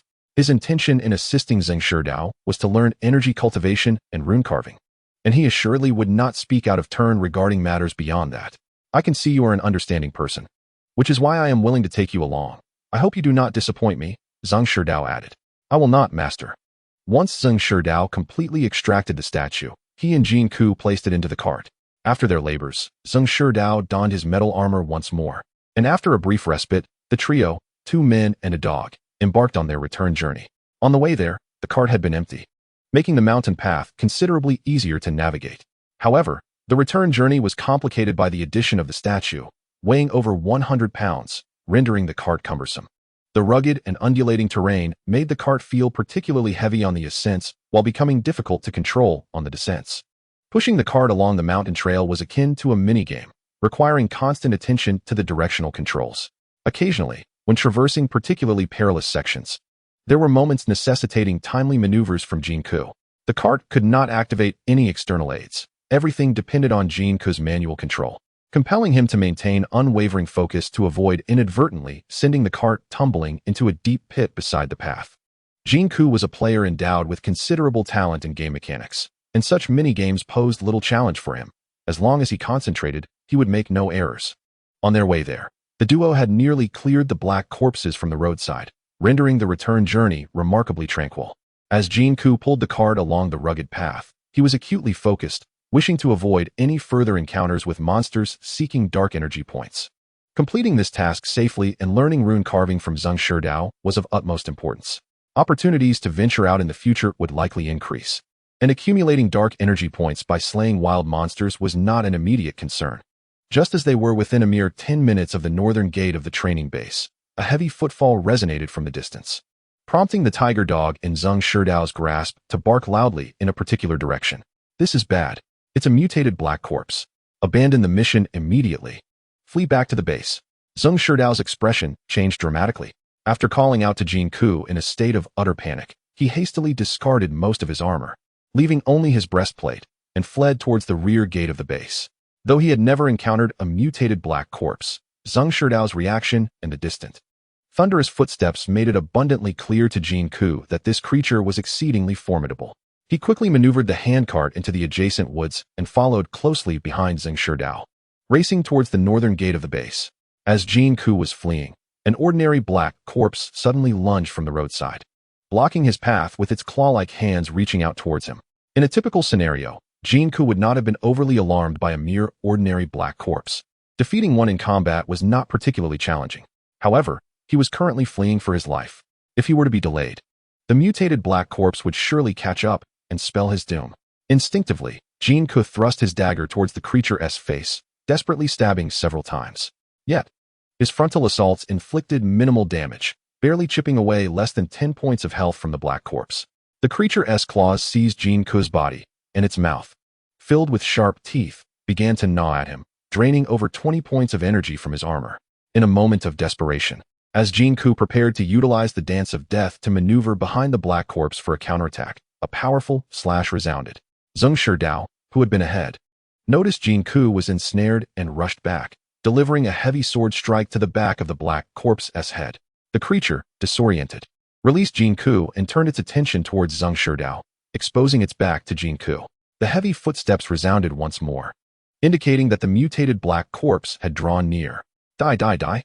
Jin Ke, with no time to ponder, shouted as he furiously stabbed the dagger into the creature's back, intent on swiftly eliminating it before retreating with Zheng Shidao to evade the mutated black corpse's onslaught. At the moment when Jin Ke's attack struck the creature's back, a flash of white light illuminated the screen, revealing a notification. In the heat of battle, you have awakened a new assassin skill, Death Arc. Death Arc, active skill, upon activation, allows for 2 consecutive attacks on a target in a very short time, inflicting double physical damage. Each level of skill enhancement increases physical damage by 5, cooldown time, for seconds, energy cost, 1 point. A new skill icon appeared on the edge of the screen, and at that moment, an energy node shimmered on the back of the black corpse. Without hesitation, Jin Ke clicked on the new skill and directed his attack towards the energy node. Super critical hit. You inflicted 20 points of damage on the target. The black corpse, poised to attack Zheng Shidao, suddenly flashed with a red light as its remaining health, nearly 20 points, was instantly depleted, causing its body to collapse to the ground. That kid's attack is quite ferocious. Run! Zheng Shidao glanced at Jin Ke in surprise before continuing his frantic escape towards the rear gate. Tiger Nyo had vanished, its whereabouts unknown. In the midst of a recent, intense battle, Jin Ke had awakened a new skill. However, he had no time to revel in this newfound power. Urgently trailing behind Zheng Shidao as they fled towards the rear mountain gate, the heavy footsteps relentlessly pursued them, and it was evident that the mutated black corpse was drawing ever closer. Just minutes away from the northern gate of the base, Zheng Shidao suddenly let out a piercing scream, clutching his leg and collapsing onto the mountain path ahead. Jin Ke halted to investigate and discovered that Zheng Shidao's calf was ensnared by a massive metal trap. Blood covered his leg and hands, staining his trousers crimson, with a pool of blood forming beneath him. The metal trap was secured by a chain linked to an iron stake, which was mostly buried deep in the ground, demonstrating its formidable strength, seemingly designed to ensnare large animals or monstrous beings. When the mutated black corpse had emerged, Zheng Shidao, in a desperate bid to flee, had discarded all his gear except for his chest plate, leaving his legs unprotected, and had unwittingly stepped into the enormous trap. What a stroke of misfortune. My leg bone is broken. It hurts terribly. The mutated black corpse is coming. I'm doomed. I can't escape. Kid, don't worry about me. Run. Zheng Shidao, pale and despairing, shouted at Jin Ke.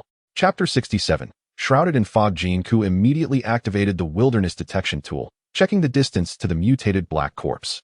A peculiar expression crossed his face as he examined the results on his phone screen.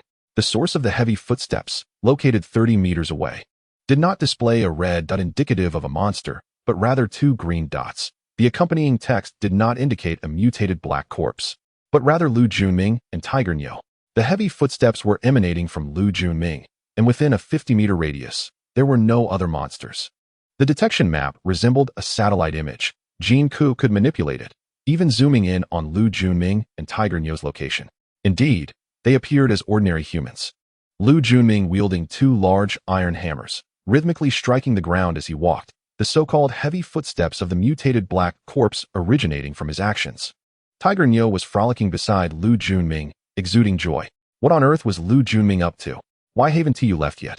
If the mutated black corpse arrives, it will be the end. Master is certain to perish. Don't throw your life away here in vain.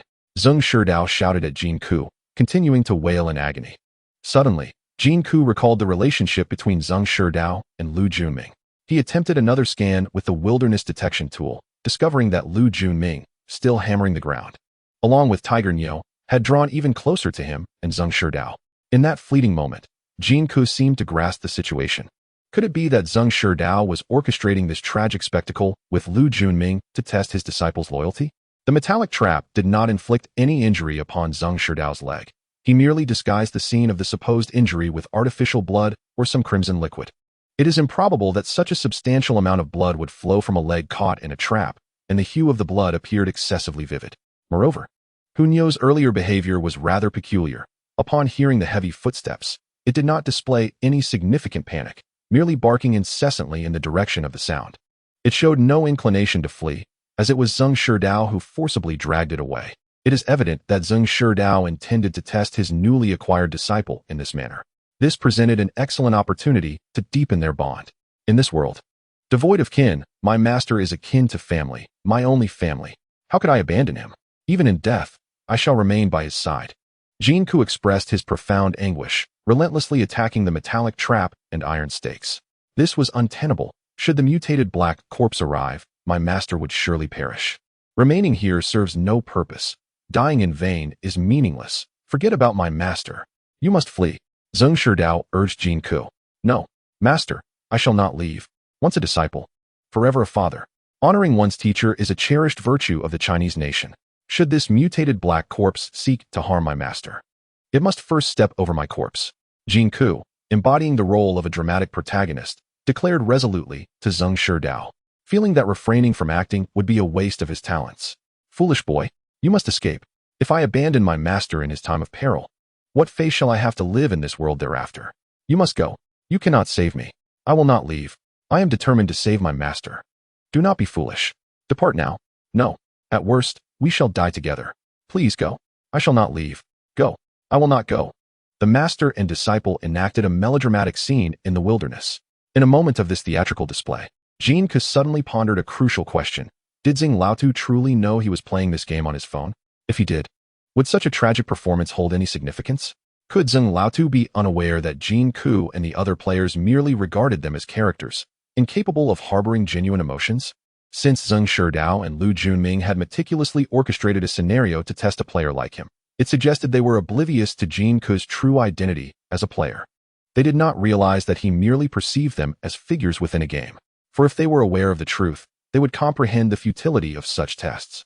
Yet, when Jin Ke previously inquired about this matter, Zheng Shidao had donned an expression of omniscience, implying that these new recruits differed from their predecessors in some programmed aspect. Thus, in their eyes, what exactly were these newcomers? Furthermore, Zheng Shidao exhibited no interest in the reality Jin Ke inhabited. He even professed a complete disinterest in understanding it. Why was that? There is undoubtedly a significant issue at play.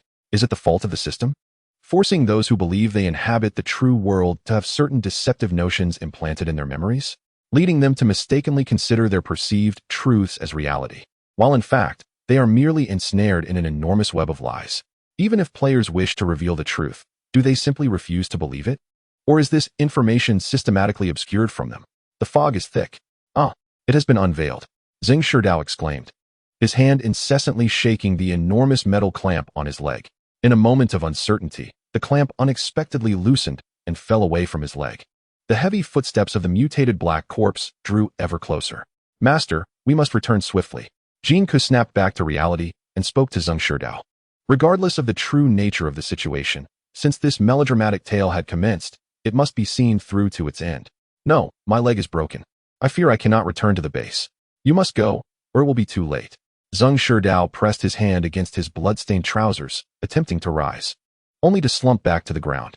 I will carry you, master, Jin Ke declared without hesitation, moving closer to Zheng Shidao and preparing to lift him onto his back.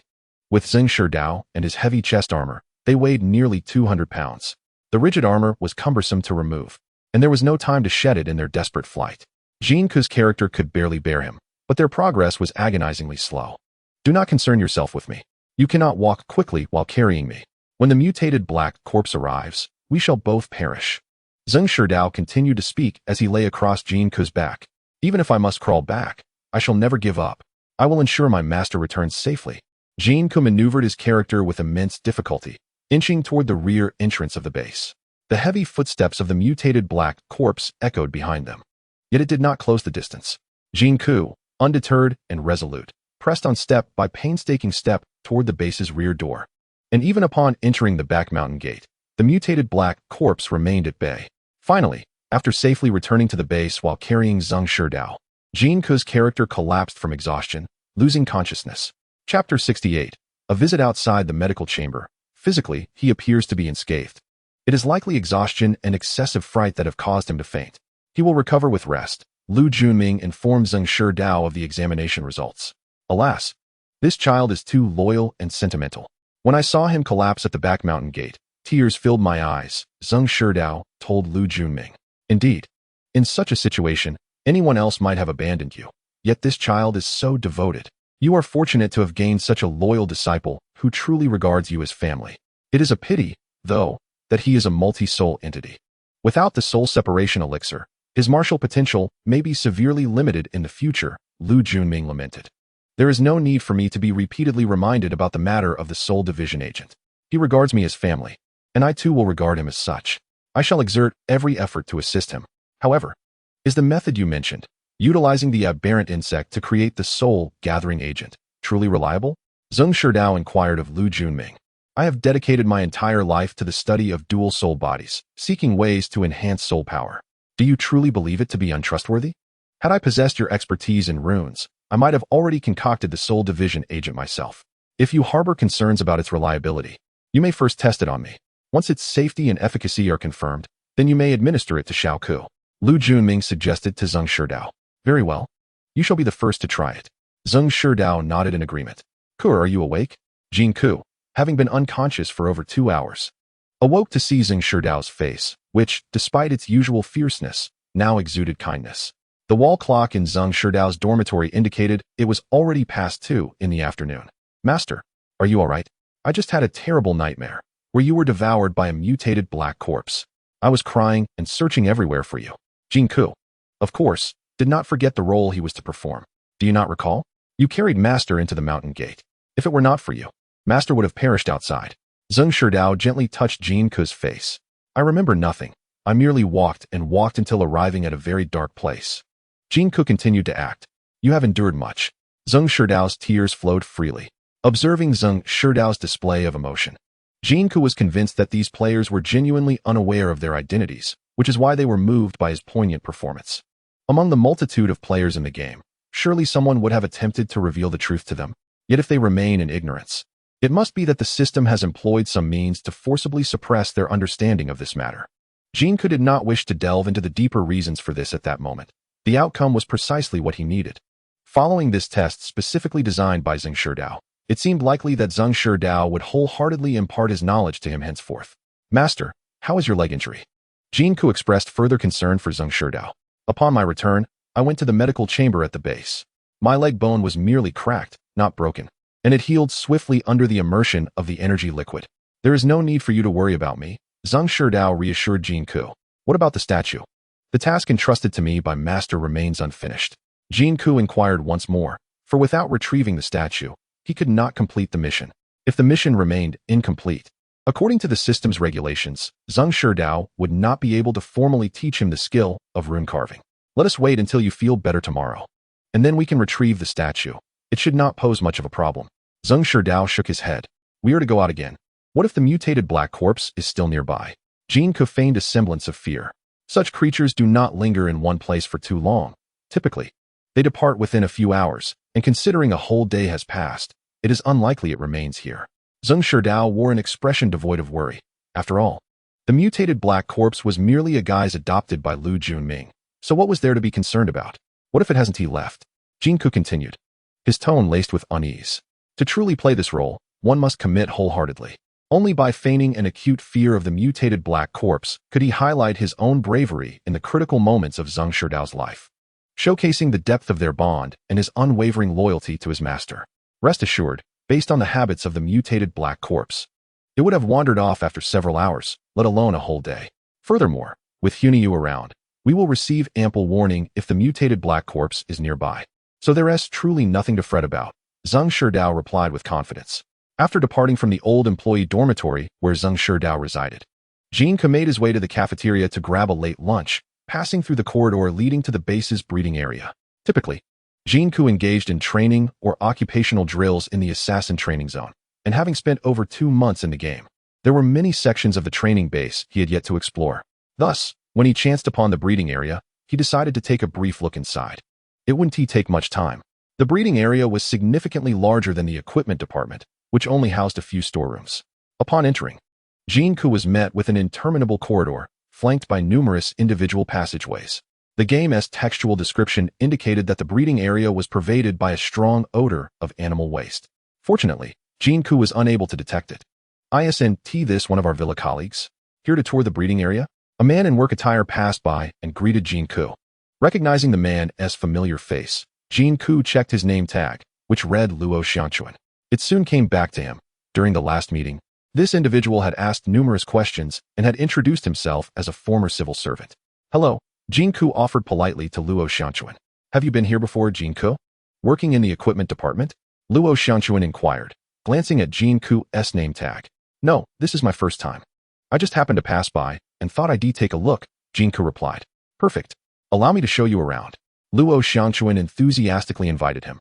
Eager to make strides in the game, he understood the importance of fostering good relations with colleagues, particularly since Jin Ke was from the equipment department. "Sure," Jin Ke agreed. Luo Ye was headed to feed the chickens, so naturally, their first stop was the poultry breeding area. There, Jin Ke encountered another familiar face, Lu Su, a female player from the villa who also worked in the breeding area, currently feeding the chickens. "Hey, isn't this our little nanny? What brings our busy bee here today?" Lu Su greeted Jin Ke. Most of the villa's staff had crossed paths in the base, but Jin Ke had never visited the breeding area, which piqued her curiosity. "I brought him to see the divine chickens you raise," Luo Ye announced to Lu Su. At that moment, Jin Ke's character stood there in a daze, utterly motionless. Upon entering the poultry breeding area, Jin Ke was taken aback by the scene displayed on his mobile screen. Was that a chicken behind the tempered glass? It certainly appeared to be one, albeit towering over a human. He had never encountered such a colossal creature before. Lu Su, having been astonished herself upon first witnessing these chickens, could easily fathom Jin Ke's current astonishment. Chapter 69. Potent Serum. How could there be chickens of such magnitude? Wouldn't their eggs be larger than those of dinosaurs?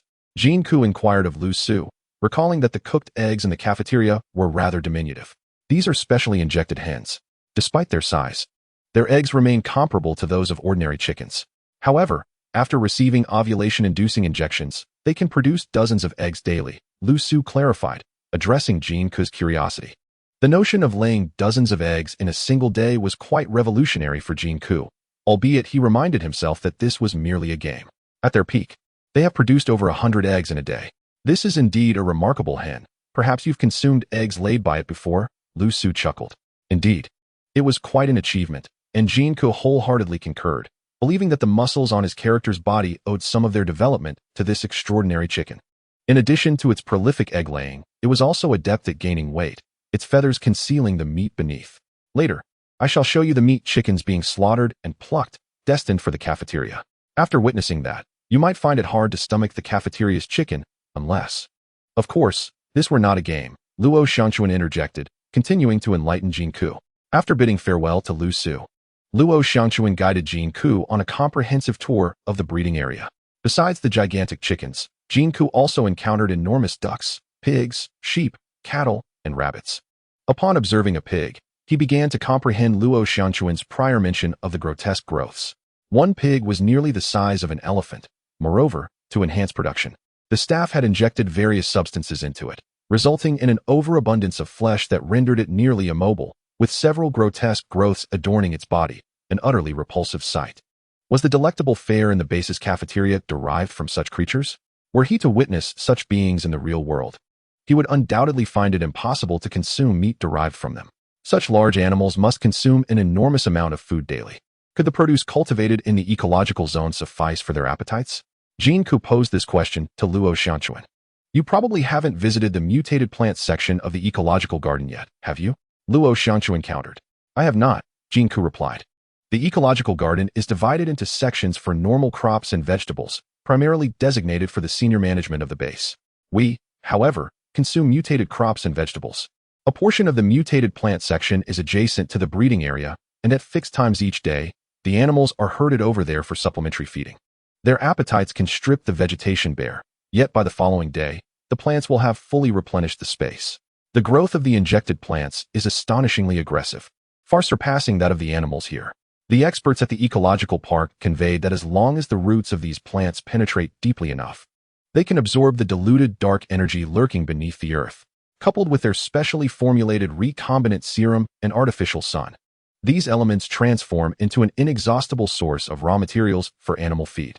Luo Ye, with a look of profound amazement, had been astonished several times upon entering the breeding area. However, his astonishment was solely directed at the creativity of the game developers. After all, these were mere constructs of a game. Should such phenomena manifest in the real world, mere astonishment would hardly suffice. To substantiate his claims, Luo Ye took Jin Ke to the area designated for mutated plants. It was not yet time for the animal's supplementary feeding, and within a vast space, a mysterious species of vine-like plants was growing at an astonishingly visible rate. Jin Ke observed that a previously barren patch of ground was completely overrun by the tendrils and fleshy leaves of these vines within a mere 30 seconds.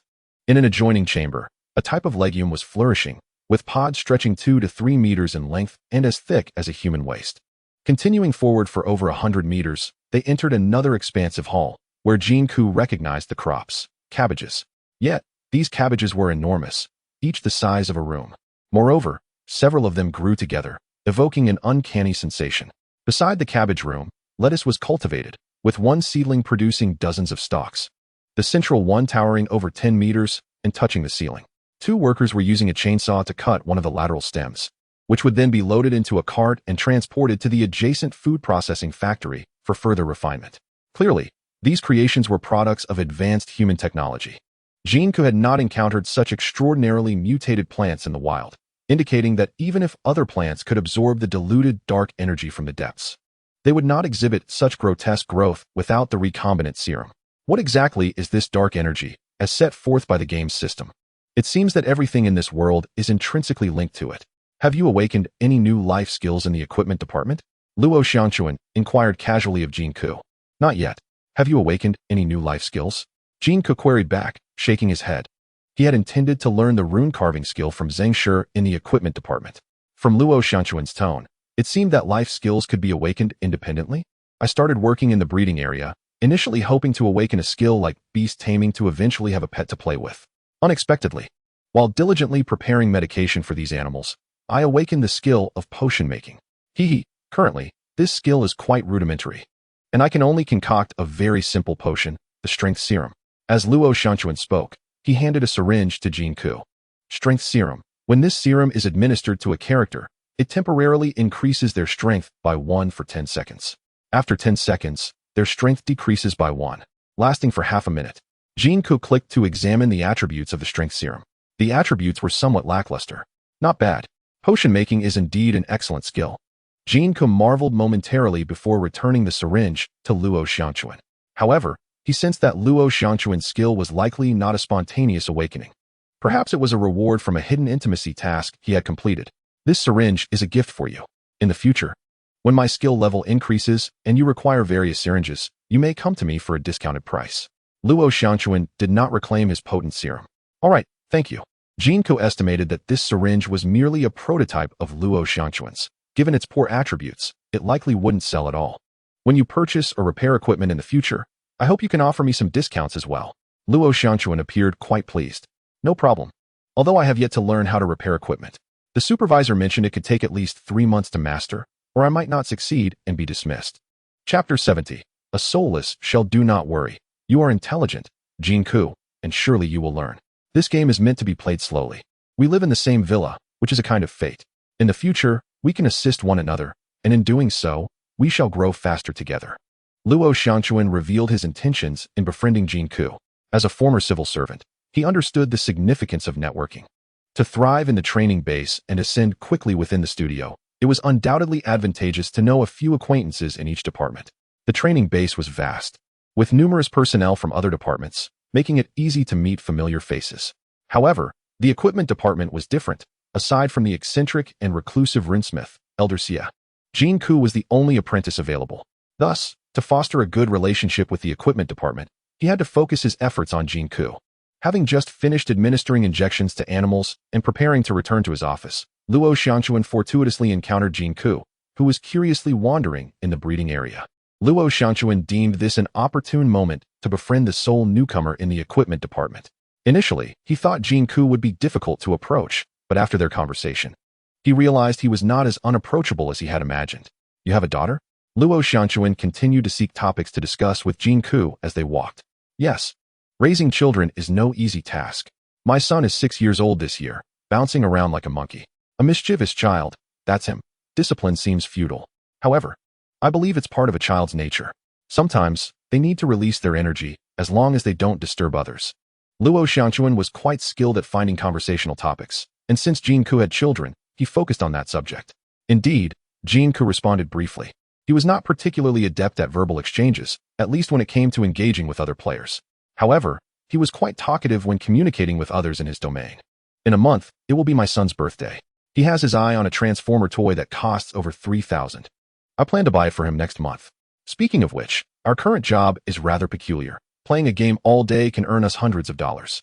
Easy money makes it easier to spend. Luo Xianquan seemed unconcerned by Jin Ke's lack of response, continuing to speak to himself. Indeed, Jin Ke replied, maintaining his aloofness. Oh, men. To strive for success while caring for one's family can indeed be quite exhausting. However, the mere thought of family makes all the fatigue worthwhile, continued Luo Xianquan. Yes, I used to be a civil servant. On my birthday 2 years ago, my wife gifted me a watch worth 15,000 yuan, which is quite normal. Wouldn't you agree? I shared a photo on Weibo to express my gratitude. This year, as I aimed for a promotion to section chief, a rival unearthed that Weibo post, claiming that I could never afford such an expensive watch on my salary and alleging that I was involved in corruption. Such baseless accusations. And shockingly, even the higher-ups believed it. They suspended me under the pretext that I should not flaunt wealth on social media. My promotion was also suppressed. Can you believe the absurdity? A watch worth 15,000 yuan is considered flaunting wealth? Can you fathom this? Is it wrong for my wife and me to be in love? Luo Xianquan's words became increasingly fervent. Absurd. Jin Ke could only echo, as he was reluctant to form friendships, primarily due to his aversion to meaningless chatter. Fortunately, they were nearing the exit of the breeding area, and it seemed he would soon be free from Luo Xianquan's incessant rambling. Every cloud has a silver lining, right? After leaving that place, I unexpectedly found my current job, which offers double the salary of my previous position. Director Chen mentioned that upon confirmation, we would also receive 5 insurances and 1 fund, which is not necessarily inferior to my former civil service role. As long as I strive for a promotion to director in the studio, my salary could double once more. The most crucial aspect is fairness. Although every player has different talents, it is undoubtedly fairer than my previous workplace. There is no need for excessive networking. No need to constantly read the leader's moods and intentions. Hard work guarantees a path to promotion. I have already fallen in love with this job. Aside from feeling slightly embarrassed about revealing to my wife what I do. Other than that, it's all good. Once Luo Xianquan began speaking, he could hardly stop. Indeed. You make a valid point. I'm afraid my visit today has taken up a considerable amount of your work time. Let us continue our conversation another day. Jin Ke finally exited the breeding area and quickly bid farewell to Luo Xianquan. Not at all. I enjoyed our chat, and it seems we have a good rapport. We should go out for a drink sometime. Luo Xianquan waved goodbye to Jin Ke with his character. Sure. Jin Ke reciprocated the gesture and swiftly departed from the breeding area. After dining in the cafeteria, Jin Ke did not report to the equipment department. Instead, he was told by Xue'er that he had worked hard and should take a break today. Thus, Jin Ke headed directly to the attribute training area to engage in some idle training for his basic attributes. As usual, the evening was reserved for assassin training. No one challenged Jin Ke's top position. Coach Yuan Chong provided him with a half-hour of individualized instruction, which significantly enhanced his weapon proficiency and fundamental movements compared to the other novice trainees. At 7 in the evening, in the ecological gardens planting area, Brother Luo Jing I just finished dinner and came to see you again, Gang said, standing beside Luo Jing.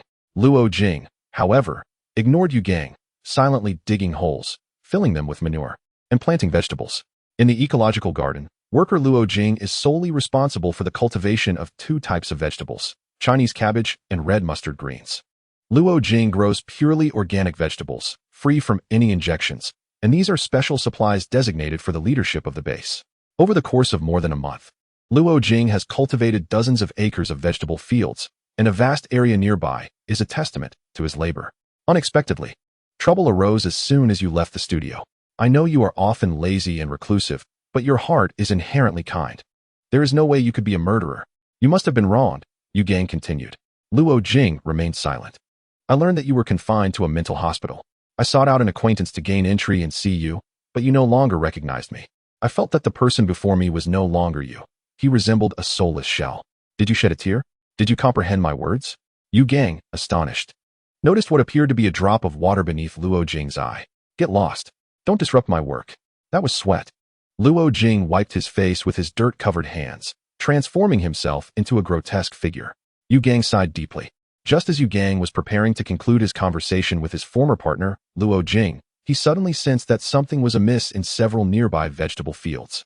It was not limited to just those fields. The entire expanse of dozens of acres cultivated by Luo Jing seemed to carry an unsettling aura. Chapter 71. A panoramic view. Gang glanced around, searching for a vantage point, but unfortunately, the entire area was an endless stretch of vegetable fields, with only sporadic support columns spaced several meters apart. The base had named these support columns sky pillars. Gang climbed one of the sky pillars, but could only reach a few meters high on the base. The smooth metal column above provided no foothold. After ascending the base, Gang directed his character's view towards the vegetable fields below, capturing screenshots from various angles. He then proceeded to another support column, once again climbing the base and repeating the process of capturing multiple screenshots of the fields. After completing this task several times, ensuring he had documented Luo Jing's entire cultivation area, Gang finally departed the ecological planting zone, maneuvering his character back to the dormitory to log off and sleep before leaving the villa with his phone. Upon returning home, Gang disregarded his parents' inquiries about his work, heading straight to his bedroom and closing the door behind him. He powered on the old computer on his desk and transferred all the screenshots from his phone to the computer. Having studied graphic design in college, he proficiently utilized graphic software to perform trapezoidal corrections on the screenshots, manually cropping and stitching them together one by one. At last, a panoramic view of Luo Jing's cultivation area appeared on Gang's computer. Upon seeing this panorama, Gang trembled, his expression reflecting sheer terror. The following day, after having breakfast at the base, around 10 o'clock in the morning, Jin Ke quietly followed Xue'er and Hunyu as they slipped out of the northern gate of the base once more. They cautiously made their way to the spot where the handcart had been parked yesterday. The handcart and the statue remained undisturbed in their original position. After Xue'er assisted Jin Ke in positioning the handcart, Jin Ke resumed pushing it, guiding the statue towards the northern gate of the back mountain of the base. The journey back transpired without any unforeseen incidents, and they successfully transported the statue back to the base. Upon returning, Xue'er scouted ahead to ensure no patrolling security personnel were present.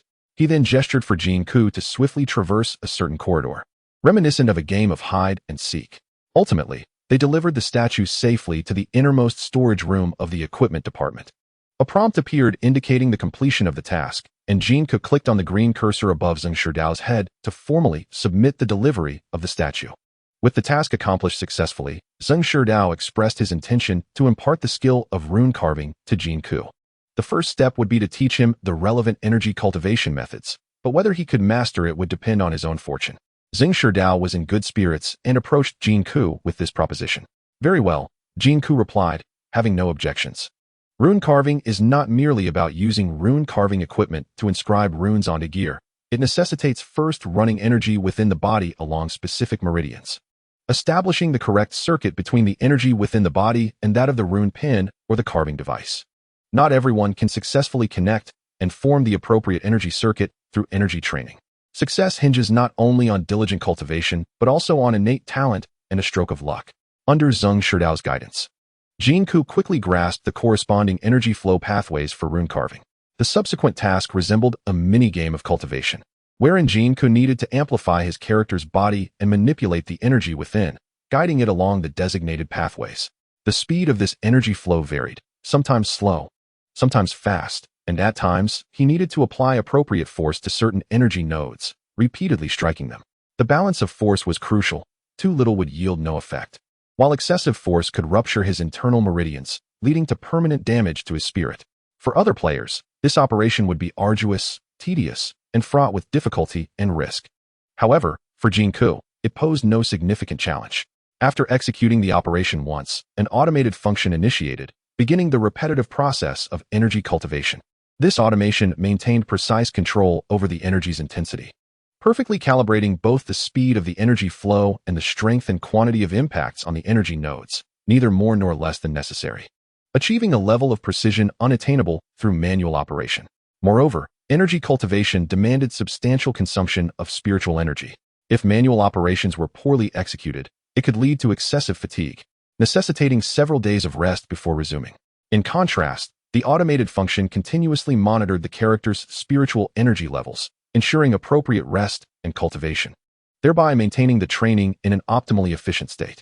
After activating the external aid, Jin Ke found himself uncertain about the duration required for the energy within him to align with the energy circuit of the rune carving device. His master had opened the door to knowledge, but the pursuit of mastery remained a personal endeavor. Consequently, Jin Ke dedicated himself to rigorous training. Before long, he began to recognize the advantages of this energy cultivation. His fundamental attributes, intellect, willpower, and perception, were concurrently enhanced. Within a span of 3 days, his intellect increased by 0.02, willpower by 0.11, and perception by 0.09. Moreover, other physical attributes, including strength, endurance, constitution, speed, agility, precision, and even charisma, saw improvements ranging from 0.01 to 0.03 during just a single day of energy cultivation. Remarkably, Jin Ke had already honed his agility attribute to the maximum of 15 points within the training base, only to surpass this limit, elevating it to 150. The process of energy cultivation provided a comprehensive enhancement to his physical capabilities, alleviating concerns that it might interfere with the development of his foundational attributes. Thus, even if Jin Ke ultimately failed to integrate his internal energy with that of the rune carving device and could not acquire the skill of rune carving, the benefits of enhanced foundational attributes from energy cultivation would not be in vain. However, without the precise energy guidance offered by the external aid, Jin Ke's energy cultivation might not yield such comprehensive improvements. In fact, improper cultivation could lead to damage to his spirit and a decline in his foundational attributes. He pondered the identity of the previous owner of this Xiaomi phone and the creator of the external program. Jin Ke speculated that it was likely the parents or close relatives of Xue'er. Otherwise, the phone would not have found its way into her cradle. If it were not crafted by someone within the studio, it would be improbable to produce such a comprehensive and precise external program specifically for the game Horror City. The advanced technology within this Xiaomi phone remained a profound enigma, and Xue'er's background was certainly not as simple as it appeared. Chapter 72. Large-scale field task in the current circumstances. Contemplating these matters seemed rather futile.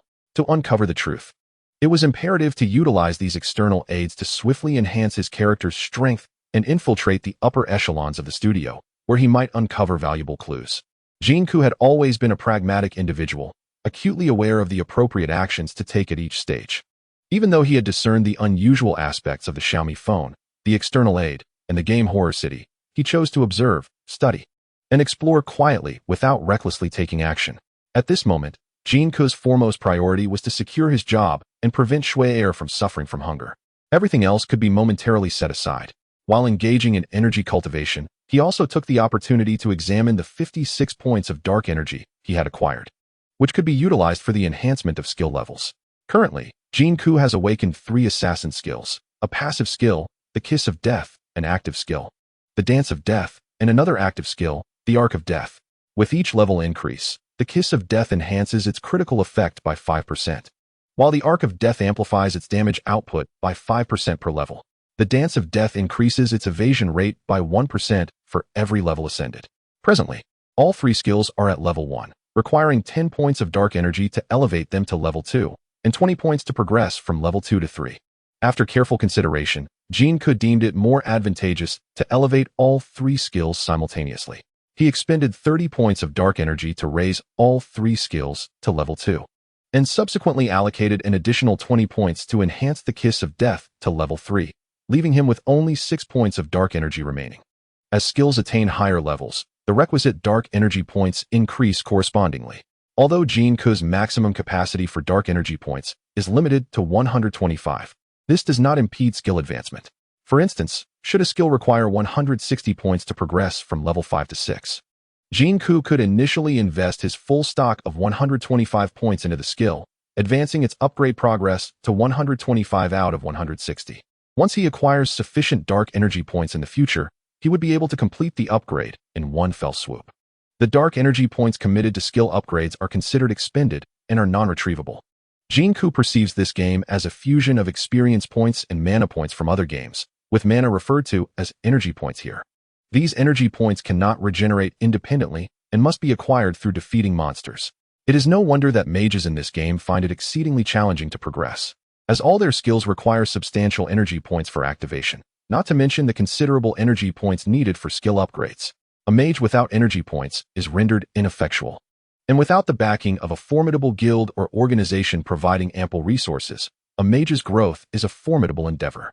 In contrast, assassin and archer classes require energy points for only a subset of their skills, rendering their energy consumption lower than that of mages, but higher than that of tanks and warriors.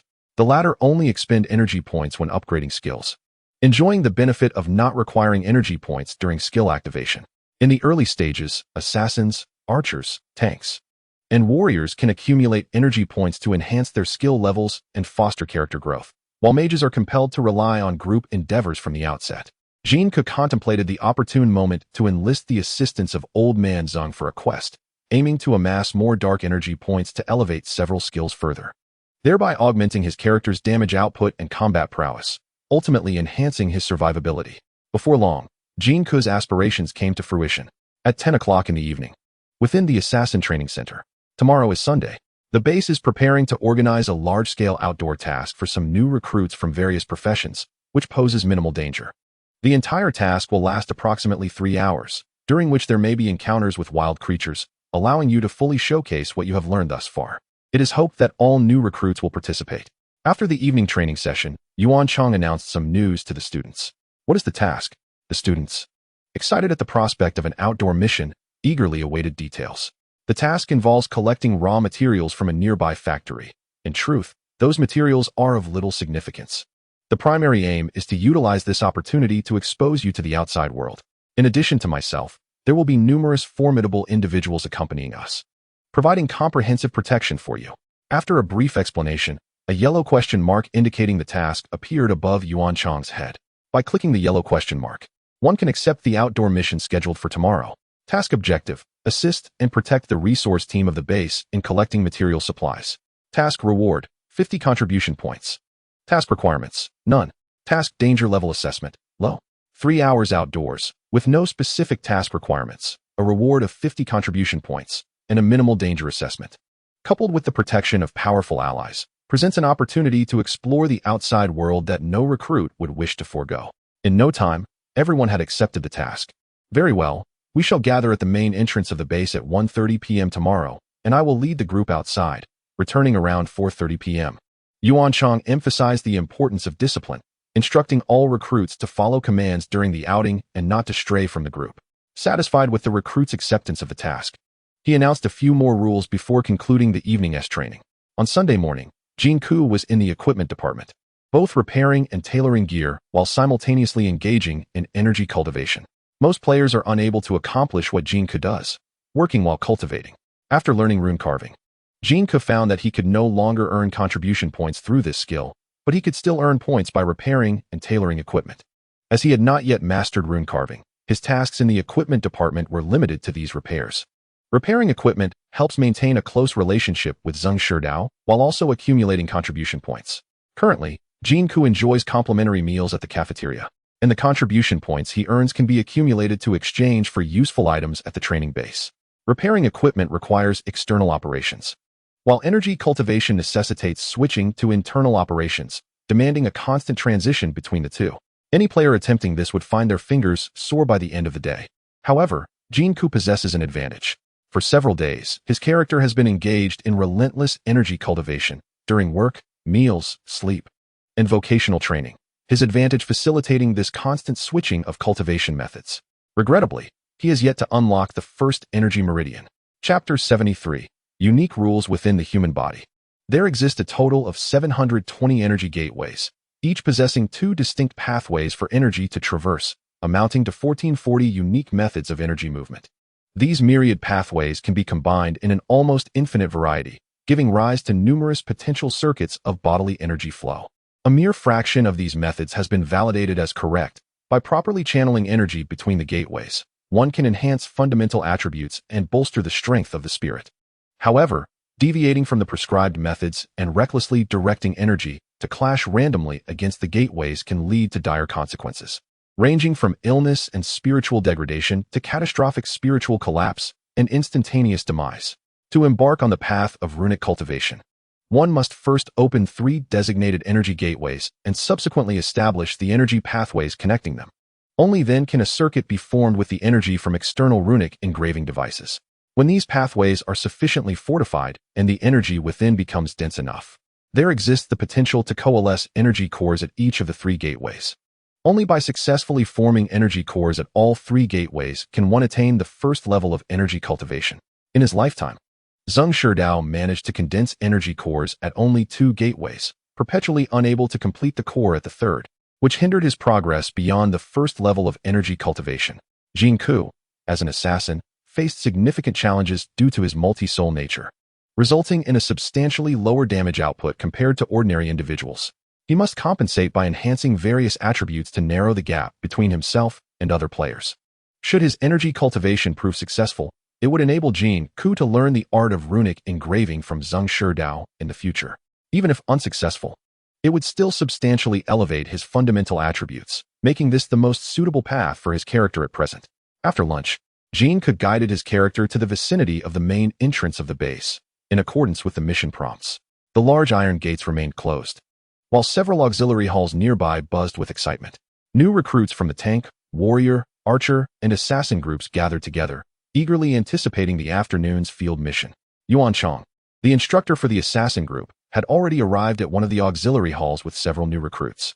The students, brimming with enthusiasm, bombarded him with questions, eager for insights about the day's field mission. For many of these newcomers, this marked their first departure from the training base since entering the game, and their long-awaited anticipation naturally filled them with exhilaration. A few minutes later, staff members from the equipment department delivered a batch of gear and weapons, all meticulously repaired by Jin Ke and inscribed with runes by Zheng Shidao. The assassin group received equipment and weapons tailored for their profession, while other groups also received their respective gear suited to their roles. In Terror City, the equipment designated for the assassin class bears a striking resemblance to that found in other games, predominantly comprising leather armor. The true fortification does not stem from the leather itself, but rather from the dark energy encapsulated within the runes etched upon the armor. This dark energy manifests as a protective field around every part of the player's body, offering them a formidable defense. Weapons devoid of infused energy, akin to bullets in the real world, become hindered and incapable of inflicting harm when confronted with the dark energy field created by the runes. Even the kinetic energy generated from impacts is absorbed and mitigated by this energy field. In essence, the protective field formed by dark energy renders one immune to all conventional physical assaults. Once a player character dons their professional equipment post-class change, they would emerge as impervious beings in the real world, provided, of course, that they are faced with standard weaponry. However, weapons infused with dark energy, establishing an energy conduit with the player, can indeed breach the defenses of other players' equipment. This represents a unique rule within the realm of dark energy, as well as a fundamental premise of this mobile game. While players eagerly donned their new gear and wielded their chosen weapons, Coach Yuan Chong entered a nearby chamber, adorning himself with a complete set of equipment stored there and grasping his weapon. Upon his emergence from the chamber, all the trainees widened their eyes in astonishment, instantly grasping the reason behind Coach Yuan's self-bestowed moniker of Great Gun Ape King. Unlike the typical daggers or short blades favored by assassins, Yuan wielded a formidable metallic spear, complemented by a full suit of silver chainmail forged from alloy, exuding an air of gallantry. "Coach Yuan, are you not an assassin? Why wield a spear?" inquired the novice trainee Zhang Xiaoming, puzzled. How does one employ a spear? Yuan responded, demonstrating a forward thrust with his weapon. A spear is indeed used for piercing. Thus, one who wields a spear can also be considered an assassin. Come forth and witness what it truly means to be the great gun ape king. With a flash of blue light, Yuan unleashed a barrage of thrusts, culminating in the appearance of the skill piercing the clouds above his head. Coach Yuan, that was amazing, exclaimed the trainees. Would you like a charm for your thigh? Since it's a thrust, it qualifies as an assassination technique. Coach Yuan's rationale resonated profoundly with them. From this day forth, you shall be my idol. The new trainees were utterly captivated by his display, with many eager to bolster their rapport with Yuan through flattery. You must reassess your perceptions. Assassins are not confined solely to daggers and short weapons. Among the assassins I know, some wield staffs, swords, long knives, and even polearms. Nearly every weapon imaginable can be utilized. As long as one possesses sufficient agility, swift movement speed, remarkable burst damage, and health significantly lower than tanks or warriors, they can be deemed an assassin. Coach Yuan sheathed his spear and earnestly articulated this to the eager new trainees. Today, I have once again expanded my horizons. This game is truly unlike any other. Could I not also wield a sword as my weapon? The mere thought of an assassin using a blade evokes a sense of intrigue. I shall procure an axe. After a moment of contemplation, Zhang Xiaoming spoke up. However, perhaps it would be best to forego the axe, as an assassin wielding such a weapon would lose their nimbleness. Yuan Chong, overhearing Zhang Xiaoming's musings, could not help but chuckle. An axe? Why not opt for 2 heavy hammers instead? The group erupted in laughter at Zhang Xiaoming's expense. Attention, everyone. The main gate of the base is about to open. Prepare to embark. Yuan Chong called out to the assembled trainees. Chapter 74. The outside world. The crowd fell silent, their gazes fixed upon the imposing iron gates of the base. This cohort of new trainees had recently completed their class transitions, and the base typically conducted such large-scale outdoor missions for new recruits only every 2 to 3 months. Thus, for most of these newcomers, it was their first experience stepping beyond the confines of the base. As they watched the heavy iron doors slowly creak open, an inexplicable tension mingled with a subtle anticipation stirred within the trainees regarding the world outside. Their anxiety stemmed from the unknown dangers that could threaten their characters, potentially leading to untimely demise and the loss of what they considered a decent job. Conversely, after spending considerable time engaged with this mobile game, they had heard whispers of its terrifying nature, yet had never ventured beyond the training grounds to truly grasp its essence. Now, they finally had the chance to experience it firsthand. In contrast to the other new recruits, Jin Ke appeared less agitated. He had already ventured out once and was aware of the realities that awaited beyond the base. Having even participated in combat against the Black Corps and earned over 50 dark energy points, he understood the risks involved. Previously, he had only ventured out with Old Zun, where any unforeseen event could pose significant danger. This time, however, the base had deployed a security team comprising dozens of personnel to ensure the safety of the new recruits. With such a robust presence, any potential troubles could be easily managed, freeing the newcomers from concern. Moreover, Jin Ke surmised that the grand iron gates slowly opening before them were not the true exit of the base. The excitement of these new recruits might ultimately be in vain. Indeed, as the gates fully opened, they revealed a chamber beyond, opposite which stood a circular, heavy metallic door. The team leader proceeded to authenticate via fingerprint, iris scan, and password before the door was finally unlocked. Upon entering, they were greeted by a long corridor, and the leader continued to unlock 5 identical circular metal doors before the group finally stepped into the outside world. Once outside, each profession group huddled together, forming small teams. The tank and warrior groups donned metal plate armor, wielding long metal swords and spears, reminiscent of medieval heavy infantry, which elevated their spirits and fostered a lively atmosphere within their ranks. Compared to the tank and warrior groups, the newcomers in the assassin and marksman groups donned patched leather armor, adorned with an array of colorful patches. When these trainees congregated, they resembled a band of beggars embarking on a collective quest for alms, which left them feeling quite discontented. Among the coaches of the assassin and marksman groups, only Yuan Chong and another marksman coach wore gleaming metal chainmail, setting them apart in a striking manner. Coach Yuan, where did you acquire that chainmail? It is far more aesthetically pleasing than our leather armor, and I presume its protective value is significantly higher? Zhang Xiaoming inquired enviously. I obtained it from a dungeon run. Its protective value exceeds 100, which is double that of your leather set, Yuan Chong replied. A dungeon run? Is that even possible? Zhang Xiaoming responded with a tone of astonishment. Yuan Chong shot him a sidelong glance, choosing not to answer. Coach Yuan, You have visited that factory in the mission before, haven't you? The newcomer Yu Yang posed another question. I go there frequently, Yuan Chang answered. If that's the case, then this mission should be quite safe, right? Yu Yang continued to inquire. It's hard to say. Certain formidable mutated creatures appear at random. Who knows if they might just happen to cross our path or lie in wait within the factory to surprise us. Yuan Chang chuckled, shaking his head, clearly intending to frighten the newcomers. However, the trainees were not intimidated. With such a large group and numerous escorts, how could anything go awry? Even if something were to occur, surely their luck would not be so unfortunate as to involve them. On this outing, there were over 60 newcomers on the external mission. To ensure their safety, the training base dispatched several top-tier experts, including Yuan Chang and other supervisors and coaches from various training centers, along with over 20 combat personnel ranging from levels 1 to 3 for protection. With such a formidable lineup, encountering a mutated black corpse would pose no serious threat.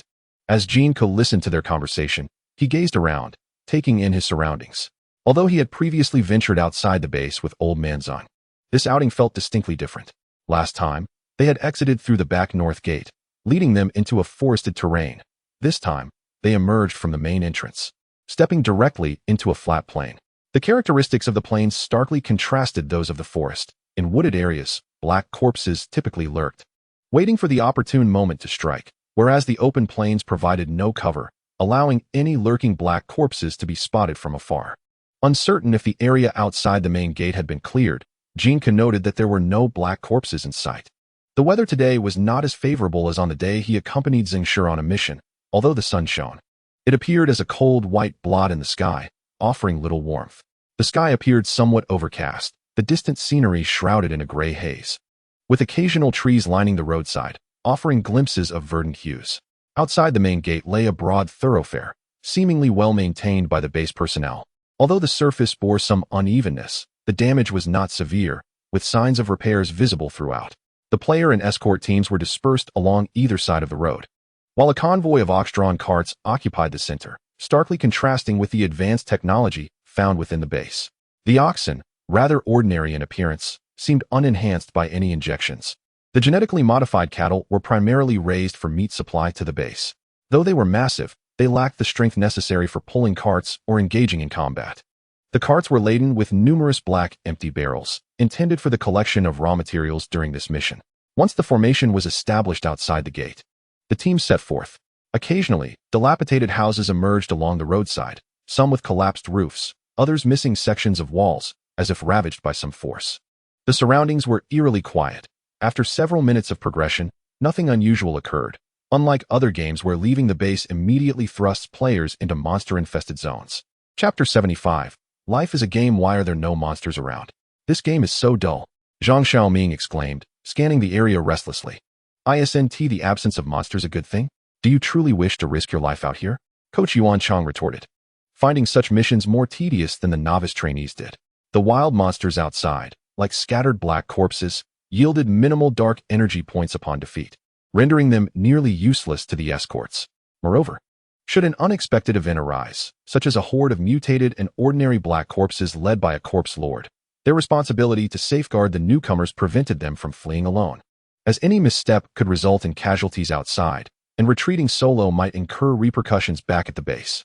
Consequently, they hoped for a mission devoid of complications, eager to complete their task and return to the safety of the base. When I first played this game, I heard it was terrifying.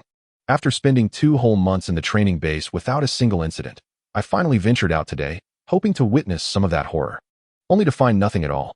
I truly question whether anyone would willingly engage with such a game if not for the monetary incentive that draws us in. Yu Yang mused.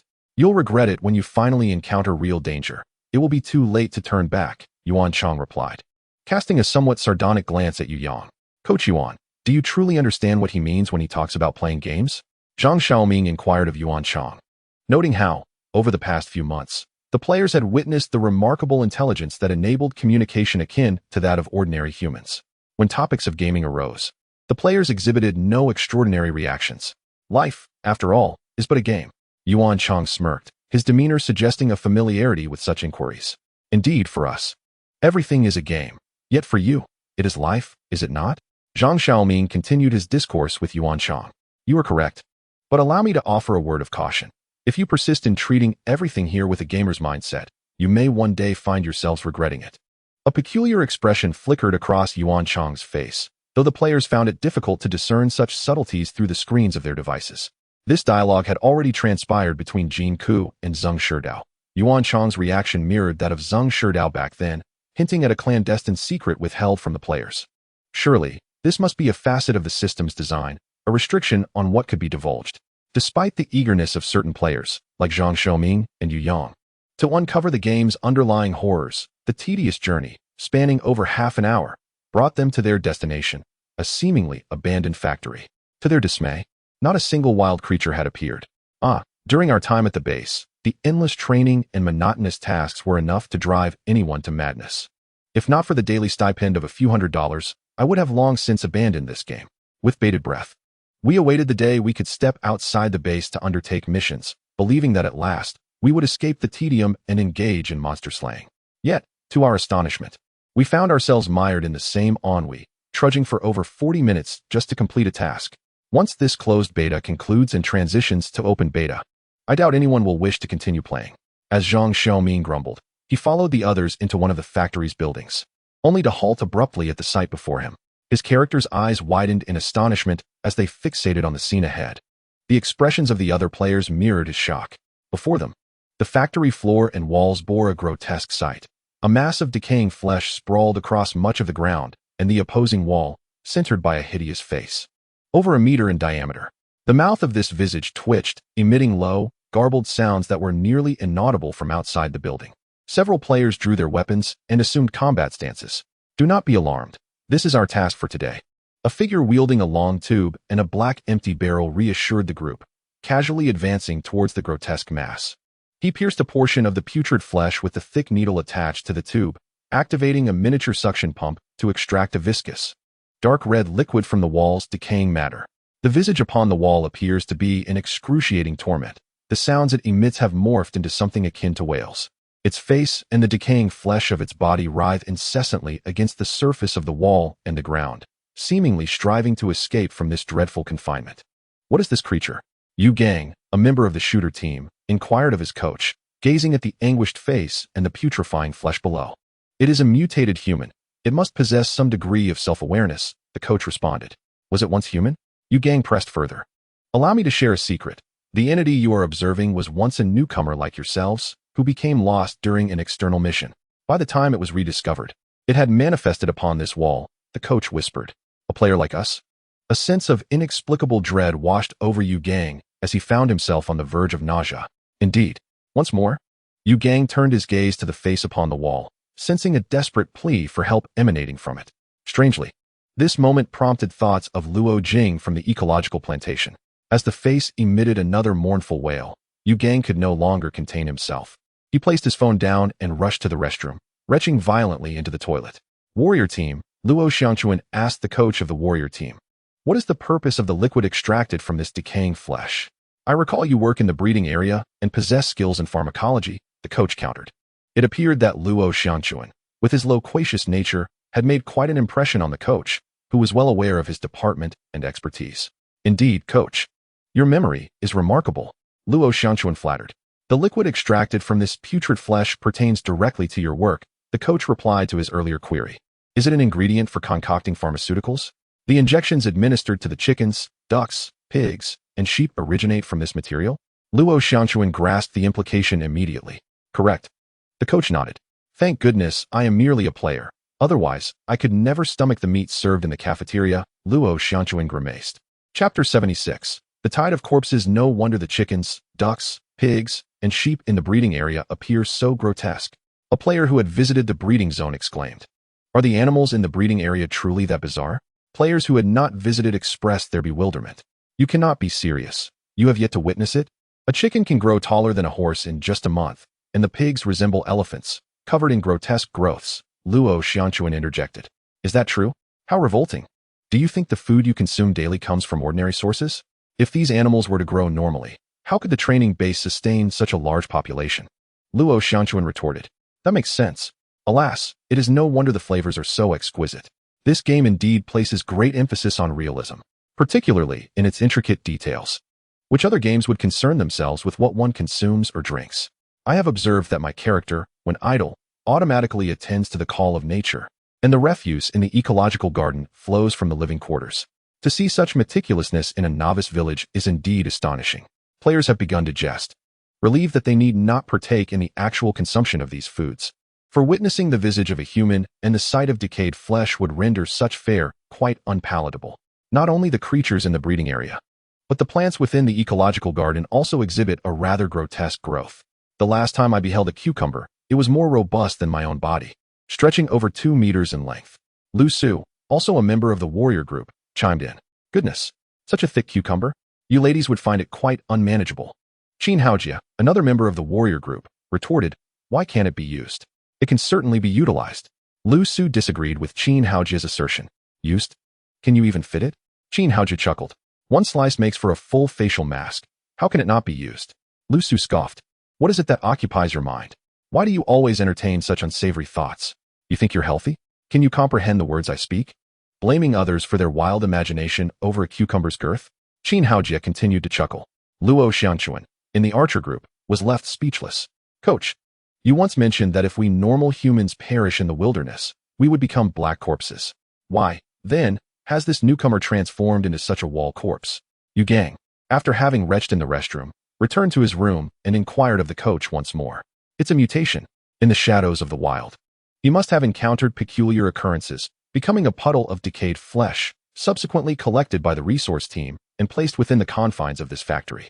In the future, when you venture outside, should you encounter similar puddles of rotten flesh, make note of the coordinates to report to the resource team. There will be additional contribution points as a reward. Oh, very well. Yu Gang gazed at the faces on the wall, an unsettling feeling gnawing at him, as he recalled the panoramic image crafted by Luo Jing using red cabbage and bok choy. This game bears issues, serious issues. Continuing to play may lead to dire consequences. However, resigning would likely lead to a fate akin to Luo Jing's. To perish is preferable to becoming one who is forced to fill feces and cultivate vegetables like Luo Jing. Should one transform into a mass of decayed flesh within the factory, subjected daily to the resource team's draining, while still retaining consciousness, it would indeed be a fate worse than death. What should one do? One cannot remain idle. It is imperative to devise a plan. Assassin group. What has transpired in this game world? A nuclear war? An alien invasion? Zhang Xiaoming inquired of Coach Yuan Chang, having played this game for some time. Why the Jingji studio had not provided players with any background information about the game. The expressions of the training-based staff had been increasingly grim, and he had been unable to extract any useful information until now, which presented an opportunity to question Coach Yuan. That is not a matter for you to concern yourself with, Yuan Chang replied absently. Jin Ke was somewhat surprised that Yuan Chang did not answer Zhang Xiaoming's question. When he had posed a similar inquiry to Zheng Shidao, he had received a detailed explanation. It seemed that the willingness of the game to address player inquiries was indeed related to their hidden attribute intimacy. After completing the task of collecting materials, the group was preparing to return when they received disheartening news from the base. A corpse brain lord had inexplicably drifted into the vicinity of the training base's front entrance, causing a horde of zombies to gather there. The zombie horde was perilous, and the team was temporarily unable to return to the base. It was already 3 in the afternoon, and if they could not return by 6, would they not all perish? Indeed. Was it not stated that base personnel must return by 6 in the afternoon? Fear not. With so many of us, the base will surely make arrangements. But this is an unexpected situation. The newcomers buzzed with concern. Everyone, remain calm. The base's heavy energy weapons have locked onto the passing corpse brain lord. As soon as it enters range, it can be eliminated. Moreover, the presence of a corpse brain lord is fortuitous. It allows you to feast upon a bountiful meal in the wild. Each squad leader wore a relaxed expression, seemingly unconcerned about the corpse brain lord and the horde. Coach Yuan, what kind of feast are you referring to? Are we going to consume the corpse brain lord? Zhang Xiaoming queried, perplexed. What are you contemplating? The corpse brain lord has brought forth the horde. Once the base's energy cannon dispatches the corpse brain lord, the horde will lose its command and disperse, allowing you to slay monsters and accumulate energy points. Is that not a feast? Yuan Chang responded to Zhang Xiaoming. But could there be danger? The horde. Zhang Xiaoming appeared anxious. Do you not see that I, your super caretaker, am here? Yuan Chang shot a glance at Zhang Xiaoming. Around 3:30. The base announced that their heavy energy weapon had successfully obliterated the corpse brain lord, and the teams outside could return. Additionally, after the destruction of the corpse brain lord, numerous black corpses, now bereft of control from the corpse brain, were seen drifting near the base's main entrance. The composition of the horde was relatively simple, devoid of mutated black corpses or other wilderness entities. The base decided to arrange a grand hunt for energy points for the newcomers between 4 and 5:30. Upon hearing about the upcoming monster hunt, the novice players exhibited great excitement. For most, this would be their first experience battling monsters outdoors. Each squad leader elucidated the characteristics of the black corpses and reiterated the combat discipline before leading the players back to the base. Chapter 77, Help. As the tide of corpses dispersed, scattered black corpses began to appear on the journey back to the base. Initially, most novice players exercised caution. However, under the guidance of some audacious newcomers, they soon realized that these black corpses posed little threat, prompting a surge of players eager to engage in the slaughter. Despite the absence of health bars for these wild monsters, the assassin and archer classes, with their rapid attack speeds and high damage output, naturally held an advantage in securing kills.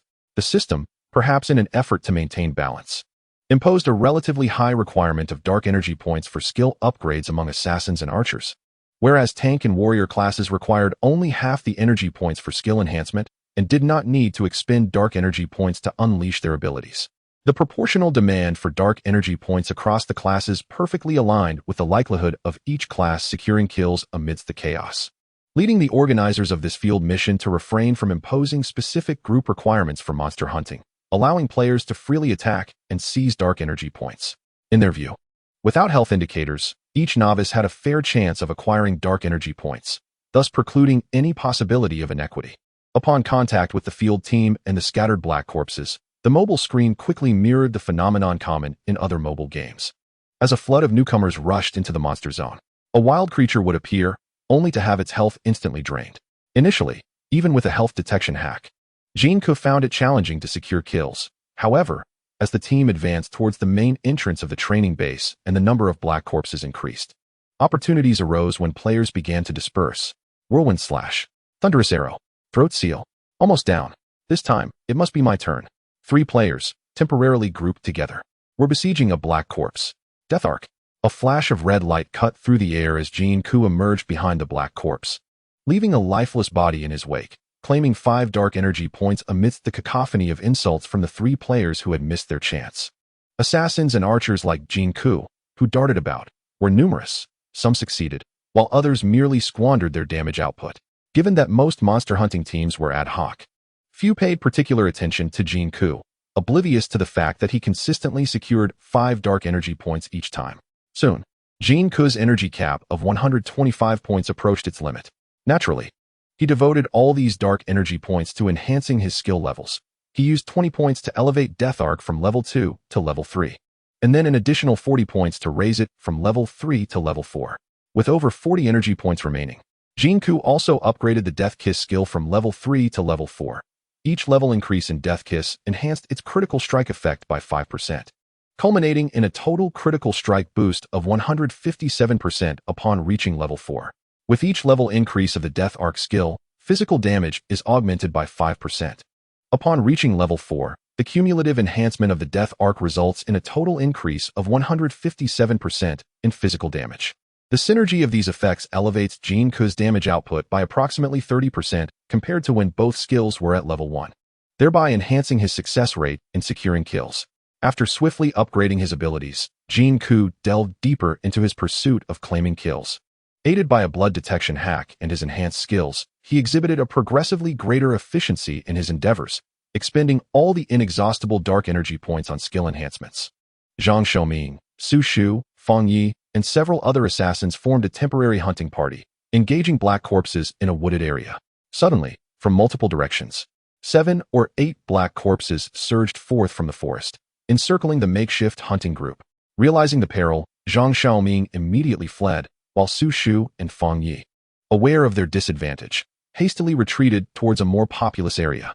In their panic, they inadvertently attracted a swarm of over 10 black corpses, charging towards the novice hunter's area. "Help! We're going to die?" Zhang Xiaoming shouted as he ran. "Huh, mere trifles, hardly worth concern." Nearby, Yuan Chong, on duty as a guard, observed the unfolding scene and, with a few eloquent phrases from ancient times, heroically brandished his spear and charged into the horde of corpses. "Coach Yuan, don't go to your doom." Zhang Xiaoming continued to wail.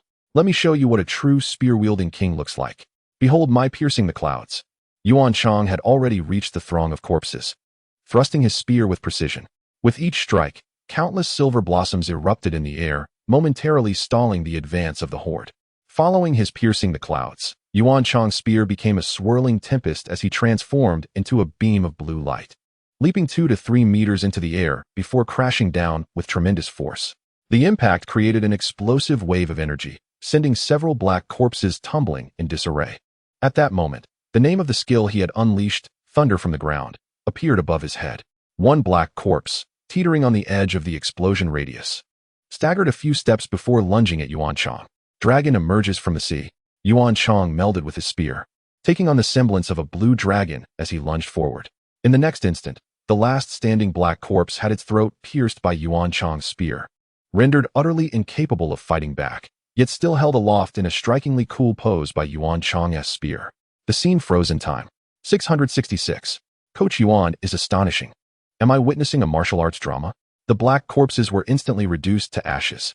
The expression 666 scarcely sufficed to convey my admiration for Coach Yuan. Surely, he must be in need of some embellishments for his thigh. The new trainees, witnessing the scene before them, could not suppress their awe, enthusiastically applauding with their characters. This time, their admiration stemmed from genuine admiration rather than mere flattery. It is noteworthy that several of these novice trainees would need to collaborate for half a minute to a full minute to vanquish a single black corpse. And even the slightest misstep could leave their armor marred by its grasp. Yet, Coach Yuan single-handedly faced a dozen black corpses, and, in less than a minute, left them in utter disarray. Such prowess left them in awe, far beyond their reach. While all the new trainees were lost in admiration, one named Jin Ke quietly approached, finishing off the black corpses that Coach Yuan had thrown aside, playing the part of a diligent student before joining the others in their applause. If you all train diligently, you too can achieve greatness like mine, Coach Yuan proclaimed, striking his spear against the ground and offering words of encouragement to the new trainees. You must strive hard. Do not disappoint my expectations. I hope you will seek my guidance in the future. The trainees of the assassin group expressed their determination to Coach Yuan. Meanwhile, outside the base, after Coach Yuan's impressive display, a greater commotion erupted as the panicked cries of new trainees echoed loudly. The members of the assassin group hurriedly followed Coach Yuan to the source of the disturbance, only to discover a mutated black corpse, towering at around 4 meters, had emerged in the hunting area outside the training base. This mutated creature resembled a colossal black bear, robust and powerful, with arms thicker than barrels, producing thunderous footfalls that reminded Jin Ke of Lu Junming wielding 2 heavy hammers. Remarkably, the imitation was strikingly accurate. An ordinary black corpse staggered in the path of the mutated one, only to be seized and flung a dozen meters away. The mutated black corpse then charged towards the area where the new trainees were congregated. One trainee, paralyzed by fear, his character possessing low willpower, fell to the ground, unable to respond to player commands. Willpower, often overlooked by players, is a fundamental attribute.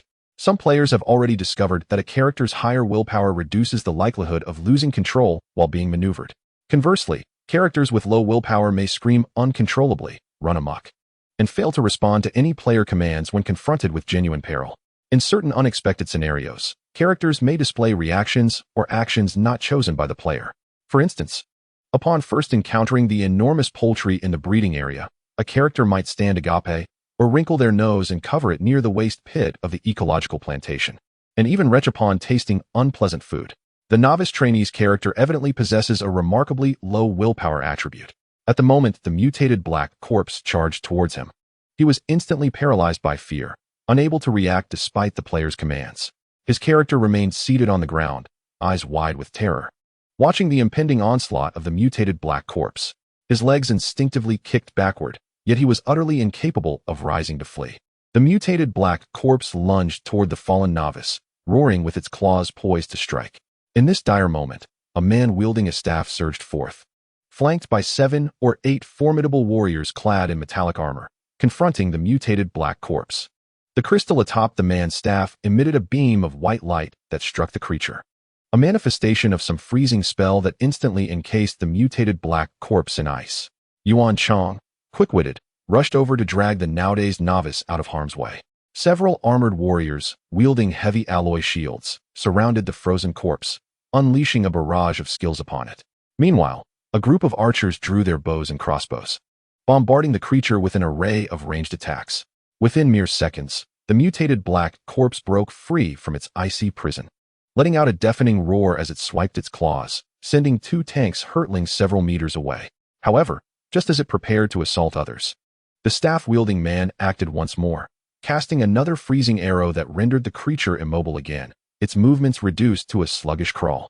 It was evident that the mage's first spell possessed formidable freezing capabilities, encasing the mutated black corpse entirely in ice. The second spell, while less effective in freezing, dealt greater damage. The two tanks, though robust, were flung 7 or 8 meters away yet landed unharmed after rolling several times, with only minor losses to their protective armor. Upon regaining their footing, they immediately charged at the now slowed mutated black corpse. A mage? There is a mage in the base? The novice trainees gazed in admiration at the elegant figure of the man with the staff, filled with envy. His name was Yao Qingzhou, the sole mage in the base, a veritable bane to the mutated black corpses that had plagued the vicinity. He had been dispatched for their safety. Yuan Chang introduced him to the group of trainees. "Does Coach Yuan take on apprentices?" Zhang Xiaoming asked, his expression one of awe and infatuation. "He wouldn't accept someone like you," Yuan Chang retorted, recalling Zhang Xiaoming's clumsy antics with irritation. "Why not?" Zhang Xiaoming inquired, his face a picture of dismay. "Need I explain? He wishes to live a few more years," Yuan Chang replied, drawing laughter from the surrounding novice trainees. "How could taking me as a disciple shorten his life? What kind of logic is that?" Zhang Xiaoming continued to ponder, perplexed. The only mage stationed at the base, Yao Qingzhou, held his ground as the mutated black corpse was swiftly brought to the brink of demise under the onslaught of numerous formidable warriors. Sensing its remaining vitality dwindling, all the powerful beings ceased their attacks. Grasping his staff, Yao Qingzhou intoned an incantation, and suddenly, a bolt of lightning descended from the serene sky. Though the electric force was not particularly potent, its imposing presence struck the mutated black corpse squarely, utterly depleting its meager life force. A dense cloud of black mist escaped from the corpse, all of which surged into Yao Qingzhou's being. With staff in hand, he inhaled deeply while gazing skyward, his expression radiating satisfaction. Immediately, the base's skilled anatomists surrounded the scene, conducting an on-site dissection of the mutated black corpse. From within, they extracted several luminous bones and a dark crystal. Upon discovering the black crystal, the elite warriors exhibited palpable excitement, their interest in the object evident. They gathered around to admire the crystal, each reluctant to part with it, as they held it in their hands for an extended moment until it was passed to another for examination. Ultimately, the black crystal was forcibly reclaimed by the base's recovery team, encased in a glass cylindrical container, which was then placed inside a metal box and sent back to the base. "What exactly are those luminous bones in the black crystal?" inquired the ever-curious Zhang Xiaoming, relentlessly posing questions to Coach Yuan Chang. The luminous bones were the result of energy-refined enhancements to the skeletal structure of the mutated black corpse, making them exceptional materials for crafting various weapons and potions. The black crystal, formerly known as an energy core, increases in value with its energy level and is an exceedingly rare treasure. It is not uncommon for one to slay dozens of mutated black corpses without yielding even a single piece. Yet today, fortune smiled upon them. Coach Yuan harbored a palpable yearning for that black crystal as well. "Coach Yuan, you haven't yet explained what the black crystal is truly used for," Zhang Xiaoming pressed further. "I have. It is an energy core. Its applications within the base are extensive. It can power rune tech devices, be converted into electrical or thermal energy. For us warriors, holding it allows for the gradual absorption of its dark energy points, facilitating the enhancement of various skills. Once the energy core is appraised for its energy level, it can be exchanged for various resources at large urban-level shelters. It is one of the most crucial currencies in our world," Yuan Chang patiently elucidated, addressing both Zhang Xiaoming and the other new recruits under his wing. "I understand now. It's akin to the spiritual stones found in fantasy novels, usable for cultivation and trade for various treasures." Zhang Xiaoming's expression reflected a moment of enlightenment. "Quite so," Yuan Chang nodded in agreement. As an hour and a half of hunting elapsed, Jin Ke elevated his 3 skills, Death's Kiss, Death's Dance, and Death Arc, to level 6. Today's hunting expedition has proven exceptionally fruitful for Jin Ke, with a noticeable enhancement in his prowess. The substantial horde of dark corpses outside the training base's main entrance has been thoroughly eradicated by novice players. Some, having tasted the sweet fruits of leveling up, have even ventured away from the main group, seeking to hunt down the scattered dark corpses in the more distant regions, aiming to harvest additional dark energy points. Additionally, some adept players, frustrated by the incessant competition for kills and the elusive final blows, have opted to pursue solitary dark corpses in more remote areas. Although this strategy may be slower, it ensures they can secure the dark energy points for their own kills. It remains uncertain whether this surge in enthusiasm among the seasoned guardians tasked with safeguarding the novice trainees is due to their successful hunt for energy cores. The guardians huddled together, whispering and engaging in hushed discussions, seemingly distracted from the day's activities. It was not until 5:30 that someone realized the novices had dispersed too widely, prompting a search for them and a hastened effort to round up the stragglers before dusk, ensuring their return to the base before the 6 o'clock deadline. "We must hurry. The sun will set soon," Yuan Chang urged, meticulously counting the novice assassins and urging their swift return to the base. "It's only 5:30. The sun hasn't set yet. Just a little longer, and I'll level up." Zhang Xiaoming, who had recently awakened a skill but was still short of a few dark energy points to reach level 4, insisted. The woods outside the main entrance still harbored a number of scattered dark corpses, presenting a rare opportunity to earn dark energy points. "Stop joking. We need to return. Don't say I didn't warn you. Once the sun sets at 6, the base gate will close and 1 reopen. Anyone left outside will surely perish." Yuan Chang scolded Zhang Xiaoming in frustration before seeking out other members of the assassin group. Upon hearing the summons and confirming the time, Jin Ke promptly returned to the main entrance of the base. To him, the safety of his character superseded all else. The risk of not returning before sunset for the sake of a few dark energy points could lead to irreparable consequences. After a moment's hesitation, Zhang Xiaoming and the other players followed Jin Ke back to the base. By 5:50, there were still players straggling back from the far reaches, responding to the coach's calls and urgings. By 5:55, all the searching coaches and assistants had returned to the base, with the novice trainees gathering near the main entrance, animatedly discussing their respective gains from the day.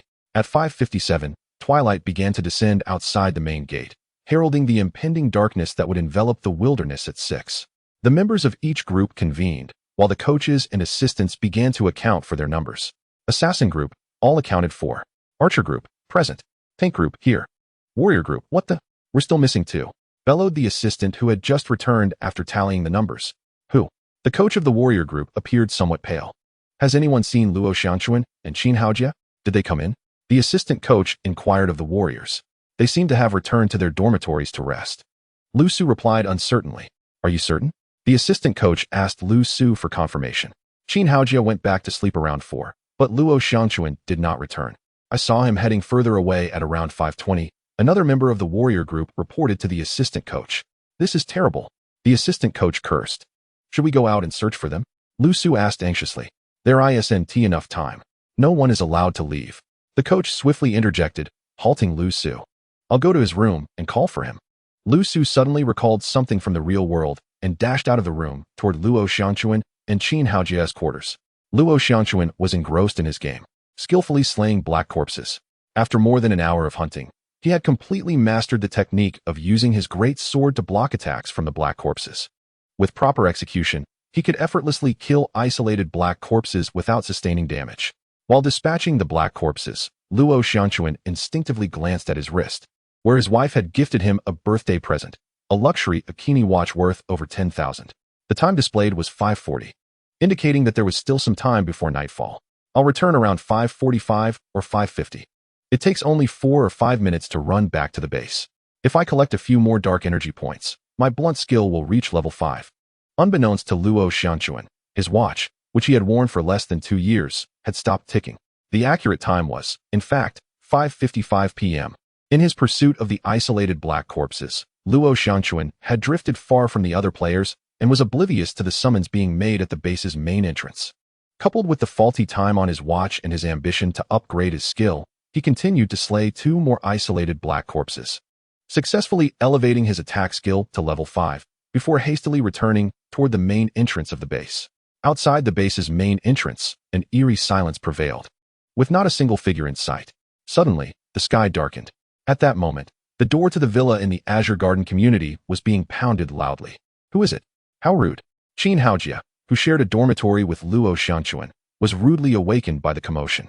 Chapter 80. Signal disruption. Qin Haojia was having an exceptionally unfortunate day. After hunting wild monsters for over 10 minutes, he hadn't managed to collect a single energy point. Coupled with his late-night revelry with friends at the bar, he was so fatigued that he could barely keep his eyes open. Thus, he decided to return to the base dormitory early. In the real world, he was sound asleep, unaware that the persistent knocking was rousing him from his slumber.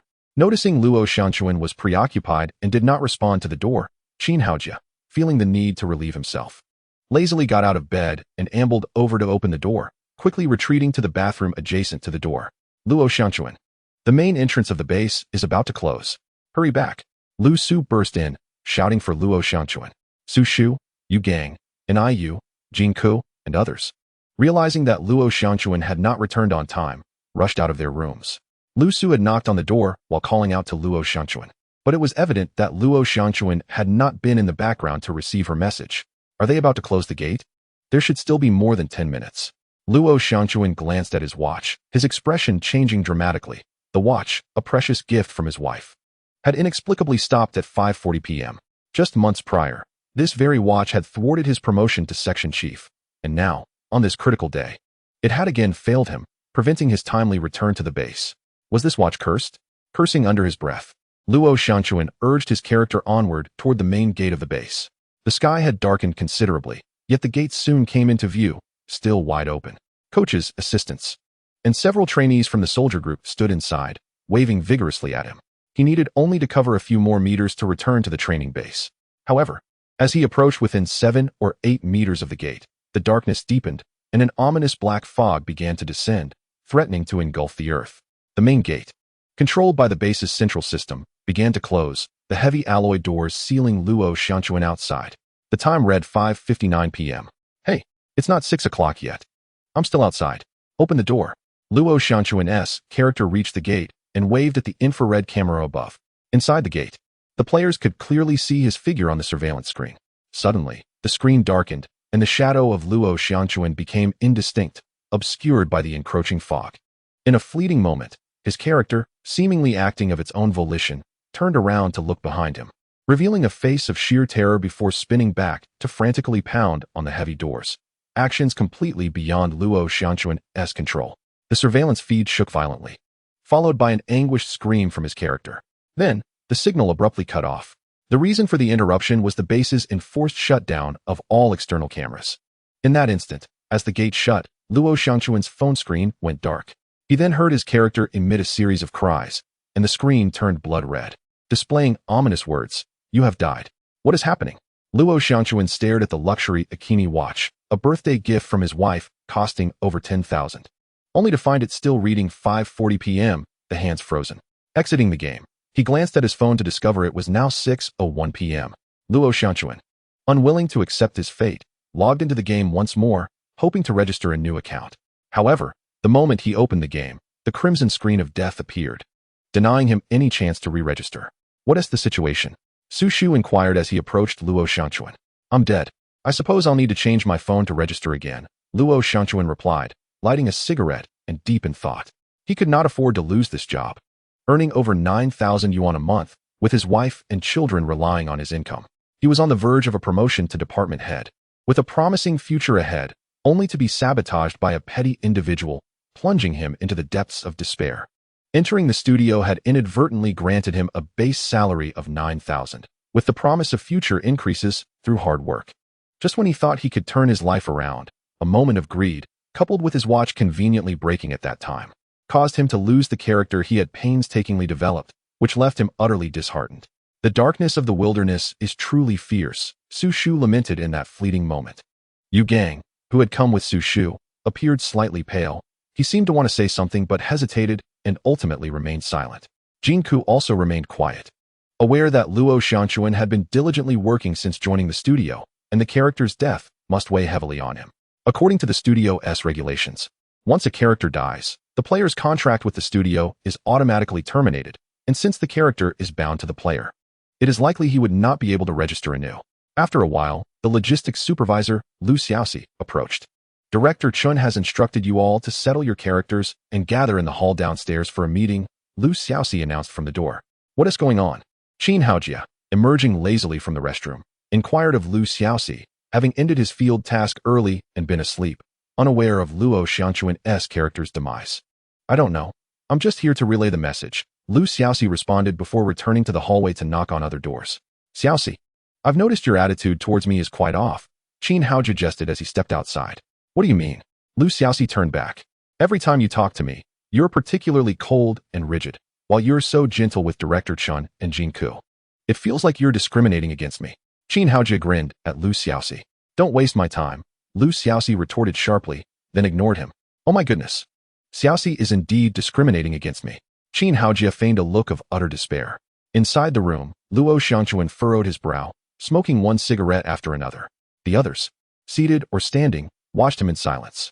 What is happening? Old Luo, you're dead? Qin Haojia exclaimed, noticing the screen of Luo Xianquan's phone resting on the bed. Realizing the gravity of the situation. Chapter 81. A profound lesson in the evening, at 6:30, in the lobby of Building 16 of the Azure Garden community. In the center of the hall, several long sofas were occupied by a dozen individuals. Luo Xianquan, I have received notification of your character's demise, stated the mentor, Chun Wei, who sat on a single sofa, getting straight to the point. Yes, I am considering re-registering, Luo Xianquan replied, his face reflecting profound dejection. It's futile. The studio has a policy that character deaths result in automatic termination of the contract. Chun Wei interrupted, his tone tinged with regret. Director Chun, I did not intend to violate the studio's regulations. It was my watch that malfunctioned. It just happened to stop at 5:40. I was alone, battling wild monsters, and was just 2 more kills away from leveling up my skill. I didn't realize the others had returned. By the time I sensed something was amiss and hurried back, it was 5:59, but they had locked me out. Luo Xianquan's expression was one of indignation. What transpired after you were locked out? Chun Wei inquired. The other players turned their gazes toward Luo Xianquan, intrigued by the night's mysterious darkness. My phone screen went black, truly black. All I could hear was my character's agonizing scream, followed by a blood-red screen proclaiming my death. Now, whenever I log in, I am met with that very interface, Luo Xianquan explained, placing his phone, displaying the crimson screen, on the coffee table before him.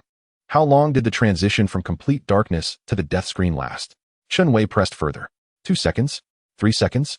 I can't recall, it was all rather brief. Director, I did not deliberately breach the rules. You know I work hard. Please plead my case to the studio leaders. Allow me to re-register and start anew. I shall certainly exercise more caution this time. Luo Xianquan continued to implore Chun Wei. Lao Luo indeed puts in considerable effort. Let us grant him another chance. Lu Su and others joined in his plea, fully aware of how much Luo Xianquan valued this job and how diligently he worked for his family. If I were to make this decision, I would certainly advocate for you and grant you another opportunity. I have always regarded you as an exemplary employee. However, regrettably, despite being your mentor and at the director level, I possess no authority over such matters. I merely serve as a conduit for communication. Chun Wei shook his head in resignation. Is there truly no recourse? It's merely a matter of re-registering, after all. I have many accounts. Oh, I could even register via WeChat, right? Luo Xianquan persisted, unwilling to concede. That is not permissible, Chun Wei reiterated, shaking his head once more. Damn it. Luo Xianquan cursed in frustration, pulling out a lighter to ignite a cigarette. Lu Xiaoxi considered intervening to dissuade him, but ultimately remained silent. After a moment, she placed an ashtray in front of Luo Xianquan. Lao Luo, someone as earnest as you will surely succeed in whatever endeavors you pursue. Don't be too disheartened. Lu Su consoled him from the side. She and Luo Xianquan both worked in the breeding area and had transitioned to the warrior profession. They often engaged in conversations within the game, and she regarded Luo Xianquan as a responsible and family-oriented man, which fostered a considerable fondness for him. Thus, they had developed a relatively close friendship. No, I am a failure. Whatever I undertake, I always mess it up. My life is a series of failures. Luo Xianquan's eyes were red, revealing his deep discontent. His roommate, Qin Haojia, had slacked off, returning to the dormitory early and indulging in sleep, while Luo Xianquan, who had exerted considerable effort, faced this unfortunate outcome. How unjust the heavens are. Regarding Luo Xianquan's incident today, the base bears significant responsibility. Organizing so many newcomers to venture out only to encounter the corpse brain lord wasted considerable time. If the intention was to train new recruits in monster hunting, appropriate hunting zones should have been established, along with safety perimeters to prevent newcomers from going astray. Yet, the arrangements were a complete mess. Nonetheless, discipline is discipline. Even if the base's organization was flawed, we must remain vigilant within ourselves. After all, once the clock strikes 4, Those on external missions must promptly abandon their tasks, regardless of how close they are to completion, and return to the base. If near the base, all must return by 5 o'clock, not 5:30. For one can never predict what unforeseen events may transpire in the next hour. The demise of Luo Xianquan serves as a profound lesson for each of us. I hope everyone can heed this warning. Additionally, based on Luo Xianquan's recent performance, I will petition the studio for a severance package on his behalf, hoping to provide him some compensation. Let us conclude today's meeting here. Chun Wei appeared to be in a rather somber mood, seemingly reluctant to speak further. After delivering his remarks, he rose and departed the hall, heading towards the staircase. Luo Xianquan was adept at building connections. Most employees in the hall had interacted with him to some extent. Even Jin Ke, who was typically reclusive, had exchanged a few words with him. At this moment, everyone offered their comfort to Luo Xianquan. Lu Su proposed treating him to drinks, and Qin Haojia, Xiao Baiqing, Su Shu, and Yu, and Yu Gang all suggested joining him. I'll look after Xue'er. You should go with them and not isolate yourself in your room. If you're concerned about Xue'er, I can send you videos at any time. Lu Xiaoxi approached Jin Ke, noticing his hesitation, and whispered a few words to him. Thank you for your trouble. After spending considerable time together, Jin Ke felt at ease in trusting Xue'er to Lu Xiaoxi. Not a problem. I finally have time to be alone with Xue'er. I'm thrilled. Lu Xiaoxi made a playful face at Jin Ke. Xiaoxi, if you engage in a romantic relationship with someone younger, beware that I might report you to Director Chun. Qin Haojia teased as he observed Lu Xiaoxi and Jin Ke sharing intimate whispers. Get lost. Lu Xiaoxi shot back at Qin Haojia with a single word. Am I really that unpopular? Qin Haojia feigned a look of grievance. Could you perhaps tone it down at this moment? Lu Su extended her hand and playfully tapped Qin Haojia on the head, while Luo Xianquan, troubled, took a drag from his cigarette. The banter between Qin Haojia and Lu Xiaoxi seemed rather inappropriate at that moment. Old Luo, don't be too disheartened. A handsome man like you can surely find a good job anywhere. Trees may perish, but people can thrive. Who knows, the next time we meet, you might be the CEO of a multinational corporation. Qin Haojia patted Luo Xianquan on the shoulder as he approached. What my brother says is true. Let us go. Let us have a drink. Luo Xianquan extinguished his cigarette, but forcefully in the ashtray before rising to his feet. Chapter 82. The last subway. It was late. Around 10 o'clock in Huanghe City at the Parrot Bar. It's getting quite late. I must return home to reunite with my wife and children. Thank you all. The happiest moment during my time at the studio has been meeting each of you, even if I am no longer at the studio in the future. Let us keep in touch and stay connected. Luo Xianquan glanced at his phone and stood up, bidding farewell to Qin Haojia, Lu Su, Su Shu, Jin Ke, Yu Gang, and Yu, Xiao Baiqing, and the others who had accompanied him in drinking. Are you sure you're all right after consuming half a bottle of baijiu alone? Shall I call a cab to take you home? Su Shu asked with a concerned expression. Ha ha ha, you underestimate us civil servants. It's quite common for us to down 1 or 2 bottles during meals. Half a bottle of baijiu is merely an appetizer for us. Do I seem drunk to you now? I am more sober than any of you here, Luo Xianquan replied, shaking his head as he took a few steps aside. Indeed. Despite having consumed half a jin of baijiu, Luo Xianquan walked steadily, showing no signs of intoxication. Observing his demeanor and actions, the group concluded that he was fine and did not insist further.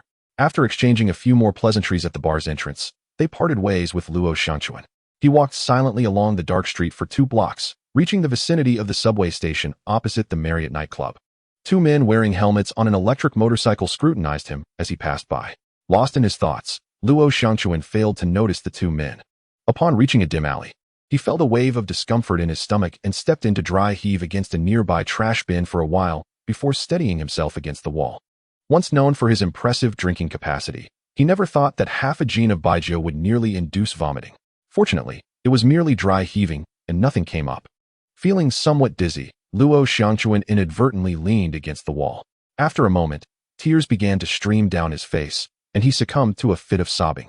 As a man bearing the weight of family responsibilities, on the verge of a promotion to section chief, and poised for a flourishing career, he felt utterly betrayed by a petty adversary, rendering years of hard work in vain.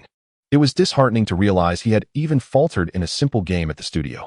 Luo Xianquan vividly recalls the moment he left home, fabricating a tale to his wife Lily about securing a management position with a monthly salary of 9,000, complemented by substantial commissions and bonuses in a promising company. Lily, filled with pride and excitement, hoped this venture would liberate their family from the burdens of debt and financial constraints. Upon arriving at the villa, where meals were provided free of charge, he found himself spending little, aside from secretly saving a bit to buy a birthday gift for their son. Most of his earnings were sent back home, where Lily frequently praised him over the phone, calling him a good man and her pride, encouraging him to work diligently and elevate his career.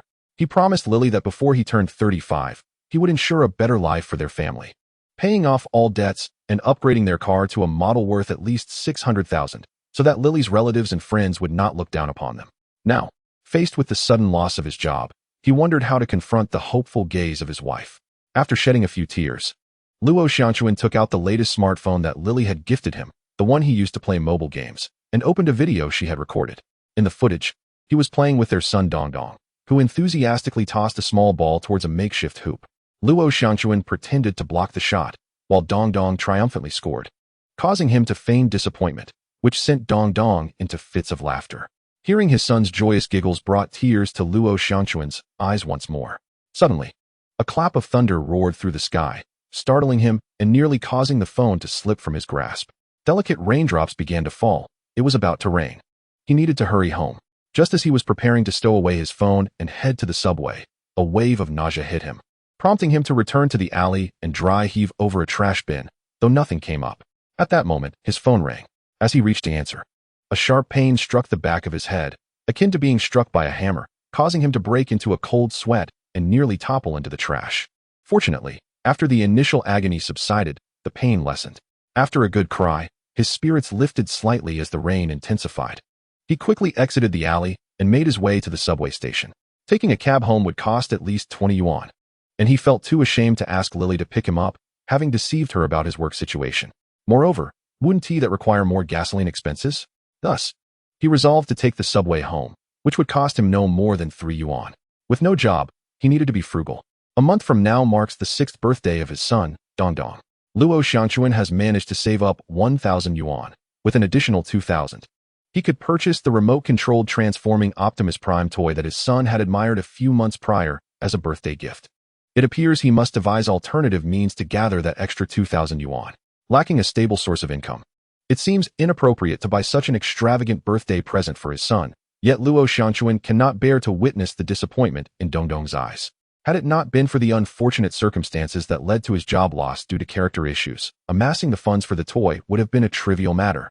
Now, however, he finds himself in a predicament. The road nearby is named Qingtian Second Road, hence the station is called Qingtian Second Road Metro Station. The Huanghe City Metro Line 3 passes through here, making it the closest station to the Weilong Garden community.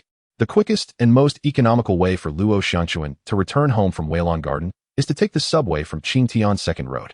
After descending the escalator to the metro station and adjusting his appearance in the restroom mirror, Luo Ye proceeded to purchase a coin and then approached the security checkpoint. Perhaps due to the late hour, there was only a single security officer at the entrance. Upon seeing Luo Ye, the officer informed him that this was the last train, urging him to hurry. Luo Ye had nothing to declare for security, so he hurriedly dropped his coin and took the escalator down to the subway platform. It seemed to be around 10:30 in the evening. Indeed, only the final train remained.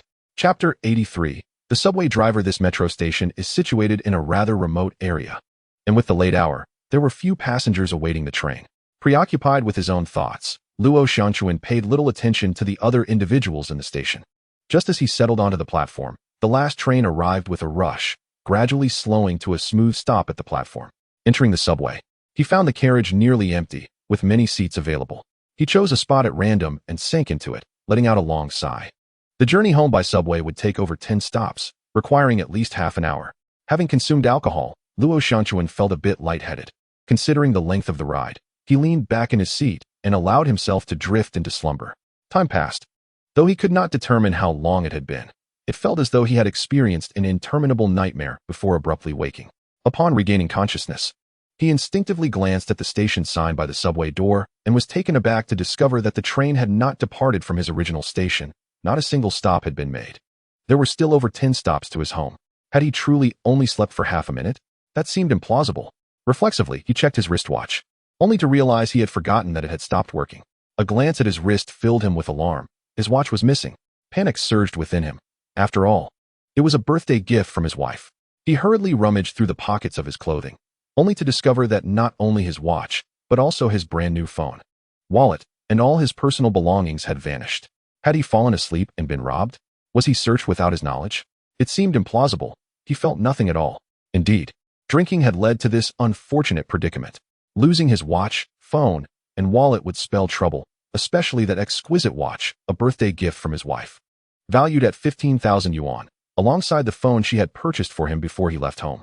If she were to find out he had lost both such precious items, he would surely face her wrath. What was he to do? Quickly, he resolved to report it to the authorities. Surely, there must be surveillance cameras in the subway carriage. But how could he call for help without a phone?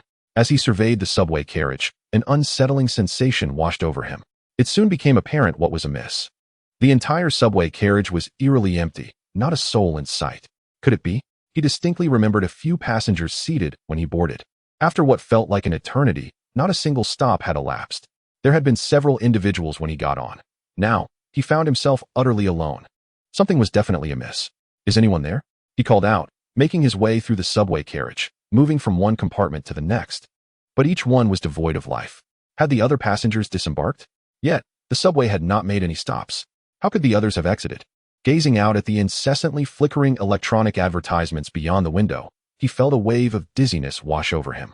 After a moment's contemplation, he hastened toward the front of the train. Even if the subway lacked passengers, there must be a driver aboard, he reasoned. The subway comprised 6 carriages. He had boarded in the second to last one, and having traversed 3 compartments, he now approached the front. A metal door separated the driver's cabin from the carriage, featuring a glass window, albeit painted over, obscuring the view inside from the passengers. Is anyone there? Hello? Is anyone present? He shouted, pounding on the door of the driver's cabin in an attempt to garner the attention of the operator. There was no response from within. Peering closely at the glass window of the iron door, he noticed that the paint was unevenly applied at the corners. Leaning in, he realized he could likely catch a glimpse of the cabin through the unpainted sections. As he leaned closer, straining to see, he found that indeed, he could discern some details within the cabin, but the dim lighting rendered it hard to make out anything clearly. Rubbing his eyes, he leaned in once more, widening his gaze as he looked through the glass. Perhaps his eyes were adjusting to the cabin's low light, for now. He was finally able to make out the scene more distinctly. To his shock, the driver's seat was utterly vacant. What on earth was happening?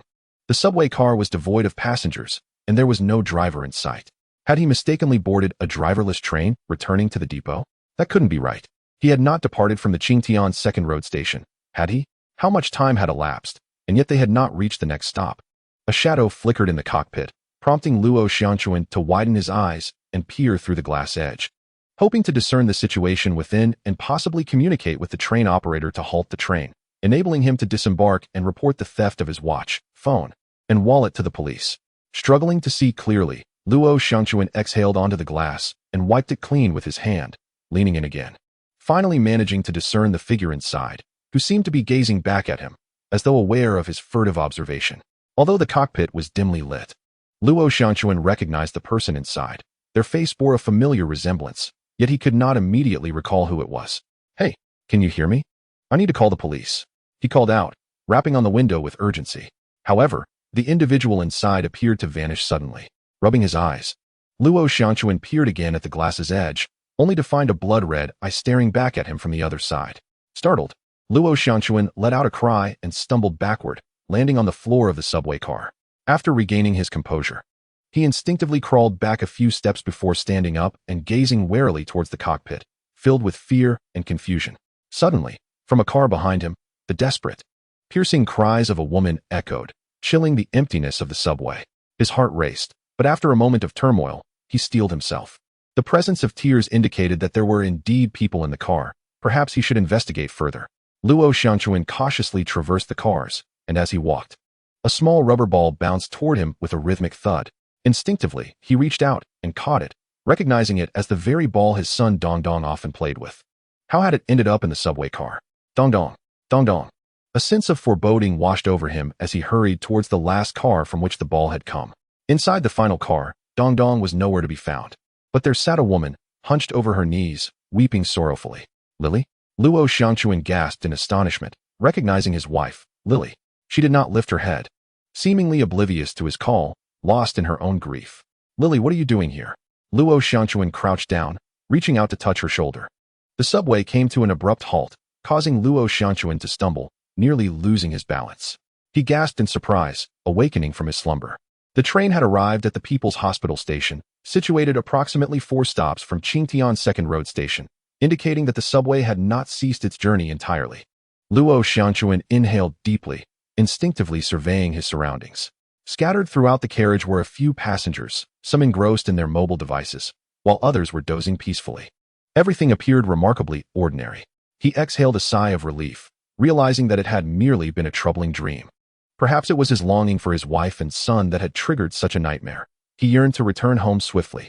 Hurry up, subway. Get me home. The man, having endured hardships and injuries while toiling away outside, believed that home was the ultimate sanctuary for healing. A career may falter time and again, potentially leading to abandonment by all, yet family would never forsake him. For the sake of his loved ones, he must rally himself. Losing a job was merely a setback. There was nothing insurmountable about it. Luo Xianquan endeavored to uplift his spirits, but soon he sensed that something was amiss. The scene outside the subway window appeared chaotic. Had an incident occurred? He leaned closer to the window, peering outside, and the unfolding events deepened his confusion. Where had the subway halted? Was it indeed at the People's Hospital? Yet why was the view outside a surgical room? Suddenly, the door to the operating theater swung open, and several doctors and nurses rushed forward, pushing an emergency stretcher, administering oxygen, injecting medication, performing chest compressions, and shouting various commands. Just then, the subway jolted back to life, moving a short distance before halting once more. This time, it stopped in the corridor outside the operating room. A familiar figure sat weeping in despair on a chair, her cries piercing and sorrowful. From somewhere, a thunderous sound echoed, accompanied by the relentless patter of rain against the window. Though Luo Xianquan could neither see the lightning nor the torrential downpour. Lily? Lily! He shouted, pounding on the subway window in desperation.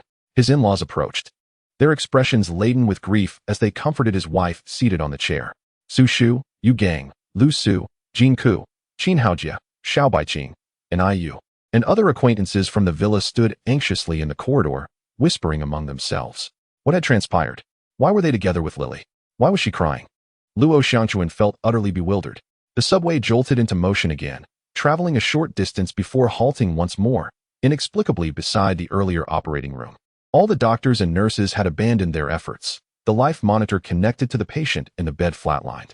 As the medical staff stepped away, Luo Xianquan finally discerned the appearance of the patient. It was, astonishingly, himself. What on earth was happening? Hello?